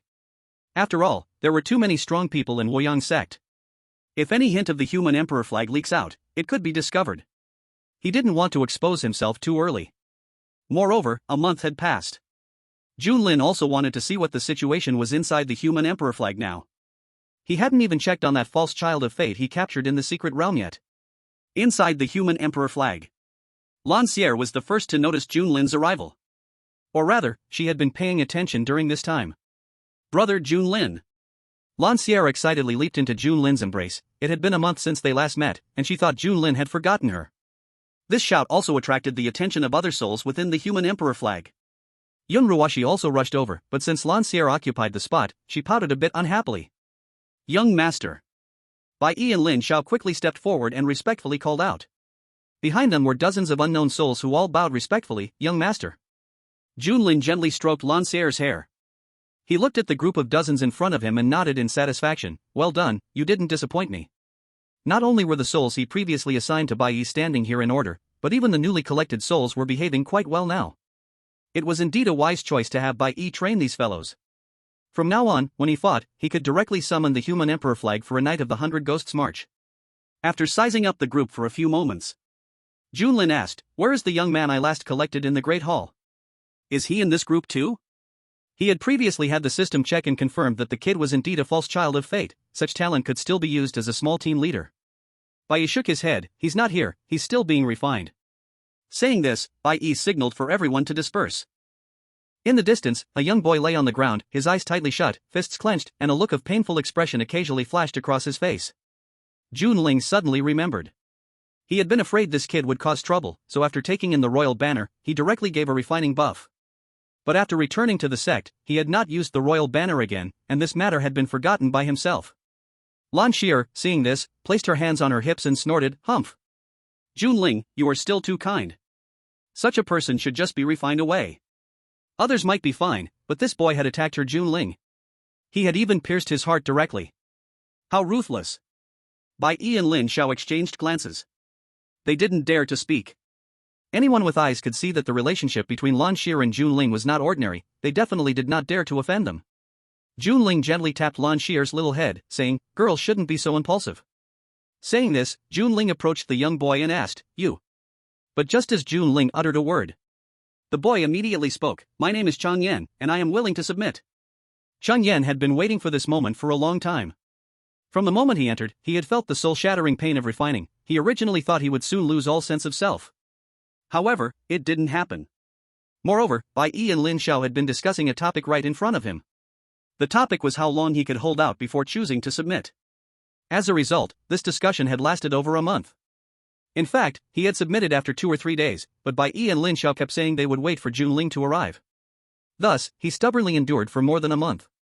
Who could understand the pain he went through? Junling looked at Chang Yan, who was sincere and eager in front of him, and couldn't help but be surprised. Was it really this smooth? It seemed that the future pseudo-fortune children could indeed be made to submit in this way. Thinking this, Junling withdrew the refining power from Chang Yan and said, "Then welcome to our royal banner family." No longer suffering from the refining pain, Chang Yan felt a sense of lightness, instantly moved to the point of tears. He immediately stood up and respectfully said, "Young master. From now on, I, Chang Yan, will follow your lead. You tell me to go east, I will never go west." Okay. Junling couldn't help but laugh. Look, how well behaved. Bai Yi and Lin Xiao, watching, were taken aback, thinking, "Oh no, this kid seems like a sycophant." Lan Xier looked at Chang Yan, who had a fawning expression, and pouted. Hurt her Junling, and yet he could still have a place in the royal banner. Junling was indeed still a bit too kind. Being a demon cultivator wasn't supposed to be like this. Seeing this, Chang Yan said to Lan Xier, "Mistress, I shouldn't have attacked the young master before. I have now deeply realized my mistake, don't worry. From now on, I will be the young master's most loyal servant." Although they called Junling young master, in truth, he was their master, so addressing Lan Xier as mistress was no problem. And as soon as Chang Yan said this, Bai Yi was greatly shocked, and Lin Xiao was dumbfounded. Damn! This kid is articulate. How did it suddenly feel like his position was in danger? Gee! Lan Xier was first stunned, then her small face flushed. What mistress? You guys' matters are surely decided by Junling. This mistress truly touched her heart. Junling saw this and couldn't help but shake his head. You kid, stop flattering me. I'm not into that. Instead of wasting time, you should learn from Bai Yi, talk less, and do more. Chang Yan immediately nodded. Yes, young master. If possible, he didn't want to flatter anyone. But there was no choice, he had just been refined for a month, and he was scared. If he didn't say something nice, what if one day he became food? White clothing, teach this kid well, let him know what he should do. After ordering Bai Yi, Junling left the human emperor banner. Along with Junling, Lan Xier also left the human emperor banner. At this moment, Lan Xier, slightly embarrassed, lay on Junling's body and said, Junling big brother, can we go to Guiyue sect? I want to inform my master about my situation, so she won't worry. Are you serious? To avoid making the sect worry, she specially sent back her death notice? Chapter 66, Senior Sister, you can go in and take a look. Although Junling found Lan Xier's idea a bit strange, he ultimately agreed to visit Guayue's sect. After all, he really was somewhat aimless at this moment. Going to Guayue's sect was indeed a choice worth considering. He just hoped that the people from Lan Xier's sect wouldn't be too excited upon seeing him and Lan Xier. He. I knew you were the best, Junling big brother. Lan Xier beamed with joy when Junling agreed. As expected, Junling big brother was still as good to her as ever. It had only been a month since they last met, but she really missed him. A few days later, Junling and Lan Xier arrived at Guayue's sect. Sitting on the golden lion. Looking down at the rather simple sect, Junling felt puzzled. Is this really a sect? Just a few houses? How does it feel like the scale is even less than the peak where their outer sect disciples of Woyang sect reside? No, it doesn't just feel that way, it simply isn't.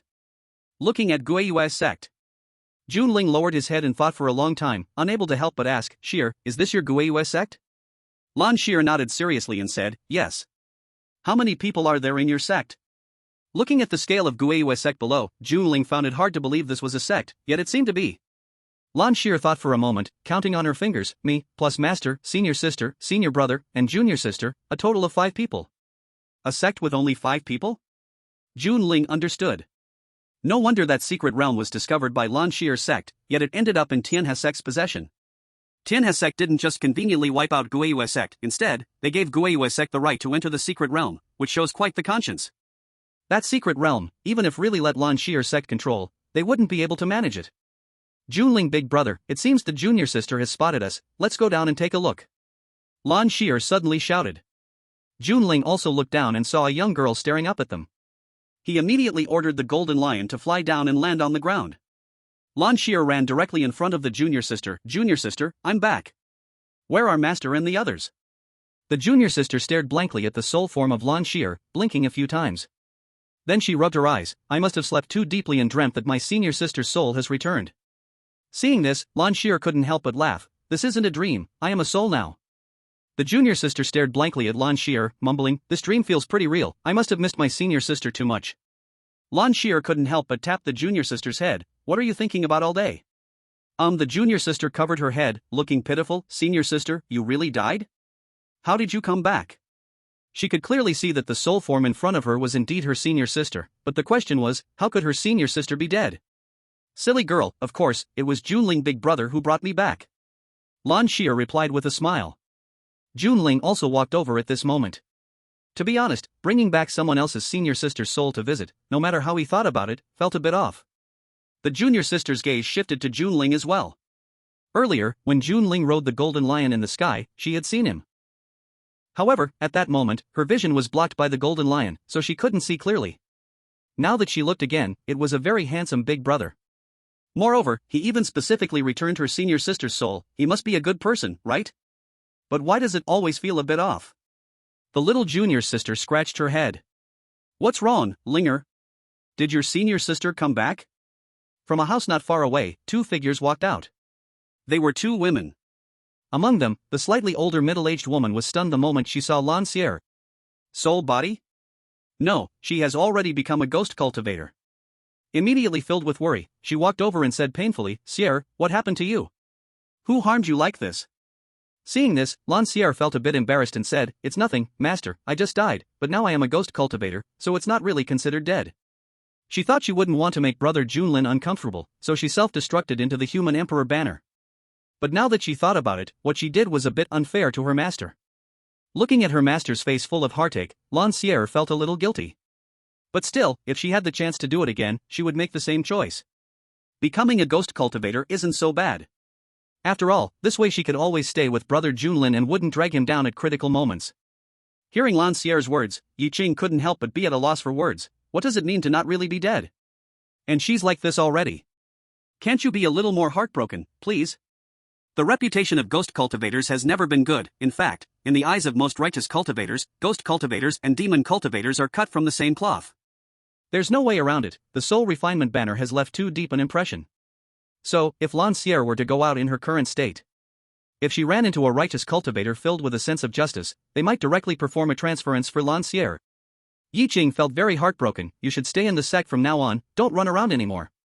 After all, she was a disciple she really liked, and even if she became a ghost cultivator, she couldn't possibly harm Lancier. Letting Lancier hide in the sect was currently the best choice. But unexpectedly, for her suggestion, Lancier shook her head repeatedly. No need, Master, I'm doing well with Brother Junlin now. Brother Junlin? Yi Qing's gaze turned to Junlin, who was standing aside. Junlin smiled slightly upon seeing this. He had brought Lancier back to bid farewell to the sect this time, and naturally, he hadn't planned to stir up trouble. Yi Qing frowned slightly. She originally thought Junlin was a kind-hearted person. After all, how many righteous cultivators would be willing to send a ghost cultivator home? But she didn't expect that this guy would directly take down her disciple. He doesn't even spare ghost cultivators? Yi Qing's gaze toward Junlin became a bit complicated. Unable to help herself, she said, Young man, I know you and Sierra may have feelings for each other, but humans and ghosts are on different paths, and if others discover your close relationship with a ghost cultivator, it won't be good for you or Sierra. Junlin was stunned. How did this end up on his head? Seeing this, Lancier hurriedly explained, Master, you don't have to worry, Brother Junlin is a demon cultivator, so there's no need to fear being discovered by others. As soon as this was said, Yi Qing was instantly bewildered. What was happening? Wait a minute, you say he is a demon cultivator? Lancier's senior sister, Yi Ziding, was full of shock. Then junior sister, are you the one who has the soul refinement banner? Yi Ziding didn't finish her sentence, but Lancier understood her senior sister's meaning. She nodded and said, Yeah, I'm currently in Brother Junlin's soul refinement banner. Oh no, Brother Junlin said that it's the human emperor banner, and it's really nice inside. Yi Qing looked at Lancier, who kept calling Brother Junlin, with a face full of happiness, and then glanced at Junlin, who was watching the fun beside her. Stepping silently forward, she protected Yi Ziding and Linger by her side. Yi Ziding listened to Lancier's words. She displayed an embarrassed yet polite smile. Is it, really? Lancier noticed that Yi Ziding didn't believe her. Immediately, she placed her hands on her hips and said, Of course it's true. If you don't believe me, senior sister, you can go inside and take a look. The people inside are very harmonious. Chapter 67, This is not black smoke, this is Hongmeng purple energy.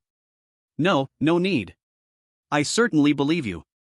Yi Ziding waved her hands repeatedly. She didn't want to die. Besides, she never wanted to have anything to do with the soul-refining flag in her life. Lancier pouted. She could tell that her senior sister still did not believe her.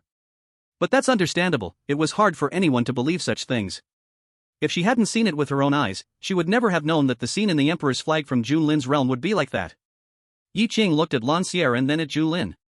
She felt a bit irritable right now. This is a demonic cultivator. But how did her silly disciple end up in love with a demonic cultivator? Did she teach her wrong? Master, where is senior brother? Lancier suddenly asked. She was back to say goodbye this time, so she naturally hoped that everyone from the sect was present. Yi Ziding replied, You haven't been back for so long, and we were a bit worried, so he went out to look for you. Oh, I see. Lancier nodded. There was nothing that could be done about it, but it was all right.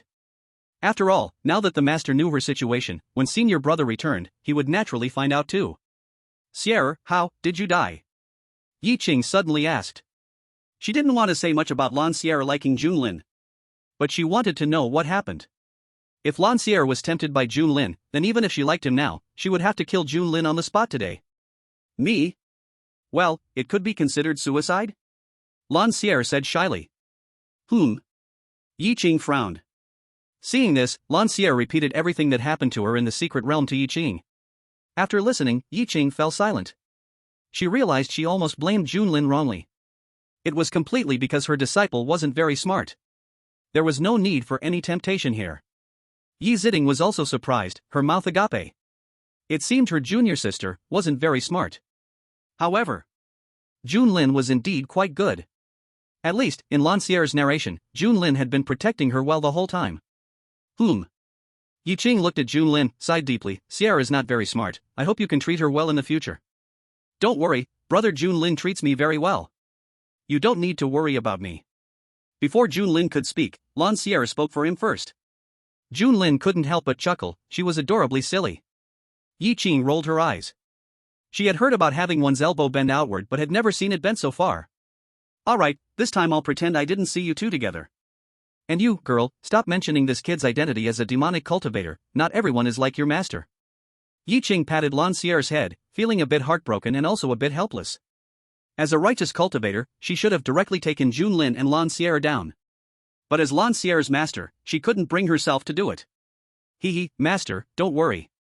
Lancier cheerfully wrapped her arms around Junlin's. Brother Junlin is very powerful, nothing will happen. Yi Qing shook her head. Although the cultivation at the fourth stage wasn't bad, it certainly wasn't very impressive. However, beauty is in the eye of the beholder. Even if Junlin only had cultivation at the second stage, this girl would probably still think he was amazing. After all, it was a farewell. Yi Qing ultimately felt a bit reluctant to part with Lancier, so she invited Junlin to share a simple meal. The lunch was very simple. A few pieces of meat from second or third tier demon beasts were cooked simply. The taste was still quite good. Lancier was pulled into the room by Yi Qing, not knowing what whispered secrets they were sharing. Yi Ziting carefully looked at Junlin and couldn't help but ask, "Are you really a demon cultivator?" Junlin smiled and said, "Otherwise? I already have the human emperor flag, what else could I be? Demon cultivators don't necessarily have soul-refining flags. But those who have soul-refining flags and use them will definitely be regarded as demon cultivators, no exceptions." So, although he was at Wu Yang sect and a disciple of Wu Yang sect, in fact, he was just a demon cultivator. Yi Ziting nodded. That makes sense. But she still felt it was a bit bizarre. A demon cultivator rescuing a beauty is one thing, but he even fully protected a righteous cultivator. In the end, he actually managed to embrace the beauty? This is simply comparable to the stories in earthly novels. Ling Er, at this moment, leaned over the table and was also curious. "Big brother, what does the soul-refining flag look like? Do you want to see?" "MMHM." Ling Er nodded repeatedly, as her age was the time of curiosity for new things. Regarding the soul-refining flag and demon cultivators, she had only heard about them from her senior sisters and masters, never seen them for real. Seeing this, Junlin took out his human emperor flag. Then he introduced, "The soul-refining flag is nothing special, let me show you my human emperor flag." Yi Ziting saw Junlin's human emperor flag and couldn't help but want to poke fun. "What human emperor flag? Isn't this just the soul-refining flag? Aside from the different names, what other differences are there?" Ling Er looked curiously at the human emperor flag floating in mid-air. "Big brother, why does your human emperor flag keep emitting black smoke?" Junlin shook his finger and said, "This isn't black smoke, it's pure primordial purple energy, it's just too thick, so it appears black." Ling Er nodded, somewhat confused. "Senior sister said your human emperor flag is very harmonious, is that true?" "Of course it's true." Junlin patted Ling Er's head. "I'll let them come out for you to see." As he spoke, Junlin waved his hand, and the human emperor flag floated into the air. Then, a large group of ghost cultivators burst out from it. Among them, the leader was Bai Yi, and the other two, each leading a team of ghost cultivators, were Lin Xiao and Chang Yin. "Young master." All the ghost cultivators respectfully greeted Junlin. "Wow." Ling Er widened her eyes in surprise, "How amazing." Yi Ziting was also a bit dazed seeing this scene, as she could tell that these people retained their intellect. So, what Lancier said is actually true. This is too reckless, right? What if one of these ghost cultivators has a rebellious spirit and retaliates against Junlin? What would happen to her junior sister? As Bai Yi and the others returned to the human emperor flag, Yi Ziting finally spoke. "You let these people retain their intellect, did you ever think they might rebel?" "Don't worry, they are smart people, and I won't do anything without confidence," Junlin chuckled lightly, knowing what Yi Ziting was worried about. Yi Ziting opened her mouth wanting to say more, but seeing Junlin's confident expression, she stopped. She should talk to Lancier later, after all, Lancier's weight is certainly many times heavier than hers. Until the evening, Yi Qing reluctantly let Lancier and Junlin leave. On the Golden Lion, Lancier leaned against Junlin, smiling happily. "Thank you for your hard work, brother Junlin." Junlin gently shook his head. "It wasn't hard at all, I came out just to wander around." "But no matter what, brother Junlin, you came here for me." Lancier leaned closer into Junlin's embrace. Junlin gently stroked Lancier's long hair. After becoming a ghost cultivator, he could touch her, but it still felt less real than a true body. "Brother Junlin, where are we going next?" Lancier looked up at Junlin. "Next?" Junlin looked ahead and suddenly remembered a good brother he had abandoned near the secret realm earlier. "Well, I hope nothing's wrong with him." Chapter 68. I accidentally caused some trouble. System, mark the current location of Luojie. Okay. Luojie's coordinates appeared in Junling's field of vision. It was near the secret realm he had been to before. Junling was momentarily stunned upon seeing this. This brother is too honest, not seeing anyone for over a month and still hasn't left. He's still in this broken place. It's quite ridiculous that I can't even go over and pick him up. Luojie's coordinates were still moving continuously. I don't know if he's on the way or being chased. However, Junling was not in a hurry and continued to ride slowly towards Luo Jie's direction on the Golden Lion. Over a month has passed, this little time doesn't matter. 2 days later, Junling found Luo Jie based on the coordinates. At this moment, Luo Jie was flying in the air, but he didn't look too good, with several visible wounds on his body. The Golden Lion Junling was riding was quite noticeable. As soon as he got close, Luo Jie noticed him. However, upon seeing Junling sitting on the Golden Lion, he breathed a sigh of relief. He quickly flew over, excitedly saying, "Brother Jun, you finally came out. Was that secret realm really so enjoyable? You stayed in there for over a month?" Hearing Luo Jie's words, Junling felt a bit embarrassed for a moment. "Well, isn't it possible that I came out a month ago and just returned to the sect first?" Luo Jie's excited expression instantly vanished, replaced by a speechless look. Good, so honest, huh?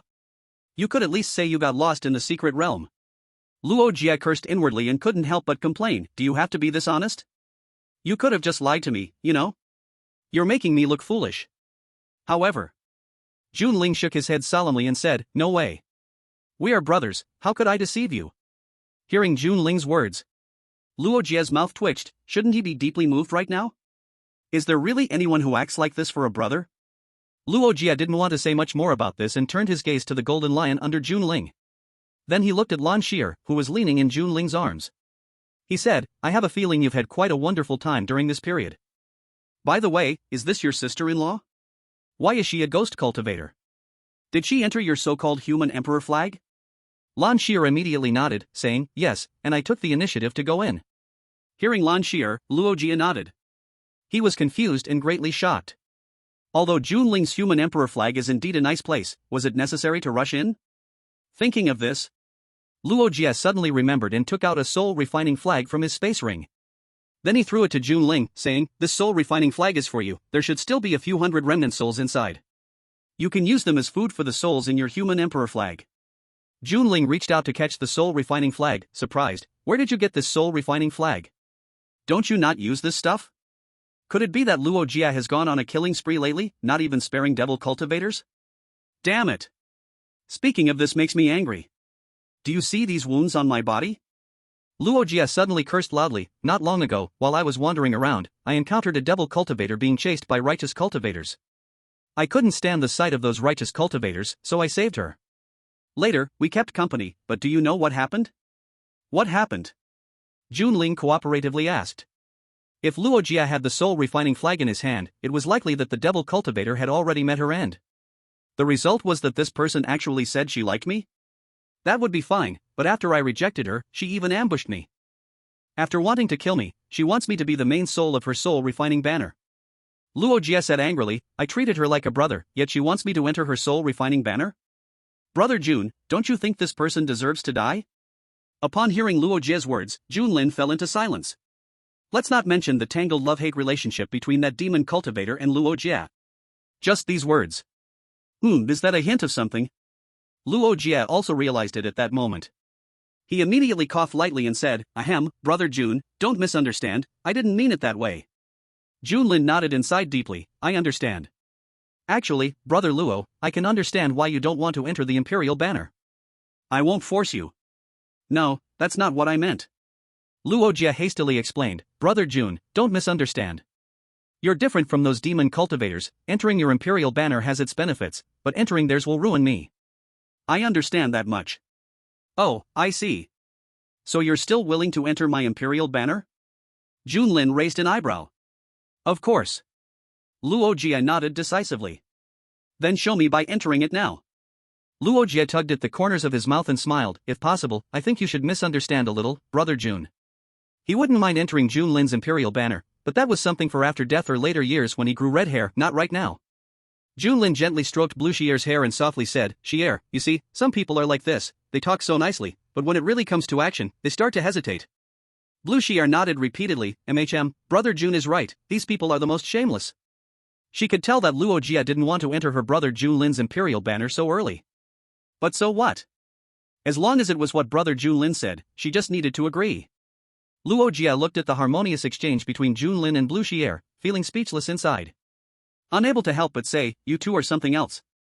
So what if you're right?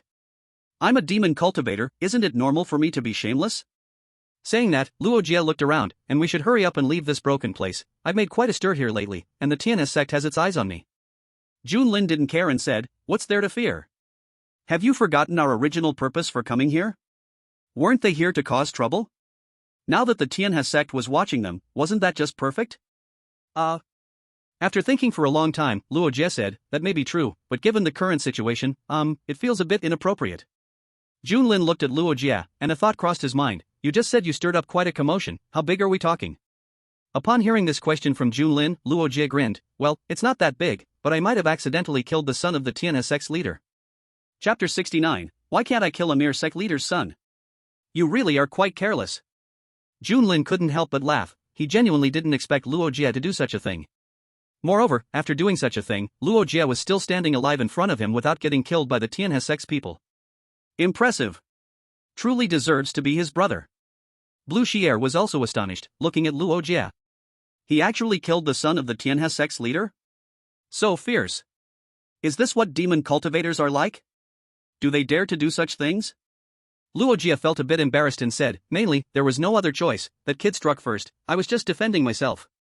Are you sure the one you killed was the son of the Tianhe sect's leader? Junlin asked. If that was true, then Luo Jie really should run away. Otherwise, before long, he might end up in his imperial banner.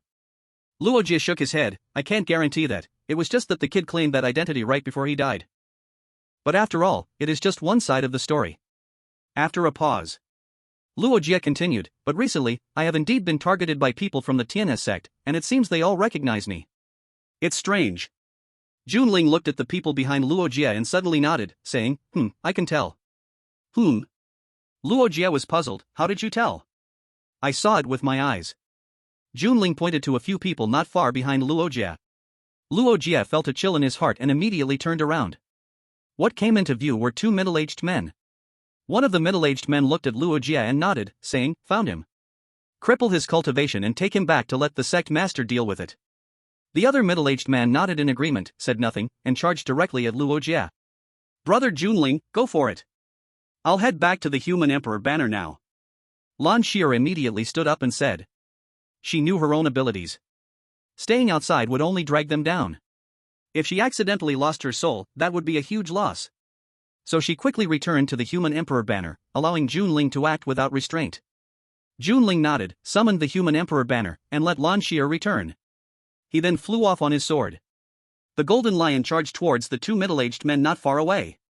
As a 5th-level warrior, the Golden Lion had no significant pressure dealing with these two 4th-level warriors. Unless these two had 5th-tier or above spirit weapons, it would be questionable whether they could harm the Golden Lion at all. "Aren't you my buddy? Why are you so fierce all of a sudden when you turned around?" Luo Jie looked at the Golden Lion handling two opponents and felt a bit bewildered. How could Junling's strength surpass his in just over a month? He wasn't even sure if he could win against those two peak 4th-level warriors, yet this Golden Lion was overpowering them. Doesn't that mean this beast could also overpower him? Suddenly, Luo Jie felt a sense of urgency. Junling smiled slightly. This is the power of a puppet master. Seeing that one Golden Lion couldn't quickly subdue the two middle-aged men, Junling summoned a second Golden Lion. The previously suppressed situation immediately turned into one of overwhelming force. In just a moment, the two middle-aged men were heavily injured and knocked down with a single slap. Luo Jie landed on the ground, watching this scene, lost in thought. Junling walked to one of the middle-aged men. After kicking him, he asked, "Speak, who are you?" The middle-aged man coughed up blood and spat, "Bah! You were given too much face." Junling directly granted him death and collected his soul into the Human Emperor banner. Then he revealed a kind smile. He looked at the other man. "Next, it's your turn. Do you choose to come forward or do you choose to head down the road?" The middle-aged man looked at the Human Emperor banner floating above Junling's head. He sneered disdainfully. "What a joke, does it matter how I choose? You can't possibly let me go, right?" Junling nodded. "Indeed, I won't let you go. But as they say, those who know the times are wise. If you cooperate a bit, I will naturally let you die more peacefully. But if you don't cooperate, ha ha ha." The middle-aged man felt a chill in his heart from Junling's eerie laugh. Although he didn't know what would happen if he didn't cooperate, he ultimately decided to cooperate a little. After all, certain death was unavoidable, so why not minimize the suffering? Junling nodded in satisfaction and then asked, "Did my brother really kill your sect master's son?" "Honestly, I don't think he has that kind of ability." You guys aren't looking for a scapegoat, are you? Hey. Brother Jun, I don't like what you just said. What do you mean? I don't think he has that ability. Luo Jia was somewhat unhappy. Looking down on people? Why couldn't he kill a mere sect master's son? The middle-aged man twitched at the corner of his mouth, although I don't want to admit it, he indeed killed him. Junling pointed at Luo Jia, not him, why would he? Doesn't your sect master's son have a single protector by his side? Suddenly, Luo Jia said, hey, you really need to say this, there is indeed one, but that person not only failed to kill me, but also gave me the chance to kill that little brat. The middle-aged man nodded and said, it's true, the young master sneaked out, and he only had a late-stage 4th realm warrior with him. Hearing this, Junlin understood. Turns out he sneaked out just like him. He was a lively and energetic child. Unfortunately, now he can't live or move anymore. Junlin glanced at the proud Luo Jia beside him and said, what are you proud of? You killed that little brat, but why didn't you also kill the person protecting him? That way, you wouldn't be wanted. Luo Jia shrugged and said, this really couldn't be helped. That guy was at the peak of the 4th realm, and I had just made a breakthrough to the mid-stage of the 4th realm not long ago. Plus, that guy went crazy later, it was lucky I wasn't killed. Junlin shrugged, not quite understanding why such good fortune came to Luo Jia. After thinking, he asked again, how many people from the Tianhe sect have come out to catch him now? The middle-aged man shook his head, saying, this is uncertain, but the sect master is very angry, and since they already have his portrait. The middle-aged man didn't finish his words, but Luo Jia understood what he meant. It was simply that he had nowhere to run. Junlin patted Luo Jia's shoulder and said, don't worry, good brother, when you die, I will definitely collect your body. Luo Jia pouted, I have a hard life, that thing you fed me last time was indeed powerful. I feel like not only my strength has increased, but my recovery ability has also improved a lot. As time passed and his cultivation improved, he gradually felt the benefits brought by that demonic heart. But at the same time, he worried every day that he might suddenly grow red hair all over his body. I hope so. Do you have any other questions? Junlin asked. No, Luo Jia shook his head. Seeing this, Junlin dispatched the middle-aged man and summoned the human emperor flag, preparing to collect the man's soul. The middle-aged man's soul felt the pulling force from the human emperor flag, trembling in fear, you won't. Before he could finish speaking, he was already sucked into the human emperor flag. Luo Jia looked at the 2 dead bodies on the ground and thought for a moment before suggesting, Brother Jun, should we take temporary refuge? Junlin showed a strange expression, is this your first day knowing me? It was impossible to take temporary refuge. He had been silent for too long, it was time to shine. Luo Jia silently looked at Junlin. What he meant by taking temporary refuge was not for Junlin to avoid the spotlight but for himself to escape from it. There were too many strong people in the Tianhe sect. If it was just about causing trouble, he could cooperate with Junlin. But unfortunately, he was now wanted by the Tianhe sect, and the situation was different. If possible, he was ready to temporarily leave the eastern region. Then you go do your thing, anyway, you won't die. I have to leave first, I can't stay here anymore, Luo Jia waved his hand. Seeing that Luo Jia was so determined, Junlin didn't try to persuade him anymore. After watching Luo Jia leave, Junlin recalled a golden lion and headed toward the direction of the previous secret realm. He had been driven away by the people of the Tianhe sect there, now he had to go back and reclaim his territory. At the very least, he wanted to make those people uncomfortable. On the way, he changed into a set of black clothes and put on a mask. The human emperor flag waved above his head. Fog rose up. Lower cultivation monks who saw this scene trembled in fear. Some even directly crawled on the ground, trying to lower their presence as much as possible, afraid that they would accidentally become a part of the soul-refining flag. In such a flashy manner. Before Junlin could reach the secret realm, he was interrupted by a shout. Shut up! A powerful aura explodes from the lead man. We are not afraid of you. But I'm afraid of your next move. I won't let you intimidate us. The lead man's voice boomed, filled with fury. But in his heart, he was quaking with fear. The 2 gold lions circled closer, their eyes shining like glowing coals. You're all too foolish to realize what's about to happen. I will protect my companions. The remaining male warrior took a step forward, trembling but determined. What can you do against these beasts? His voice cracked, revealing the underlying dread. We won't let fear control us. The girl next to him nodded, her heart pounding in her chest. We stand together. But deep down, they knew they were standing on the edge of a cliff. Very noble of you, Kuan-Ling acknowledged, his expression unchanged. But nobility doesn't save you today. He snapped his fingers again, and the gold lions lunged forward. In a blink of an eye, chaos erupted. Screams pierced the air as the warriors realized the true threat they faced. This is madness, the lead man shouted, desperation pooling in his eyes. Why are you doing this? Kuan-Ling smiled coldly, because I can. And with that, shadows danced around them, darkness creeping in. The remaining warriors exchanged terrified glances. Hope was slipping away like sand through their fingers. We need a plan, the girl cried out, her voice rising above the chaos. This is no time for plans, the lead man snapped back. They were at the mercy of a power they couldn't comprehend. And as the gold lions feasted, the bittersweet taste of regret filled the air. We should have never crossed paths with him, he whispered, the weight of their mistakes crushing him. But it was too late for apologies now. The end was upon them, and they faced it together, united in fear. Forgive us, they silently pleaded, hoping for mercy that would not come. Only silence answered back as shadows consumed them whole. He was directly interrupted by Junlin. The man was shocked in his heart. Without any hesitation, he turned around and ran. Now that it has come to this, you dare to run away instead of waiting for death? You have already chosen the path to death. Junlin snapped his fingers again. 2 golden lions immediately chased after the man, each biting a piece, directly tearing him into several chunks. Alright, now it's just you left. Do you have any thoughts? Hearing Junlin ask this question again, the only woman left felt a bit broken inside. No thoughts will lead to death, and thoughts will also lead to death. If she doesn't speak, she will still die the same. The woman looked at Junlin and finally bent her legs. Trembling, she knelt before Junlin and said, "Please don't kill me. I am willing to serve you for a lifetime. I will do anything. Better to struggle for a bit than to enter the soul-refining banner after death and never be reborn." As she spoke, fearing Junlin wouldn't believe her or that she wouldn't be able to catch his eye, the woman directly tore apart her clothes. In an instant, a relatively graceful body appeared before Junlin. At this moment, a figure burst out from the floating emperor banner. Pointing at the woman in front of her, she angrily shouted, "Wow! You shameless woman!" Lancière glared at the woman in front of her. This woman actually tried to use her body to tempt Junlin. She was no better looking than herself. Lancière wanted to cover Junlin's eyes but was afraid that this woman would take the chance to escape. Junlin chuckled softly, "How did you come out?" Lancière pouted, "Isn't it because I was afraid you would be deceived by a bad woman, brother Junlin?" Chapter 71, Do You Think You Can Kill Me? Junlin couldn't help but gently tap Lancière's head, "Am I such a hungry person in your eyes?" He was picky, not just anyone could catch his eye. He. Lancière scratched her head, "So what are you planning to do with this person, brother Junlin? What else can be done? As a righteous cultivator, she dares to bow down to me, a devil cultivator?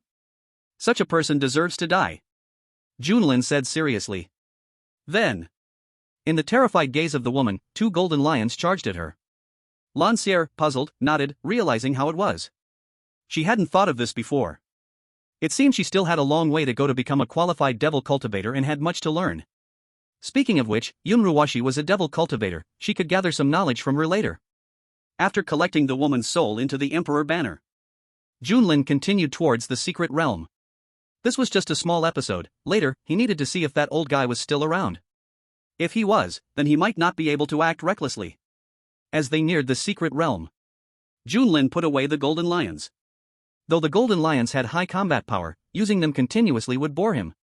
In front of the secret realm, many disciples from the Tianhe sect gathered here. Of course, there were also a few disciples from other sections.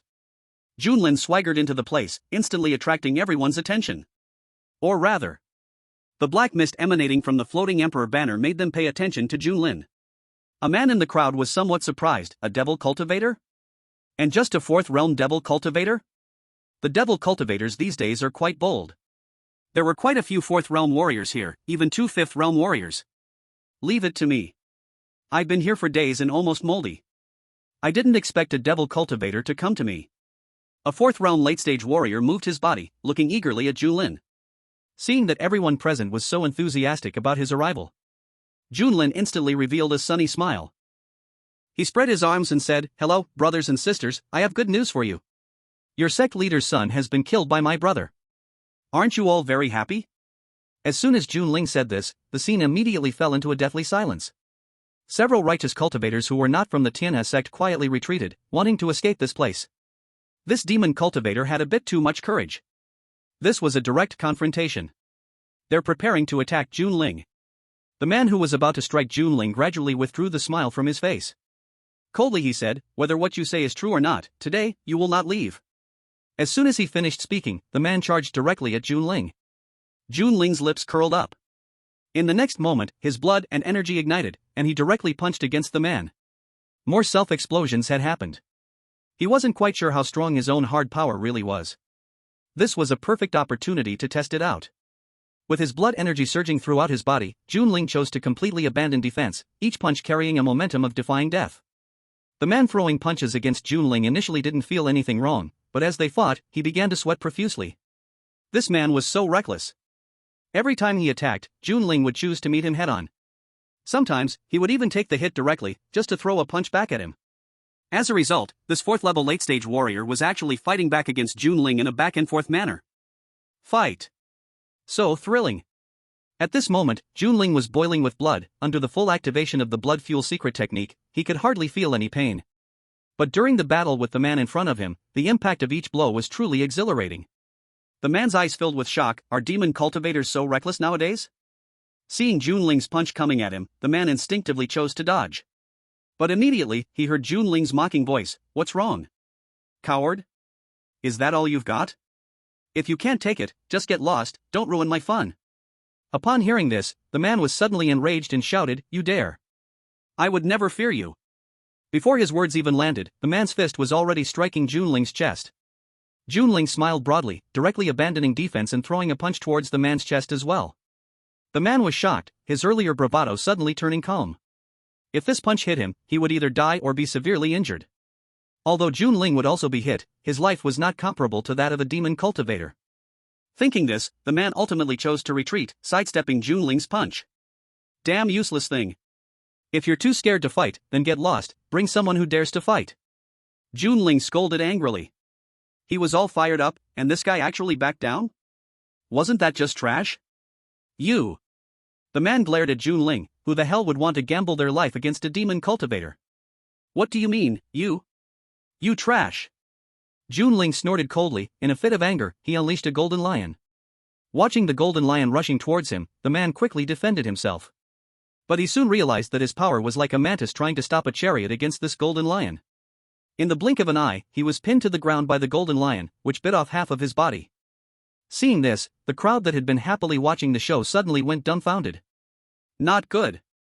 This lion's combat power is probably at the 5th level. I'll go stop this lion, you all hurry and kill that kid. We can't let him hurt the other disciples. This is really, quite fair. They couldn't even find an excuse to argue. However, the 5 didn't hold back and rushed directly at Junling. A 4th-level early-stage demon cultivator was outputting damage right in their faces. And they had just killed one of their own. If Junling were to escape now, they would lose all face. Watching the 5 charging towards him, Junling felt extremely excited. After swallowing a few blood-regenerating pills, he charged forward. This time he didn't even use sword control techniques, focusing solely on the pleasure of fists hitting flesh.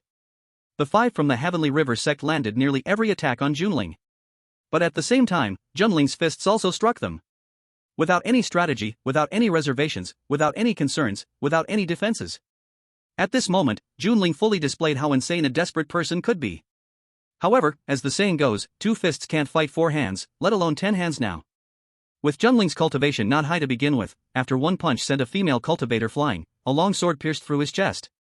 The 5 from the Heavenly River sect watched as Junling stood firm even with the sword through his chest, and they couldn't help but breathe a sigh of relief, feeling lucky. In this battle, it was 5 against 1, and they had all suffered considerable injuries. Especially the last female cultivator who had been knocked away by Junling, now clutching her chest in pain, where a visible dent had formed. Is he dead? Should be, he hasn't moved. Let's destroy the body, just to be safe. Looking at Junling, though he was a demon cultivator, after this battle, they couldn't help but admire him. But staring at Junling's body, they still felt uneasy, so they prepared to destroy the evidence. However, just as they approached Junling, he suddenly moved. He grinned at the 5, do you really think you can kill me? Chapter 72, so this is your way of escaping? Boom! A violent explosion erupted. The power of a 4th-tier warrior self-explosion was already formidable, let alone now, with Junling, who had mastered the self-explosion secret technique, exploding. The power was naturally even greater. The few closest to Junling were blown away. Already injured, they were now in a terrible state, with 2 of them on the brink of death. Those 3rd-level warriors watching from the side were not too badly affected from a distance, but those nearby were now missing arms and legs. Cough cough. Damn it, I actually forgot about this. One 4th level peak warrior, now spewing blood, felt a pang of regret. He should have attacked a bit more from a distance. He should have thought of it earlier. These demon cultivators are so fearless in battle, self-explosion is simply no problem. What's going on? Wasn't that kid already self-destructed? Why is this lion still moving? The two 5th level warriors battling the golden lion looked confused as they saw it still charging at them. They had just been blasted by Junling's sudden self-explosion as well. But luckily for them, their strength was immense, so they had not sustained significant injuries. As for the two golden lions, they had inexplicably retreated a few meters just before Junling's explosion and were not seriously harmed. This, unclear, can you two handle that golden lion? The woman, clutching her chest in pain, couldn't help but ask. She had no combat strength left. If these two couldn't handle the golden lions, they might die here. Just as she was worried, suddenly a somewhat familiar voice rang in her ear. Of course, they can't handle it, after all, I'm still alive.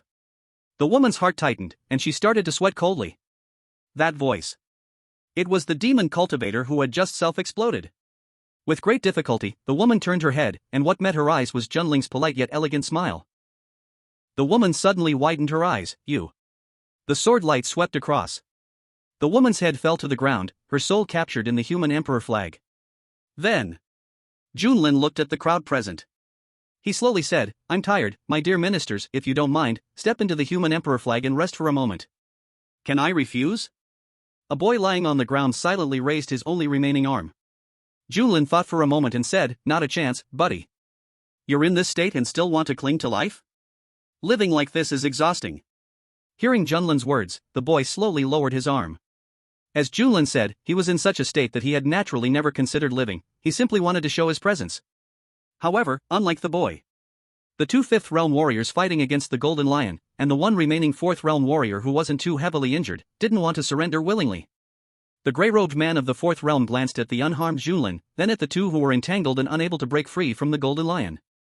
I'm sorry, when I return to the sect, I will definitely inform them of everything that happened here. At that time, the sect will take revenge for you. The grey-robed man thought this in his heart, then directly knelt before Junlin saying, I am willing to submit to you.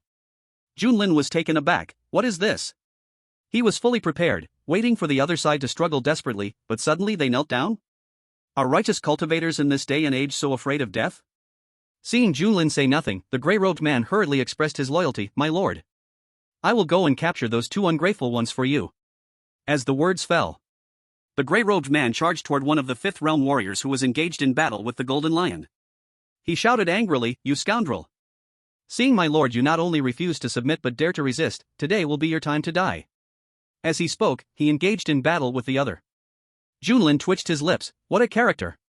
However, what left Junlin even more speechless was the grey-robed man seemed to be fighting on his behalf against that ungrateful 5th realm warrior. But in reality, the more he fought, the further away he got. In the end, with a palm from that 5th realm warrior, he was directly sent flying dozens of meters, hundreds of meters, thousands of meters away. Junlin slapped his forehead, so this was how he was escaping? But this was a bit as if he regarded Junlin as non-existent. Watching the grey-robed man retreat, Junlin walked in front of a 5th realm warrior and smiled slightly before self-detonating. The grey-robed man, who was desperately fleeing, naturally heard the explosion sound behind him and felt curious, but he didn't dare to pause for a moment.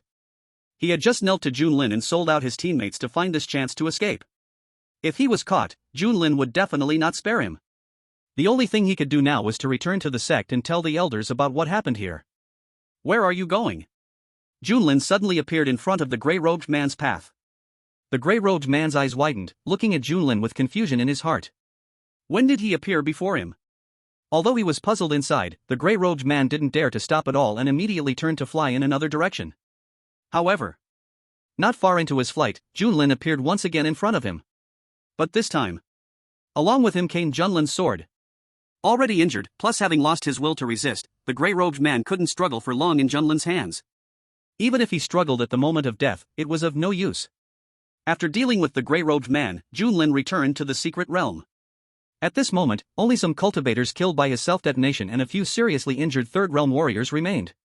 And two 5th realm warriors who were struggling to hold on under the Golden Lion's attacks. Junlin activated the Emperor's banner, drawing in the souls of those who had died nearby, and then released by E and others. He pointed to a group of severely injured martial artists at the front of the secret realm, missing arms and legs, on the verge of death, kill those who aren't completely dead. Bai Yi nodded and began to lead the team to clear the battlefield. Lin Xiao looked at the corpses scattered on the ground and thought for a moment. He suddenly suggested, let's finish off the dead as well, to avoid any lingering skills or abilities. Bai Yi glanced at Lin Xiao in surprise before nodding. Meanwhile, the battle between the Golden Lion and the two 5th-level martial artists ended quickly with Junlin joining the fray.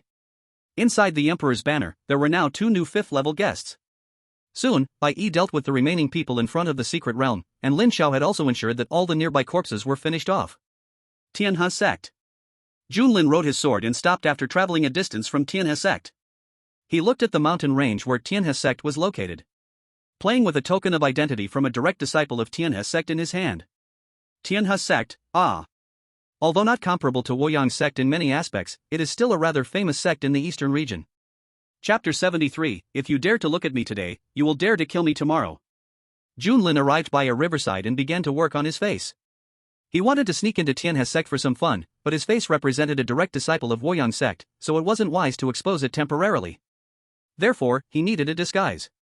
Though he had never learned this skill, at that moment, he suddenly felt like he could do a little bit. Then, he got better and better. After a while of fiddling, Junlin looked at his reflection in the water and nodded in satisfaction. Though still handsome, he no longer looked like his previous self. He truly was a genius. The only regret was that, despite his best efforts, he still couldn't surpass his own looks. Perhaps that is the feeling of being high above and lonely. Junlin arrived at the mountain gate of Tianhe Sect, where there were a few disciples standing guard. Originally, he intended to enter openly using the identity token in his hand. But unfortunately, most sects were quite wary of martial artists who had reached the 4th level or above. This naturally included Tianhe Sect. Due to the death of the sect leader's son, Tianhe Sect was even more strict in checking if there were demonic cultivators within the sect. If he took the token of an ordinary disciple of Tianhe Sect, with his 4th level cultivation, he would definitely be scrutinized. If he used the token of a core disciple or a direct disciple, it would be even easier to expose himself. Because these 2 levels of identity tokens would self-destruct if infused with anyone's spiritual power other than the owner's. Thus, entering Tianhe Sect openly was nearly impossible. He could only look for another way.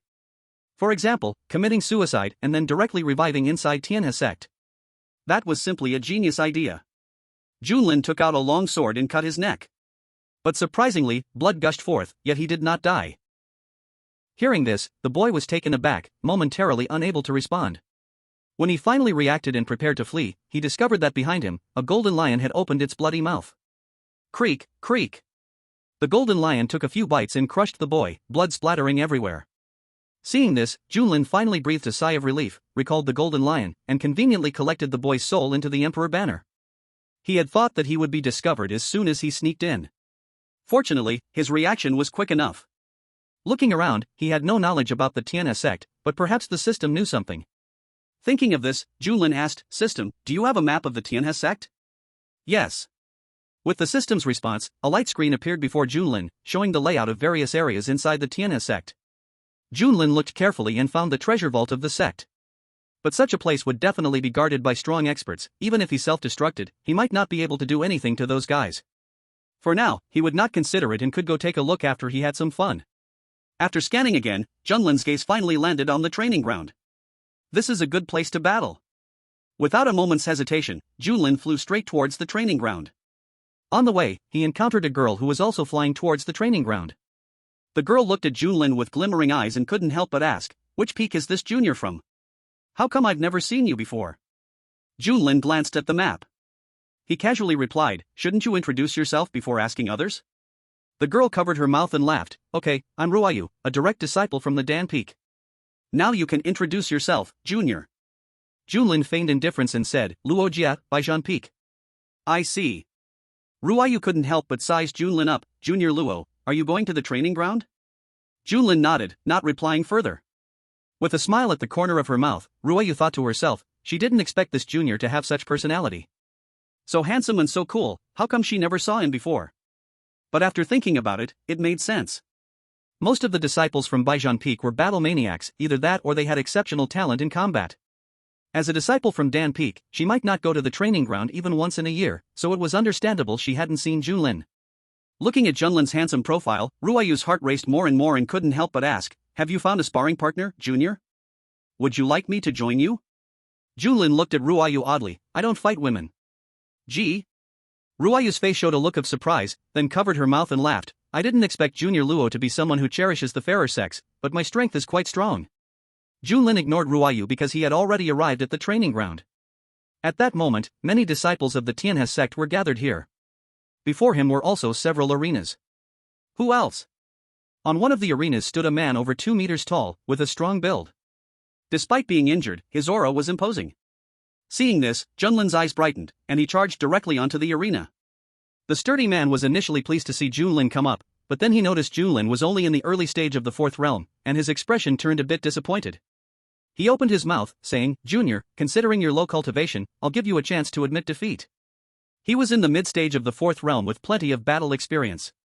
Even though he was injured, he wouldn't be something a pretty boy at the early stage of the 4th realm like Junlin could challenge. No need. A folding fan suddenly appeared in Junlin's hand, gently waving it. This graceful scene instantly attracted gasps from many female disciples and some looks of disdain from male disciples. Shi Zhan saw that Junlin was obstinate, so he didn't try to dissuade him. He had beaten countless of those who wanted to show off on the arena like Junlin. He immediately loosened his shoulders and said, since that's the case, then get ready, sign the life and death contract, and whether you live or die, it doesn't matter. Hearing this, Junlin couldn't help but pause, puzzled, and asked, do we still need to sign a life and death contract? Shi Zhan disdainfully said, nonsense. If you don't sign the life and death contract, with your small frame, what if I accidentally kill you? If you're scared, you can leave now. Junlin raised an eyebrow, fine. I'll sign. Just as Junlin was about to sign the life and death contract, Ruayu suddenly leaned in and said, Junior brother Luo, there's no need to get angry with him. He's our sect master's direct disciple, his strength is far beyond those of the same level. You're no match for him. A junior brother as handsome as him dying here would break her heart too. However, hearing Ruayu's words, Junlin's heart stirred. Now he had no choice but to sign. Without any hesitation, he directly signed 2 big characters on the life and death contract in front of him. Luo Jie. Watching Junlin sign the contract, Ruayu stomped her foot in frustration. Now she could only hope that Shi Zhan would go easy, and not seriously hurt Junlin. Shi Zhan clenched his fist and said, don't worry, we're all fellow disciples. I won't use my full strength. If you can't take it, just admit defeat. Don't be stubborn. Junlin nodded, then snapped his fingers. A golden lion suddenly appeared in front of Junlin, charging at Shi Zhan with overwhelming force. Shi Zhan's eyes immediately widened. Ah! Shi Zhan was only at the middle stage of the 4th realm, so naturally, he had no defense against the golden lion. After just 2 exchanges, he was pinned under the lion's paw. Seeing the golden lion about to crush his skull, Shi Zhan panicked and hurriedly shouted, I admit. The golden lion's claws suddenly sped up, and before Shi Zhan could finish speaking, it crushed his skull. The scene immediately fell into deadly silence. Junlin recalled the golden lion and looked around at the stunned crowd, asking, I suppose that means I win, right? Luo Jie killed the son of the Tianhe sect master, and now he killed the direct disciple of the sect master. What does this mean? This means brotherhood united. You. Ruayu looked at Shi Zhan's headless body on the ground, pointing at Junlin, momentarily flustered, not knowing what to say. Junlin actually killed the sect master's direct disciple? It's over. Totally over. This junior brother, whom she had just gotten to know, was about to meet his end. Junlin stood on the arena, looking indifferent. What's wrong with you all? Why are you staring at me? What did I do? He signed the life and death contract, and if he accidentally killed the other person, then didn't the other person deserve it? The situation in the martial arts arena quickly spread. Before long, an elderly man with graying hair arrived, his face darkened as he saw Shi Zhan's corpse on the arena. He couldn't help but gasp in shock. Who did this? Step forward. The elderly man's heart was filled with rage. Didn't they think things weren't chaotic enough? The sect master's son had only died a few days ago, and now the sect master's disciple followed closely behind. He couldn't even begin to imagine what the sect master would do when he found out about this. It was me. From the crowd, Junlin, holding a folding fan, gently waved it. His voice wasn't loud, but in the silent atmosphere, it was exceptionally clear. The elderly man's gaze immediately fell on Junlin. In a cold voice, he said, Good kid, you did such a thing as harming a fellow disciple, and you're even proud of it, huh? Today, I'll let you know the consequences of your actions. As he spoke, the elderly man raised his hand, ready to slap Junlin. Wait. Junlin suddenly raised his hand to stop him. The elderly man halted and furrowed his brow, asking, What else do you have to say? I don't accept. Ha! You still don't accept? The elderly man laughed in anger. Of course, I've already signed a life and death contract with this person, so no matter who dies in the arena, the other person shouldn't be at fault. Junlin held up the life and death contract. Not only does it have his name, but it also has Qi Zhan's name. The old man glanced over and then sneered, "What nonsense is this life and death contract? Has it received recognition from the sect? Without the sect's approval, this is just a piece of torn paper." Junlin spread his hands. "Alright, I admit defeat." "Since you admit defeat." "Since I admit defeat, then I'm about to explode." Boom! A violent explosion erupted in the training ground. The old man quickly suppressed the aftermath of the explosion, preventing more people from getting hurt. Self-destructed? The old man felt angry. This kid just needed to self-destruct, but he had to consider much more. This matter would sooner or later be known to the sect leader. So now, the question is how to let the sect leader know about this without getting too agitated. On the other side, relying on self-destruction to escape, Junlin was currently flying toward the direction of the Tianhe sect's treasure house. Although with his strength, he might not be able to seize the treasures within the Tianhe sect's vault. But one must always try, right? "Senior brother, may I ask?" A troubled young boy saw Junlin and came forward to ask. However, before he finished speaking, he was slapped by Junlin as he passed by. The boy spun several times in the air, looking confused as he covered his face, watching Junlin's figure leave without stopping, feeling a bit wronged. He just wanted to ask which direction the Dan Peak was. Why did he hit him right away? Have the senior brothers become so short-tempered now? If he had known, he wouldn't have chosen the Tianhe sect. The Tianhe sect's treasure house is located in a rather remote area, hidden among several small mountains. Moreover, these small mountains gather here, forming a natural formation. In addition, the Tianhe sect's people also set up additional formations for the safety of the treasure house. For ordinary people, let alone entering, finding this place is a problem. However, this is nothing for Junlin, who has a map for navigation. After putting away the golden lion, Junlin dashed straight into the natural formation created by the several small mountains. This is a trapping array. It comes with an illusion. If not careful, one could be trapped in it forever. But unfortunately, this thing is of no use to Junlin. There were no obstacles. Junlin found the small peak where the treasure house is located. There were about 10 people whose cultivation levels Junlin could not see, including several middle-aged men and women, as well as a few elderly people. Junlin's arrival immediately alerted them. One white-haired old man looked at Junlin and asked, "What are you here for?" Junlin replied calmly, "The sect leader sent me here to take a few things." The old man squinted his eyes and said, "Take out the sect leader's token. After confirming its authenticity, we will let you enter." Junlin smiled politely, "Do you believe me if I say I didn't bring it?" The old man wasn't angry and continued in a flat tone, "Then go back to get it. Without the token, even the sect leader can't let you in. They only recognize tokens, not people." Junlin pouted. He was just making things up, and even if he went back, he wouldn't be able to get the token. But looking at the whirlpool behind the crowd before him, Junlin had a bold idea. It seems that this thing is protected by formations, not closed by a door. Seeing Junlin in silence and not leaving, the old man frowned slightly as he watched the treasure house entrance behind them. This kid is not normal. Forgot to bring the token? He probably doesn't have a token at all. Although he didn't understand how Junlin got through the Qing Mountain illusion array, it was necessary to control and interrogate him. Thinking of this, a flash of golden light flashed in the old man's eyes, and then he raised his hand. Golden chains appeared out of thin air, binding Junlin. What the hell? Lao Bidang, you're not playing by the rules. Junlin was startled by this sudden attack. He immediately prepared for self-destruction. But in the next moment, with a gentle movement of his arms, the golden chains suddenly shattered. Is that it? Junlin chuckled, realizing it was just a control-type magic, thinking it was something else. What? The old man's eyes widened in surprise. Even though he didn't use his full strength, why did it break at the slightest touch? The other 9 people quickly surrounded him, watching Junlin warily. This person is not simple.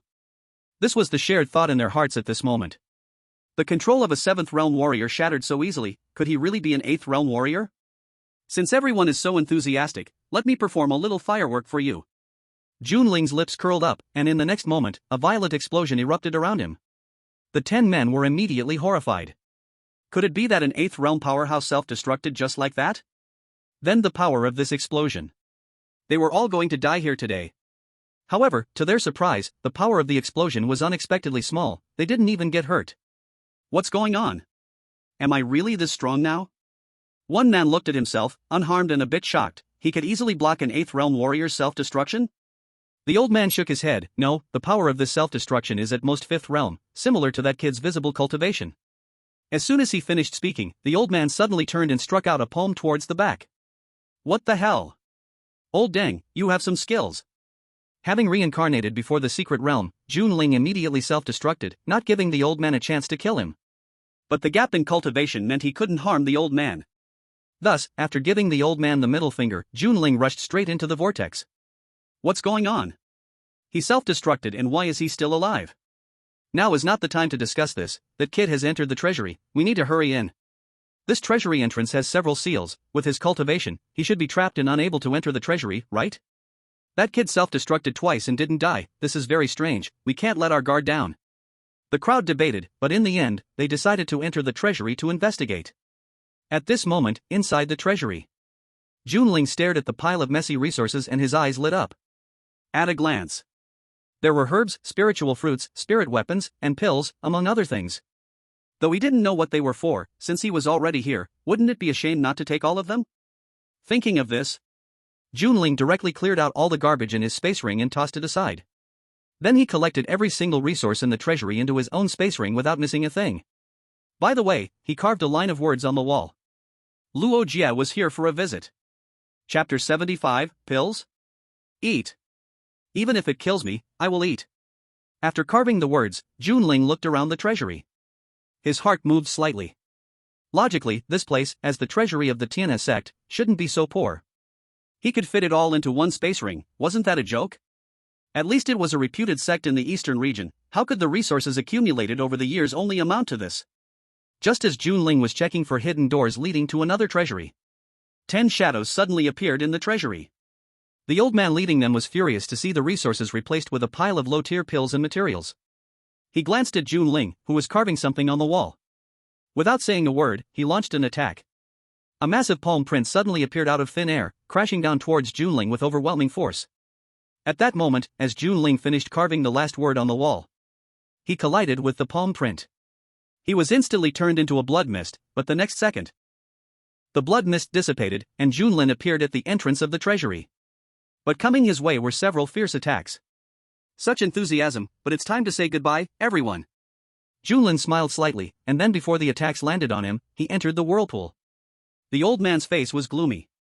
There were 10 of them, 2 of whom were at the 7th realm, yet they couldn't even take down a kid from the 4th realm? No, it wasn't that they couldn't take him down, but that the kid simply couldn't be killed. He definitely had a great secret. This matter must be reported to those old folks in the sect promptly. They need to find a way to capture this kid and extract the secret of immortality. While feeling furious, the old man's peripheral vision caught sight of the 2 lines of words Junlin had carved into the wall. Luo Jia visited here. Please keep the rest safe for me, I'll come to get it when I have time. Bastard. The old man was instantly filled with rage. Did he think their Tianhe sect was some kind of joke? You all hurry and tell the sect master about what happened here, seal the sect, and we must not let that kid escape. Their treasures in Tianhe sect were not so easily taken away. After saying this, the old man glanced at the messy things Junlin had left in the treasury, snorted angrily, and left the treasury. The remaining few exchanged glances, unable to hide their anger. They were openly robbed of a whole treasury of resources and even left with mocking words. If this matter got out, would they still have any face left? After leaving the treasury, Junlin showed no signs of stopping and directly rushed out of the Qingshan illusion array. The 10 guards here were incredibly strong. Even self-exploding wouldn't harm them. So there was naturally no need to waste time on these people. He had already memorized this location. He wanted to follow a path of sustainable development. This meant that once he used up the resources he obtained this time, he would come back again next time. Assuming all went well, when he came back next, the treasury he had emptied should be stocked with new resources. After all, people tend to forget the pain of being hit but remember the taste of food. These people would definitely not expect him to dare come again a second time. After leaving the area where the treasury was located, Junlin opened the map and found the location of the Dan Peak. He hurried on his way. In just a moment, he arrived at Dan Peak. A girl saw Junlin and couldn't help but come over to speak. Is this senior also here to seek pills? Junlin glanced at the girl, nodded and said, pretty much. The girl continued, what kind of pill are you seeking, senior? Arousal pill. Oh, it's an arousal, huh? The girl suddenly felt something was off, staring at Junlin in surprise. This kind of pill, although disciples at Dan Peak would privately refine it, who would dare say such a thing openly? And especially in front of a girl like herself. Junlin looked puzzled. What's wrong? Do you want some? I can share a bit with you later. The girl's face turned red immediately, and she quickly shook her head. No, it's fine, I don't need that. After saying this, without waiting for Junlin to respond, she hurriedly fled. Ha! Junlin chuckled lightly, glanced at the map's direction, and then flew to the pill pavilion on Dan Peak. The pill pavilion was where Dan Peak stored pills and also the place that provided pills to the sect every month. So here, if nothing else, it was filled with pills. But unfortunately, there was a graying old man watching over. Unlike the treasury, the pill pavilion was not protected by arrays, it only had an old man keeping watch there. But under normal circumstances, no one dared to act recklessly here. After thinking for a moment, Junlin walked up to the old man and said, Elder, the Peak Master asked me to invite you to a meeting. The old man raised his eyes, impatiently saying, Why are you looking for me again? No way. Go back and tell that kid to be quiet, don't bother me with everything. Junlin was taken aback, awkwardly scratching his head. Elder, the Peak Master said you must go this time. It seems there is someone named Luo Jie who not only killed the Master's disciple but also robbed the treasure house of our sect. The old man was taken aback upon hearing this. He immediately stood up and said, What? Is this true? Are you sure about what you said? Junlin nodded repeatedly. The Peak Master said so. He told me to inform you about this matter. What a nonsense! How could such a thing happen in our sect? And what were those guarding the treasure doing? Are they just sitting around? The old man said angrily, clearly aware of how serious these two matters were that Junlin spoke of. You, stay here and guard the pill pavilion for me. If someone brings medicines, let them register themselves.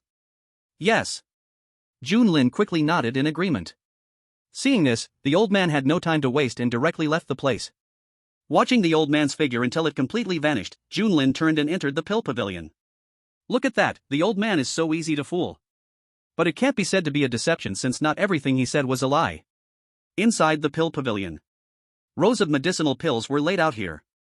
Some were for healing, some for cultivation, and others had special effects, making Junlin feel slightly dazzled.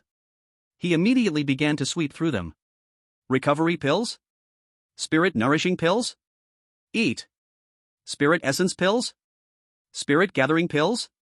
Eat. Explosive blood pills? Fury origin pills? Eat. As long as it was a pill, Junlin didn't care about the effect, he just directly poured them into his mouth. Eat one bottle, smash one bottle, collect one bottle. In just a short moment, various chaotic energies surged within Junlin, making it look like he was about to explode. Even on the floor, there were scattered pills, many of which he accidentally crushed. Boom! Suddenly, with a careless move, Junlin couldn't withstand the effects and exploded loudly. Fortunately, it wasn't a self-explosion, and the power wasn't too great. In an instant, everything returned to normal. Junlin still picked up the ceramic bottles storing the pills, opening them to pour into his mouth. Just as Junlin finished sweeping the first layer and was about to move to the second layer, a young boy peeked in curiously. Elder you, are you in? The boy looked at the chaos in the pill pavilion, immediately widening his eyes, falling into shock. Chapter 76, Luo Jie. You should die. Broken pill bottles, pills scattered all around, seemingly crushed underfoot. The boy looked at this scene and couldn't help but swallow hard. He understood. A big problem had occurred. Although he didn't know why Elder Yu wasn't there, their pill peak would surely become lively soon. Without any hesitation, the boy quickly turned and ran out of the pill pavilion. He had to spread the news immediately. At this moment, Junlin had already arrived at the second floor of the pill pavilion. When he just went upstairs, he saw the boy on the first floor but didn't pay attention to him. After all, he posed no threat to him. Still, he kept sweeping all the pills in sight. However, due to the higher quality of the pills on the second floor, the speed at which the effects made him explode was considerably faster. If someone were to see this scene, they would probably be shocked to lose their teeth. Not to mention, these pills taste really good. Junlin mumbled, casually pouring a bottle of pills into his mouth for a taste. Strawberry flavor. Just that the effect was a bit intense. After eating it, he felt like he was on fire. After being blown up dozens of times by various chaotic pills, Junlin successfully cleared out all the pills on the third floor of the pill pavilion. Whatever he hadn't cleared out was also scattered on the ground. And at this moment, the boy who had just left brought back a crowd of people. They were all disciples of the pill peak. Everyone looked at the messy scene in the pill pavilion, feeling their hearts seize up. Let's be clear. All these pills were their hard work. As disciples of the pill peak, every month, there are fixed targets to meet. These pills are the targets they completed. Now, everything is ruined. They can already imagine that their targets will double or even increase several times each month. They cannot stay in this Dan Peak any longer. Wait, the second and third floors should be okay, right? A trembling disciple of Dan Peak spoke in the crowd. Everyone gasped in shock. Yeah, if the first floor is like this, how could the second and third floors escape? Although everyone had an answer in their hearts, they still wanted to see it with their own eyes. When they arrived at the second floor, the scene before them made them laugh in relief. Their anxieties were put to rest. Should we go to the third floor and check? Let's go, since it's already like this, the third floor can't be much better. Exactly, but speaking of which, the person responsible for all this might be on the third floor, right? Will we get killed if we go up? Many people had begun to give up hope. Although this matter ultimately involved Elder Yu, who oversaw here. But he is an elder. In this matter, they are the ones who are unlucky. Eventually, driven by curiosity, everyone went to the third floor. And then they encountered Junlin head-on. Junlin smiled gently, placing one hand on his chest and bowing slightly to everyone. Welcome, everyone. To show my honor, let me perform a fireworks show for you. In the astonished gazes of the crowd, Junlin swallowed a pill. Then he transformed into a beam of white light. Boom! A violent explosion echoed through Dan Peak. Countless people turned to look. After the explosion, the Dan Pavilion was reduced to ruins. Those Dan Peak disciples who witnessed this display up close were either dead or severely injured. Junlin summoned the Emperor's flag, collecting the souls of several dead Dan Peak disciples into it. As for those who were not completely dead, they could only blame their bad luck. If their vitality were not so strong, wouldn't they have successfully joined the Emperor's flag family? The severely injured crowd on the ground looked up at the swaying Emperor's flag above Junlin. They struggled to utter two words. Demon Cultivator. They did not understand why there was a demon cultivator in the sect. They even less understood why this demon cultivator, clearly self-destructing, still stood before them unharmed. Ah, yes, you are right, I am a demon cultivator. Junlin smiled slightly, retracting the Emperor's flag and walking toward them. He clicked his tongue. Your TNS sect is really disappointing. Not only did you let a demon cultivator infiltrate, but you also let me kill your sect master's disciples and steal your sect's treasury. Now you've even let me destroy the Dan Pavilion of your Dan Peak. Demon cultivator. May you die a terrible death. A disciple of Dan Peak gritted his teeth and glared at Junlin. Junlin's expression darkened. Don't say that, my actions are justified. Just as your righteous cultivators believe that killing demon cultivators is their duty, as a demon cultivator, it is also my duty to kill you.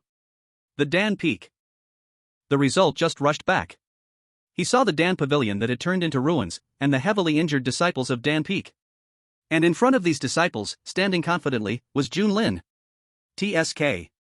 You didn't even figure out the situation before acting. Aren't you afraid of killing the wrong person?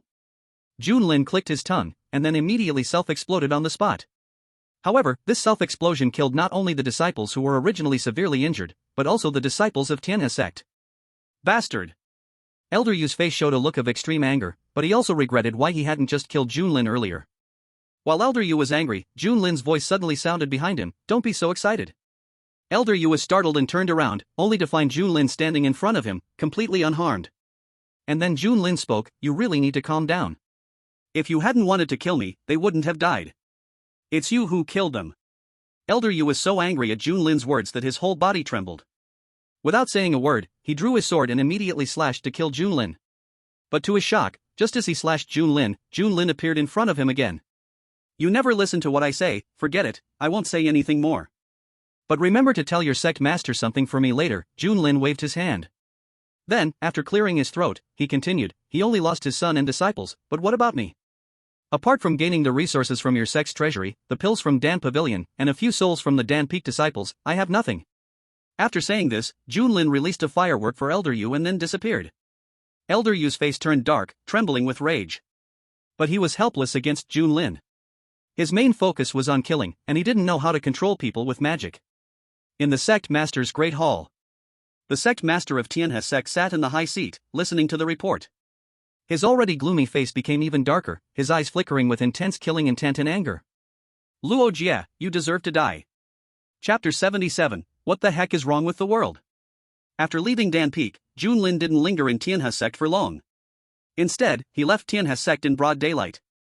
And when leaving, he even slapped the two disciples guarding the gates of Tianhe sect. This time, he had completely offended Tianhe sect. But he didn't care. After all, he wasn't using his real face, and he wasn't using his real name. As for Luo Jia, well, he was already bearing the blame for killing the sect master's son. Adding a few more wouldn't make much of a difference. That guy had a tough life. Junlin lay on the golden lion's back, counting his gains this time. The resources from Tianhe sect's treasury were all at least of grade 5, with all kinds of heaven and earth treasures, spirit weapons, pills, and some special materials. As for the pills he obtained from Dan Pavilion, they were even more diverse, ranging from grade 1 to grade 6. It wasn't an exaggeration to say that he had almost everything. It could be said that for a long time, he wouldn't need to worry about resources. And if there came a day when he did worry about it, he could just go back to Tianhe sect and loot it again. System, mark the nearest towns. Although the matter with Tianhe sect was settled, he had only just left and didn't want to go back right away. Last time when he went back to Woyang sect, Leng Qiuyan had lit the soul lamp for him. As long as the soul lamp wasn't extinguished, Leng Qiuyan and the others shouldn't worry too much about him. Okay. As the system's voice sounded, 3 markers suddenly appeared in front of Junlin. Seeing this, Junlin was confused. What's going on? I asked you to mark the nearest towns, why are you marking 3? Are these 3 the same distance? The one on the left is the closest to you, it's just a regular human town. The one on the right is a town with some problems. The one in the middle is a large town. The system explained. Juntian finally understood. This system is getting smarter and smarter. It knows he is bored. It even specially marked the different problematic towns. Unfortunately, this system cannot enter the Human Emperor banner, otherwise, it would certainly be a VIP position. Juntian raised his eyebrows, glanced at the 3 markers, and ultimately chose the one the system indicated had issues. With the Golden Lion racing at full speed, it only took a few hours to reach the town. Brother Juntian, we are here. Lancière gently shook Juntian, who had fallen asleep on her lap, as the small town came into view. So fast? Juntian sat up and looked down. What came into view was a rather plain small town, or rather, a village. At first glance, there was nothing special about it.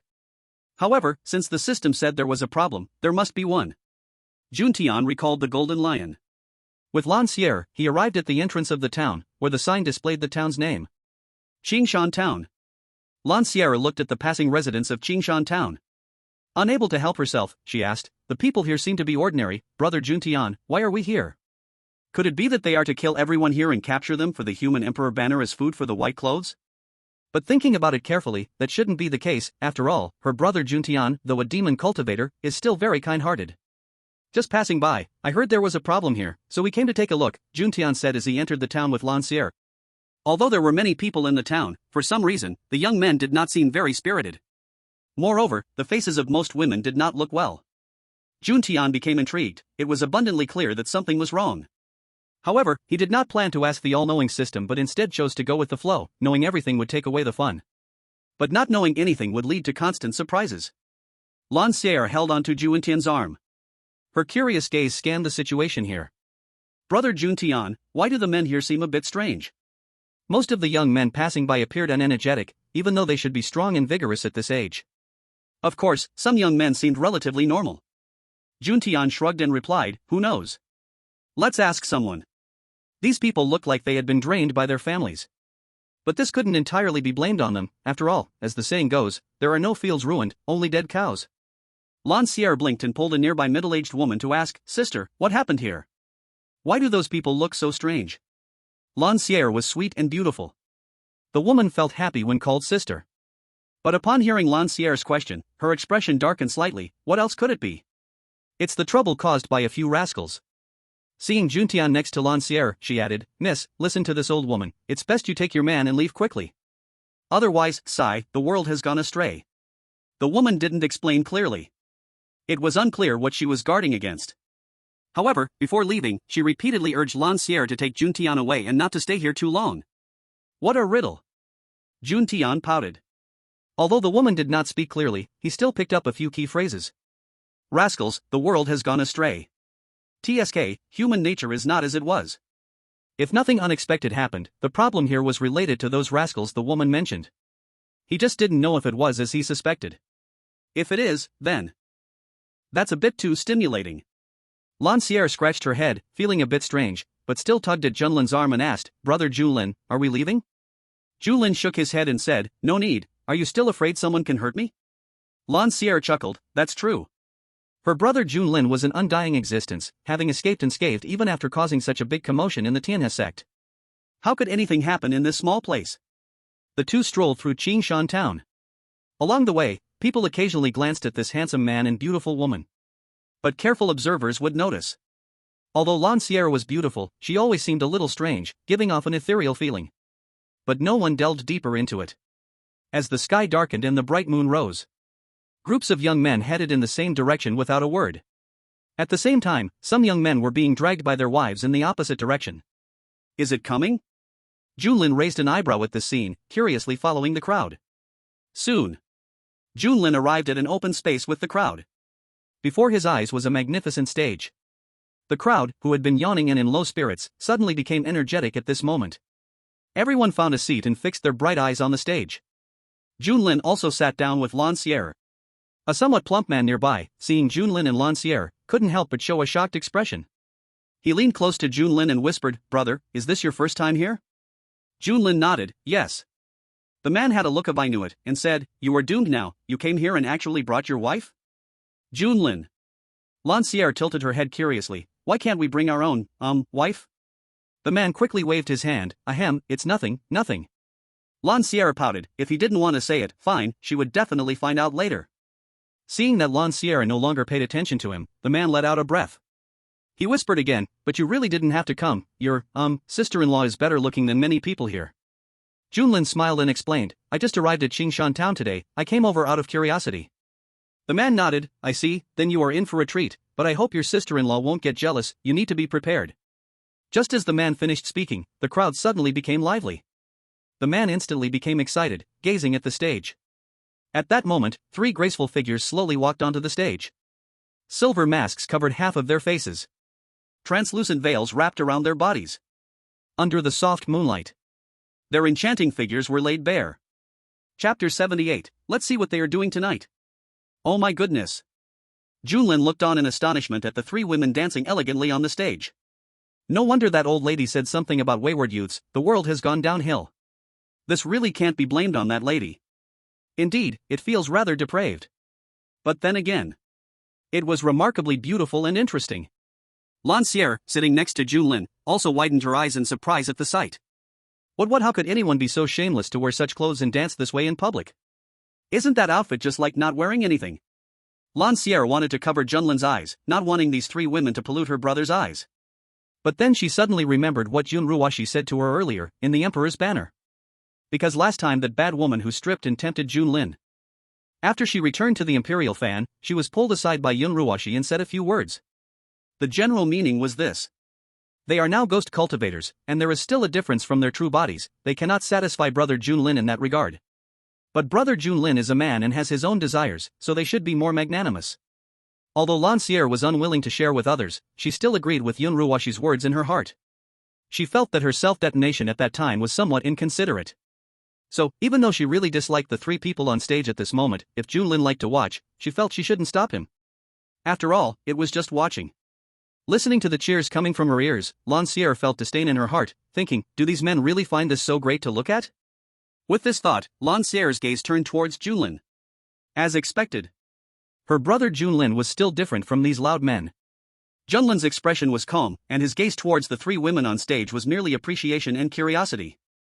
However, speaking of which, if brother Junlin really liked this kind of thing, she wouldn't mind learning a bit. Although she couldn't satisfy him in that aspect, she could make it up in other ways. Junlin was unaware of what Lancière was thinking. At this moment, he found the three women on stage somewhat boring. As a time traveler, his tastes had already been spoiled before he crossed over. He was only surprised that there were such cool outfits and open dances in this world. But to be honest, the dance, while quite open, was not that impressive. It seemed worse than. Just as Junlin was feeling a bit bored and contemplating whether to leave, a man beside him couldn't help but speak up. Bro, are you watching this? Your wife isn't even jealous? She didn't make a fuss, this does not meet my expectations for psychology. Junlin glanced at Lancière, who was completely focused on the dance, and couldn't help but laugh. I think she likes watching this more than I do. The man was momentarily stunned and then realized that Lancière was actually even more serious than he was, leaving him a bit bewildered. This isn't right, these women shouldn't have such an effect on their wives, who should call out about moral decay and the decline of society as soon as they see the three. The man felt a bit envious of Junlin. Why couldn't his wife be so understanding? Oh, it turns out he didn't have a wife. Then, it's fine. The man's gaze turned back to the stage. He said, actually, after watching a lot, I'm a bit tired of it too, it's just that I've never been chosen, so I'm unwilling. Oh? Junlin raised an eyebrow, what do you mean? The man licked his lips and said, these three beauties choose a few men to spend the night with after every night's dance, usually 3, but sometimes they pick more. It's just a pity that I've come here every day and have never been chosen. As he spoke, the man felt somewhat down. Most people who come here had been chosen at least once, but the sad thing was that he was not among this majority. I can't believe this. Junlin nearly couldn't hold back his laughter. Wow, so there was this happening. No wonder everyone here looked somewhat drained. As for why this guy wasn't chosen, Junlin thought it might have to do with his figure and looks. But with what this guy said, Junlin didn't want to leave just yet. For no other reason than that he also wanted to be picked. That feeling must be amazing. Moreover, he still hadn't figured out exactly what these three women were. They looked like ordinary people. But that absolutely didn't make sense. Where would ordinary women perform such tricks? I hope to be chosen this time, so that I can observe everything up close. The dance of the three women continued in fits and starts for more than an hour. And as the three women stopped dancing, the crowd immediately fell silent, all breathing heavily while looking at the three on stage. They knew that something big was about to happen. Among the three women, the one in the middle covered her mouth and chuckled, today's dance has ended, so what should we do next? I'm sure everyone knows, right? As she spoke, the woman playfully winked. Her voice was sweet, filled with allure, making people's imaginations run wild. This drew cheers from the crowd. Seeing this, the woman smiled lightly, then I will announce today's selected number. As her words fell, the scene instantly fell into silence again. Everyone looked at their seats. Each seat had a number, and when the woman spoke a number, that numbered seat would be selected. Junlin also glanced at his position. 97. Clearly, the three women on stage knew which person corresponded to which number. So, essentially, it was just about who they had their eyes on, that person would be chosen. 76. The woman on stage announced her chosen number. It was an ordinary-looking but sturdy man, who seemed full of spirit, likely chosen for the first time today. The sturdy man was ecstatic, as he never expected to be chosen on his first secret visit. This trip was definitely worth it. At the same time, the second woman on stage also stepped forward, playfully smiling at the crowd. I choose 97. Eh? Lancière immediately widened her eyes, looking at Junlin's seat, which was indeed 97. Junlin remained calm and was not surprised by this. No way, that's just how the main character is, they are always the most eye-catching one in the crowd. No. Junlin, listen to me, this isn't right. Lancière exclaimed anxiously, this really won't do. Even if you have to find someone, it should be someone new. A woman who doesn't know how many men she's been with in a day can't tarnish my Junlin's purity. Junlin was a bit speechless, gently tapping Lancière's head. Girl, is this the kind of person I am in your heart? Lancière held her head, looking aggrieved. Junlin softly said, don't worry, they aren't as pretty as you, how could I possibly like them? The crowd, who had initially envied Junlin, felt a bit speechless hearing this. Though you spoke the truth, couldn't you keep it to yourself? Besides, have the guts to not enter someone else's room tonight. Have the guts to give up your spot. As the crowd envied, hated, and felt bitter, Junlin suddenly patted the chubby man beside him on the shoulder, saying, this opportunity was given to you, do you want it? The man was startled, looking at Junlin in disbelief. Such good fortune was actually offered to him. But then he thought carefully, after all, the woman was watching nearby. The man was then excited, shaking Junlin's hand, repeatedly thanking, thank you, brother. Thank you. I'll remember this favor, if you ever need anything, I'll be there. Junlin's lips twitched, no need, I just think you're a good guy, working so hard, you deserve to be picked at least once. The man was so moved that he almost started crying. As the three women each turned over 2 cards, those who were not chosen regretfully left.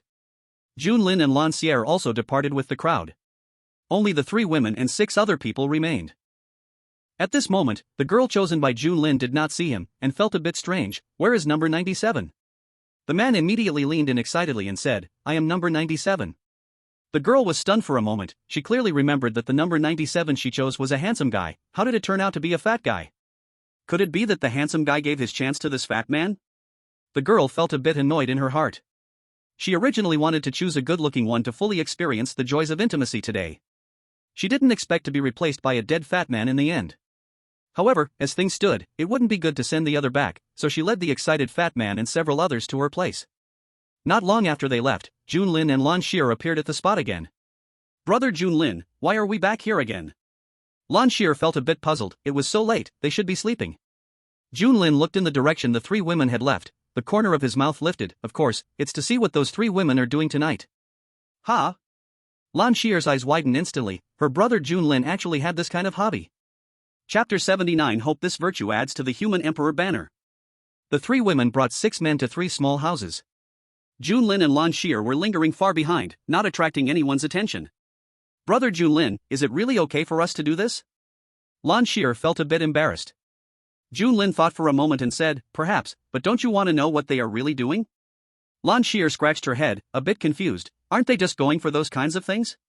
Of course, she was curious about that kind of thing and wanted to try it. But she wanted to do that with Junlin, not watch others do it. Junlin raised the corner of his mouth. That's not necessarily the case. What do you think those 3 women are? Those 3, oh. So that's how it is. Lan Xir was first stunned, then suddenly enlightened. She hadn't thought about it in detail before. Now, upon careful consideration, she could feel the oddity of it. These 3 women danced on that stage every day in such revealing clothes, and even kept those men overnight, without needing a single penny. It was obvious that something was wrong. Lan Xir instantly felt she had figured everything out. But to do such things? Lan Xir tapped her lips thoughtfully with a finger. Soon, she thought of a sect with a not-so-good reputation, yet many people were eager to join it. The Pleasure Sect. Thinking of this, Lan Xir was astonished, her mouth wide open. Are these 3 people disciples of the Pleasure Sect?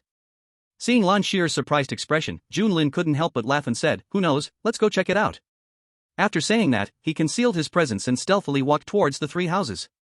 Lan Xir nervously followed behind Junlin, not daring to make a sound. Soon, Junlin brought Lan Xir to the window of one of the houses. As they approached, they could hear the heavy breathing of men coming from inside the room, and there were 2 distinct voices. But there were only the sounds of men gasping. Junlin and Lan Xir exchanged glances, Lan Xir's eyes showing confusion. This was not quite what she imagined. Junlin didn't care too much. Seeing the window was sealed with oiled paper, he carefully made a hole in the window and looked inside. Although it made a bit of noise, the 2 men's breathing noises were also quite loud. However, the scene inside was not what Junlin wanted to see. Because at that moment, the 2 men were lying on the bed, but were fully clothed. Their eyes tightly closed, yet they were gasping heavily, their faces revealing a blissful expression. The woman who brought back the 2 men was currently sitting to the side, slightly parted her lips, sucking the essence from the 2 men. Junlin pouted. It was indeed evil spirits. At first glance, these 3 women seemed just like ordinary people. Junlin originally thought they were either demonic cultivators or disciples of the Huanhe sect, as Lan Xir had said. But then he thought again. If they were demonic cultivators, the people here would have long been kept as livestock. How could they still be leisurely dancing for these people every day? Moreover, demonic cultivators generally wouldn't engage in sustainable practices. They normally just kill everything on the first day and look for new victims on the next. As for the Huanhe sect disciples, the odds were even lower. The higher the cultivation level, the more beneficial the dual cultivation would be for both sides. They could easily find their brothers and sisters within the sect for dual cultivation, without needing to seek out these mortals who were of no benefit to their training. So, upon careful consideration, the likelihood of them being evil spirits was much greater. These evil spirits drained the essence from these mortals daily, using it for their cultivation and to hide their own evil aura. And these 3 women were quite clever, understanding sustainable development. So they didn't drain everything at once but instead selected a few men with abundant essence each time. Lan Xir, seeing Junlin stare for so long with no reaction, couldn't help but feel curious. Was he entranced? But she hadn't heard a woman's voice for a long time. Lan Xir gently tugged at Junlin's hand. Junlin turned around and saw the worried look in Lan Xir's eyes, and couldn't help but chuckle. What's wrong? Hearing Junlin speak, Lan Xir was instantly taken aback. Weren't they there to spy? How could he say something? Who? Suddenly, a woman's voice came from inside the room. However, Junlin was even less courteous. A long sword appeared out of nowhere, and in an instant, it had already charged into the room, pinning the woman to the ground. These 3 evil spirits were not very strong, otherwise, they would not have come to seduce the ordinary residents of this small town. However, Junlin made quite a commotion. The other 2 evil spirit women, who were also sucking essence in their rooms, realized something had happened upon hearing the noise outside and rushed out immediately. As a result, they each ran into a long sword. In just one encounter, Junlin had dealt with the 3 evil spirit women. As for the men brought by the 3 women, they were still engrossed in the illusions woven by these evil spirits and couldn't extricate themselves. It seemed to be a beautiful dream. Junlin clapped his hands and said, boring, I thought there would be something special here, let's go. Just 3 little evil spirits after all, they truly disappointed him. But doing good deeds every day. Today, he had eliminated these 3 evil spirits for the residents of Qingshan town, which he thought was a great merit. He hoped this merit would add to his human emperor banner. Riding the golden lion, Junling flew toward the town farthest from his system marker. 3 days later. Junling stood at the front of the city, looking at the grandiose city walls, unable to help but feel a little surprised. Where had he run to? Whether it was before in Moyang City or Qingshao City, neither was anywhere near as grand as this place. System, what place is this? Qingwan Holy City, the capital of the Qingwan Empire. Listening to the system's explanation, Junling understood. So he had run to the capital, no wonder it was so high-end and grand. He was somewhat familiar with the Qingwan Empire. There were 2 empires in the eastern region. Apart from the Qingwan Empire, there was also the Qishao Empire. Moreover, from what he knew, the 2 empires seemed to have been in constant conflict, both wanting to swallow each other. Of course. Junling only knew the general situation, and the specific details were still unclear to him. After all, that kind of thing had nothing to do with him. But if one day he was lucky to be able to participate in the action against the fall of an empire, that is naturally a given. Inside the holy city of Qingwan. Before one's eyes, there are numerous cultivators. To say that the 3 realms walk everywhere and that the 4 realms are as common as dogs would not be an exaggeration. After all, this is the capital of a nation, so it's normal for it to be prosperous. Junlin held a candied hawthorn stick in his hand. Muttering with some boredom, he said, "It's really lively here, but in the capital of a nation, it seems not so easy to stir up trouble, right?" He didn't even dare to let Lan Sierra come out to accompany him. After all, in a place like this, who knows if an old man selling snacks by the roadside is a hidden master of the 7th or even 8th realm? For such a strong person to take out Lan Sierra would be a matter of a blink of an eye, he simply could not protect her. Just as Junlin was considering whether to leave, he noticed a crowd gathered ahead, apparently doing something. Out of curiosity, Junlin walked over and saw a royal edict posted on the wall. There was a light blue halo surrounding it, occasionally showing a faint blue bird shadow. Chapter 80. Do you think you're worthy? Oh, it's a royal edict, I thought it was something else. Junlin pouted, finding it uninteresting. But just as he turned to leave, he turned back to look at the royal edict. What would happen if he tore this thing down? By the way, would randomly tearing down a royal edict lead to the destruction of 9 clans? Junlin pondered, if he were to be a bit more tough and say something like, what would it matter if 9 clans are destroyed? Would that bring trouble to his master and senior sister? Or would it lead to a conflict between Wuiyang sect and Qingwan Empire? One is one of the 2 great empires of the eastern region. The other is the strongest martial arts sect in the eastern region. If a fight broke out, it would definitely be a grand scene. But thinking carefully, after all, Wuiyang sect is his small home, it's not very suitable for such matters. If possible, it would be better to let Tianhe sect have a go at Qingwan Empire instead. Speaking of which, this royal edict has been here for almost 3 months, why hasn't anyone taken it down? Someone in the crowd wondered, and soon someone explained. Are you kidding? Who would dare to take it down at this time, knowing that the new emperor has just ascended the throne? Isn't this exactly the right time? Taking this opportunity, maybe one could gain the new emperor's attention. That's ridiculous, gambling your life? There are plenty of people unhappy with the new emperor. If you don't have some strength, better not seek death. You can't say such things lightly, you can lose your head over it. I think what has been said is already very tactful. I think you're the one who could lose your head. Maybe tomorrow you'll find yourself home, stabbed with several swords, and ruled a suicide. Oh, come on, that can't be true. In the crowd, there was a lot of chaos, everyone discussing the royal edict before them, yet not a single person dared to take it down. Junlin squeezed in to take a look at the content of the royal edict. Well, there was nothing much on it. Only 2 words.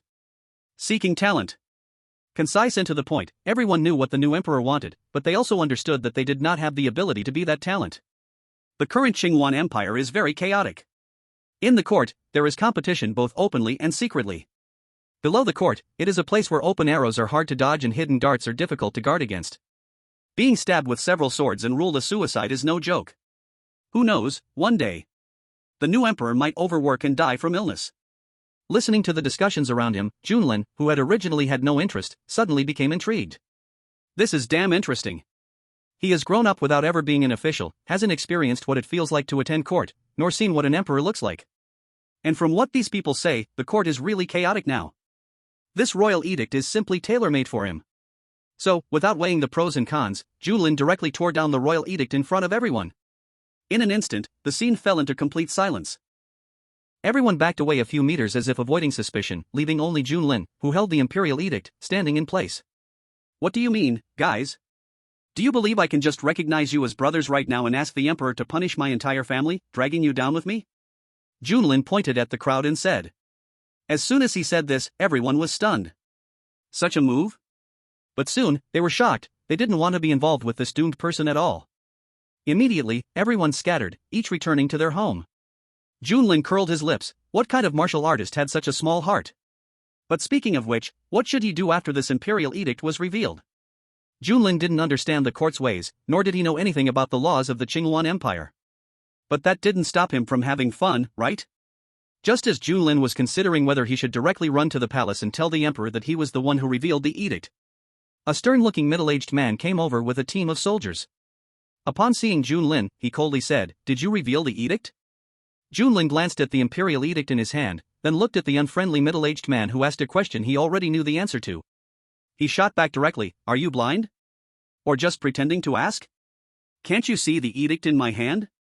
The middle-aged man snorted, "You've got some guts, since you revealed the edict, come with me." After saying this, the middle-aged man turned to leave.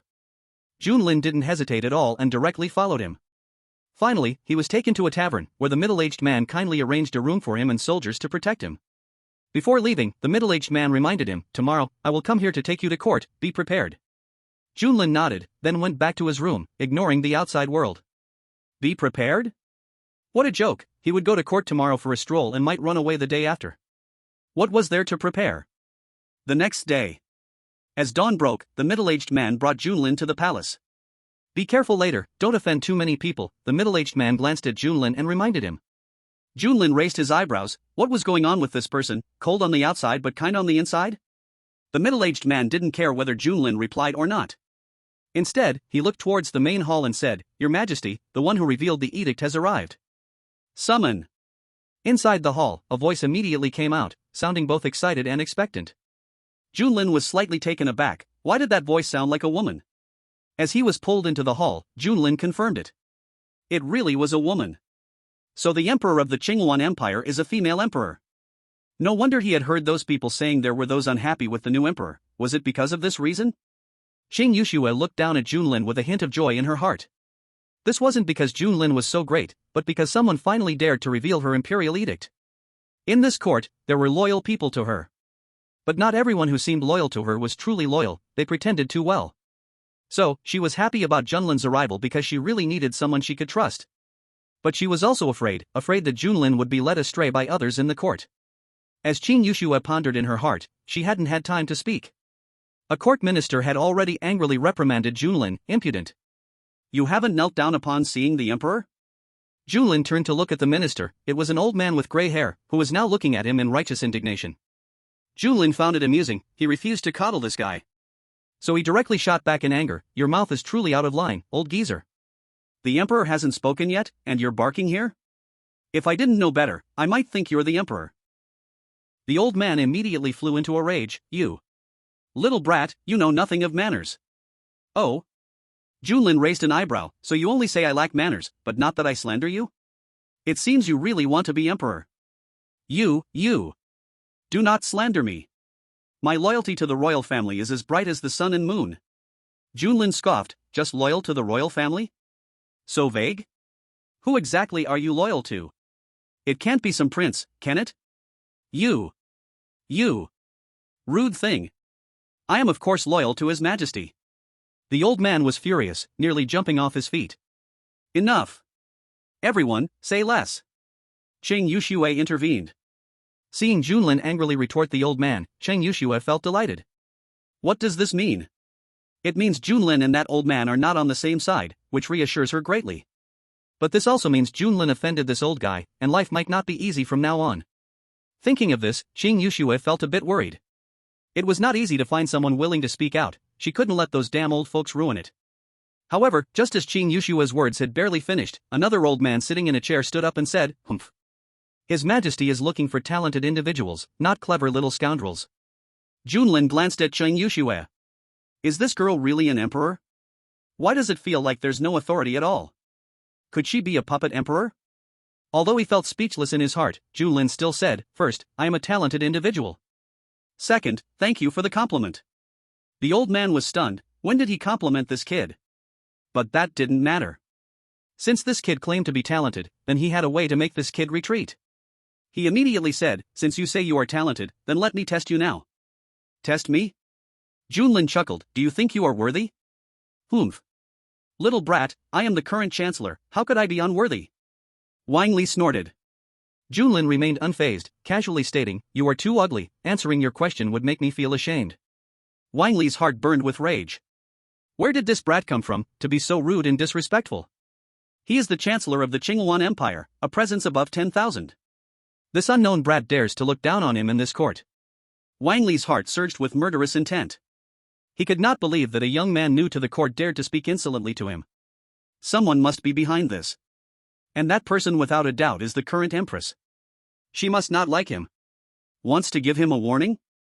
He could understand her intentions, but he didn't like it at all. So, Wang Li said to Qing Yuxue, Your Majesty, this boy is nothing but an arrogant individual, who only knows how to boast, he is certainly not a talented person. As soon as Wang Li's words fell, several people in the court echoed him. The chancellor speaks truly. This scoundrel removes the imperial decree, yet has no talent, this is treason against the emperor and should be executed as an example. I second that. I second that. Seeing several people below echoing, eager to put Junlin to death, Qing Yuxue felt incredibly annoyed. She certainly knew what these people were thinking. But she also understood that she absolutely could not let these people get their way, even if Junlin was not a talented individual, she had to protect him. Only in this way could more people be willing to trust her and be loyal to her in the future. Thinking this, Qing Yuxue was about to speak up to help Junlin out of trouble. But Junlin spoke up before her, what do you mean by this? Why is it that as soon as this dog chancellor speaks, you all follow like lapdogs? Let me think, what do we call this? Forming cliques for personal gain, right? What is this crime again? Shouldn't it be a death penalty? Junlin asked this very sincerely, as he really did not know how the laws of the Qinghuan Empire worked. However, those being questioned by Junlin were now hopping mad. How can this brat pin such terrifying accusations on every single sentence? You reckless fool, how dare you slander us out of thin air? We only think the Prime Minister is right. You, a petty man who only knows how to talk back, are you not deceiving the emperor? In an instant, everyone in the court affected by Junlin began to criticize him. But as he heard their shouts of condemnation, Junlin lazily cleaned his ears. Alright, now I know you guys are not colluding together, okay? But just now, the emperor didn't even speak, so why are you barking like dogs? Trying to teach the emperor how to handle things? This should be considered a palace coup, right? We are offering advice. Junling nodded, yeah, but a group of people forcing the emperor to do something he doesn't want to do, isn't that a palace coup? You. I disdain to argue with such a confused brat like you. A court minister angrily flicked his sleeve and closed his eyes to meditate. Your Majesty, you have seen this. This is just an ignorant young boy who should be punished for deceiving the emperor, Wan Li said. Qing Yuxue sighed deeply in her heart. Although she felt good hearing Junling fight back against these people, even an emperor can be powerless. What's more, she was just an emperor without real power. If possible, she wouldn't even want to be this emperor. But no matter what, she had to protect Junling today, for both Junling and herself. However, just as Qing Yuxue opened her mouth, before she could make a sound, Junling had already picked up the conversation. What do you mean I don't understand etiquette? I have great respect for your Majesty, it's just that you are not worthy. Junling shrugged. Then he continued, in everything, look for your own reasons. Have you worked hard over the years? Have you done any good deeds? Have you been honest in your official duties? Have you followed the emperor's heart? Wang Li felt gloomy. So these words were what the emperor wanted to say to him through Junling? Wanting him to be loyal to her? Wang Li ignored Junling and continued, I hope your Majesty will order the execution of this scoundrel and not let such small men run rampant in the court. Seeing this, Junling waved his hand and said, Alright, don't you just think I have no talent? Didn't you just want to set a test? I'm giving you that chance now, okay? This old man is really boring, only knowing how to seek his death. And he still doesn't know what this female emperor is thinking, staying silent until now, feeling nothing like an emperor. This emperor would be better off letting Lan Sierra take her place than this girl. Wang Li frowned. In his heart, Junling and Qing Yuxue were one entity, killing Junling was simply to tell Qing Yuxue to behave. So right now, when Junling suddenly suggested that he test himself, in Wan Li's view, it was just a desperate struggle, as he felt he would become a discarded piece. Let this brat die clearly then. After thinking, Wang Li said, since that's the case, let me ask a simple question. After our victory against the Qishao Empire, we captured a huge number of prisoners. Your Majesty asks you to direct them to work, but they not only refuse your orders but also cause trouble. What will you do? Causing trouble? Junling raised an eyebrow, then shook his head. If I were there, they wouldn't even get the chance to cause trouble. Oh? Why do you say that? Wang Li was somewhat surprised. Could this kid really have a solution? Before letting them work, I would establish rewards and punishments. Those who do poorly would be directly killed and made into jerky. For those who do well, I would reward them. As for those causing trouble, I think they wouldn't want to become jerky. Junling said nonchalantly. Of course, he didn't understand management, but that didn't stop him from making things up. After all, whether good or bad, isn't it up to the emperor to decide? And the main thing is, he felt there was nothing wrong with what he said. Wang Li pondered for a while. Although he was unwilling to admit it, this slightly cruel method. Indeed, it is possible to avoid trouble from certain people to some extent. After all, doing well comes with rewards. If that's the case, why not aim for the reward, instead of seeking death? Thinking this way, Wang Li couldn't help but ask, if that's the case, what kind of reward do you plan to give them? A reward? Junlin suddenly flashed a playful smile. Seeing this smile, Wang Li was immediately startled. You're not planning to cut the reward, are you? That will only trigger an even more intense rebellion. Junlin's smile faded. You're being a bit excessive. When did I say I wouldn't give a reward? Wang Li was speechless. The way Junlin looked just now, it didn't seem like a good person would reward anyone. But still, he asked, so, what kind of reward are you planning to give? Junlin spread his hands and said, didn't I just say it? Of course, I'm rewarding them with dried meat. Reward them with dried meat. This sentence directly stunned everyone in the court, including Qing Yuxue. It was somewhat inhumane. This was practically something a demon cultivator would do. No, wait. Even demon cultivators weren't born like this. Wang Li's gaze towards Junlin changed as well. He originally thought Junlin was Qing Yushue's person, but now he began to doubt it. With someone like this, could Qing Yuxue really control them? He began to doubt it in his heart. If Junlin were to sit in his place, would the people in the court only be dried meat in Junlin's eyes? Looking at Junlin's calm smile, Wang Li couldn't help but shudder. This person must die. So vicious. This person must not remain in the court. They must be eradicated early, before it's too late. Without hesitation, Wang Li immediately said to Qing Yuxue, Your Majesty, this person harbors malicious thoughts and has the style of a demon cultivator. Keeping him in the court is a disaster. Qing Yuxue paused and glanced at Junlin. But she found that Junlin still had a faint smile on his face, clearly indifferent to everything. Yet, Qing Yuxue had a feeling. It seemed that if she dared to say something bad about this person, he would throw in the towel and run away. Although it was just a feeling, Qing Yuxue still decided to be cautious. She said, although this method, might be a bit unkind, it's still a good idea. As for the so-called disaster that Lord Wang mentioned, it's somewhat an exaggeration. Seeing this, Wang Li didn't continue speaking. Clearly, Qing Yuxue had made up her mind to protect Junlin. Junlin raised an eyebrow and looked at Qing Yuxue with a look of more appreciation. Very nice, she knew how to keep up with the times. But even with someone as abstract as himself to protect, this female emperor really had no one useful around. But then again, since they were working so hard to protect him, if he didn't deal with these old bastards, wouldn't he be letting them down? Thinking this, Junlin's gaze fell on Wang Li's seat.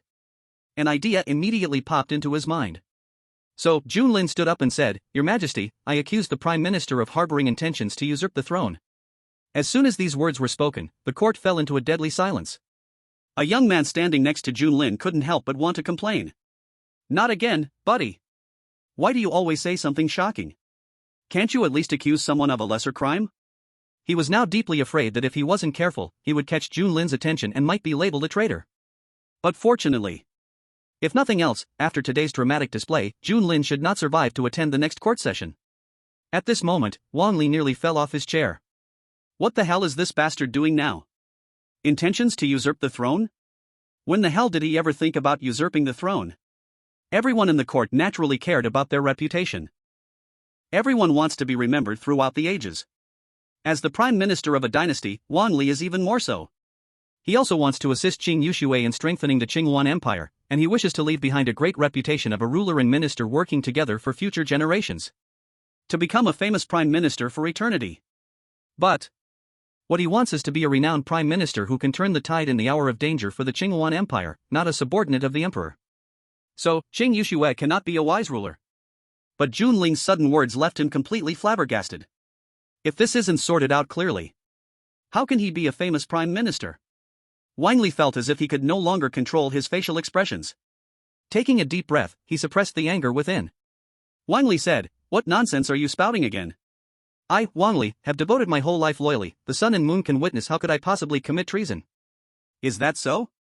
Then why is everyone standing while you are sitting?" Junling looked puzzled. "Is there a problem with me sitting?" Wang Li gritted his teeth in anger, wondering what this kid was up to now. Junling explained, "Look, your majesty is sitting, and you are also sitting. Doesn't that mean you are on equal footing with his majesty? As a subject, how can you stand on equal ground with the emperor?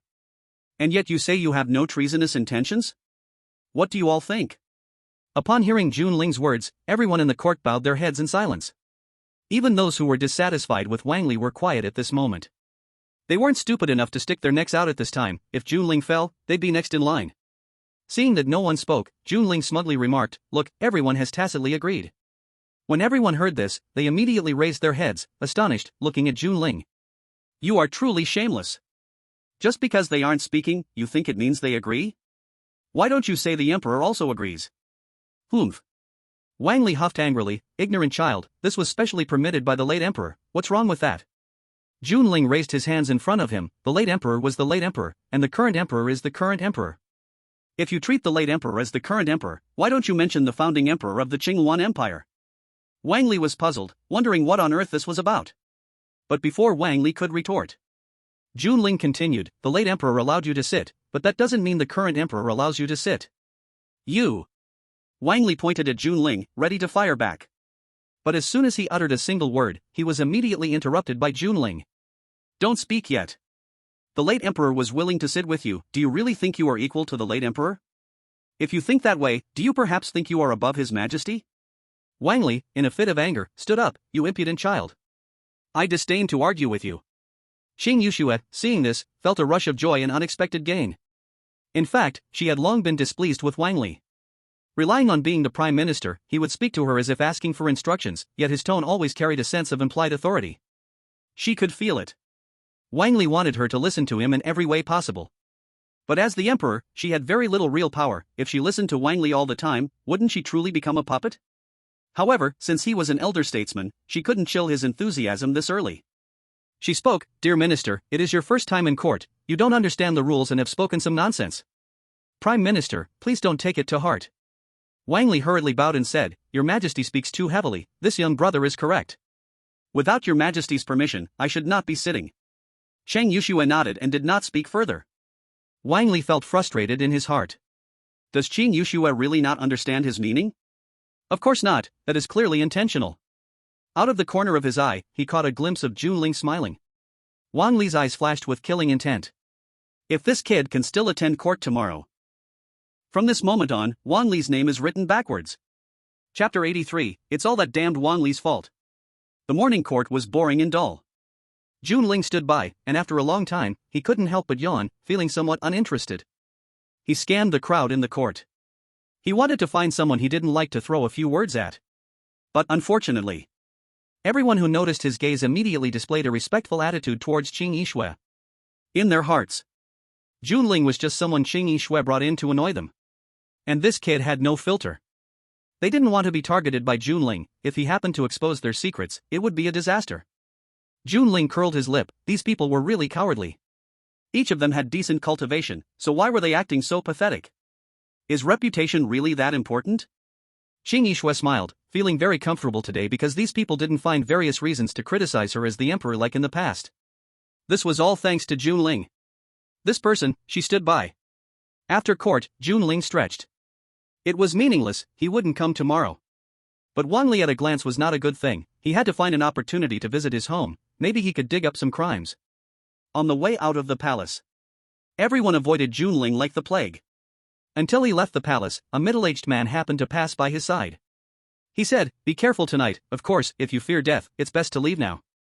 "Who are you?" Junling glanced at the man beside him, curious. Ji Bo Da. As Jibo De replied, he looked Junling up and down. You have some courage, I hope to see you in court tomorrow. With that, Jibo De left. Junling was surprised, this name sounded a bit familiar. Isn't this the father of his good brother Jibo Chang? Speaking of which, does this family actually carry the surname Jibo? Watching Jibo Da's departing figure, Junling pondered, if he truly was Jibo Chang's father, he should give some face. He couldn't go back to Wuyang's sect and tell Jibo Chang, I killed your dad, right? However, what Jibo De said indeed made Junling think of something. Today he had a furious confrontation with the current prime minister. If nothing unexpected happened, tonight he might be stabbed to death and ruled a suicide. But that didn't matter. Junling didn't take it to heart and strolled through the holy city of Qinghuan. As the capital of the Qinghuan Empire, the prosperity of holy city Qinghuan goes without saying. Young women in all shapes and sizes dazzled Junling's eyes. Get out of the way. Everyone make way for me. Suddenly, a female voice rang out in the street. Junling looked over. What came into view was a youthful and beautiful girl rampaging on the back of a giant lion. Many low-level warriors were directly knocked away. This scene of unruly dominance left Junling stunned. Of course, the girl's dazzling long legs also made Junling secretly nod in approval. Not bad. But in comparison, they were 3 points less than Sister Yu's legs. Who is this person? So arrogant, is no one going to manage this? A woman who nearly got hit couldn't help but say. Looking again at those low-level warriors who were hit, the lucky ones only had broken bones, while the unlucky ones nearly died on the spot. Someone couldn't help but speak up. Who would dare to manage? She is the Prime Minister's little daughter, very favored, we can't afford to offend her. Someone next to her helplessly said, just consider it bad luck, but the Prime Minister is really nice, he should give them some compensation. Listening to the conversations around him, Junling couldn't help but raise his eyebrows. Didn't expect that old Wang Li, even at this age, could still have children. He really was like fine wine, getting better with age. After wandering around the holy city of Qinghuan for a day. As night fell, Junling casually found an inn and opened a room. Actually, he initially wanted to trouble Wang Li, but after thinking, this wasn't the right time. He had to wait until tomorrow when Wang Li went to court to sneak into his home. Night fell. The already troubled holy city of Qinghuan was even more restless tonight. A woman in black hid her figure, concealing herself near the inn where Junlin was staying, observing vigilantly. Not long after, several shadows quietly approached from all directions. The target was the inn where Junlin was located. The woman in black was shocked, thinking, why are there so many people? This was not what they had expected. Could it be that this kid caused trouble after leaving the court again? The woman in black gritted her teeth but still rushed out to intercept those attacking Junlin. No matter what, she had to protect Junlin. Along with the woman in black, several other figures also rushed out. In an instant, a massive fight broke out above the inn. The noise was so great. It attracted the curiosity of many people in the holy city of Qinghuan. But when they noticed that the noise was a bit excessive, some lower-skilled people suppressed their curiosity. At this moment, Junlin in the inn was cultivating, solidifying his own strength. Earlier, he had consumed too many pills in the pill pavilion of Tianhe's sect. And there were various types, it was a mess. As a result, with the pills piled on top of each other, he accidentally pushed himself to the peak of the fourth realm. So now he was preparing to solidify his cultivation, and then consume more pills scavenged from Tianhe's sect, striving for an early breakthrough to the fifth realm. The commotion outside the inn naturally did not escape Junlin's ears. But Junlin just took a glance and ignored it. Just a group of experts fighting, it had nothing to do with him. After they were both injured, he would just go over and pick up the spoils of war. But before Junlin could pick up the spoils, a gigantic handprint suddenly descended from the sky, directly turning the inn into ruins. What the hell? What happened? Junlin crawled out of the ruins. Looking at the destroyed inn, he felt some pity. These people were going too far. After all, there were innocent people in this inn. Fortunately, he had the human emperor flag, which could give them a second chance at life. Just as Junlin was about to summon the human emperor flag, to collect the souls of those who had been crushed to death in the inn, a figure suddenly rushed in front of him. Meeting Junlin's gaze for a moment, the long knife in hand swung down without hesitation. Boom! In an instant, the already ruined inn became even more of a ruin. The previously lucky ones who had not been killed were now completely dead. This scene not only shocked those who came to kill Junlin but also shocked those who came to protect him. How did it just self-destruct? Those attacking Junlin couldn't help but laugh, immediately turning to flee. But the ones protecting Junlin felt complex emotions. They never expected Junlin to self-destruct just like that. The woman in black bit her lip, she was about to arrive. If only Junlin had self-destructed a moment later or moved slightly, she was confident she could have saved him. But unfortunately, it was too late to say anything now. The woman in black concealed her figure and left the place. And after everyone left, Junlin suddenly appeared on top of the ruins of the inn. The people protecting me should have been sent by the Empress, so those attacking me. It must be that damned Wang Li's doing. Didn't I just say a couple of words to him in the hall? He sent so many people to kill me. This old fool is way too petty. I have the path to death. Thinking this, Junlin quietly summoned the human emperor flag. After gathering the souls of this place, he directly committed suicide and had the system mark the location of the Prime Minister's residence. Chapter 84, Very Smooth. The next day, at dawn, Junlin found the location of the Prime Minister's residence early, but he did not raid it at night. Instead, he chose to wait. A head-on confrontation is not favorable. Letting it run wild is unacceptable. Only by sneaking in can it be exciting. Junlin's lips curved upward as he walked among the crowd, having disguised himself, plus using the breath-holding secret method he got from Changyan. Now, even if Ling Qiuyan was holding his face to look, she might not recognize him. After Wang Li, with a beaming face, went to the morning court, Junlin quietly crept to the side of the Prime Minister's residence. Then, as soon as he peered in, he saw a girl holding a whip fiercely lashing at a woman who was already covered in wounds. The woman's mouth was bound with a cloth. Even in immense pain, she could only let out muffled whimpers. The girl kept hitting while scolding, daring to speak ill of me behind my back. See if I won't beat you to death today. Junlin immediately recognized this girl. She was the one who rode a tiger through the streets yesterday, the daughter of that old lord, Wang Li. One could say fortune favors the bold. To meet her here was no effort at all. This encounter meant what? It meant they were destined. Therefore, Junlin directly leaped over the wall. At this moment, Wang Lingling was still loudly scolding the servant in front of her, completely unaware of the impending danger. Suddenly, she felt a heavy blow to the back of her head. Then everything went black. She fell directly to the ground. The woman being whipped by Wang Lingling widened her eyes in shock, but since her mouth was sealed, she couldn't speak. Junlin carried the unconscious Wang Lingling on his shoulder. He glanced at the battered woman and asked, "Are you okay? Do you want me to take you away?" The woman nodded repeatedly. If it weren't for Junlin, she would have died here today. But with Junlin taking Wang Lingling away, she knew she couldn't be uninvolved. If she didn't leave, she'd still face death here. Seeing this, Junlin nodded. He walked into a nearby room, found a rope and a big box, and stuffed Wang Lingling inside. Then he carried the woman on his shoulder and directly flipped out of the Prime Minister's residence. Only the Prime Minister's residence still lived up to its name. Usually, no one dared to make trouble here, so the security measures were quite poor, which greatly facilitated Junlin. In fact, Junlin originally intended to kidnap Wang Li's young wife. But who knew he directly met Wang Lingling? This was unavoidable, it was fate's indication. On the way, everyone looked at Junlin, who was carrying a battered woman in one hand and dragging a huge box in the other. They all felt a bit strange. What is he doing? Is he on the run? No one cared whose daughter Junlin was carrying because she was just an ordinary person. And ordinary people have the least rights in this world. Junlin quickly ran out of Qingxiao Holy City. Then he placed the woman he was carrying down and tore off the cloth that bound her mouth, feeding her a healing pill. The woman saw her visible injuries begin to heal before her eyes. Tears of gratitude filled her eyes as she knelt down to Junlin, saying, "Young master, your life-saving grace is unforgettable." She didn't say anything like offering herself in return. Because she knew she wasn't worthy, and since Junlin had kidnapped a young lady from the Prime Minister's residence, she didn't dare follow him. Junlin waved his hand. "All right, I'll send you here. From now on, think of your own way." After saying this, Junlin picked up the box hiding Wang Lingling and flew off into the distance. Another day of doing good deeds. Merit +1. After leaving Qingwan Holy City, Junlin flew at top speed and arrived at a mountain range closest to the holy city of Qingwan. On the way, there was a slight noise coming from the box. Junlin opened the box, and under Wang Lingling's shocked and furious gaze, he took out a rope and forcefully tied her up. The tying method was called turtle shell binding. This method not only had excellent restraining effect, but also fully showed the figure of the bound person. Looking at his masterpiece, Junlin nodded in satisfaction. Then, in front of Wang Lingling, he started digging a pit. Wang Lingling shouted in panic, What are you doing?"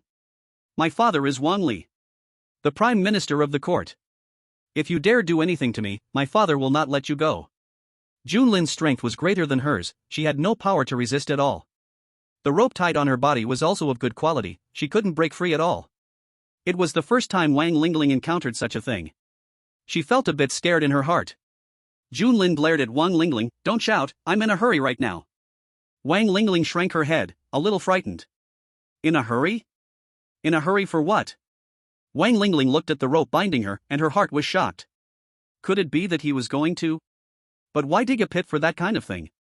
Under Wang Lingling's curious gaze, Junlin dug out a basement, then directly threw her into it. He even casually fed her a spirit scattering pill.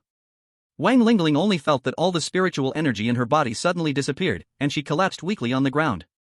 Seeing this, Junlin clapped his hands and said, "Alright, you stay here obediently, I'm going back to find your father for trouble now." Mainly, he kidnapped Wang Lingling just on a whim. He hadn't thought about how to arrange things, and it felt a bit wasteful to just kill her and drag her into the human emperor banner.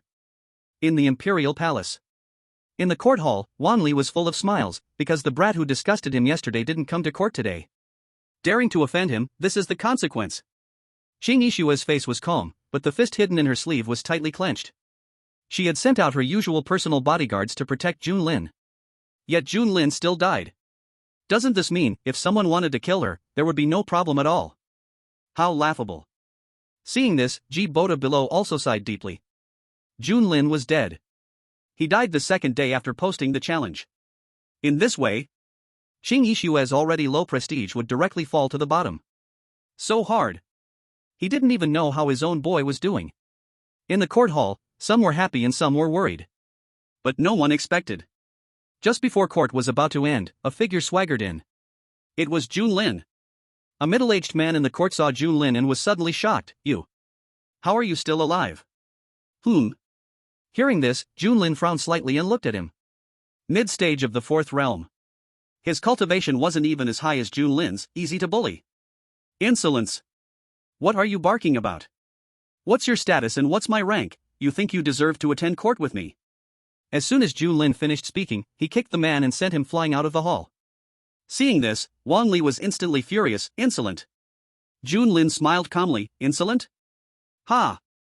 I haven't even told you the more insolent part yet. As he spoke, Junlin walked up to Wang Li, reached out and put his arm around Wang Li's shoulder. He whispered, "What's wrong? Surprised I'm still alive? Want to know why I'm alive but only showed up just now?" Hearing this, Wang Li was shocked and had a bad feeling. Junlin grinned, "Let me tell you, while you were in court, I visited your prime minister's residence. Guess who I met?" Wang Li's eyes instantly widened. Junlin continued, "I met your daughter, a very cute little girl, she was very moist." Chapter 85, From 100 Herbs Garden to Sanwei Study Room.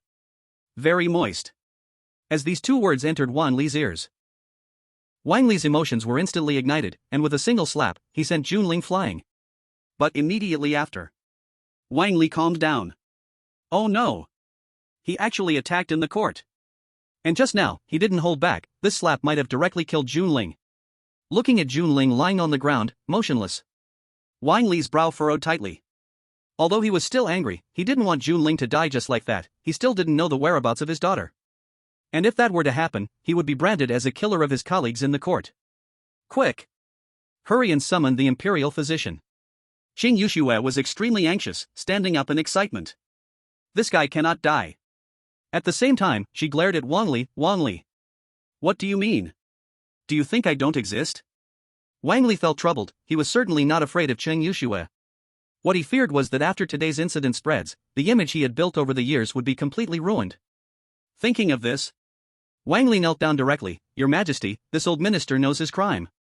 Seeing this, Qing Yishue nodded and said, "If that's the case, let it be dealt with according to the laws of the Qingyuan Empire." This was an opportunity that Junlin fought for with his life. She must seize it well. However, just as Qing Yishue's words fell, someone stood up from below. Respectfully said, "Your Majesty, this fact is due to the Prime Minister's love for his daughter that he accidentally killed this scoundrel. The crime is not that serious."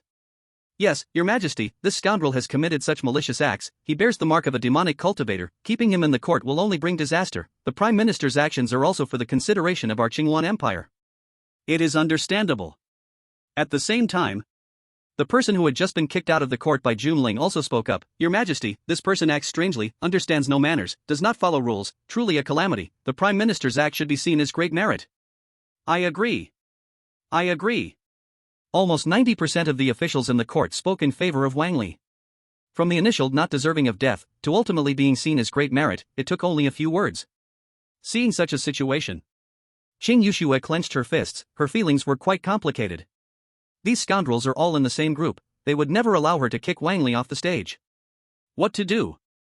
Does that mean she has to yield like this? Not far away, Jun Ling, who was lying on the ground pretending to be dead, rolled his eyes. This girl really had no authority. He immediately stood up. Long before the court session, he had considered the possibility that this old man Wang Li would attack him. So, he had worn a piece of soft armor obtained from the treasure vault of the Tianhe sect, which was why he hadn't been directly killed by Wang Li's slap. But it still hurt a bit. Jun Ling rubbed his chest. This old man's attack was really ruthless. He had not lived his years in vain. The scene of Jun Ling coming back from the dead stunned everyone. Especially Wang Li. His slap, though not full force, had not held back, but Jun Ling was only in the fourth realm. How could he survive? And it seemed he wasn't even badly hurt. This was simply unreasonable. Could it be that Qing Yuxue gave him some secret treasure for protection? Jun Ling did not pay attention to the gazes of others, but walked straight to the man who had just claimed great merit for Wang Li. What are you going to do? The man looked a bit flustered as Jun Ling approached him. This scoundrel didn't understand manners. What am I going to do? Jun Ling smirked, reaching out to pat the man's face. Didn't I just tell you? What identity do you have to match me in court? As soon as the words fell, the man immediately understood what Jun Ling meant and quickly retreated backward. But Jun Ling was quicker, directly chasing him down and kicking him out of the court again. Some couldn't stand Jun Ling's actions. They immediately jumped out angrily. Impudence. In the court, how can you act unlawfully? Jun Ling frowned. He directly walked up and slapped the other person. He said he didn't say you are, right? Who do you think you are? Do you even deserve to stay in the same court as me? As soon as he finished speaking, he used the same trick again, kicking the other person out of the court. Then he surveyed the people in the court. Everyone who just spoke up for Wang Li, one by one, he remembered them all in his heart. Some were too powerful and not easy to bully. But those whose cultivation wasn't as good as his, did they even deserve to stay in the same court as him? After glancing around, he first approached a middle-aged man in the mid-stage of the fourth realm. In the face of the man's confused gaze, smack! A slap landed directly on the man's face. He cursed furiously, damn ant! What level of cultivation do you have? What level do I have? Do you deserve to stay in the same court as me? Another person was gone from the court. However, Jun Ling did not feel satisfied. He quickly found his next target. Smack! Damn ugly, what looks do you have? What looks do I have? Do you deserve to stay in the same court as me? Smack! Damn dwarf, what height do you have? What height do I have? Do you deserve to stay in the same court as me? Smack! Damn you, do you believe you deserve this? In an instant, the sound of slaps echoed throughout the court. Actually, there wasn't no resistance. But Jun Lin specifically targeted those who were soft and easy to bully. Those who fought back were quickly thrown out of the court without causing any waves. Soon, many officials gathered outside the grand hall, all staring angrily at Jun Lin, but no one dared to step into the court, because the last person who did was kicked out in an instant. Some were quite bold, wanting Qing Yuxue to punish Jun Lin according to the law. But Qing Yuxue simply turned her face away, pretending not to see anything. Ji Boda rubbed his forehead. This was the most absurd court meeting he had ever seen since entering. But there was nothing he could do. Since the former emperor passed away, there had been undercurrents in the court. The crown prince had not yet ascended the throne before he mysteriously passed away, and Qing Yuxue was pushed onto the throne under these circumstances. He initially thought it was all a scheme by Qing Yuxue. But the result was that she was truly a poor girl who had no control over her fate. She wanted to escape her predicament, yet felt powerless. Perhaps Jun Lin's arrival could give her a glimmer of hope, which is why she turned a blind eye to everything. If Jun Lin could really survive among these people, he might truly be able to change the situation. At this moment, Jun Lin walked up to Wang Li while slapping his hand. He crouched down and brought his face closer. Yo, let me see who this is? Isn't this our prime minister? Why are you kneeling? Wang Li coldly snorted and stood up directly. With Jun Lin's arrogant and insulting behavior towards officials, even if he killed Jun Lin, who would dare say anything against him? Jun Lin saw this and was a bit unhappy. Why have you turned back into that stubborn face again? To be honest, I actually prefer you kneeling down just now, like a loyal dog. I hope you can return to that. Chapter 86, be sure to take me along when you exterminate his 9 clans. Wang Li looked coldly at Jun Lin. This time he did not make a move. This kid's life still had its value. Those words that provoked him earlier, he couldn't tell if they were true or false. If they were true, then Junlin couldn't die like this, he must learn from Junlin where his daughter was. If they were false, then killing him later would not be too late. But no matter true or false, just thinking of what Junlin had said to him earlier made Wang Li feel anger rising in his heart. Boring. Seeing Wang Li not speaking, Junlin found it a bit uninteresting. The people in the court saw Wang Li not speak, so no one else dared to speak against Junlin. There was nothing they could do. They had to obey the rules of the court while being in the court. But Junlin was different. This kid was lawless, and Shang Yushue was allowing it, they couldn't even dare to say a word. You might just end up with a slap. Qing Yushue saw that all the officials, including Wang Li, were silent. Her mood instantly improved. She had just deliberately ignored Junlin, these guys usually only knew how to target her, and it was time for Junlin to teach them a lesson. But unfortunately, although Junlin's actions were satisfying, they didn't have any real impact on these people. After all, it was still her fault for being too useless. Shang Yushue felt dejected but didn't show it. Instead, she pretended to be angry and said, "Alright, that's enough for today, the court session is over." As soon as she finished speaking, Shang Yushue flicked her sleeve and left the court. The others in the court also left one after another. In the end, only Wang Li and Junlin remained. Wang Li coldly stared at Junlin, "If anything happens to my daughter, I won't let you die a good death." Junlin raised an eyebrow, his lips curling up, "She is very smooth." Wang Li instantly felt rage boiling in his heart, "You." Junlin smiled casually, pretending to think carefully and said, "Although her temper is a bit bad, she really is very smooth." Wang Li almost couldn't hold back a punch to Junlin's annoying face. "You will pay the price for your actions." With that, Wang Li snorted coldly and turned to leave the hall. "I'm not lying to you, she really is very smooth." Junlin waved his hand at Wang Li's back. Wang Li paused for a moment. A killing intent surged in his heart, he had already decided that as long as Junlin dared to step out of the palace, he wouldn't be able to escape. "Young Master Jun, the Empress summons you." A figure suddenly appeared in front of Junlin, a woman clad in light armor. "Whom? Summons me?" Junlin felt puzzled, what could the Empress want with him? He had been in the court for a few days, and was about to leave as it seemed pointless. However, after thinking for a moment, he decided to go take a look. Under the woman's guidance, Junlin quickly met Qing Yushue. At this moment, Qing Yushue had a slight smile, looking seemingly in a good mood. But when she saw Junlin, her smile immediately faded. She then said sternly, "Junaiqing, what you did in the court today was a bit excessive." "Oh, should I leave then?" No, that's not what I meant." Qing Yushue hurriedly said, becoming anxious, what would she do if Junlin left? Junlin. The more he interacted with her, the more he felt that Qing Yushue was quite different from what he had imagined the Empress to be. Seeing Junlin silent, Qing Yushue also felt a bit awkward. She seemed to have acted too hastily just now. But now it was too late to say anything else. So she said, "Speaking of which, I haven't given you a position yet. You can choose any position you want." "Really? Then I want to be the Chancellor." Shang Yushue felt a bit embarrassed, that's a bit difficult." "How about you choose another one?" "I won't refuse anything." "Then I won't take it." Junlin spread out his hands, if he was going to take a position, it had to be at least equal to or higher than that old man Wang Li. He didn't want to be under anyone. Qing Yushue pouted, momentarily at a loss for words. Junlin saw this and felt helpless, "Is there anything else? If not, I'll take my leave." "Wait." Qing Yushue quickly retained him and asked, I want to ask, currently at least 90% of the court are people from Wang Li's side, what should I do?" Junlin looked at Qing Yushue, this was indeed a good question. But unfortunately, he didn't understand these things. If he thought from her perspective, he felt he would have exploded directly at Wang Li and them. But seeing Qing Yushue looking at him anxiously, Junlin still gave a suggestion, "I suggest you raid their homes." "Huh?" Qing Yushue was stunned, was it that direct? Seeing her reaction, Junlin thought she might not.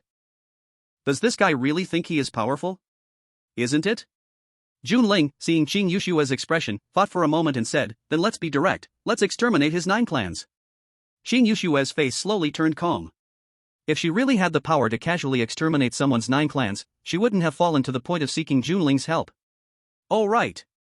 Junling suddenly remembered something, speaking of which, why not give me a position as the executioner? Executioner? Qing Yushue was puzzled. Yes, the executioner of the 9 clans. If it comes to that, you can leave the extermination of the 9 clans to me. I will definitely handle it without missing even a worm. Qing Yushue. At that moment, she suddenly felt that those people in court seemed to be right. They even seemed to have restrained themselves. This isn't about not understanding etiquette, this is a living, breathing killing god. To be able to rush to exterminate someone's 9 clans like this. She felt that she might not be able to keep this good minister in check. After careful thought, Qin Yuxue ultimately let Junling leave first. She needed to consider the feasibility of Junling's words. My dear Majesty.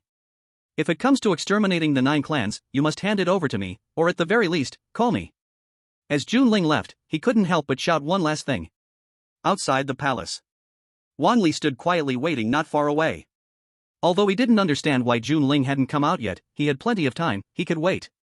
As for his daughter's situation, he had already sent people back to investigate. No matter the result, Junling must die today. Time passed minute by minute. Under Wang Li's gaze, Junling swaggered out of the palace. Not long after Junling left the palace, the two's gazes collided. Wang Li's feet moved, disappearing from the spot, and the next moment, he was already before Junling. However, what surprised him was Junling not only did not dodge but also grinned at him. The next moment, a violent explosion erupted centered around Junling. Boom! The shockwave from the explosion sent many passers-by flying, and even the entire palace trembled slightly. Wang Li's eyes showed a look of shock. Self-detonation? He could not understand why this kid would go to such extremes.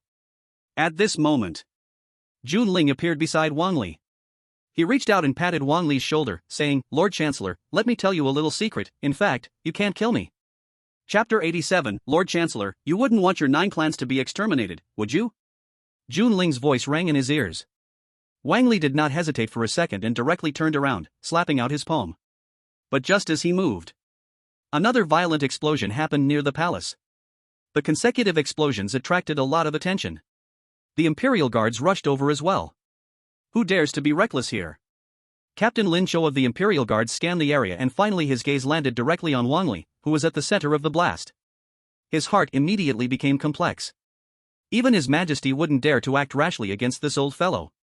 But as the captain of the Imperial Guards, if he did nothing, where would His Majesty's authority stand? With that thought, Lin Shou walked up to Wang Li and asked, what does the Chancellor mean? Wang Li ignored the man before him and instead looked around, spreading out his senses to search for Junling's trace. He was in a hurry now. Junling's words still echoed in his ears, and the consecutive self-detonations also proved that those words seemed not to be brags. Seeing that Wang Li was completely ignoring him, Lin Shou's face also turned cold. If the Chancellor does not give me an explanation today, don't blame me for being ungracious. Although he said this, Lin Shou still felt depressed inside. If it weren't for this old fellow being hard to deal with, he would have already captured him. Why bother dragging it out here? Sir, this old fellow is trying to murder me. He actually dared to strike at me right in front of the palace gate, under the Emperor's feet. This is utterly disrespectful to our sovereign. This is an attempt to rebel. Junlin suddenly jumped out, pouring out his grievances. The person in front of him was someone he recognized, the one who had taken him to see Qin Yuxue after he revealed the imperial edict. From this person's previous attitude towards him, he could roughly determine that this should be someone loyal to Qin Yuxue. Seeing Junlin still unscathed, Wang Li felt a surge of fear in his heart. Could it be that this person is truly unkillable? If that's the case, then by offending Junlin, isn't he creating an unkillable enemy for himself? No. Absolutely not. Is there anyone in this world who cannot be killed? It's just that this kid has some special tricks.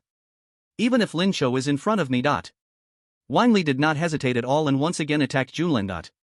But this time. Junlin did not evade, nor did he explode himself. Instead, he fought back with all his strength and took the hit head-on. He was instantly knocked away by Wang Li's palm. He fell to the ground, appearing heavily injured and on the verge of death. Lin Shou wanted to intervene but was ultimately slower than Wang Li because his strength was not on par with him. After Junlin was knocked away, he held Wang Li's shoulder down. It had come to this, no matter what, Wang Li could not be allowed to continue his rampage. Lin Shou stared intently at Wang Li and said, My lord, you are being excessive, please come with us. Wang Li nodded, rest assured, after this matter is settled, I will personally plead my case to the emperor. But before that, Wang Li looked at Junlin, who was struggling in pain on the ground. He directly bypassed Lin Shou and rushed toward Junlin. At this moment, Lin Shou was also furious. This guy really didn't take him seriously, did he? Although he was slightly weaker in strength, he was still the personal guard and commander of the Imperial Guard. Lin Shou immediately tried to intercept Wang Li. But he found that Wang Li's speed was simply not something he could match. The other had already reached Junlin's side. The Emperor will avenge me. Junlin cried out, and then self-destructed on the spot. Again, a violent explosion sounded. Lin Chao's face turned pale. Wang Li was bombarded 3 times in quick succession and looked somewhat disheveled now. Where is he? Wang Li looked around, he couldn't believe that Junlin died just like that. The scenes from before of him dying and coming back to life were still fresh in his memory. Now he had self-destructed again, this already indicated that Junlin wouldn't die this time either. Lin Chou angrily said, Wang Li, you are committing murder in front of the palace, I think you know what this crime is. As he spoke, Lin Chou clenched his fists tightly, feeling utterly powerless because of the power difference. If he were stronger than Wang Li, then he could take him down immediately, why bother reasoning here? But to his surprise, when Wang Li heard this, he immediately retorted angrily, you're talking nonsense. He's not dead. Saying this, he flew up high and looked around. Lin Chou was stunned upon seeing this, what was going on now? The guy self-destructed right in front of you, and you're telling me he's not dead? Could it be that he wants to play crazy? But looking like this didn't seem like an act. Moreover, given the other's identity and power, there was really no need to pretend, right? Wang Li surveyed his surroundings, his mind spreading out but still unable to find the whereabouts of Junlin. He calmed down a lot. Looking at Lin Chou and the group of vigilant Imperial guards below, he realized that he had acted a bit hastily this time. Mainly because Junlin was just too strange. That caused the situation to spiral out of his control. But so what? He had already acted, was he afraid of punishment? What could a little girl do to him? He had the Emperor's golden medallion, which exempted him from all crimes except rebellion. Wang Li landed before Lin Chou and slowly said, I will plead my case to the Emperor regarding today's matter, but you all should head back. Lin Chou couldn't help but laugh. Returning? What do you take us for? What do you think of His Majesty? They are representing the face of the current Empress. Wang Li chuckled, patting Lin Chou's shoulder, so you really think you can take me back? Lin Chou grabbed Wang Li's arm directly, or else. Do you dare to resist? This is no mere harm to a colleague. Wang Li's smile froze, this kid truly was a stubborn fool. But he had to admit, he really couldn't resist. If he killed Junling, he would have a reason, and the people in the court would speak for him. After all, Junling had offended many. Moreover, he still held a life-saving token. In this case, Qing Yuxue would at most give him a light punishment, she couldn't really do anything to him. But resisting the Imperial Guards would be tantamount to resisting the Emperor, equal to treason. Though the court was filled with his people now. Little did he know, when the wall falls, everyone pushes. If he were really charged with treason, there would be no shortage of people kicking him when he's down. There are always those who want the position of Prime Minister.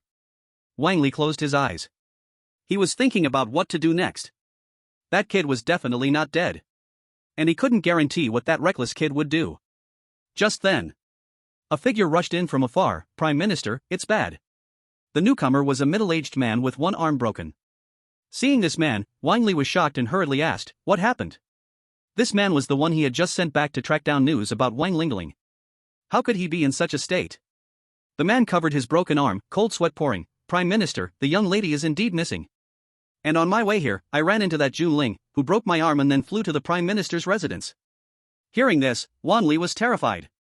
That kid really wasn't dead, and he slipped past his investigation, heading straight to his home. Lin Chou, despite being confused as to why Jun Ling was alive, was very happy. That damned old guy should have such bad luck. He immediately held Wang Li down tightly, grinning, Prime Minister, I advise you to surrender obediently, don't think about treason. Chapter 88, by the Emperor's order, specifically here to punish your 9 clans. Wang Li looked at Lin Chou in front of him. He suddenly burst into hearty laughter. Ha ha ha. His Majesty truly has a good hand. Though he didn't know where Qing Yuxue found that kid. But he admitted he was defeated this time. He never expected that Qing Yuxue, a seemingly harmless young girl, could be so ruthless. To pull him down, she even directly targeted his family. What a brilliant technique. Now, he was either taken by this kid Lin Chou for questioning, or rushed back home. Being taken for questioning wouldn't cause him serious harm, but no one could guarantee his family's safety. If he chose to go back to save his family, then he would ultimately be charged with treason.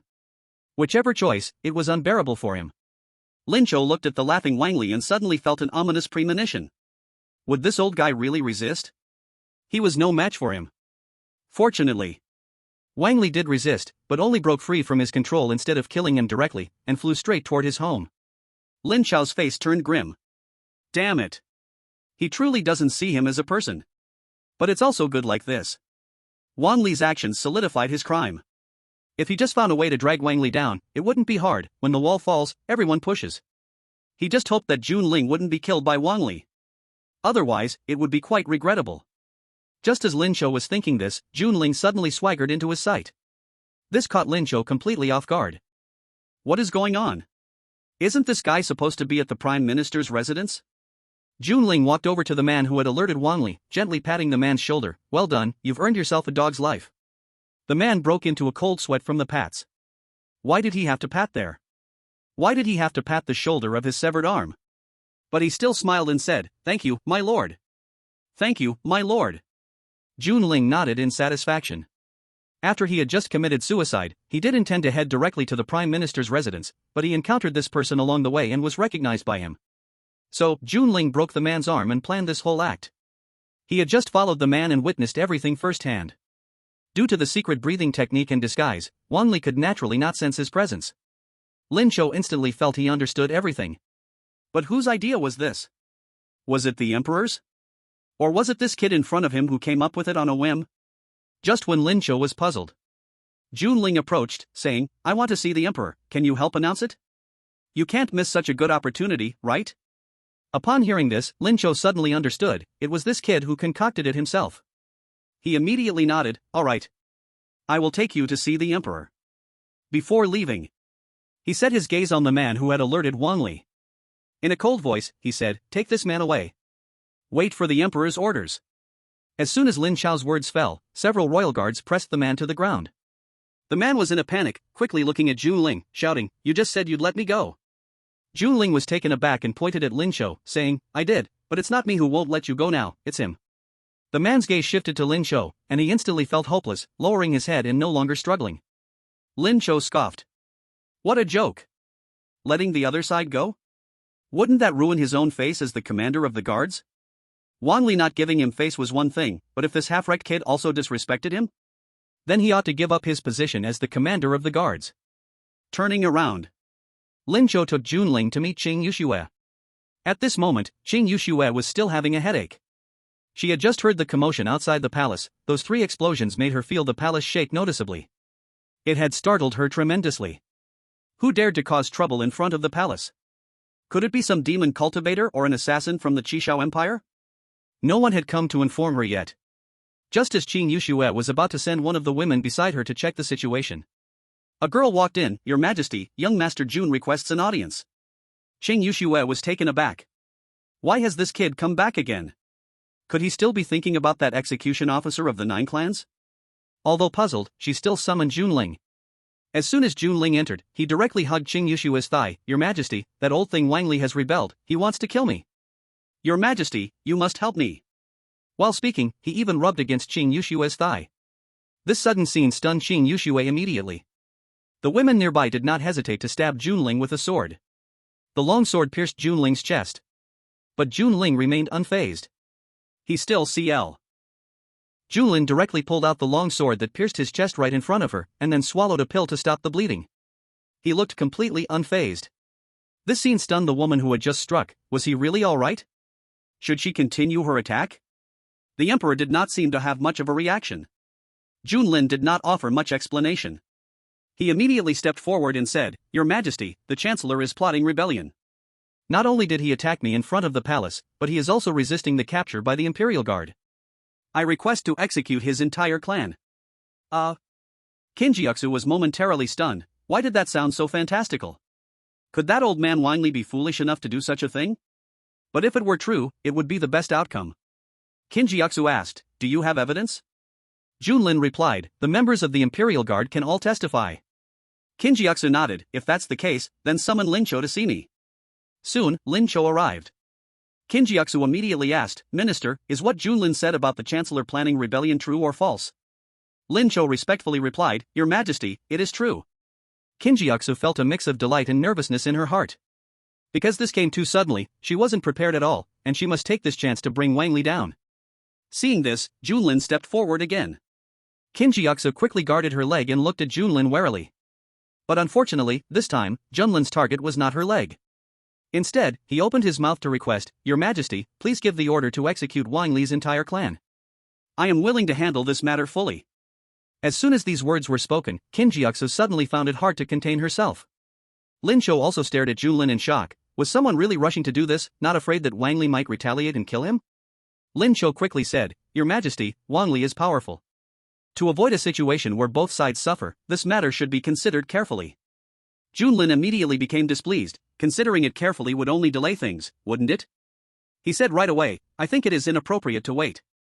If we go directly now, Wang Li has family ties that will hold him back. If we give him time to successfully transfer his family, then it will be hard to deal with." Lin Shou was speechless. This seemed quite reasonable. "Your Majesty, what are you still hesitating about?" This. Qin Jiaksu waited in her heart for a long time, looking into Junlin's sincere eyes, and finally decided to trust him. She nodded and said, "All right. I will appoint you as the chief executioner with full powers to handle this matter. Lin Shou, you will assist him." "Yes." Lin Shou immediately responded respectfully. But he did not hear Junlin's voice. Turning around, he found that Junlin had already vanished. So anxious already.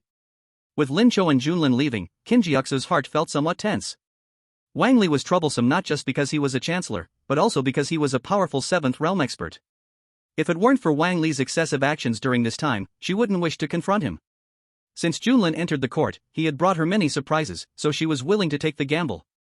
But in any case, she still had to keep a backup plan. Chancellor's residence. Wang Li was angrily smashing things in his home. He had been set up. Junlin never even came to the Chancellor's residence. He had even resisted the capture by the Imperial Guard. Not only that. His daughter was still missing. Wang Li took a deep breath, suppressing the anger within him. There was still a chance for things to turn around. That brat couldn't possibly be dead, and with his strength, it was likely Qin Jiaksu wouldn't dare to act recklessly. Unless absolutely necessary. He didn't plan to tear his face off with Qin Jiaksu.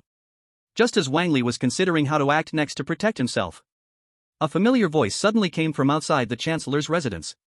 "Old Bidding, I have come to execute your entire clan." "Master, what exactly is happening? Why is that person outside?" Wang Li waved his hand. "The Emperor is going to strike at me, you all hurry and leave, I'm going to deal with that kid." Though his cultivation was high. But if he were to truly clash with Qing Yushue, he would only be the dead fish. Having been chancellor for decades, his understanding of the Qingyuan Empire was much deeper than Qing Yushue's understanding of it. Even though he held immense power, the deep-rooted imperial legacy was something he could not shake. No matter how useless Qing Yushue was, she was still a member of the Qing family. As long as the position was still held by someone from the Qing family. Even if the Qingyuan Empire appeared to be decaying on the surface, it would continue on. This is also why, despite his overwhelming power, he had never thought of rebelling to become emperor himself. He did not have that qualification. But what he hadn't expected was that the originally smooth plan would be shattered today by a fledgling kid. When he came outside, Wang Li immediately saw Junlin flying in midair. As expected, he was not dead. He was even completely unharmed. Without the slightest hesitation, Wang Li directly struck out with his palm towards Junlin. The speed was so fast that it was something a 4th realm warrior like Junlin could not avoid. However, Junlin had no intention of dodging at all. At the moment Wang Li made his move, he directly self-destructed. The violent explosion swept through the Chancellor's residence. Lin Shou, who just arrived, was dumbfounded. Did he just see Junlin self-destruct again? This kid was indeed a bit strange. Junlin reappeared before Wang Li. "Old thing, I suggest you just surrender, struggling in despair is meaningless." Wang Li stared at Junlin fiercely but did not rashly attack. Instead, he asked, "Where is my daughter?" Junlin's lips curled up. "Good question, if you kill yourself now, I might consider telling you where your daughter is." He. Wang Li tugged at the corner of his mouth, not to mention that after his suicide he would hear nothing. Even if he could hear it, he would be dead. What good would it do? Lin Shou stood not far away. Watching the resurrected Junlin, his eyes revealed a shade of envy. Who wouldn't want the ability to come back from the dead? But offending someone who can come back from the dead is not a wise choice. Anyway, Junlin was now an official in the court. There would be plenty of opportunities to interact, to build a good relationship. Perhaps he could learn some news in the future. But for now, it was better to complete the tasks assigned by the Empress. Lin Shou ordered the Imperial Guards following behind. "Now, immediately capture all of Wang family's members. Those who dare to resist will be executed on the spot." Yes. The Imperial Guards began their capture. The Chancellor's residence instantly fell into chaos. Knowing that being caught would mean certain death, naturally, not many people were willing to obediently surrender. Some, unable to resist, chose to self-destruct directly. The Imperial Guards inevitably suffered casualties. Wang Li silently watched the scene. At this point, a desperate fight was their last choice.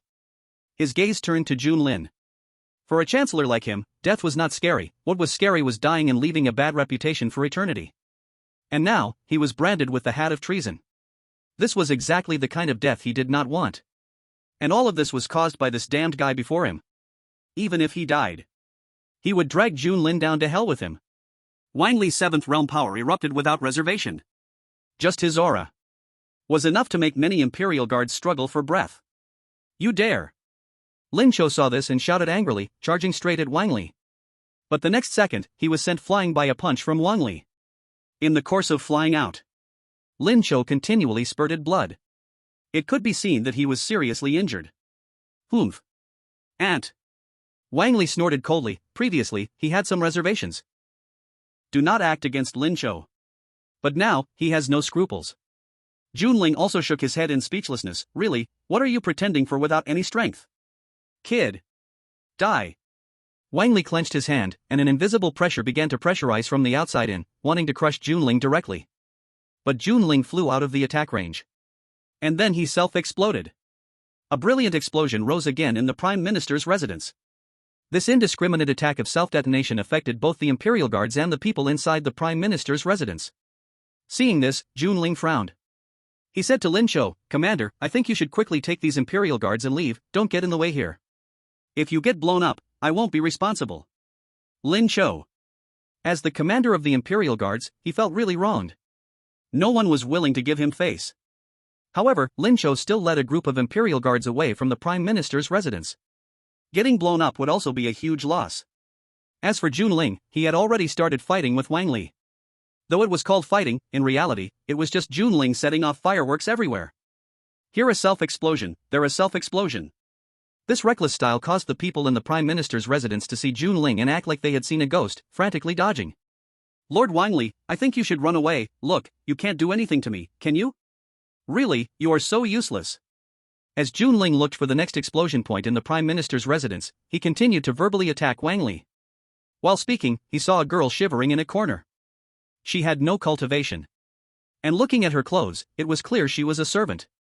Seeing this, Junling had a sudden idea, directly picked up the girl, and threw her out by the wall of the Prime Minister's residence. Today, he freed another girl.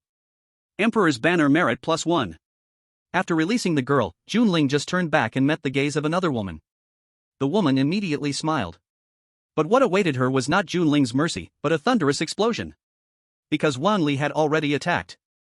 Junling said in his heart, somewhat speechless, Come on, buddy, why don't you go kill the emperor? Chasing me is really useless. He came with high hopes, wanting to eradicate Wang Li's entire clan since he had never personally participated in such matters. But after arriving, he realized the Prime Minister's residence was simply too big.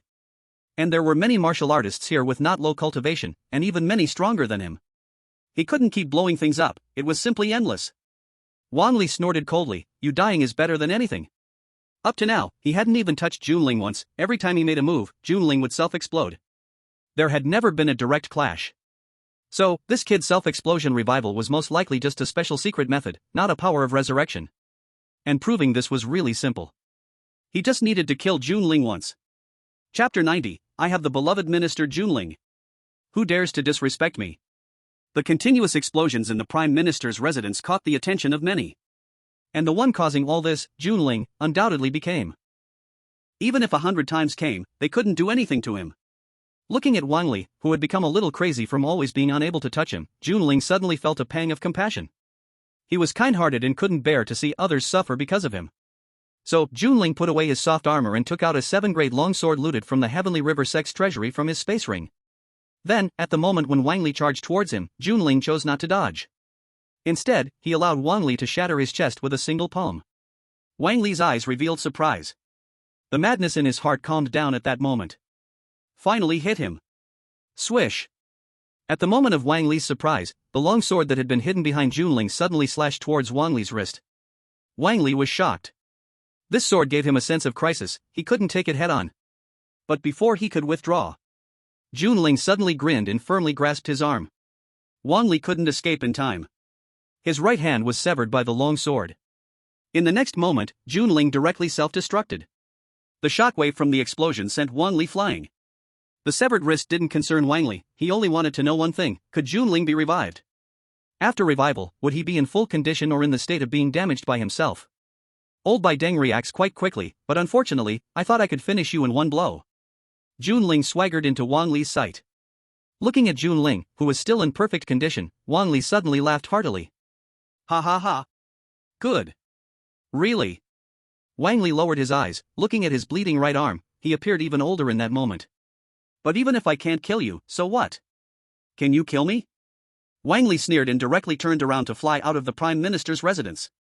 As long as the Green Mountains are left, one need not fear for firewood. As long as he could preserve his life, he would one day return to take revenge. Think you can escape? Junling sneered. Well, go ahead and escape, who can stop you?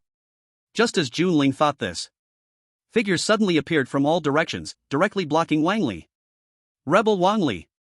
How dare you plot against the throne? Today I will remove this traitor for his majesty. Bold Wang Li! Why not surrender? None of the people blocking Wang Li had a cultivation level below the 6th realm, and there was even one who was also at the 7th realm. At a glance, many of them looked somewhat familiar. Upon closer inspection, they were all those old officials in the court, and of course, there were some unfamiliar faces, possibly subordinates of these old officials. Junling sighed in his heart. Truly, when a wall falls, everyone pushes. So many people came to intercept Wang Li so quickly. It made sense, after all. When Wang Li fell, wouldn't the prime minister position be vacant? Indeed, officials in that world were all very eager for the position of prime minister. Wang Li, already exhausted by Junling for so long, was now injured.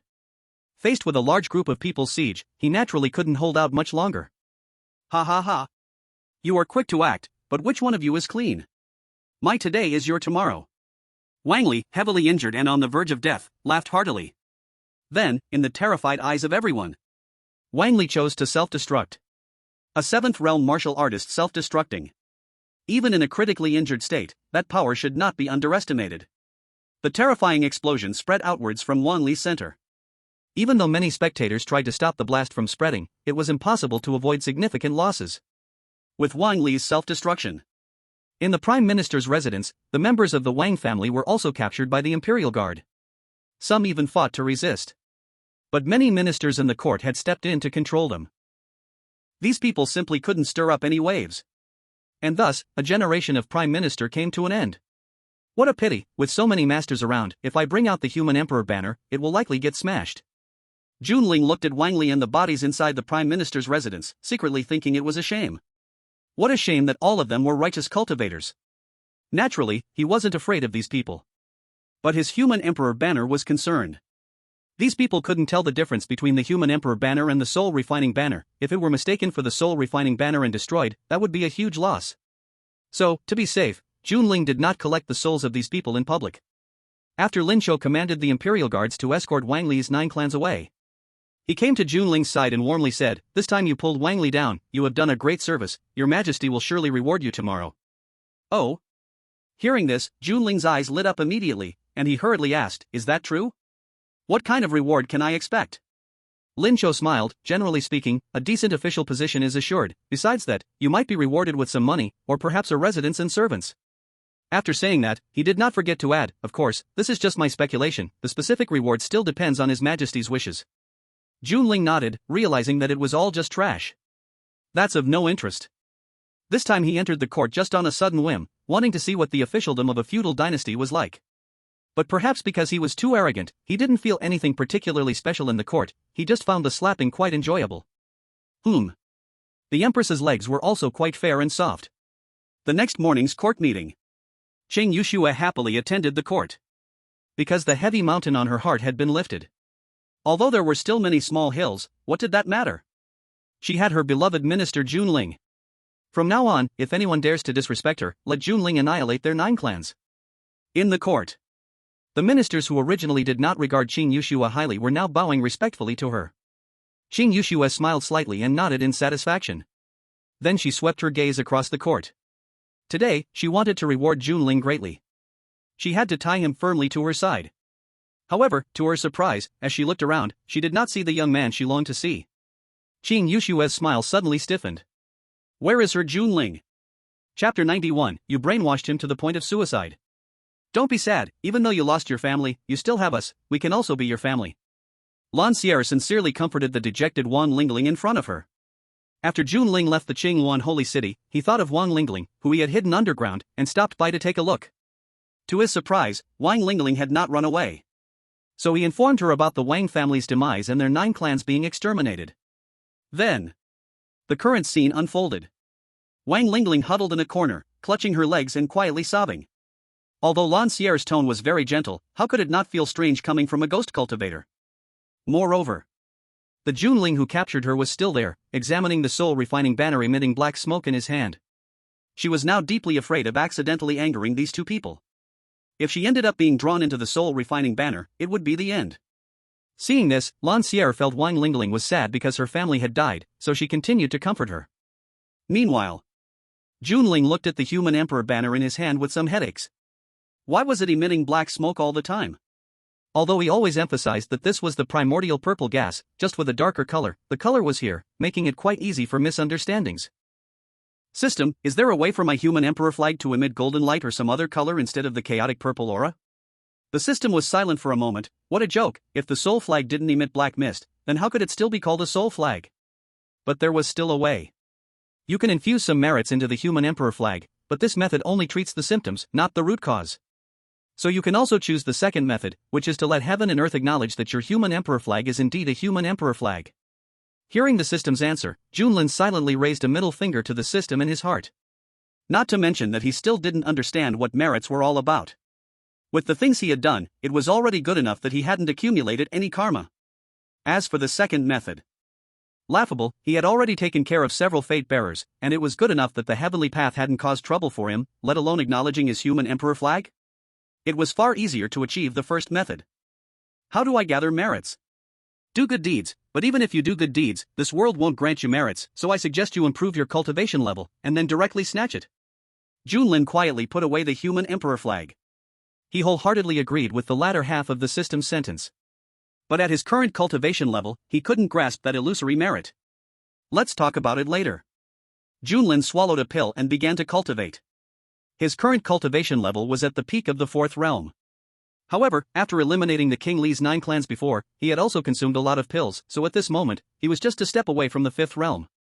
In just a few days, a vast amount of spiritual energy gathered, and Junlin broke through to the 5th realm.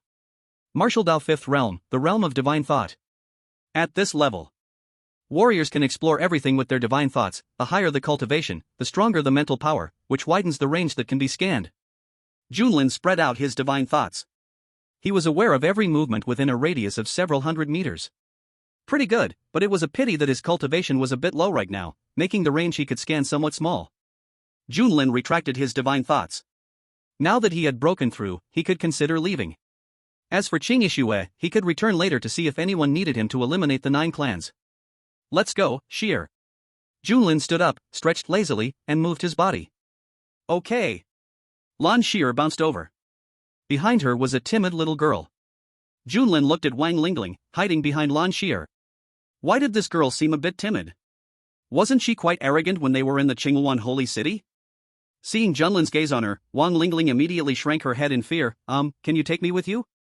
In the past few days, Lan Sheer had been talking to her, comforting her, and helping her understand that not all ghost cultivators are bad people. At least Lan Sheer was a really nice big sister.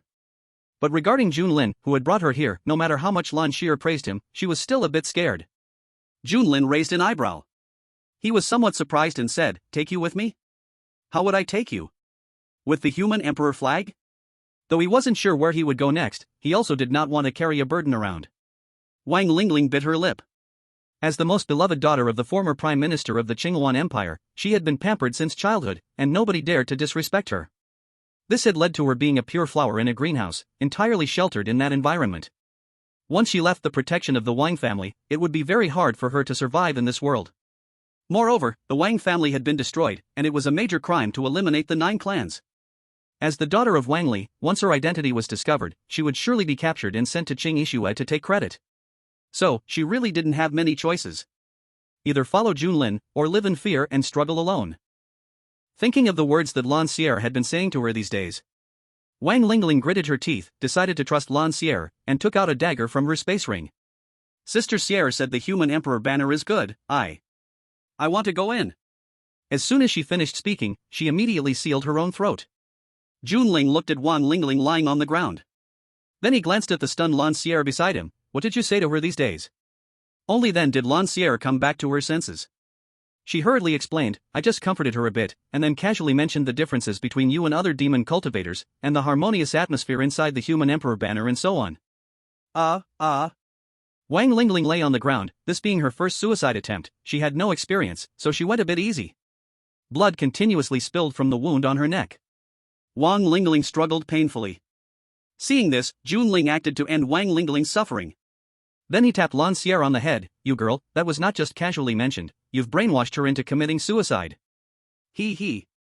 Lan Sierre let out a silly laugh, she was just telling the truth. Moreover, she originally wanted Wang Lingling to not be so hostile towards Junling, who would have thought that Wang Lingling would directly choose to commit suicide and enter the human emperor banner. Lan Sierre hugged Junling's arm and said, then Junling brother, take her soul as well, this little girl is quite pitiful. In the past few days, she had chatted a lot with Wang Lingling, and the other party gave her the feeling of a little girl lacking a sense of security. But thinking about it, it made sense. Suddenly being exterminated along with her entire family, she was left all alone. It was very normal to lack a sense of security. Junling curled his lips, pity my foot, Wang Lingling was not a good person at all. Although he wasn't either. But collecting her for numbers in the human emperor banner was still fine. Chapter 92, Don't fall in love with me, I'm just a legend. Junling brother, where are we going next? Lan Sierre curiously asked while holding onto Junling's arm. Who knows? Junling glanced at the long-lost sunlight but suddenly felt that the atmosphere here seemed a bit off. Without any hesitation, Junling immediately pulled Lan Sierre back into the human emperor banner. His spiritual sense spread out. Still, he did not detect anything unusual. This situation could only mean a few possibilities. One was that his perception range was too small, the second was that there were human cultivators hiding here with strength far beyond his. And another possibility was that it was all just an illusion. But this possibility was small. Junling had always trusted his intuition, just as he was contemplating whether he should self-destruct to plow the fields. Suddenly, a clapping sound resounded. Then, a figure walked out from the depths of the forest, coming to stand before Junling. Shortly after, in the air, figures also flew in from a distance. These people had at least 5th realm cultivation. Junling couldn't help but smile knowingly. As expected, his intuition was not wrong. If all went well, these people were probably waiting here for him after discovering he could be resurrected in the Qingluan sacred city. But he never expected that these people would be so patient, only intending to act after he crawled out from underground. A middle-aged man standing opposite Junling smiled and said, Kid, I think you should know why we are here.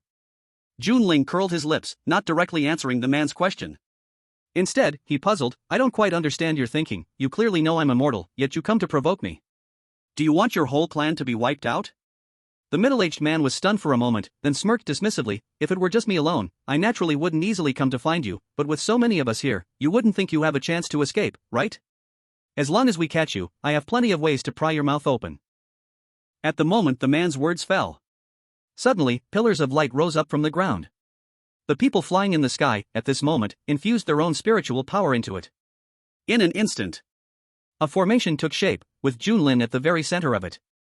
The middle-aged man continued to speak, so, how is it? To trap you, I spent several days setting up this formation, and it's all thanks to you for honestly staying here for several days. Is this your reliance? Junlin felt a bit speechless, he originally thought this person had something remarkable. He never expected it would just be an ordinary formation. Humph. The middle-aged man snorted coldly, this formation was obtained from a secret realm, it can not only trap but also kill people. If it weren't for wanting to uncover the secret on Junlin, he wouldn't have revealed this formation. Of course, he still kept a trump card. As the middle-aged man's voice fell, beams of white light flew towards Junlin from the pillars of light in the formation. Junlin did not choose to evade, instead, he directly used his flesh to test the power of this formation. Whoosh, whoosh, whoosh. In an instant, 3 beams of light pierced through Junlin's body. Now, as long as he moved, he would immediately be cut into several pieces by these beams of light. The middle-aged man smiled with satisfaction upon seeing this, so, how is it? Now hand over your secret to resurrection, and you won't have to suffer any longer. Junlin ignored the middle-aged man and instead carefully observed the formation. Soon, He found the formation's eye and even accidentally discovered a few loopholes in the formation. This formation could only be described as crude. He was too lazy to specifically break the formation, that would simply be a waste of time. So, Junlin self-destructed directly. Boom! The violent aftershock of the explosion was suppressed by the formation and did not cause much noise. The middle-aged man saw this and felt unconcerned. He had long anticipated such a thing would happen, this was also why he set up the formation. But the next second, the middle-aged man felt someone patting his shoulder. A voice came from beside his ear. "This formation of yours isn't that great." That familiar voice made the middle-aged man's pupils suddenly contract. This kid, how did he come out? The middle-aged man quickly turned around and directly threw a punch at Junlin's handsome face. But unexpectedly, this action triggered another explosion. Boom!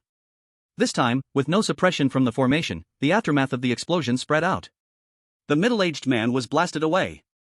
But before he could get up from the ground, Junlin appeared in front of him once again. He stepped on the man's chest and asked, "Speak, what is your name, where are you from? Where are the 9 clans?" The middle-aged man pulled at the corners of his mouth. He didn't respond.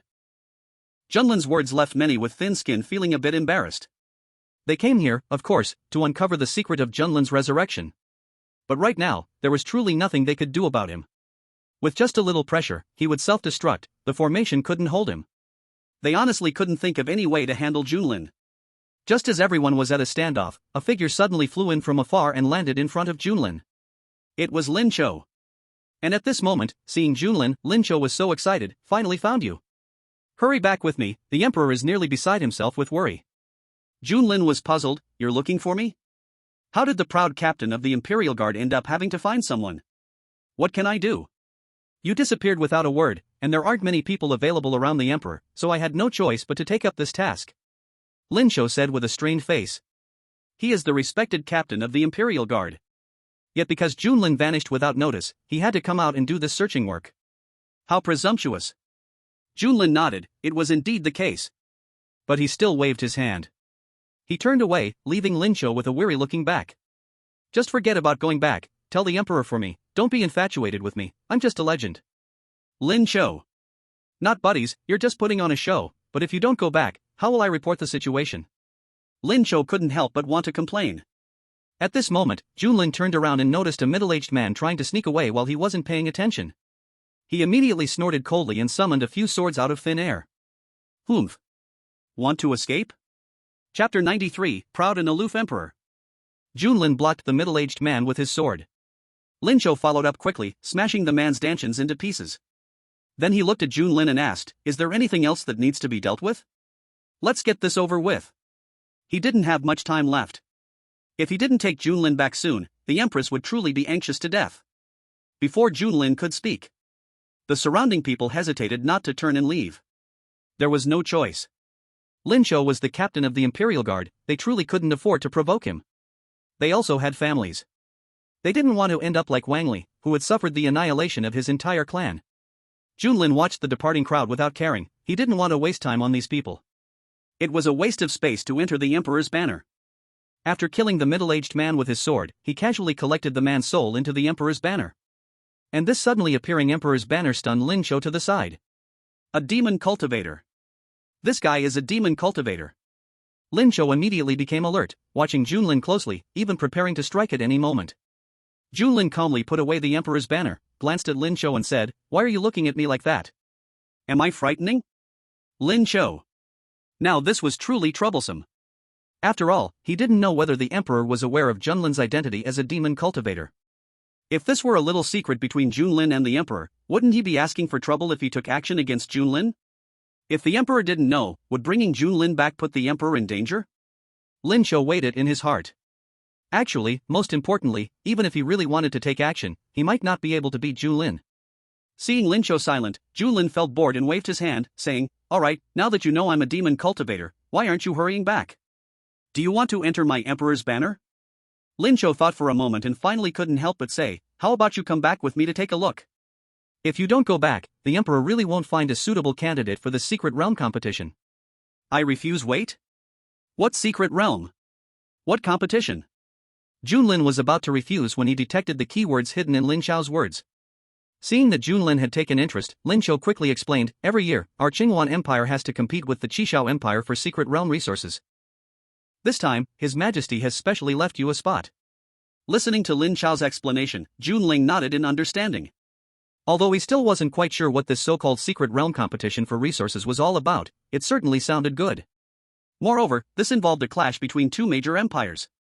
But soon, Junling reacted, furrowing his brow and saying, this probably isn't a good thing, right? Lin Chou nodded and replied, of course it's not entirely a good thing. This is a clash between empires, and the victorious side will enjoy more secret realm resources for the next year, so the journey into the secret realm will be very dangerous. But this danger is relative. Given Junling's unique ability to self-destruct yet not die, Lin Chou felt that as long as Junling was willing to participate, their Qingyuan Empire would surely win this time. Junling nodded, sounds good. I haven't decided where to go next, so I'll go back with you. A clash between empires, huh? That must be quite interesting. I just wonder how chaotic it will be inside the secret realm at that time. On the way back to the holy city of Qingyuan, Junling curiously asked, by the way, since you know I'm a mage, how can you still dare to let me come back? For your majesty, there is actually not much difference between a mage and a righteous cultivator. As long as there is loyalty, they are treated equally. Lin Chou explained. Whether it was the Qingyuan Empire or the Qishao Empire, there were many collaborations behind the scenes with mages. This included ministers in the court. Overall, as long as such matters are not brought to light, everything is negotiable. Back in the holy city of Qingyuan, Lin Chou did not stop for a moment and directly took Junling to the palace to see Qing Yuxue. After a young girl announced their arrival, Junling successfully met Qing Yuxue. At this moment, when Qing Yuxue saw Junling come in, a flicker of joy appeared in her eyes. He finally returned. But her mouth said, humph. You know how to come back? Hearing this, Junling was stunned, a bit confused. Did you not ask me to come back? Could it be that Lin Chou misunderstood? Qing Yuxue actually didn't want him back, but wanted Lin Chou to kill him to silence him? Hiss. Indeed, being with the emperor is like being with a tiger. Qing Yuxue was unaware of Junling's inner thoughts at this moment. Seeing Junling's confused response, she angrily said, call me your majesty. And it's not like I asked you to come back. Junling glanced at Lin Chou, who was silently hanging his head beside him. He poked Lin Chou's arm and said, buddy, did you act on your own? Lin Chou twitched his mouth, act on my own? I'm not that bored. Without Qing Yushue's permission, how could a commander of the Imperial Guards go out to find Junling for days? He didn't even know what Qing Yuxue was thinking. Clearly, she was so eager when she urged him to find Junling before. Now she was hard-headed and denied it. Could this be the heart of an emperor? Lin Chou was perplexed, so he remained silent. The more he spoke, the more he would err. Seeing this, Junling instantly understood. He looked at Qing Yuxue and said, Your Majesty, it looks like you're acting tsundere, but I think being a yandere is quite nice. You might want to try going in that direction. Ha? Tsundere? Yandere? What are you talking about? Qing Yuxue was puzzled. Tsundere, how to put it? Junling thought for a moment, it's probably saying one thing but meaning another. For example, it's like you secretly really want me to come back, but when I actually do, you refuse to admit it. After speaking, he gave a simple and understandable example, it's like Your Majesty. You clearly hope for my return, but after I come back, you act like you don't acknowledge it. Qing Yuxue immediately put her hands on her hips and said, I do not hope that much. And it's not like I refuse to acknowledge it. Yes, it's exactly like this. Seeing this, Junling kept nodding, this is just too fitting. Qing Yuxue suddenly choked, could it be that she really was tsundere? No, that's not right. Is there really such a thing as tsundere? This is clearly what that brat said to tease her. Lin Chou and the woman responsible for protecting Qing Yuxue were at that moment observing the situation carefully. It's like a small knife against a bottom, truly an eye-opener. Teasing the emperor, even the punishment of exterminating 9 clans is not too much. But then again, would Qing Yuxue really punish Junlin's 9 clans? Obviously not. Considering this, it seems that soon, the Qingyuan Empire might have its first male empress. Of course. These thoughts, however, were only dared to be imagined in their hearts.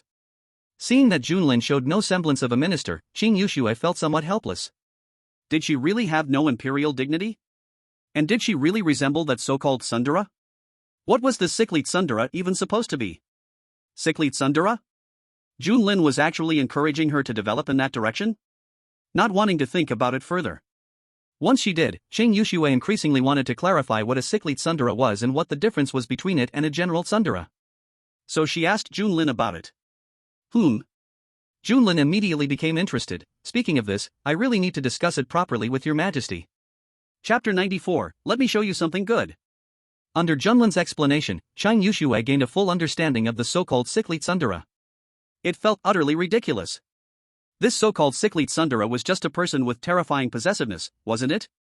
Junlin was really encouraging her to develop in that direction? Not good intentions at all. By the way, didn't you call me back for that secret realm competition? Please explain. Junlin said. Ching Yushue was about to say that she did not call Junlin back, but saying that would definitely lead to Junlin saying she was tsundere again. Helpless. Ching Yushue then opened her mouth to inform Junlin about the secret realm competition. The secret realm competition is an agreement we Qinghuan Empire made with the Qishao Empire several years ago. The winning side will have the priority to select resources for a year. This year's secret realm competition is about to begin, so... Ching Yushue paused, looking at Junlin with eyes full of expectation. Continuing, so I hope you can participate. With you here, our Qinghuan Empire's chances of victory this year will definitely increase significantly. Hearing Ching Yushue's words, Lin Chou below couldn't help but scoff. Increase significantly? What a joke, this guy is a demonic cultivator, and a demonic cultivator with a soul refinement banner. Oh right. He's an immortal demonic cultivator. He even doubted that when the secret realm competition began, all the people inside might just be Junlin's toys. Increase significantly? 10 times. Alright. Junlin did not refuse, directly nodding in agreement. The secret realm is still fun. The last time he entered the secret realm, he had quite a good harvest. He wondered what the harvest would be like this time. Seeing Junlin agree without hesitation, Ching Yushue also smiled with great satisfaction. The secret realm competition will be held in 11 days. You can set off tomorrow. It's a pity she couldn't go with them now that she was the emperor. Otherwise, she would also want to go see the excitement again. The next day, under Lin Chao's lead, Junlin and a group of officials boarded a blue flying boat. Overall, it looked like a blue bird. On the sail, there was a vividly drawn blue wand. That was the symbol of the Qinghuan Empire. Good morning, young Master Jun. Young Master Jun is truly young and talented. Young Master Jun, this trip is to bring glory to our Qinghuan Empire, truly a young hero. Indeed. With young Master Jun's abilities, upon returning, you will surely receive promotions. Young Master Jun, I have a granddaughter who just turned 16 this year, extraordinarily beautiful. If you have time, please meet her and build a connection. On the flying boat, everyone from the court who saw Junlin greeted him warmly. Their words were filled with praise and flattery. No way around it. Now Junlin was the sword hanging over their heads. Whenever Ching Yushue found them displeasing, they would be subjected to a check.